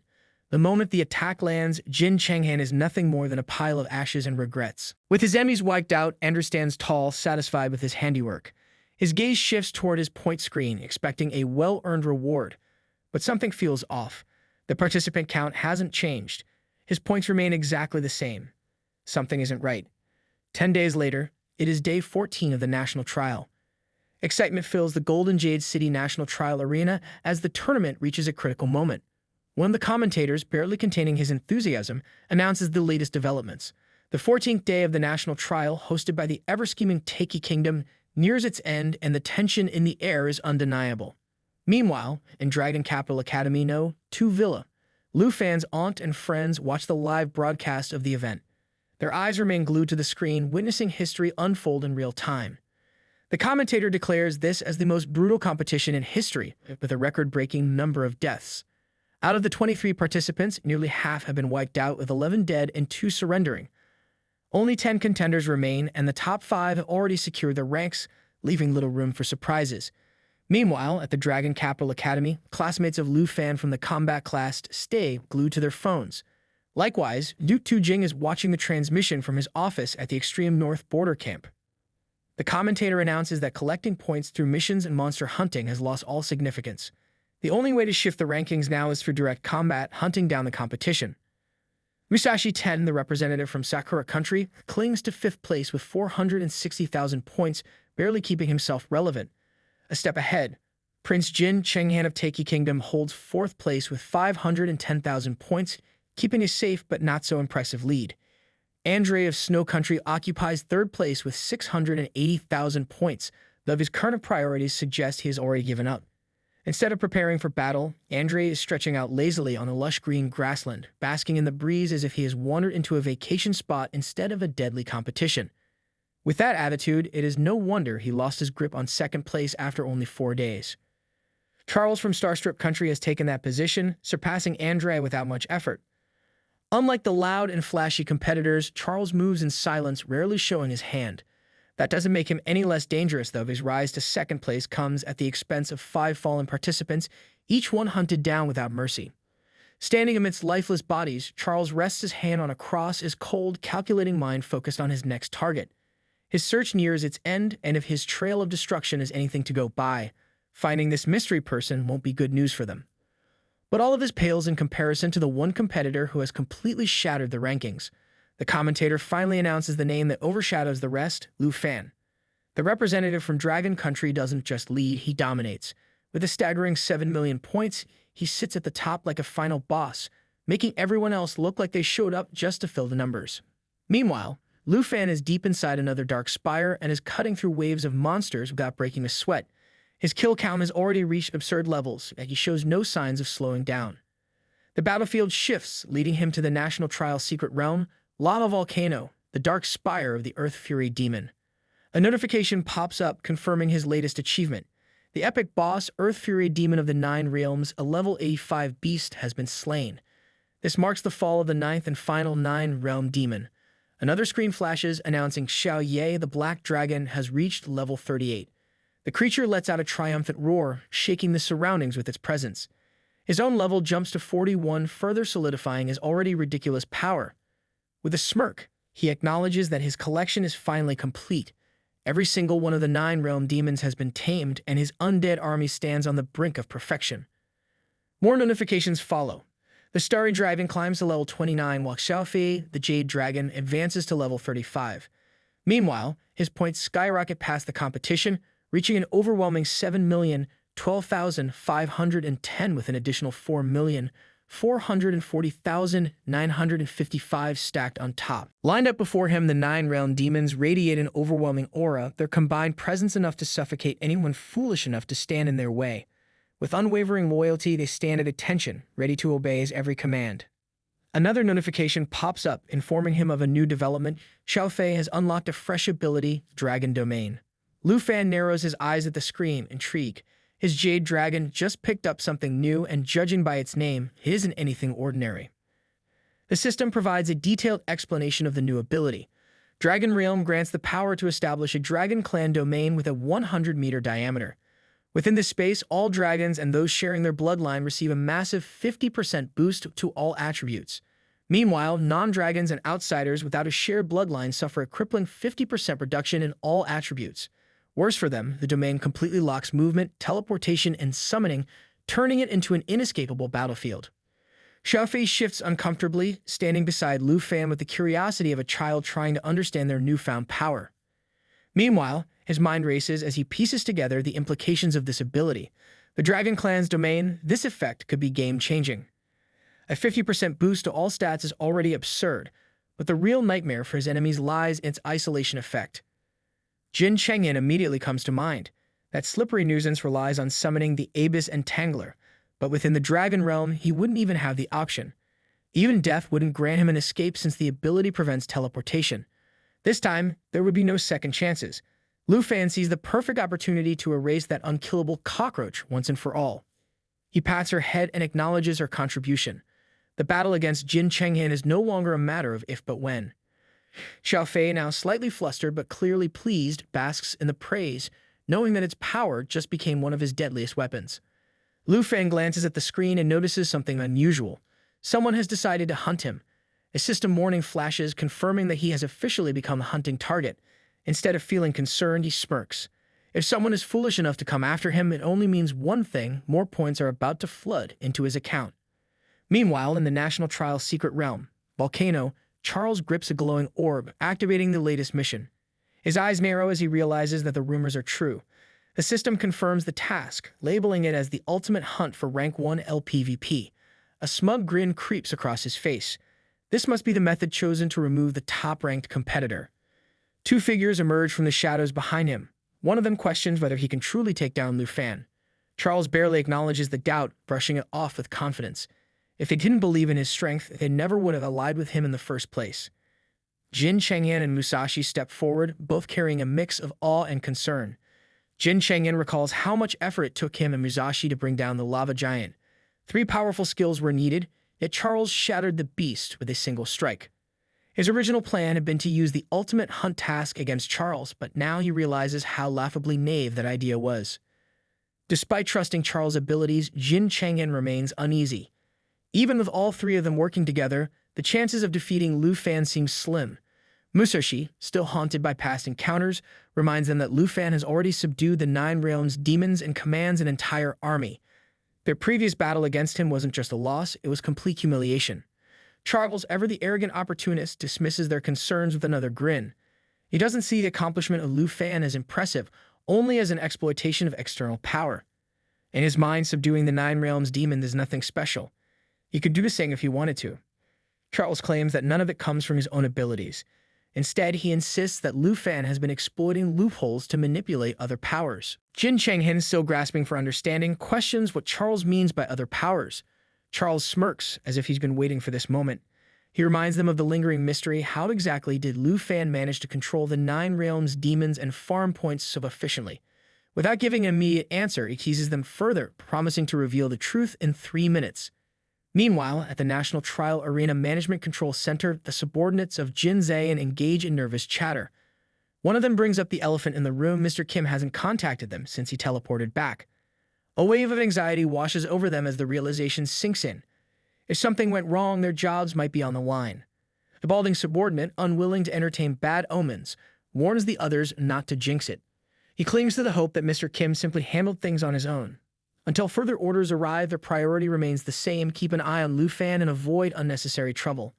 Before they can relax, the subordinate in sunglasses spots something, or rather someone. A woman dressed in black materializes before him, a brief flicker in his vision. He barely has time to register her presence before she vanishes again. Confusion settles in, and he wonders if he imagined it. The balding subordinate, unaware of the looming danger, turns toward his distracted colleague, growing irritated at the lack of response. But before he can finish his sentence, the answer comes in the form of cold steel. The woman reappears behind him, her knife slicing cleanly through his throat in a single motion. A wet gurgle escapes him as he collapses to the ground, choking on his own blood. The subordinate in sunglasses whirls around, his mind failing to process the sudden carnage. Panic seizes him as he watches his colleague writhing in a pool of red. Words stumble out of his mouth, broken and shaky, but he doesn't get far. The woman is already behind him, her blade pressing against his throat. Her cold warning leaves no room for negotiation: stay silent or suffer an even worse fate. Terror floods his eyes, his lips trembling as he begs for mercy. His pleas never reach completion. The knife moves swiftly, silencing him with a deep, merciless cut. Blood sprays as his body convulses, collapsing just like the first victim. Her phone rings, and without hesitation, she answers. The voice on the other end reminds her that time is almost up. Keeping her composure, she reassures them before turning her attention to the tangled mess of cables and wires in the control center's supercomputer. With a firm grip, she yanks out a thick bundle, effortlessly tearing through the heart of the system. A smirk forms on her lips as she confidently declares the success of her mission. The Morgan family never fails. The effects hit instantly. The entire transmission of the competition cuts off, plunging the audience into chaos. Confusion spreads like wildfire. Panic rises among the spectators as they scramble to understand what just happened. The management staff, scrambling just as much as the audience, fumbles to keep control. Desperation seeps into their voices as they attempt to reassure everyone. Their excuse is as flimsy as their confidence. Technical issues? Yes, just some minor technical issues. Everything will be fixed soon, they insist, urging the crowd to remain patient. The spectators, however, are not buying it. Murmurs grow into loud complaints. Outrage fills the arena as people demand answers. The live stream has gone down, the signal is cut, and no one has a clue why. Some question whether a power outage is to blame, while others demand to know who's in charge of fixing this mess. Frustration mounts as one particularly impatient voice complains about missing the words of the star-striped country's representative. In a quieter corner, the vice principal of Dragon Capital Academy leans toward Elder Han, suspicion evident in his tone. He immediately points the finger at Takey Country, assuming they must be behind this sudden disruption. Elder Han, ever the composed strategist, doesn't dismiss the possibility but reminds him that the star-striped country isn't to be underestimated either. Whatever is happening, one thing is certain: this is no accident. In another room, an official turns toward Mr. Jin, expecting him to take charge of the situation. But before he can even finish his sentence, he realizes something is off. Mr. Jin isn't there. Confusion flashes across his face as he glances around. His eyes dart from one side of the room to the other, yet the man in charge is nowhere to be seen. His colleague shrugs and casually mentions that someone had called Mr. Jin away just moments ago. Meanwhile, at the far end of the corridor outside the war room, Jin Zayan stands before Mr. Morgan. A hint of impatience creeps into his voice as he questions the man's unusual silence. Morgan had claimed he wanted to discuss something important, yet now he stands there saying nothing. Mr. Morgan finally speaks, his tone calm and unsettling. He repeats the same phrase his family is known for: the Morgan family never fails. He reminds Jin Zayan that he only asked for 3 minutes of his time, yet he has no actual business to discuss. Jin Zayan's frustration spikes. He demands to know if this is some kind of joke. With everything happening, he has no time for pointless games. Morgan, unfazed by the outburst, simply checks an imaginary clock and announces that the 3 minutes are up. His words carry an eerie finality. With a polite farewell, he dismisses Jin Zayan entirely, as if he had only been a minor inconvenience. Back with the trio of self-important fools, Musashi stares at Charles in shock. His mind struggles to process what he just heard. The idea that Lu Fan could have become a servant of the fallen corpse ancient god, using its power to control the Nine Realms' demons, sounds too absurd to be real. Jin Chenghen, equally baffled, voices his disbelief. The existence of ancient beings and the blessings of ancient gods belong in fairy tales, not reality. The sheer scale of such power feels impossible to grasp. Charles, ever the arrogant know-it-all, claims that their skepticism is natural. The power of the ancient gods is beyond imagination. A single wisp of it, regardless of a person's original strength, is enough to cause an overwhelming transformation. Unlike the others, he acts as if he holds the secrets of the universe in the palm of his hand. To prove his point, he reveals a glowing object, the Holy Mountain Essence, granted to him by his so-called master. 3 shimmering crystals radiate golden light, their glow making Musashi's eyes widen in awe. The mere presence of the essence exudes a strength that feels almost indescribable. The system immediately registers the item, identifying it as Holy Mountain Essence, legendary quality. However, its exact consumable effect remains unknown. Jin Chenghen, still trying to make sense of it, quickly realizes the sheer scale of what he's looking at. This power surpasses anything the Nine Realms' demons could ever provide. If Charles' strength comes from these essences, then their true potential must be beyond reason. Charles bursts into laughter, relishing their amazement. He clarifies that not all 3 are for him. 2 of them are meant for Musashi and Jin Chenghen. Jin Chenghen tenses at the offer. The idea of receiving something this powerful, capable of reshaping their very abilities, immediately raises suspicions. There has to be a catch. Musashi, no stranger to shady deals, shares the same concern. A rare item like this, one that grants a stronger hidden class, isn't something anyone would hand over for free. The real question isn't what the essence does, it is what Charles expects in return. Charles wastes no time getting to the point. This isn't some generous gift, it is a transaction. In exchange for the power of the Holy Mountain Essence, they must accept his master's baptism. With this, they gain strength beyond their current limits, while the Morgan family gains the right to explore the ancient gods hidden within Taiki and Sakura country. Jin Chenghen weighs the offer carefully. He reflects that he is a prince and assumes the Morgan family wouldn't dare deceive him. The part about exploring ancient gods is of little concern for now. What matters is the immediate power boost. With this essence, they won't have to crawl behind Lu Fan any longer. Musashi hesitates, unsure whether to agree. The offer sounds tempting, but the implications are heavy. He turns to Jin Chenghen for guidance, hoping for a more rational perspective. Jin Chenghen doesn't hesitate. Without a second thought, he declares his acceptance and snatches one of the essence crystals from Charles' hand. If Lu Fan can wield the power of an ancient god, then so can they. The moment Lu Fan is eliminated, the Morgan family can meet with the Jin family to negotiate their so-called exploration. Without any more delay, he consumes the crystal. The effects hit instantly. His body surges with golden energy, rage fueling his transformation. Power floods his veins as he clenches his fists, basking in his newfound strength. Musashi watches in disbelief, still struggling to process the situation. Seeing Jin Chenghen consumed by his desire to surpass Lu Fan, he hesitates for only a moment longer before making his decision. Even if he doubts the Morgan family's true intentions, refusing now could leave him weaker than his allies. Charles doesn't give him much time to think. Holding out the remaining crystal, he reminds Musashi that the outside world will soon witness their transformation. If he doesn't act now, this opportunity will slip through his fingers. Under pressure, Musashi finally reaches for the crystal. Though uncertainty lingers in his mind, he follows Jin Chenghen's lead and accepts the deal. Charles watches the satisfaction, amused by how easy it is to manipulate their desperation. He warns them not to resist the transformation. The more they submit to the change, the stronger his master can make them. He glances at the last remaining crystal and smirks. This one isn't meant for allies, it is a special gift for Lu Fan. Not to empower him, but to turn him into a mindless puppet of the Holy Mountain. His laughter echoes through the room, dripping with arrogance. In his mind, Lu Fan's fate is already sealed. Meanwhile, inside the Management Control Center of National Trial Arena, two lifeless bodies lie sprawled on the cold floor. The security cameras, which should have recorded everything, have nothing to show. Both the live broadcast footage and the war room recordings have been completely erased, as if the killer never even existed. A secretary, still trying to process the chaos, turns to Director Jin Zayan, hesitantly asking whether the incident should be reported. The response is immediate and firm: no reports, no leaks. This is not something the world needs to know. A cameraman, standing slightly apart from the group, discreetly captures the scene on his own device. The decision to keep things internal is not up for debate. Jin Zayan knows that if this information spreads, it could shake the entire competition. Instead, he chooses to handle it within their own ranks. And as he stands there, processing the bloody mess in front of him, a name surfaces in his mind: Morgan.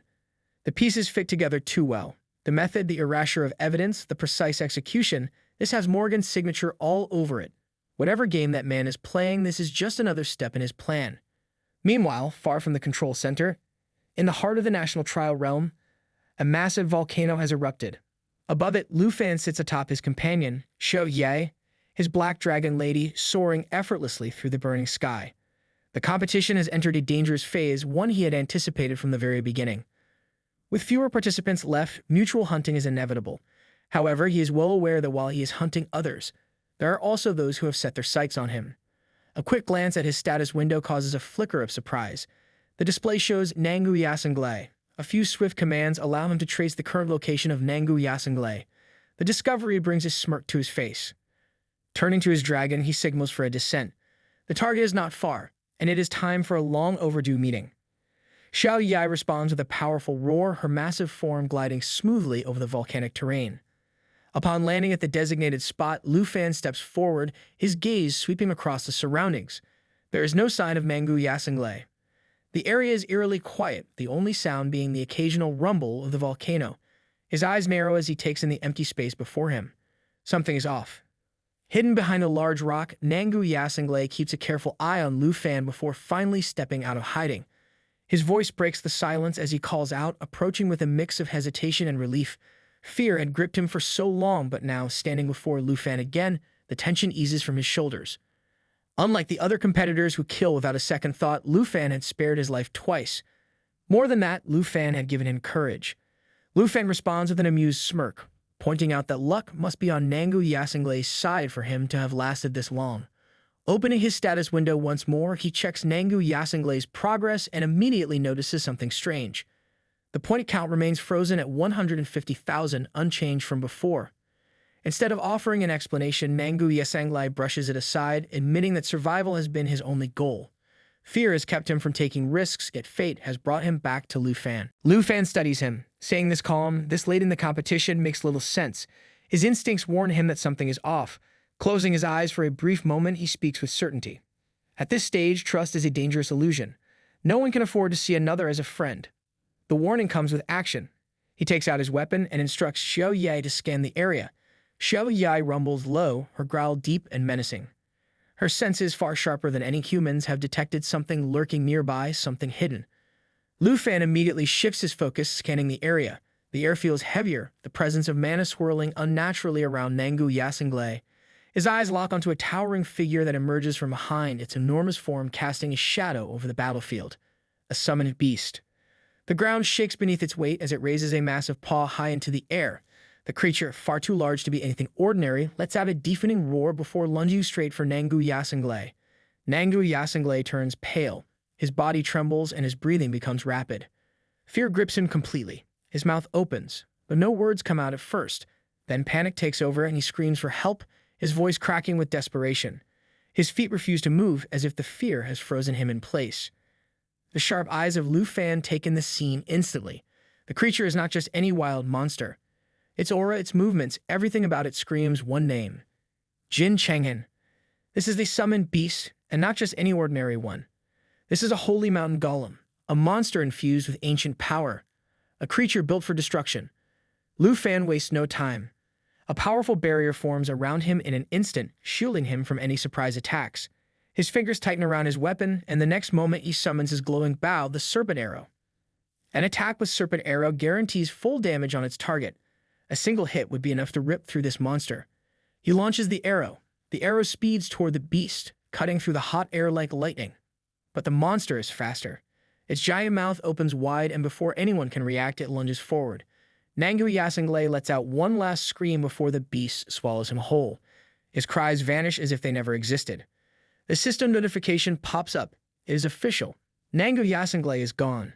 A slow, mocking clap echoes through the burning air. Jin Changhan steps forward, his face stretched into an arrogant smirk. His eyes shine with amusement, as if watching Nangu Yasangle get eaten was nothing more than entertainment. His voice drips with fake sympathy as he greets Lu Fan. He acts like he regrets taking these points that were meant for Lu Fan, but the grin on his face shows the truth. He enjoys every bit of this moment. Musashi stands beside him, silent but ready. He tells Lu Fan that soon his points will be theirs as well. Lu Fan observes them carefully. The way their energy pulses, the strange golden glow surrounding them, it all confirms one thing.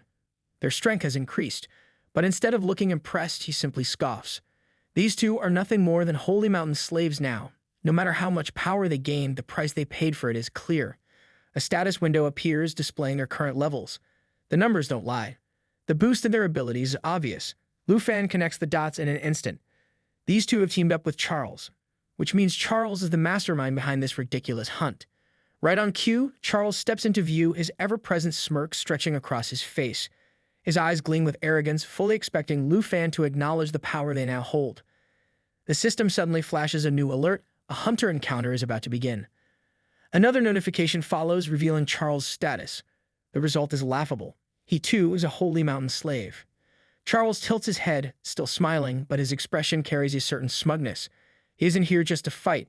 He has something else in mind first. Before they try to kill Lu Fan, he makes an offer. Instead of being hunted down, Lu Fan can surrender. If he gives himself to the Holy Master, he will gain holy powers. In other words, he can throw away his freedom and become a slave just like them. Lu Fan looks at the Holy Mountain Essence Crystal, its glow flickering temptingly, but his mind immediately drifts to his own fallen corpse essence. A sudden realization clicks into place.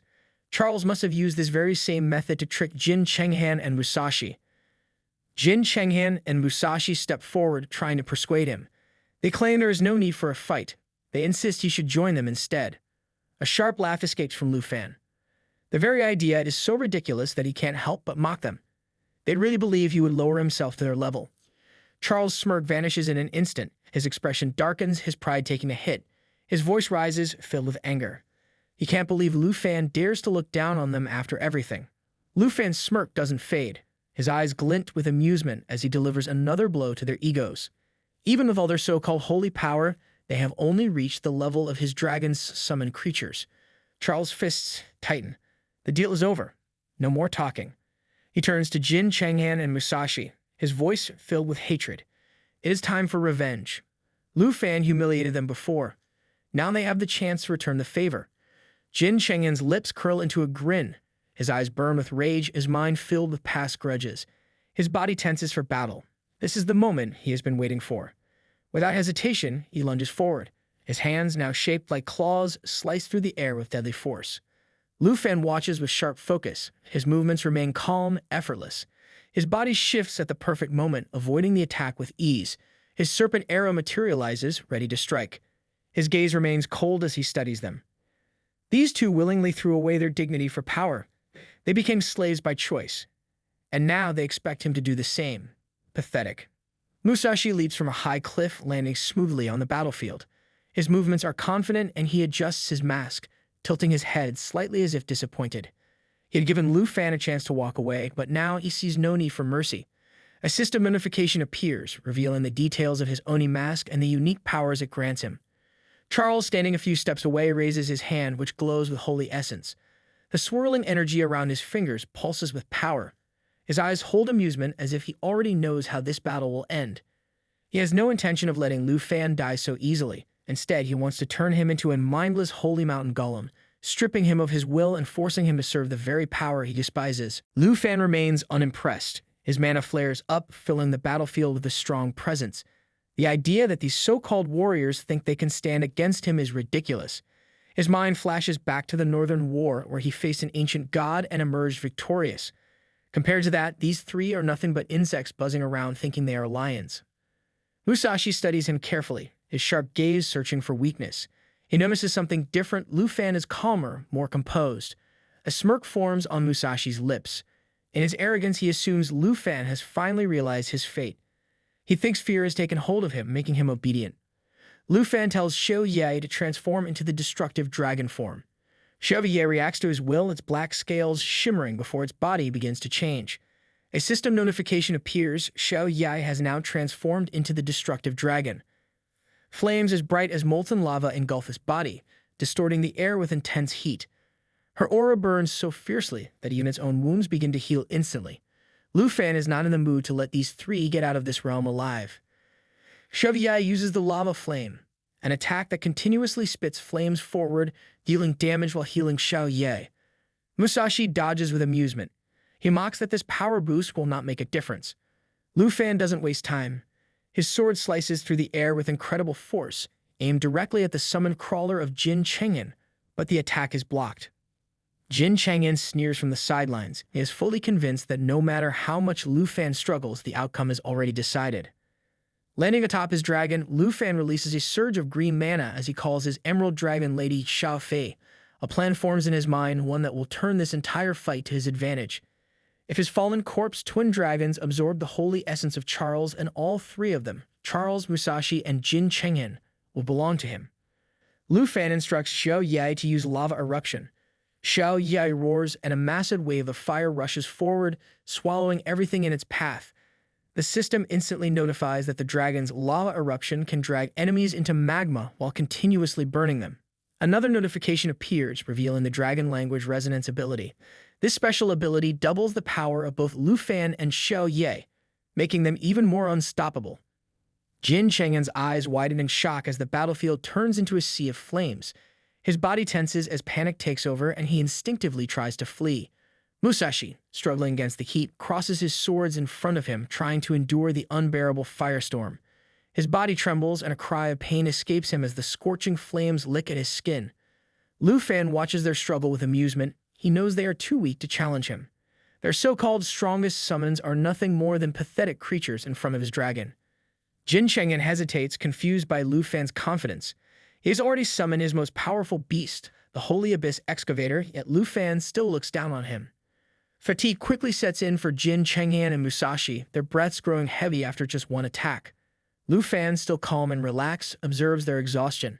His dragon barely made an effort, yet they are already struggling to stand. Musashi stares at Xiao Ye, unable to understand how such a young dragon, one that has not even reached its full strength, can hold so much power. Lu Fan, however, sees this as an opportunity. The enemies before him are weak, and defeating them will only increase his points. Charles watches in frustration, his expression hardening. His patience runs thin as he grips his holy sword. Without hesitation, he decides that Lu Fan must be punished for his arrogance. Holy energy gathers in his hands as he activates the incantation for the flame of divine punishment. The sky shifts, and suddenly, burning flames rain down, covering the battlefield in divine fire. A system notification appears, explaining the ability's effects. The attack deals 5 times the normal damage and adds a burning effect that lasts for 10 seconds. However, Lu Fan remains unfazed. If this is the best Charles can do, then the so-called master he serves must not be very powerful either. With no time to waste, Lu Fan activates his Dragon Annihilation ability. His movements become a blur as he delivers a series of 6 rapid attacks while casting a spell to dodge the falling flames. The battlefield erupts into chaos once again. Charles, growing more frustrated by the second, grits his teeth and calls Lu Fan a fool. His patience is gone. In a sudden fit of rage, he shatters the holy essence in his hands, causing a surge of yellow mana to explode outward. The force of it crackles through the air like a warning, a clear sign that something dangerous is coming. His fury is far from over. With a sharp glare, he declares that it is time to reveal the true power of the ancient gods. The energy around him intensifies as he channels his mana, his body glowing brighter with each passing moment. In a flash of light, his form shifts, transforming into a golden knight with 4 massive wings. His entire body radiates golden aura, the sheer presence of it shaking the battlefield. Lu Fan narrows his eyes, wondering if Charles has been gathering energy all this time for an even greater attack. But he's not about to wait and find out. There is no need to give Charles time to unleash whatever he is planning. Without hesitation, Lu Fan raises his serpent bow and activates his serpent arrow skill. A notification pops up in his vision, confirming the activation. The serpent bow can fire 12 magic arrows without drawing the bow. Each arrow deals 20% damage. 12 arrows burst forth, each one glowing with deadly energy as they streak through the air toward Charles. They strike him directly, one after another, but something is wrong. Despite the powerful hits, Charles stands firm, his golden armor barely scratched. Lu Fan quickly realizes what is happening. The power of the ancient gods is shielding Charles, creating a defense even stronger than the 9 realms' demons. This is no ordinary protection, it is a force that defies normal attacks. There is no time to hesitate. Lu Fan immediately activates his dragon encouragement skill, boosting his attack power by 30%. Shou Ye, his dragon, lets out a deafening roar in response, shaking the ground beneath them. The system flashes another notification. Shou Ye has increased strength, but Lu Fan is not done yet. At the same time, he activates another powerful ability, Shadow Serpent Arrow. The serpent bow can charge for 3 seconds to fire a Shadow Serpent Arrow, increasing damage by 500%. Lu Fan does not hesitate. He commands his dragon to cast Lava Eruption at the same time. The system immediately registers the increase in charge, recognizing the deadly combination about to be unleashed. Charles senses the immense power building up and braces himself for impact. His expression hardens as he prepares to withstand the incoming attack, but he has no idea what is about to hit him. Lava Eruption combined with Shadow Serpent Arrow. The attack erupts flames in the target area, forming a massive lava pool. Targets within the pool will gradually sink into the magma and take continuous heavy damage. Power increased to 500% of the Black Dragon's spirit attribute. The system records another increase in charge count, reaching 3. Lu Fan does not let up. He follows up with another round of serpent arrow attacks, giving his dragon the command to unleash all of its abilities at once. A system message pops up confirming the full activation of their combined assault. The battlefield shakes violently as a massive explosion engulfs everything in its path. The intense heat scorches the surroundings, turning the ground into molten lava. But even after all of this, Charles refuses to fall. He emerges from the fiery destruction, his golden armor barely cracked. He lifts his head and declares with confidence that his master's power surpasses anything Lu Fan has shown so far. Without hesitation, he charges forward, prepared to take on both Lu Fan and his dragon in direct combat. The Black Dragon suddenly undergoes another transformation mid-battle, shifting into its world-ender form. Its body expands, its scales darken further, and its aura becomes overwhelming. The system immediately acknowledges the activation of this skill, displaying a notification of the dragon's immense power increase. Shou Ye uses the world-ending roar attack. The world-ending roar deals massive damage to all targets in range and applies a vulnerability effect. Lu Fan wastes no time. He combines his serpent arrow attack with the world-ending roar, causing another system alert to appear. The notification details the immense strength of their combined force, showing a drastic boost in attack power. Musashi comes forward to counter Shou Ye. He uses Ghost Scythe Demon Slash and counters her attacks with unexpected strength. Each Ghost Scythe Demon Slash releases a high-speed rotating wind blade that cuts through Shou Ye attacks and deals physical damage. Lu Fan is momentarily caught off guard. He had not expected Musashi to withstand the dragon's power so effectively. It's almost impressive, almost. But instead of wasting time being surprised, he moves swiftly, dodging every attack with ease. Musashi swings his swords furiously, but nothing lands. Each strike is met with nothing but air as Lu Fan weaves through them effortlessly, making Musashi look like a child flailing sticks around. Charles, watching from a safe distance like the coward he is, finally sees an opening. Not wanting to waste the opportunity, he activates Flame of Divine Punishment, unleashing sacred fire across the battlefield. The system announces the terrifying effects of the attack, holy flames that burn at 500% strength and leave lingering damage every second. Golden fire spreads in all directions, racing toward Lu Fan with deadly intent. The attack is fast, and the battlefield is suddenly filled with scorching light. Lu Fan, mid-dodge, finds himself surrounded. Lu Fan notices the attack too late and has no time to react.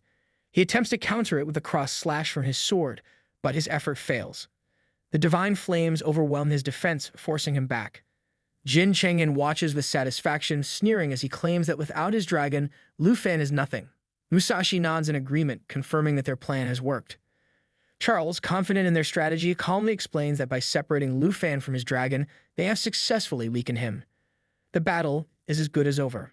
However, before they can celebrate their so-called victory, an unexpected sight freezes them in place.